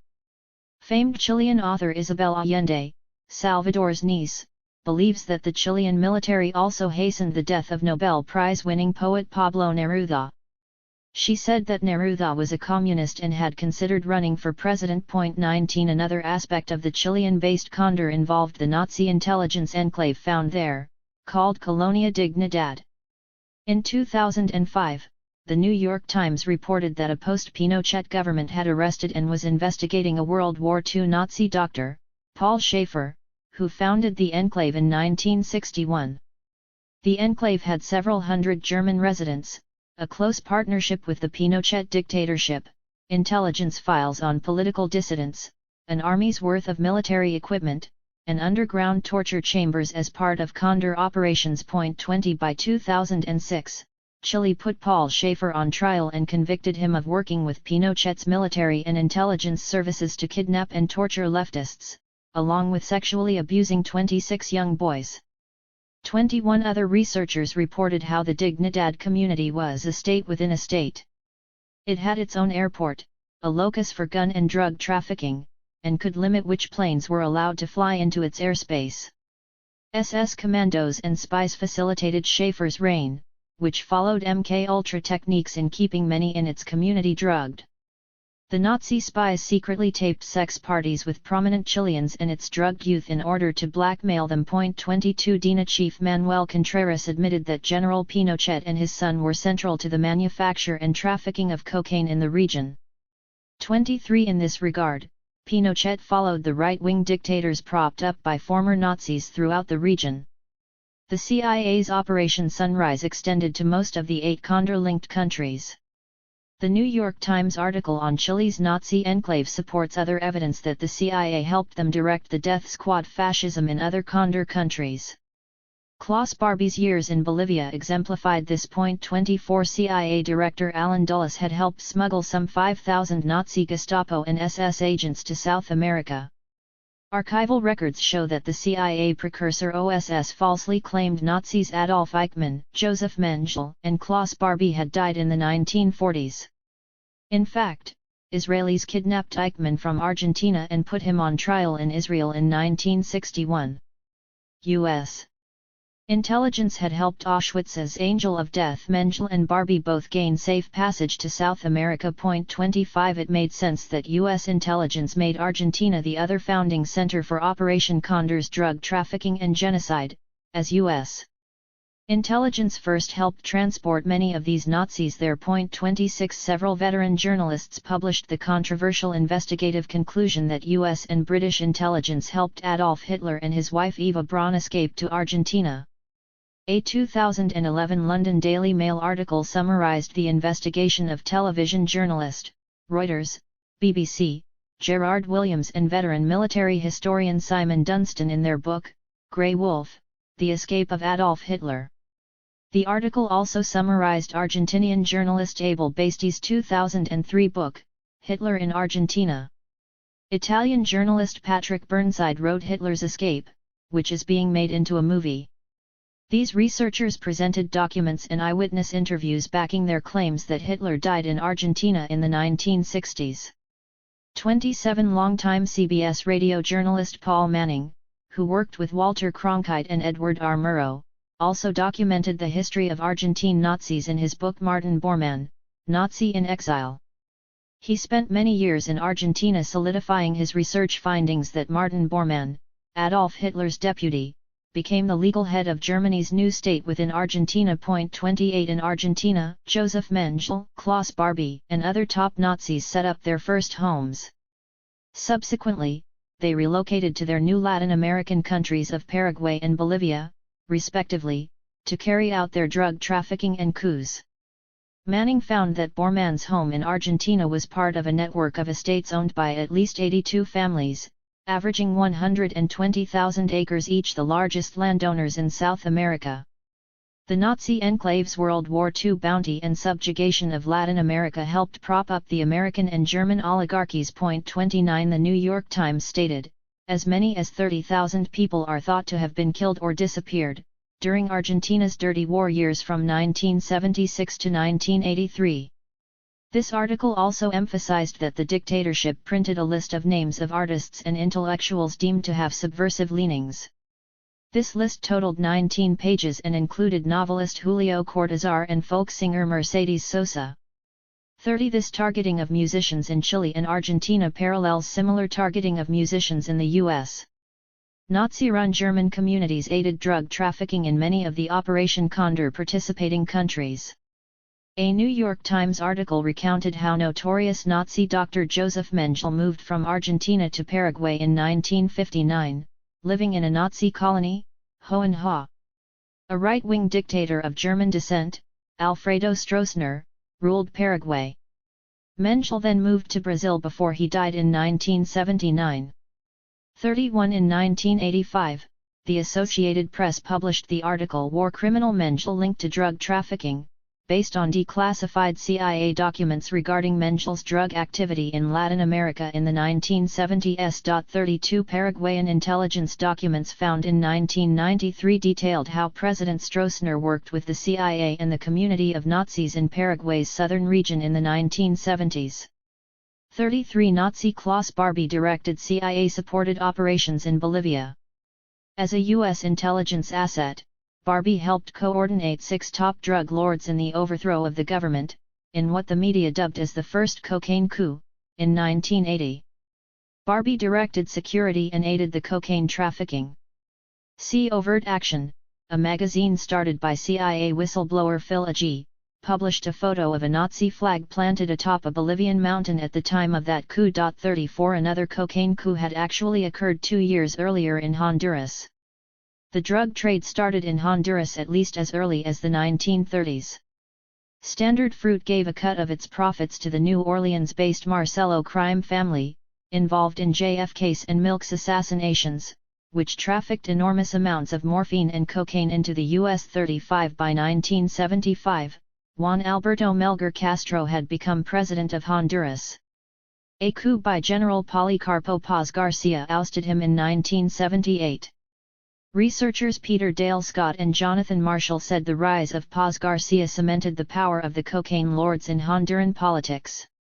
Even before this coup, Honduras was a transfer point for $500 million worth of drugs bound for the United States each year. After the coup, Honduras became the largest recipient of U.S. aid in Central America. The CIA relied totally on the cocaine trafficking military of Honduras to back its plans to overthrow the Sandinista regime in Nicaragua. First, the CIA-backed Frente Democrático Nicaraguans Contras were based in Honduras as they tried to overthrow the socialist Sandinista regime. A U.S. Senate Foreign Relations Subcommittee report stated that Oliver North, who worked for the National Security Council starting in 1981 and as a U.S. lieutenant colonel in 1983, had set up the Contras' bank accounts.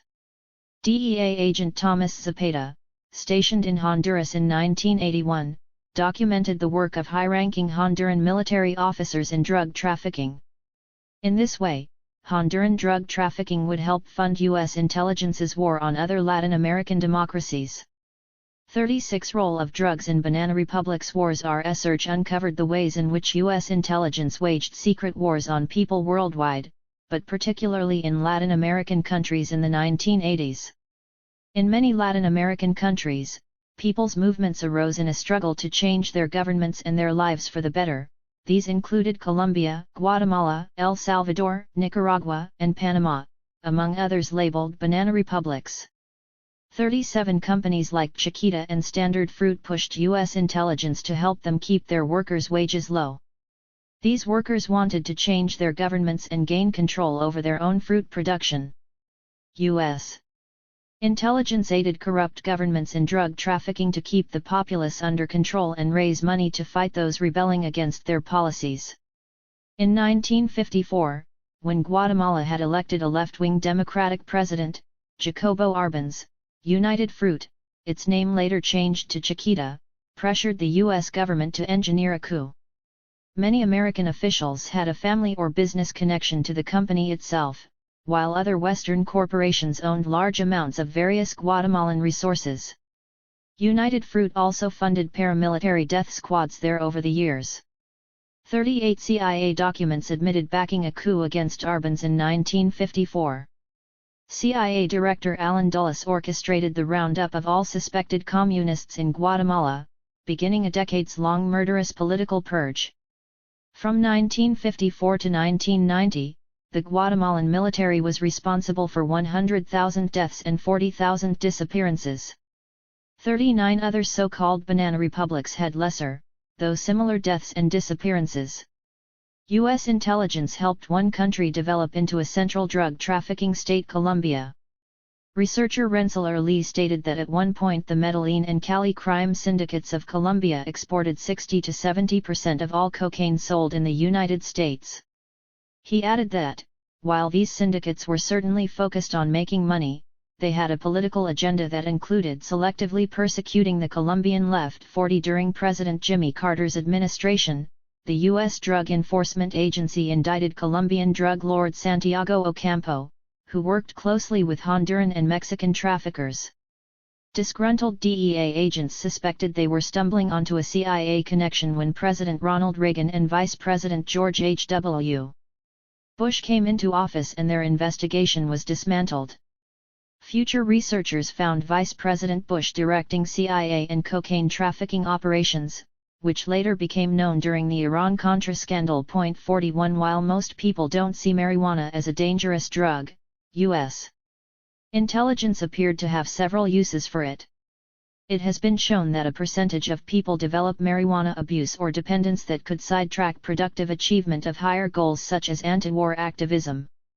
Also, the trafficking of marijuana provided more covered funds when, for example, a Democrat-controlled U.S. Congress cut off aid to brutal, right-wing Latin American governments in the new millennium. Before the Sandinistas' revolution, the US-backed Nicaraguan dictator Anastasio Somoza.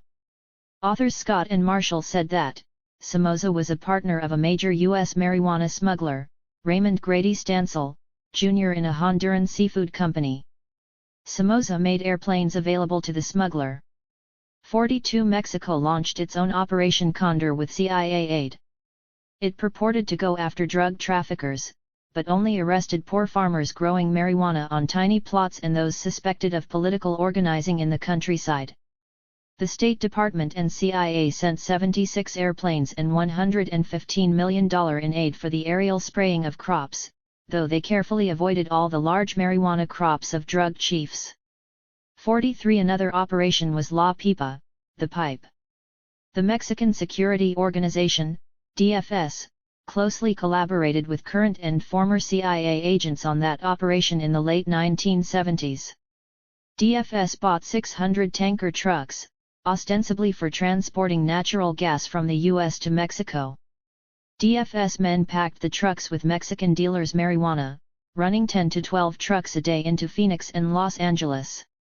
Several Mexican and U.S. customs officials were bribed $50,000 a load to let the trucks pass. DFS also oversaw a $5 billion marijuana plantation in the province of Chihuahua. 44 Another key group of CIA allies in Latin America were Cuban exiles. The Justice Department's Operation Eagle rounded up many CIA-trained Cubans as part of a drug trafficking syndicate in 1970, but saw their cases dropped on technicalities. Among them, Mario Escandar, Frank Castro, Ricardo Morales and others had long active careers in connection with the CIA. Frank Castro co-founded an anti-communist group of 20 members called CORU. Ricardo Morales became a high-ranking officer in Venezuela's intelligence service DIZIP, where he gave sanctuary to some CORU members. 45 Ricardo Morales and CORU members took credit for exploding a bomb on a Cuban passenger jet, along with 50 other bombings in Miami, New York, Venezuela, Panama, Mexico, and Argentina in the first 10 months of CORU's existence. In an interview with CBS News, CORU member Armando Lopez Estrada said, "We use the tactics that we learned from the CIA. We are trained to set off a bomb, we were trained to kill." 46 Scott and Marshall said financing for CORU came from WFC, a Florida-based financial conglomerate and drug trafficking front that worked with the Resto y Escandar Traficante organization. The researchers also quoted an unpublished congressional staff study saying the WFC Corporation was involved in political corruption, gun running, as well as narcotics trafficking on an international level. A CIA-trained Bay of Pigs veteran led the WFC. And, a Florida official directing an investigation of WFC found that one company subsidiary was nothing but a CIA front. 47 After a socialist revolutionary group, the Sandinista Liberation Front, FSLN, overthrew Nicaragua's Somoza in 1979, they won many international awards for their work on behalf of the masses of Nicaraguan people regarding health care for all, child care, unions and land reform. The United Nations Educational, Scientific, and Cultural Organization, UNESCO, gave the FSLN-led Nicaraguan government an award for miraculously decreasing the country's illiteracy rate from over 50% down to 13% in only 5 months. They also won 3 other UNESCO awards in the 1980s. 48 The CIA immediately organized a warring army against the Sandinistas' Socialist Central American government. Frank Castro, no relation to Cuban leader Fidel, and 4 other CORU members joined the Nicaraguan opposition that the CIA continually aided the Contras. As previously noted, the Contras were based in Honduras. Honduran military sources told American reporters that an airline company called Setco was set up by the CIA to carry Contra forces and supplies. U.S. Senator John Kerry led a panel that issued a report stating, one of the pilots for Setco was Frank Moss, who has been under investigation as an alleged drug trafficker since 1979. 49 This paralleled the CIA's use of Air America to traffic drugs during the Vietnam War. Chapter 17. FBI targets. Black Panthers and Young Lords. Huey Newton and Bobby Seale first launched the Black Panther Party for Self-Defense in Oakland, California in October of 1966. It distinguished itself from a lesser-known Black Panther Party. Within several years of its founding, the Oakland-based Black Panthers grew to over 100 chapters and over 10,000 members across the country. 1 Huey Newton and Bobby Seale officially registered the Black Panther Party for Self-Defense as a political organization. The self-defense strategy was a response to the rampant racist police brutalization of their Black Oakland community that they experienced personally. They called for gun possession by civilians for defense against police. Newton was taking law classes at the time and instructed Panthers on the law. He led them in countering local police brutality incidents by having his Panthers surround the police with guns pointed while he recited the brutality victims' legal rights.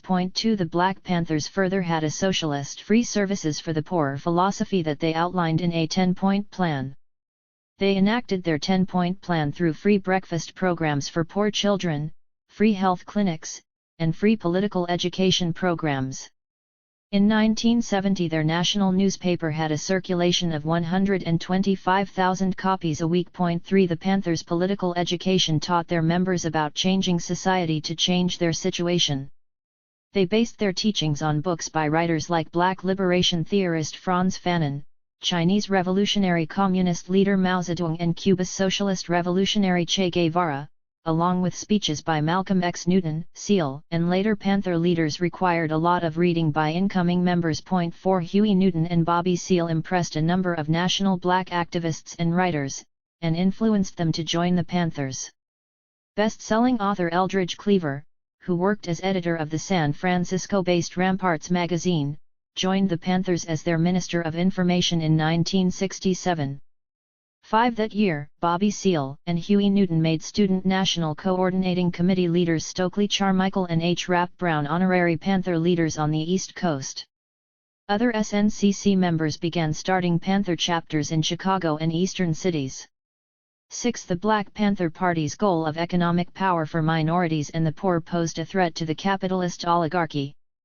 The oligarchy's foot soldiers, the cliques of U.S. intelligence's real leadership, waged war on leftist groups in general, though they used particularly murderous tactics against the Black Panthers through the FBI's counterintelligence program. 7 In the days after Martin Luther King's 1968 assassination, in Oakland, California, a city with one of the country's largest urban African American populations, the Black Panthers successfully quelled rioting.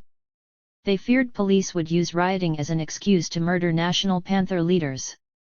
Despite this, police quickly found a way to set up the shooting of Eldridge Cleaver and shot what some said were thousands of bullets into the home where Cleaver and Bobby Hutton cowered. During a lull in the shooting barrage, Cleaver came up with a plan. He suggested they both take off all their clothes and go out of the house naked so police couldn't use the excuse that they were concealing weapons and shoot them. Cleaver, already wounded, came out naked and survived. The more modest Hutton came out shirtless and was quickly shot dead. 8 Assassination of Black Panther leaders. The Black Panthers evolved into a vanguard organization that had a no-drugs policy and had some leaders that had formerly led large gangs. The year after Bobby Hutton was killed by police, authorities initiated a string of successful assassinations beginning with Los Angeles Black Panther leader Al Prentice Bunchy Carter and his co-leader, John Huggins. Carter had previously led the 5,000-strong Slauson Gang. 9 Former L.A. FBI COINTELPRO agent Wes Swearingen described his unit's murderous machinations against Carter and Huggins. He said the FBI paid undercover agents in the United Slaves Organization, a black cultural nationalist group, to murder the two leaders. The killers, reportedly George and Larry Steiner, shot them on the UCLA campus in January of 1969. 10 Whistleblowing author and former LA police intelligence agent Louis Tackwood also revealed he regularly gave money, guns, drugs, and orders to United Slaves leader Ron Karenga to attack the Panthers. 11 Tackwood testified to this before a Senate Intelligence Committee, and he passed a polygraph test. 12 After the Carter and Huggins murders, the FBI's undercover agents inside the United Slaves murdered 4 more Black Panthers, including John Savage. Savage witnessed the United Slaves' murder of Carter and Huggins and was scheduled to testify soon after. 13 Swearing and verified claims that the FBI then engineered the prison break of several United Slaves murderers. 14 End, New Haven Panther George Edwards said he acquired a U.S. intelligence document reporting Karenga's meetings with Governor Ronald Reagan, funding by the Rockefellers, and the Steiners' work with U.S. intelligence. 15 Huggins and Carter had left a tape saying if anything happened to them, they wanted Panther Elmer Geronimo Pratt to take over as L.A. Panther leader, and he did. 16 years later, Pratt said the United Slaves Organization shouldn't be held accountable for the FBI agent infiltrators who carried out the Panther murders. Pratt, who later changed his last name to G. Jaga, said that new Panther Elaine Brown was an undercover agent who started the conflict leading to the Carter and Huggins murders, and that the Steiners of the United Slaves were falsely accused of involvement. Panthers George Edwards and Kathleen Cleaver also support Pratt's take on Elaine Brown's undercover agent role. 17 FBI whistleblower Swearingen supported Pratt in many ways, though he disagreed about Pratt's assessment of the Steiners' innocence in the murders. Swearingen said that an FBI agent named Eric Galt arranged the Steiners' murder of Carter and Huggins, and that Darthard Perry, a self-admitted and publicly acclaimed informer for the FBI, filed an affidavit in a Black Panther Party lawsuit against the government, charging he knew the United Slaves members responsible for the murders of the Panthers were FBI informers. 18 While Pratt's account may be held in higher regard than all others, and whether the United Slaves were a U.S. intelligence created group or not, many agree about the FBI's orchestration of the murders. 19 Evidence also indicates that the FBI used undercover agents in the United Slaves to target both the New York and Los Angeles Panthers. FBI informant Darthard Perry said that the FBI used United Slaves infiltrator Claude Huber to kill several L.A. Panthers and then transferred him to New York City. 20 On January 17, 1969, the day United Slave FBI infiltrators murdered L.A. leaders Carter and Huggins, police shot at Bronx Panther leader Sekau Odinga. 21 Around this same date, undercover police agent Ralph White shot a gun in the Black Panther office, within several feet of Harlem leader Lumumba Shakur. 22 The police officers shooting at Odinga and Shakur were part of the FBI COINTELPRO attacks against the New York Panthers. 23 As with Bunchy Carter's leadership of the Slauson Gang, the FBI's targeting of the New York Panther leaders may have partially stemmed from fears they would politicize the gangs they had formerly led. New York prosecutors indicted Lumumba Shakur, his wife Afeni, rap icon Tupac's mother, Odinga, and 19 other leading Panthers for planning to bomb and shoot at police precincts and public places around New York. 24 These proved to be fantastical charges with no merit, but kept many of the New York Panther leaders in jail for up to 2 years. Despite the government keeping the New York Panther 21 in jail for a trial that dragged on for 2 years, a record amount of time in New York state history up to that period, the jury deliberated for approximately 2 hours to find the defendants not guilty of all the charges. 25 While U.S. intelligence targeted members of the Black Panther national leadership early on, a question remains about whether they orchestrated large-scale murderous operations against Panther leaders who could politicize urban youth and gangs in major cities. Did they first focus on Bunchy Carter due to fears about his former leadership of the 5,000-strong Slauson Gang and his potential to politicize them? 26 At least one historian, University of Southern California professor Laura Pulido, interviewed people who said Carter led many Slauson Gang members to convert to activist Panthers. One interviewee said, "What happened in Los Angeles was a unique experience. What Carter did was make his gang the Panthers the only gang." Pulido said that because so many of the Panthers were underground or hid their membership, estimates of the Southern California Panther chapter membership ranged from 500 to several thousand. 27 Afeni Shakur had formerly led the Disciples Debs gang of girls. Lumumba Shakur had led the Bishops gang and Sekau Odinga had been part of the Sinners gang. 28 Were they partly attacked on such a huge scale because of fears over their converting many former gang members into activist Panthers? Whether they were or not, Malcolm X envisioned this potential in referring to urban youth in their teens and 20s as black social dynamite.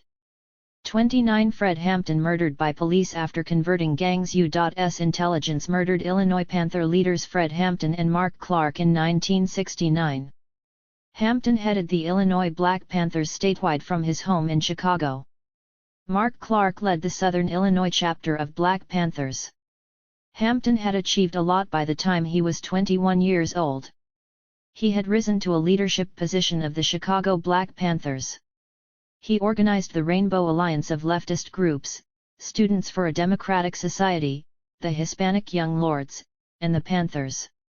Hampton was an inspirational speaker, firing up his audiences with statements such as, "You can kill the liberator but you can't kill liberation."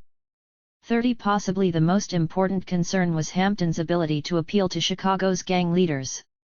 Hampton convinced Chicago's largest gang, the Blackstone Rangers, to merge with the Black Panthers.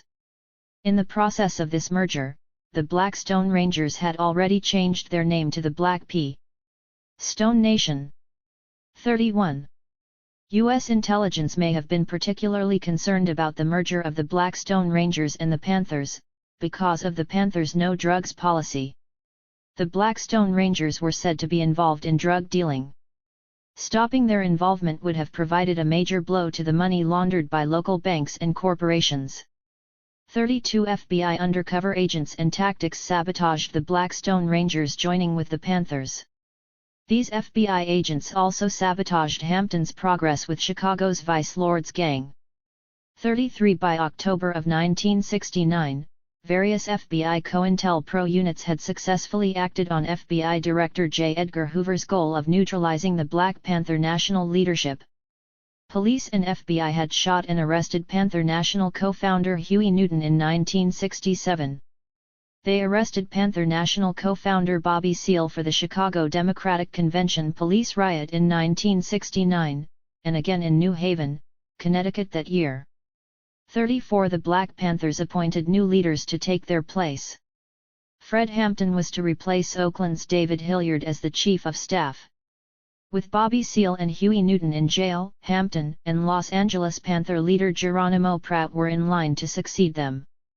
35 Court transcripts suggest that the FBI orchestrated Hampton's murder on December 4, 1969. The night before, FBI undercover agent William O'Neill had slipped a substantial dose of the tranquilizer, secobarbital, into the drinks of Chicago Black Panther leaders Hampton and Southern Illinois Panther leader Mark Clark during dinner. Hampton's mother said he passed out mid-sentence while he was in bed talking to her on the phone that night. 36 At 4:30 a.m., the FBI and police led a brutal raid on Hampton's home that left him murdered in his sleep. The police intelligence unit had obtained a floor plan from Panther infiltrator William O'Neill. Court transcripts indicate that police kicked in the townhouse door and shot Mark Clark fatally in the chest. They shot unarmed Panther Brenda Harris, and pumped 42 bullets through the wall of Hampton's bedroom and into his bed's headboard. Court testimony revealed police fired a submachine gun at the remaining Panthers, who tried to cover themselves. 37 Hampton's wife, pregnant Panther Deborah Johnson, along with 2 other Panthers, failed to rouse the unconscious Panther leader as dozens of bullets came through the walls of their bedroom. Police then shot Hampton in his bed. They shot Hampton twice more in the head at point-blank range. 38 in all, the police injured many in firing at least 82 shots, while a shot fired by Clark was the only round fired by the Panthers during the raid, and only one policeman was even slightly wounded. Even Clark's shot was said to be an unconscious response that his drugged body made when police shot him while he was passed out on security duty holding his shotgun. Police arrested the surviving Black Panther members on charges of aggravated assault and attempted murder. 39 FBI cover-up, media discrepancies and a lawsuit ensued. A Chicago Tribune editor considered a friend of the FBI presented the Chicago police version of the raid being conducted out of self-defense. Only later did another media outlet show that photos supporting the police story, one of being shot at, were fabricated. 40 FBI luminary Richard G. Held took over the Chicago FBI office at this time and supervised the cover-up. 41 The survivors sued the Chicago police and FBI. It took 14 years of appeals and arbitration to win a $1.85 million settlement. Huey Newton targeted with drugs. Age harassment arrests and a near-fatal shooting were among the first of several tactics used against Black Panther National co-founder Huey Newton. 42 When Bobby Seale went to bail Newton out on one specious charge, police arrested Seale for breaking a law that bars even a legally concealed weapon near a jail. 43 Police failed to keep Newton and Seale imprisoned for long, but attacks continued. On October 27, 1967, the last night of Newton's probation for a 1964 conflict, one of a long line of bizarre shootings involving Panthers occurred. An Oakland police officer with a list of Black Panther license plates pulled over the car Newton was driving. Another police car followed him. While accounts differ on the details of what happened, a shootout ensued that left one officer dead, another officer and Newton wounded. Newton left the scene for a hospital, where police soon found, beat, and jailed him. Details of the incident support Newton's claim of not having a gun when police shot him. 44 In 1968, Huey Newton was convicted of involuntary manslaughter and sentenced to 2 to 15 years in prison. In 1970, the California Appellate Court reversed the conviction and ordered a new trial. After 2 more subsequent mistrials, the Superior Court dismissed the charges when the district attorney decided not to pursue a 4th trial in December of 1971, and prison officials released Newton. 45 U.S. intelligence continued its war on Black Panther leadership. While Panther co-founders had originally barred the use of drugs, the attitude changed with the huge use of marijuana among youth. However, no reports have been found of Panthers receiving drug-dealing charges in the early years of the organization. CIA agent John Stockwell said the CIA waged psychological warfare on Huey Newton from the time he left prison until his death. Reports support this. Various CIA undercover agents tried to get close to Newton. 1.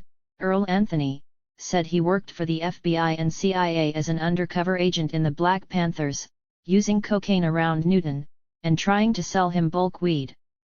46 Bobby Seale said Newton started selling cocaine at this time. Newton claimed he wasn't involved in heavy drugs, and cited the FBI's failed attempts to arrest him for drugs. 47 Several sources claim Panther Elaine Brown helped get Newton using cocaine. L.A.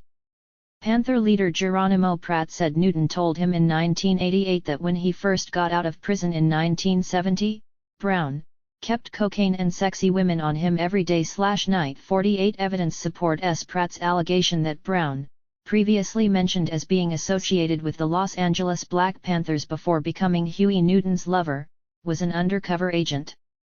49 Other evidence that Elaine Brown helped influence Huey Newton's drug involvement includes her arrest for cocaine possession in 1976. Unlike other Panthers who often received heavy sentences for small charges, Brown was only sentenced to complete a series of yoga lessons. 50 Geronimo Pratt, Panther National spokesperson Kathleen Cleaver, New Haven Panther leader George Edwards and others stated the belief that Brown's possible spy work led to the murders of Panthers. Many Panthers believed Brown influenced Newton to expel Pratt and his wife, Nsandi, Sandra Red Pratt, from the Black Panther Party. After the Pratt's expulsion, pregnant Nsandi was found bullet-riddled and stuffed in a sleeping bag on a roadside. Reportedly there was no serious police investigation of her murder. Evidence supports claims that U.S. intelligence further orchestrated the murder of writer and Panther Field Marshal George Jackson by prison guards after he was trying to escape from San Quentin prison. Jackson was originally convicted of a $70 armed robbery when he was 18. He became highly radicalized during his imprisonment. Professor Angela Davis headed his defense committee, and he wrote a book, Blood in My Eye. 51 Regarding Huey Newton and Elaine Brown, Geronimo Pratt reported Newton told him it took many months for him to come out of his drug and sex euphoria that Brown had cultivated, and realize he was surrounded by agents. Newton said he first began to suspect that Brown was an agent when it came out during Pratt's trial that Brown's name was on a receipt from a paint shop that changed the color of Pratt's car to implicate Pratt in a murder of which he was falsely accused. When the court overturned Pratt's case 27 years later, the government settled with Pratt for $4.5 million in a false imprisonment lawsuit. Newton also said Brown testified against the United Slaves members who weren't the ones who pulled the trigger on murdered former Panther leaders Carter and Huggins. Newton said he became convinced she was an FBI asset and had fellow Panthers take custody of Brown, but his advisors eventually got her back and involved in the Panthers against his wishes. 52 Another point of evidence supporting Elaine Brown's possible work for U.S. intelligence was her relationship with J. Richard Kennedy before she joined the Black Panthers. A Pulitzer Prize-winning book, David Garrow's Bearing the Cross, Martin Luther King, Jr. and the Southern Christian Leadership Conference, named J.R. Kennedy as a top CIA informant. Released CIA documents back this claim, as does the King family lawyer William Pepper in his book Orders to Kill. Brown said that before Newton, J. Kennedy had been her lover for 2 years. 53 The CIA documents, Brown's incidental disclosures, and whistleblower reports give additional credence to Brown's possible U.S. intelligence work. In the 1990s, Brown cited J. Kennedy as a lifelong mentor, despite reports on his CIA connection having appeared in the mid-80s. 54 J. Kennedy was verified as a CIA-supported writer who infiltrated the civil rights movement early in the 1960s. One of his positions was as a manager for entertainer Harry Belafonte, a longtime Milk supporter. Belafonte later fired Kennedy when his suspicions grew about Kennedy's true allegiance. 55 Elaine Brown went on to lead the only still active section of the Black Panthers, in Oakland. She had them endorse Jerry Brown in his successful run for governor in 1974. She also lectured, wrote books, and wrote a newspaper column. Her negative reflections on Huey Newton in A Taste of Power, A Black Woman's Story contradict accounts by Afeni Shakur and Kathleen Cleaver. Many other books on the Panthers also contradict Brown's accounts. 56 Elaine Brown's later statements and activist work provide additional clues to her real motives. In a 2003 lecture, she rejected the notion of many undercover agents infiltrating the Panthers, even though a significant number of them had openly testified against the Panthers in trials, and further evidence showed there were many others. Brown also unsuccessfully sued Geronimo Pratt, now Geronimo G. Jaga, and Kathleen Cleaver for libel regarding these accusations in 2008. Brown's defenders might say her work of heading the Oakland Panthers when Newton fled the country in the 70s, her work on behalf of prisoners, and her writing on behalf of black activists show good intentions. However, evidence of Brown's past misdeeds make it necessary to carefully scrutinize her. 57 For public relations' sake, the FBI officially ended their counterintelligence program in 1971, after activists broke into an FBI office and stole thousands of documents revealing it. 58 However, former COINTELPRO agent Wes Swearingen said the FBI continued the program under different names. 59 Various judges who oversaw trials of black activists agreed that an FBI/police COINTELPRO continued. 60 Through all their travails, the Black Panthers did receive some help from many citizens of all ethnicities, including white celebrities. Among them were actors Jane Fonda, Donald Sutherland, Gene Seberg, and Marlon Brando. Brando, upon hearing of Milk's assassination, immediately asked his assistant to call the Panthers' Los Angeles office and made a speech at a rally on their behalf. New York Symphony Orchestra leader, and writer of West Side Story's music, Leonard Bernstein held benefit parties for the Black Panthers in New York. These celebrities helped the Panthers raise money for their legal defense committees. 61 CIA floods American urban areas with Asian opium. U.S. intelligence repressed American leftists as their agents pushed heroin along with the other drugs. Janis Joplin's biographer Alice Eccles said heroin became a regular part of the San Francisco music scene as early as 1965, when Joplin and many others turned to heroin to help them come down from speed. Organized crime figures such as the Genovese Mafia family, who worked with U.S. intelligence from at least World War II trafficking heroin, also worked closely with top jazz club owner and publisher Morris Levy. The top black jazz musicians who played regularly in his club, such as Charlie Bird Parker, got hooked on heroin and also served as role models in their communities. Other jazz greats who got hooked on heroin include Billie Holiday and Miles Davis.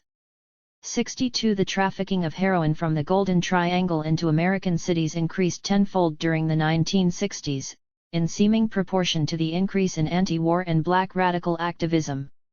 A U.S. narcotics agent summarized this in respect to the amount of heroin coming into New York. He said, "In 1961 when we seized 15 kilos there was street panic in New York City. Junkies were lined up in front of doctors' offices begging for the stuff. Now in 1971 we seize 500 kilos in 3 weeks, and it has no effect whatsoever."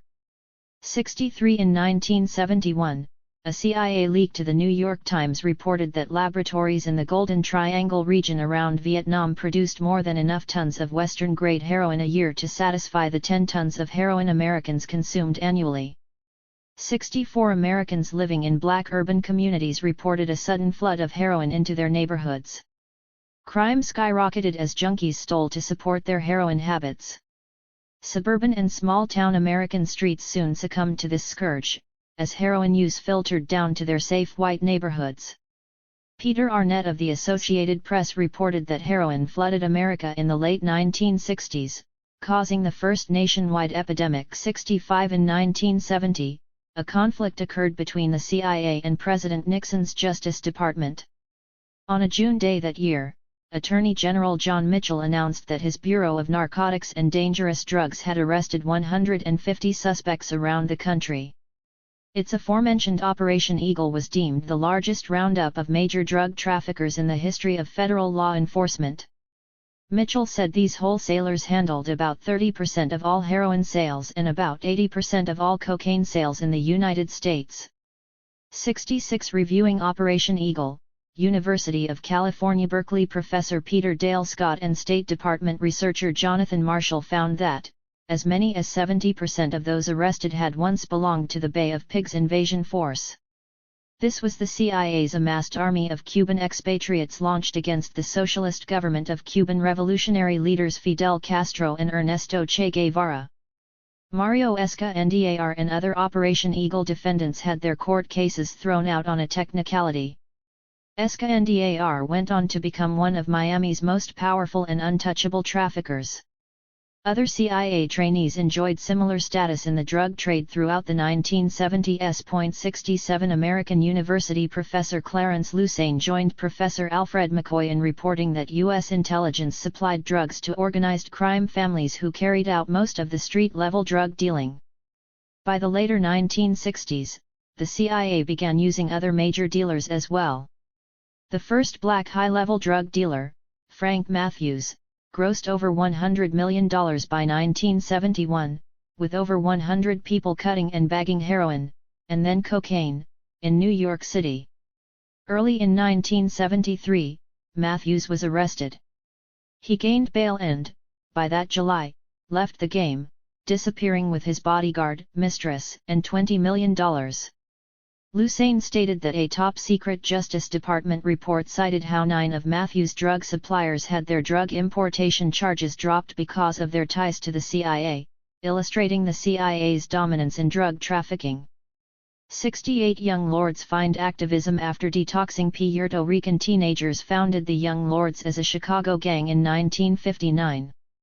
José Cha-Cha Jiménez led the gang in 1964 when they were protecting Latino teens from white ethnic gangs. By 1968, the gang had gotten involved with heroin, cocaine, acid and other drugs. Jiménez was jailed for heroin possession that year. While in jail he read Martin Luther King, Malcolm X, and Black Panther Party literature. When Jiménez got out of jail, he consulted with Chicago Panther leader Fred Hampton on how to turn the Young Lords into a similar organization as the Panthers, but for the Latino community. Jiménez went to Oakland and shadowed Black Panther national co-founder Bobby Seale for a month.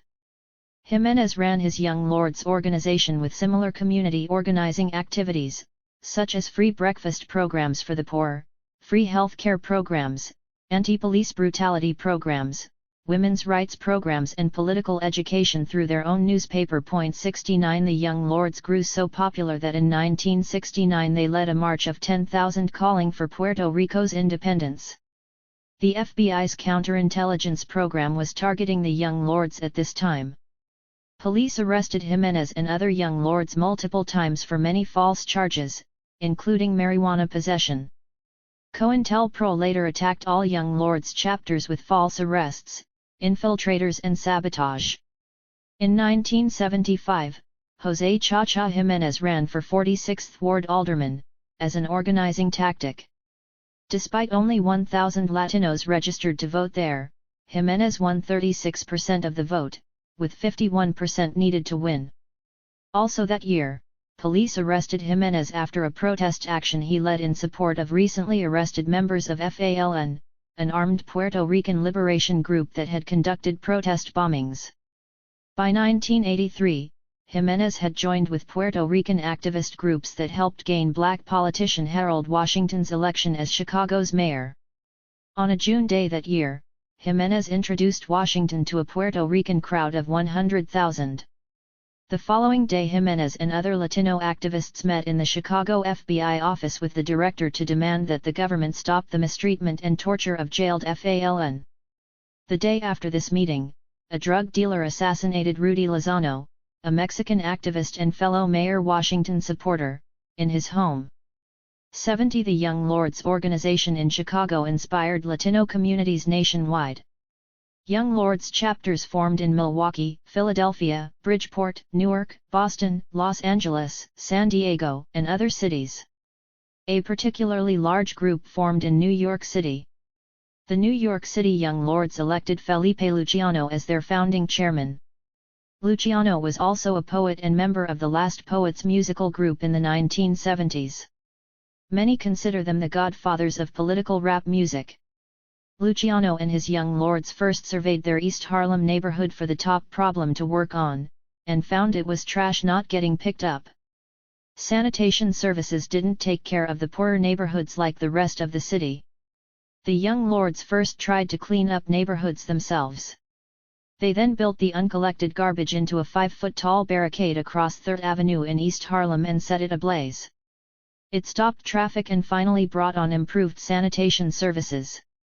Among other New York Young Lords' actions, they physically took over the First Spanish Methodist Church, providing a free breakfast program inside of it, as well as a clothing program, free health services, daycare services, and a liberation school. They took a mobile chest X-ray machine and brought it to where it was more needed. They later took over Lincoln Hospital in the Bronx for 12 hours and demanded door-to-door preventive health services, maternal and child care aid, drug addiction treatment, senior care services, and testing for lead paint poisoning and tuberculosis. They carried out many of these services themselves until they could get the city's help. 71 One Young Lords member, Vincent Panama Alba, had a heroin problem as a teenager in the South Bronx, before Black Panther Cleo Silver's help to get him clean and sober. She also turned him on to activism. 72 Alba played a key role in politicizing the Latin Kings Street Gang. Other prominent Young Lords leaders included Juan Gonzalez, who had also been part of the Columbia Students for a Democratic Society, SDS. Gonzalez later became an award-winning journalist, a longtime columnist for the New York Daily News and a CO host of Democracy Now! Other famous New York Young Lords include longtime television talk show host Geraldo Rivera and Young Lords documentary filmmaker Iris Morales. Chapter 18. Drugs and Murder of Jamaica's Bob Marley. Bob Marley and Peter Tosh both grew up in squalid Jamaican homes. They met and formed a singing group called the Wailers in the mid-1960s. By the mid-70s they broke into the American and British music world as a hot new band playing reggae, a unique sound derived from various elements of music from black communities worldwide, filtered through Jamaicans' Rastafarian community influence. Their 1974 Burnin' album was particularly known for its black power songs such as I Shot the Sheriff, Burnin' and Lootin', and Get Up, Stand Up. The album's Revolution was a particularly incendiary song in saying there was no political change without revolutionary struggle. 1 By 1980, Bob Marley had become a hero for Africans. He played concerts for leftist leader Robert Mugabe in Zimbabwe and supported leftist struggles in Angola, Mozambique, and South Africa. New York's Black Liberation Movement-aligned station, WLIB Radio, worked to get Marley's next album, Uprising, nationwide play on mostly politically conservative black radio. 2 Right-wing attacks on Jamaica and Marley. In the 1970s, Democratic Socialist leader Michael Manley took the office of Prime Minister in Jamaica. Researchers uncovered covert U.S. interventions that included arson, bombing, and assassination. The U.S. told Prime Minister Manley they weren't involved in covert actions against the Jamaican government. However, Manley's forces intercepted at least one shipment containing 500 machine guns that came from a right-wing Jamaican paramilitary faction with CIA roots and leaders convicted of drug trafficking. This right-wing group also reportedly aided the trafficking of cocaine and heroin into Jamaica. 3 Pulitzer Prize-winning journalist Gary Webb said that, in 1977, 2 investigative reporters found the CIA's Jamaican station chief waged a destabilization program against Democratic Socialist leader Michael Manley. Cuban Bay of Pigs veteran Luis Posada Carriles helped the CIA make covert shipments of arms to Manley's opponents and sponsored violence against Manley's supporters that included bombings, assassinations, inciting labor unrest and giving financial support and bribes to the conservative Jamaican Labour Party. 4 Marley, Peter Tosh, and their Rastafarian friends preached that Jamaicans should resist American interventions, and resist using heroin and coke, limiting drug use to marijuana. Although their loyalty generally seemed aligned with Manley's government, right-wing officers arose within the police department.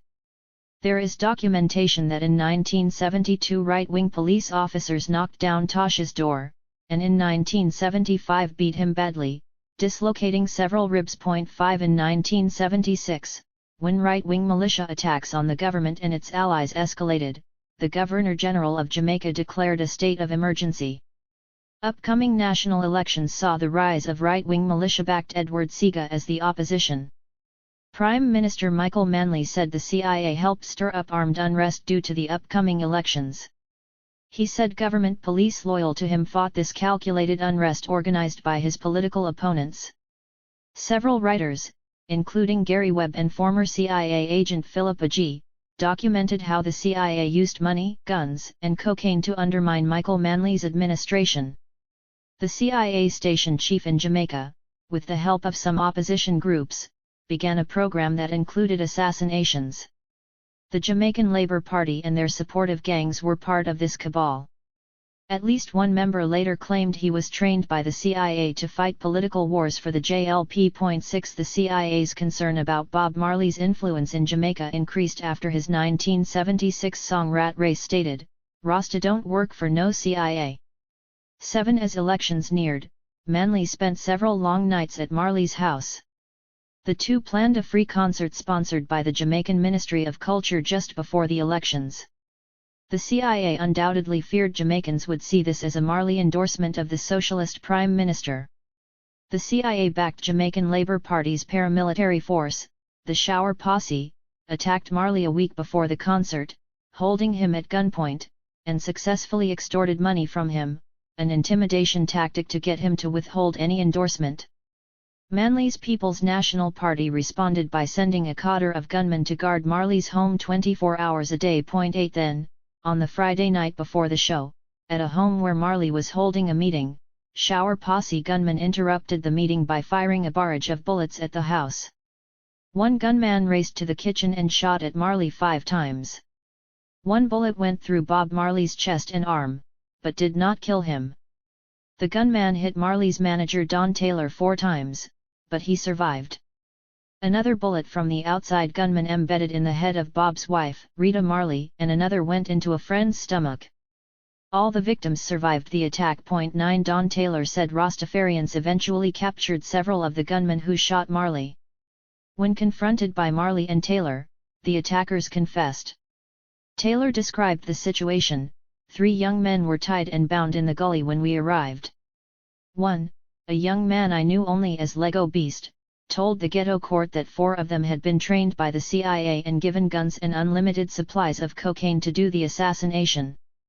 10 CIA director's son poisoned Bob Marley. After the attack, police and Rastafarians escorted the Marleys and their band members to a secluded mountain encampment. Armed government soldiers and machete-toting Rastas patrolled the encampment, successfully protecting Bob Marley before the concert. Marley appeared at the concert on stage with Prime Minister Manley, and Manley's PNP handedly won the election.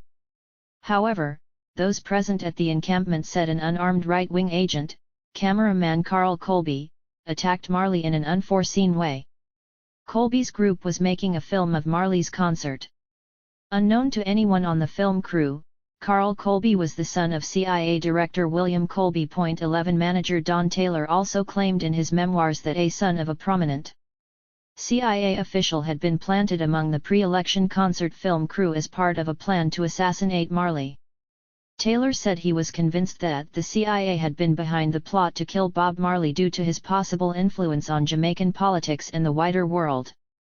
Taylor further said that the U.S. behind SIGA and the JLP, frowned on Bob's close association with Michael Manley, whose own friendship with Fidel Castro was regarded as disturbing as Bob's strong appeal to white American youths. 12 Researcher Alex Constantine interviewed former Black Panther and cinematographer Lee Lully, who was also a friend of some of the Wailers. Lully said that Colby brought a new pair of boots for Marley, and Marley immediately tried the boots on, a reported customary gesture of appreciation among Rastafarians when receiving a gift. Sticking his foot in, the singer exclaimed "ow," as something jabbed him. Marley pulled out a length of metal wire embedded in the boot. Lully said he thought nothing of the boot incident at the time, but then became suspicious when Marley was playing soccer and broke his toe on that same foot several months after receiving the boots. When the bone wouldn't mend, doctors found it had cancer. Many suggested the wire in Colby's gift boots had a carcinogenic chemical compound on it. The cancer eventually spread to Marley's brain, lungs, and liver. 13 CIA documents from its MKUltra program detailed the program's focus on using methylcholinethrin, the most potent known carcinogen, to assassinate its targets. 14 On a Jamaican doctor's advice, Marley traveled to Germany and received treatment for 8 months from Dr. Joseph Issels, without realizing Issels had previously worked alongside Nazi Dr. Joseph Mengele. Constantine detailed the account of Marley's mother, Cedella Booker, who described how she visited her son when he was being treated by Issels with a needle. She said Issels plunged the needle straight into Nesta's Marley's navel, right down to the syringe. Nesta grunted and winced. He could only lie there helplessly, writhing on the table, trying his best to hide his pain. Issels ridiculed Marley for grimacing, yanked out the needle and strolled casually out of the room. 15 In his last days, Marley toured the world, playing shows in pain, and still had run-ins with CIA forces bent on defeating Manley's Democratic Socialist Party. CIA operatives made additional threats against Marley if he returned to Jamaica before the 1980 election, in which Manley was seeking a third term. The CIA also reportedly used their work inside the Inter-American Press Association to influence the right-wing transformation of the Jamaican Daily Gleaner newspaper. A Drug Enforcement Agency intelligence report said that during the election campaign, political gangs akin to the CIA-backed Shower Posse killed more than 700 people. Manley lost the 1980 election. Bob Marley died of cancer in May of 1981 at the age of 36. Some 30,000 mourners attended his Jamaican wake. 16 After that, former Wailer Peter Tosh collaborated with Rolling Stone Mick Jagger. Tosh continued his political message music until 1987, when gunmen who were part of the CIA-backed Jamaican Labour Party murdered Tosh and a friend of his in Jamaica. Tosh's producer, Wayne Johnson, cited an unnamed Jamaican government official who told him one of the gunmen was a police officer. Journalist Eric Williams reported that Tosh also owned an apartment in New York. Williams said that purported burglars cleared out that apartment, and a NYC public administrator somehow gained possession of Tosh's master tapes. In a 1994 article, Williams claimed that an administrator hid them in a warehouse for years, barring the public from hearing the political songs of one of the world's most influential reggae artists. 17 Chapter 19 Drugs and CIA targeting of Newton, Shakur's and other Panthers. Chemical warfare began to change the shape and attitude of the brothers and sisters who participated in, what we called then, the revolution. Whether it be the civil rights aspect of integrating into or assimilating into America, or the revolutionary nationalist fight for self-determination and/or liberation by nationhood. Our ability to fight chemical warfare was a significant contribution. So the Lincoln Detox became not only recognized by the community as a political formation, but for its work in developing and saving men and women. We began to move around the country and educated other communities around acupuncture drug withdrawal. Mutulu Shakur, co-founder of the Republic of New Africa and assistant director of Lincoln Detox. 1. The Shakurs, black liberation leaders in the U.S. during the 1970s, the Weather Underground activists and the Black Liberation Movement began to cooperate more closely. FBI documents stolen in 1971 show the FBI used their counterintelligence program to target both groups, but waged particularly brutal attacks on the Black Liberation Movement. 2. A revered family had arisen amongst the East Coast Black Liberation Movement, the Shakurs. El-Hajj Salahuddin Abba Shakur and his wife gave birth to Lumumba and Zaid Shakur, born Anthony and James Costin. They also adopted and raised Mutulu Shakur, amongst other black children. Abba Shakur was an organizer in Marcus Garvey's United Negro Improvement Association and later in Malcolm X's Organization of Afro-American Unity in New York City, where he was one of several in Malcolm X's inner circle of confidants. 3. Lumumba, Zaid, and Mutulu Shakur joined Malcolm X's group just before the leader's death. After that, Lumumba founded the Harlem Black Panther Party chapter. Lumumba's childhood friend, Sekou Odinga, founded the Bronx Black Panther chapter with Zaid Shakur. Abba and Mutulu Shakur became active in the Revolutionary Action Movement. 4. Lumumba Shakur married Afeni Shakur in 1968. In the same year, Mutulu Shakur became a co-founder of the Republic of New Africa. The RNA was politically aligned with the Panthers, had similar goals and experienced similar police repression. The RNA formed when 500 grassroots activists from around the country met in Detroit to declare independence for the black nation inside the U.S. The following year, police attacked the RNA convention at Reverend C.L. Franklin's, father of Queen of Soul Aretha Franklin, New Bethel Church in Detroit. Police fired 800 rounds in the church, and held 150 people incommunicado before a judge set up court in the police station and got most of them released. 5. In April 1969, New York's Police Intelligence Unit, the Bureau of Special Services, obtained an indictment for the arrest of Lumumba, Afeni, Sekou Odinga, and 18 other Black Panther leaders who were dubbed the New York 21. Odinga escaped police pursuit on the morning of the New York 21 arrest. 6. The imprisoned Black Panthers chose Afeni Shakur to gain release on bail first to speak and raise bail for the other Panthers. The Panthers elected her the new Harlem Panther leader. 7. A judge then revoked her bail and she returned to jail. After what was the longest New York court case of its time, a jury acquitted the remaining 13 Panthers on trial. Several jurors cited Afeni Shakur's work as her own lawyer for their acquittal of the Panthers in 1971. 8. Afeni had become pregnant with another Panther's child when out on bail in 1970, and Lumumba divorced her. A few months after Afeni's 1971 court acquittal, she gave birth to Tupac Shakur, the future rap icon. 9. By 1973, Afeni moved in with Lumumba's adopted brother Mutulu Shakur. 10. Mutulu Shakur also worked as a political education instructor at Lincoln Detox in the Bronx in the early 1970s. He got a degree in acupuncture by the mid-1970s and used it to successfully treat drug addicts. It still remains the most nationally renowned center for acupuncture drug treatment training. Mutulu started national acupuncture groups and lectured on the subject worldwide. Describing his work, Mutulu said, "Chemical warfare began to change the shape and attitude of the brothers and sisters who participated in what we called then, the revolution. Whether it be the civil rights aspect of integrating into or assimilating into America, or the revolutionary nationalist fight for self-determination and/or liberation by nationhood. Our ability to fight chemical warfare was a significant contribution. So the Lincoln Detox became not only recognized by the community as a political formation, but for its work in developing and saving men and women. we began to move around the country and educated other communities around acupuncture drug withdrawal. 11 While Mutualo worked at Lincoln Detox, other Shakurs contributed significantly as Black liberation movement leaders. Afeni accepted invitations to speak at Harvard, Yale, and other colleges nationwide. Before the Panther 21 gained their acquittal, Bronx Black Panther Minister of Information Zaid Shakur had made progress in mending the feud between the New York Panthers and the Oakland, California Panther leadership. The FBI's counterintelligence program had manufactured this rift between Huey Newton's Oakland National Panther Office and Panther Minister of Information, Eldridge Cleaver, then exiled in Algeria. Some New York Panther 21 members aligned themselves with Cleaver. The FBI accomplished this with fake letters and undercover agents.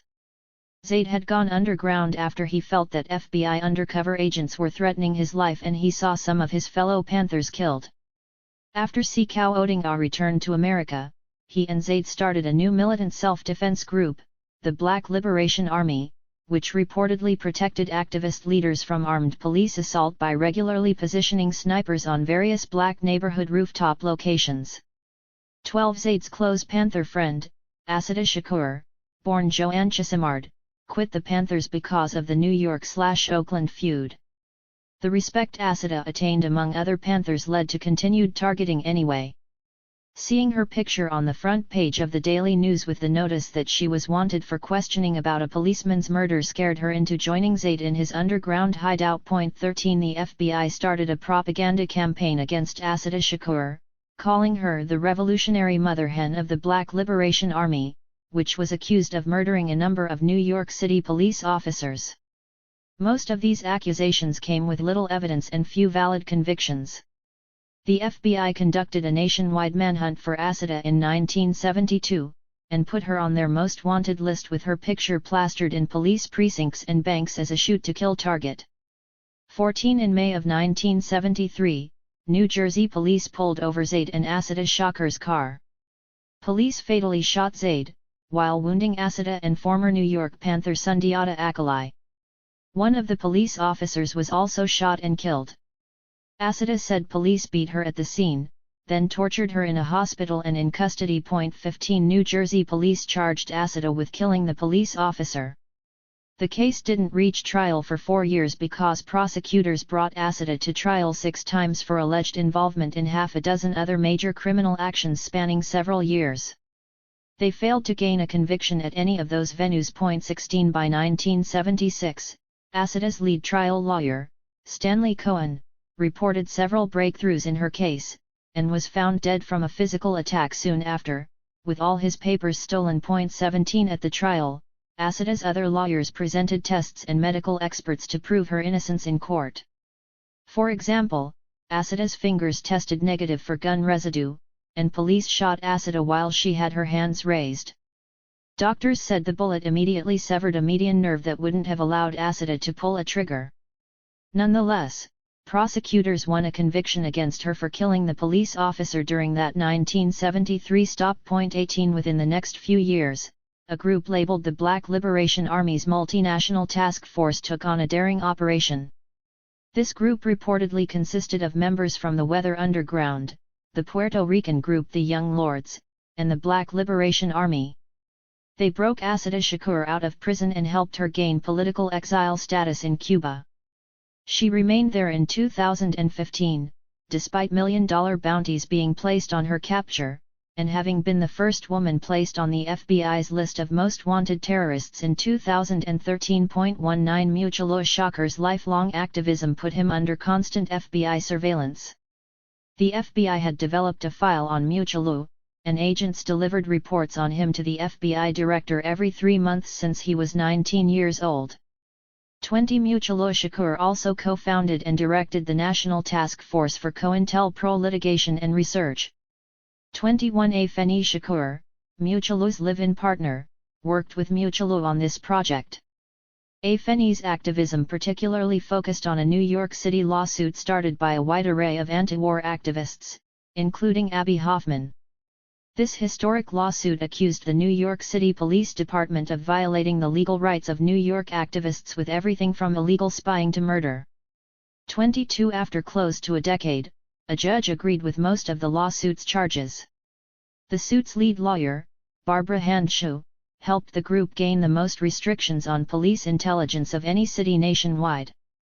This forced the NYPD to officially end its police COINTELPRO activities. 23 However, in the 1980s, the same judge ruled in a later case involving Mutual Shakur that the NYPD had actually continued its COINTELPRO activities.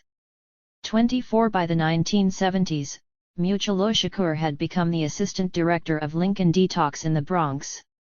Others working with Lincoln Detox included Black Liberation Movement activists, members of the Latino community's version of the Panthers, the Young Lords, and white SDS/Weather Underground activists, such as Bernardine Dorn's sister, Jennifer Dorn.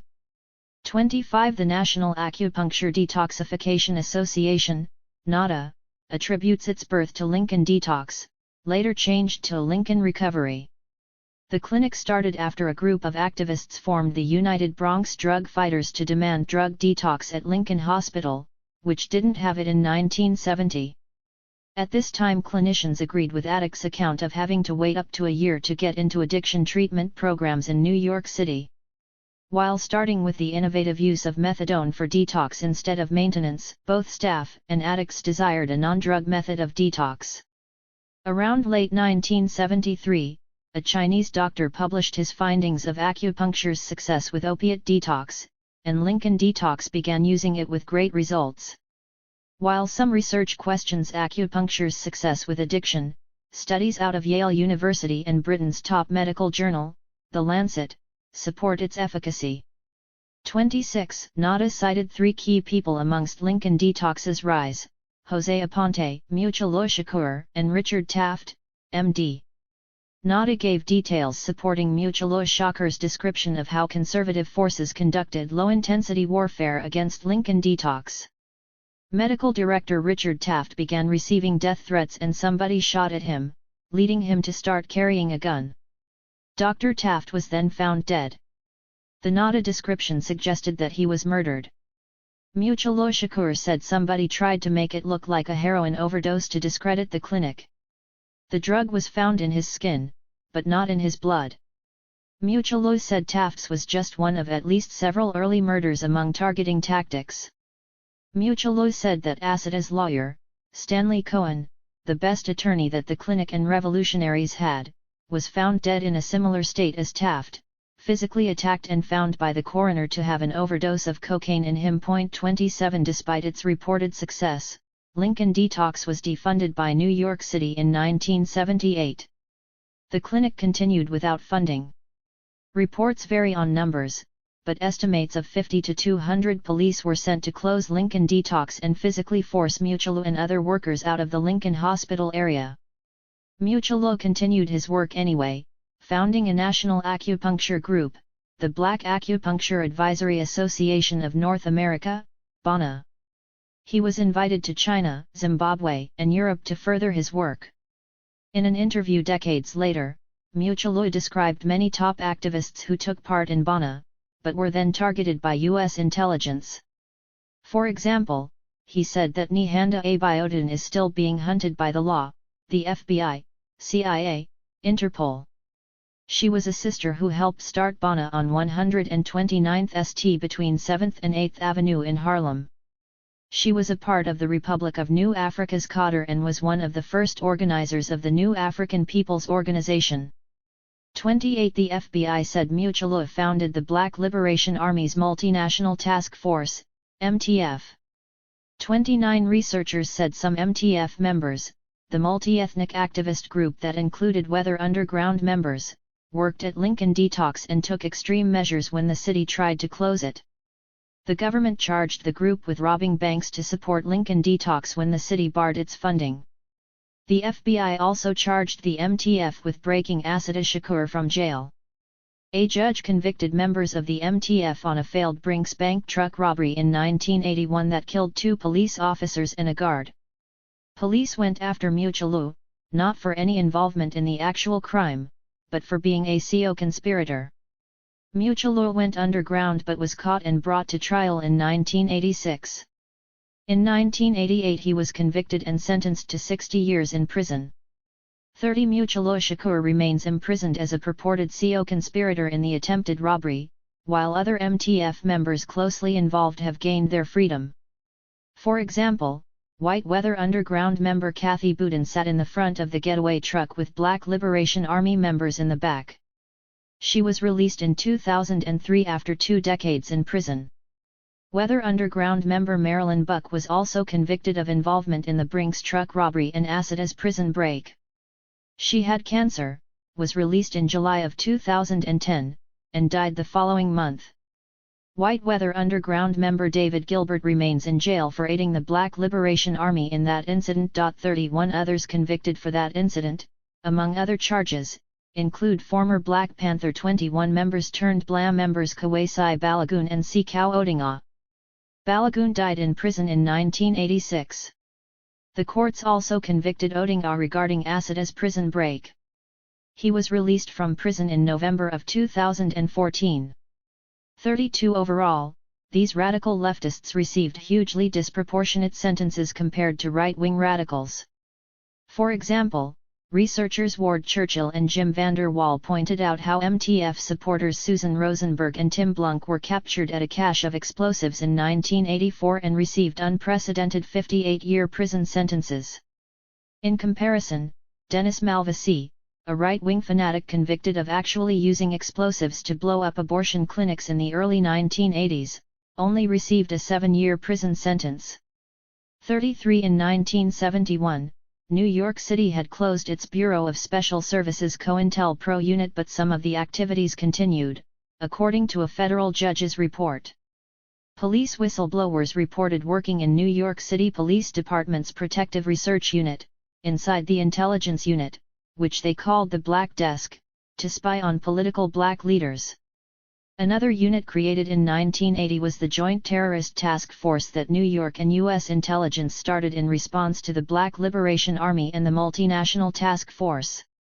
California started a similar ad hoc unit out of Los Angeles. The FBI utilized these task forces as open amalgams of national, state and city police units formerly run covertly. 34 A judge acknowledged COINTELPRO's continuance against Mutulu despite the FBI's claim that it disbanded. At the end of Mutulu's trial, the federal district court judge said, "The rights of Mr. Shakur were violated by the COINTELPRO program." 35 Still, Mutulu started serving a 60-year sentence in August of 1988 for conspiracy to commit armed robbery and murder, and aiding Asada Shakur's prison escape. The parole board repeatedly denied parole for Mutulu, partly because he refused to renounce his politics, repeating the pattern of L.A. Panther leader Geronimo Pratt. 36 U.S. continues targeting Afeni Shakur. The FBI never stopped targeting Afeni Shakur, probably using agents within their cocaine distribution network for some tasks. Initially, and for many years, the FBI visited Afeni's job sites and intimidated employers into firing her or not hiring her. Afeni, her son Tupac, and her daughter with Mutulu, Sikiwa, moved dozens of times, often sleeping on friends' floors. 37 Despite this destitution, Afeni managed to stay politically active in the 1970s and early 1980s. For example, she continued her work on the Handshow lawsuit against New York City. 38 Afeni also wrote a chapter of a book, Human Rights for Everybody. The book was co-written by other activists including her ex-husband Lumumba Shakur, Howard Zinn, Noam Chomsky, Grace Paley, and Juan José Pina. 39 The FBI, under the Reagan/Bush administration, had a motive to neutralize Afeni Shakur to stop her successful work in helping restrict New York police intelligence. By 1982, within a year of Mutulu Shakur going underground, a drug dealer named Kenneth Legs Saunders entered Afeni's life. After moving through dozens of homes and homeless shelters, Afeni moved into Legs' home. 40 Legs eased Afeni's poverty while she tried to raise Tupac and Sikiwa. Afeni said Legs got her to use crack cocaine. "That was our way of socializing," she said. "He would come home late at night and stick a pipe in my mouth." 41 Research suggests that U.S. intelligence inserted Legs into beleaguered Afeni's life. Radio reporter Richard Boyle, who covered the trial of Vietnam veterans against the war leaders in the 70s, found it wasn't uncommon for U.S. intelligence to use women or men to get in personal relationships with their targets. 42 Legs' connections indicate this was his role in 1982. He was an associate of New York drug lord Nicky Barnes. 43 Barnes assisted the first national black drug kingpin, Frank Matthews, who worked untouched for years. As mentioned, the Justice Department indicted Matthews's entire network in 1973, but dropped charges on 9 of them due to their CIA ties. Matthews left the U.S. with millions of dollars. Barnes took Matthews's place from 1973 into the late 1980s. Barnes's ability to remain jail-free suggested he was either one of the 9 with CIA ties or he had similar U.S. intelligence support. Professor Clarence Lusane found Barnes won so many acquittals on gun, narcotics, bribery, and murder charges. The New York Times called him Mr. Untouchable. 44 Afeni Shocker's relationship with Legs Saunders ended several years later, when she moved to Baltimore and he went to prison for credit card fraud. When she called to talk to him, a prison official claimed he died of a crack-induced heart attack. 45 Afeni reportedly relapsed with her cocaine addiction when living in Baltimore from approximately 1984 until 1987. She further used crack cocaine for 4 years after she moved herself, her son Tupac Shakur, and his half-sister Sikiwa, to Marin City, outside Oakland, California in 1987. She moved into the home of Geronimo Pratt's wife, Linda Pratt. 46 In 1991 Afeni finally gained long-term sobriety. The wife of another Panther 21 defendant first tricked Afeni into attending inpatient drug treatment. 47 Afeni then started attending Narcotics Anonymous, NA, at the urge of the Panther 21 comrade's adult daughter. She gained her long-term sobriety that year with the help of a sponsor and support network through NA. 48 Afeni Shocker's other activism had included her work on Black Panther Geronimo Pratt's defense team, which she returned to with her sobriety. Former Los Angeles FBI COINTELPRO agent Wes Swearingen and other agents testified that L.A. FBI informants set Geronimo Pratt up on a murder frame-up. 49 An FBI paid lawyer had infiltrated Pratt's defense counsel, according to the California Attorney General's office in a declaration filed in court, and the FBI paid another person on Pratt's defense team. This led to Pratt's conviction and imprisonment for over 25 years. 50 While Afeni Shakur and Geronimo Pratt's defense team initially failed to have Pratt acquitted, the lawyers did uncover how he had been targeted by joint efforts of the CIA's Chaos program, and the FBI's COINTELPRO. Pratt's defense team eventually gained his release from prison. The U.S. awarded Pratt several $1 million as compensation for false imprisonment in 1997. 51 6 years later, reporters revealed another example of U.S. intelligence using an undercover agent to exploit the weakness of a black woman activist. In 2003, the New York Times described how an FBI informant became the boyfriend of Malcolm X's daughter, Qubala Shabazz, and then ensnared her in a plot to assassinate Nation of Islam leader Louis Farrakhan.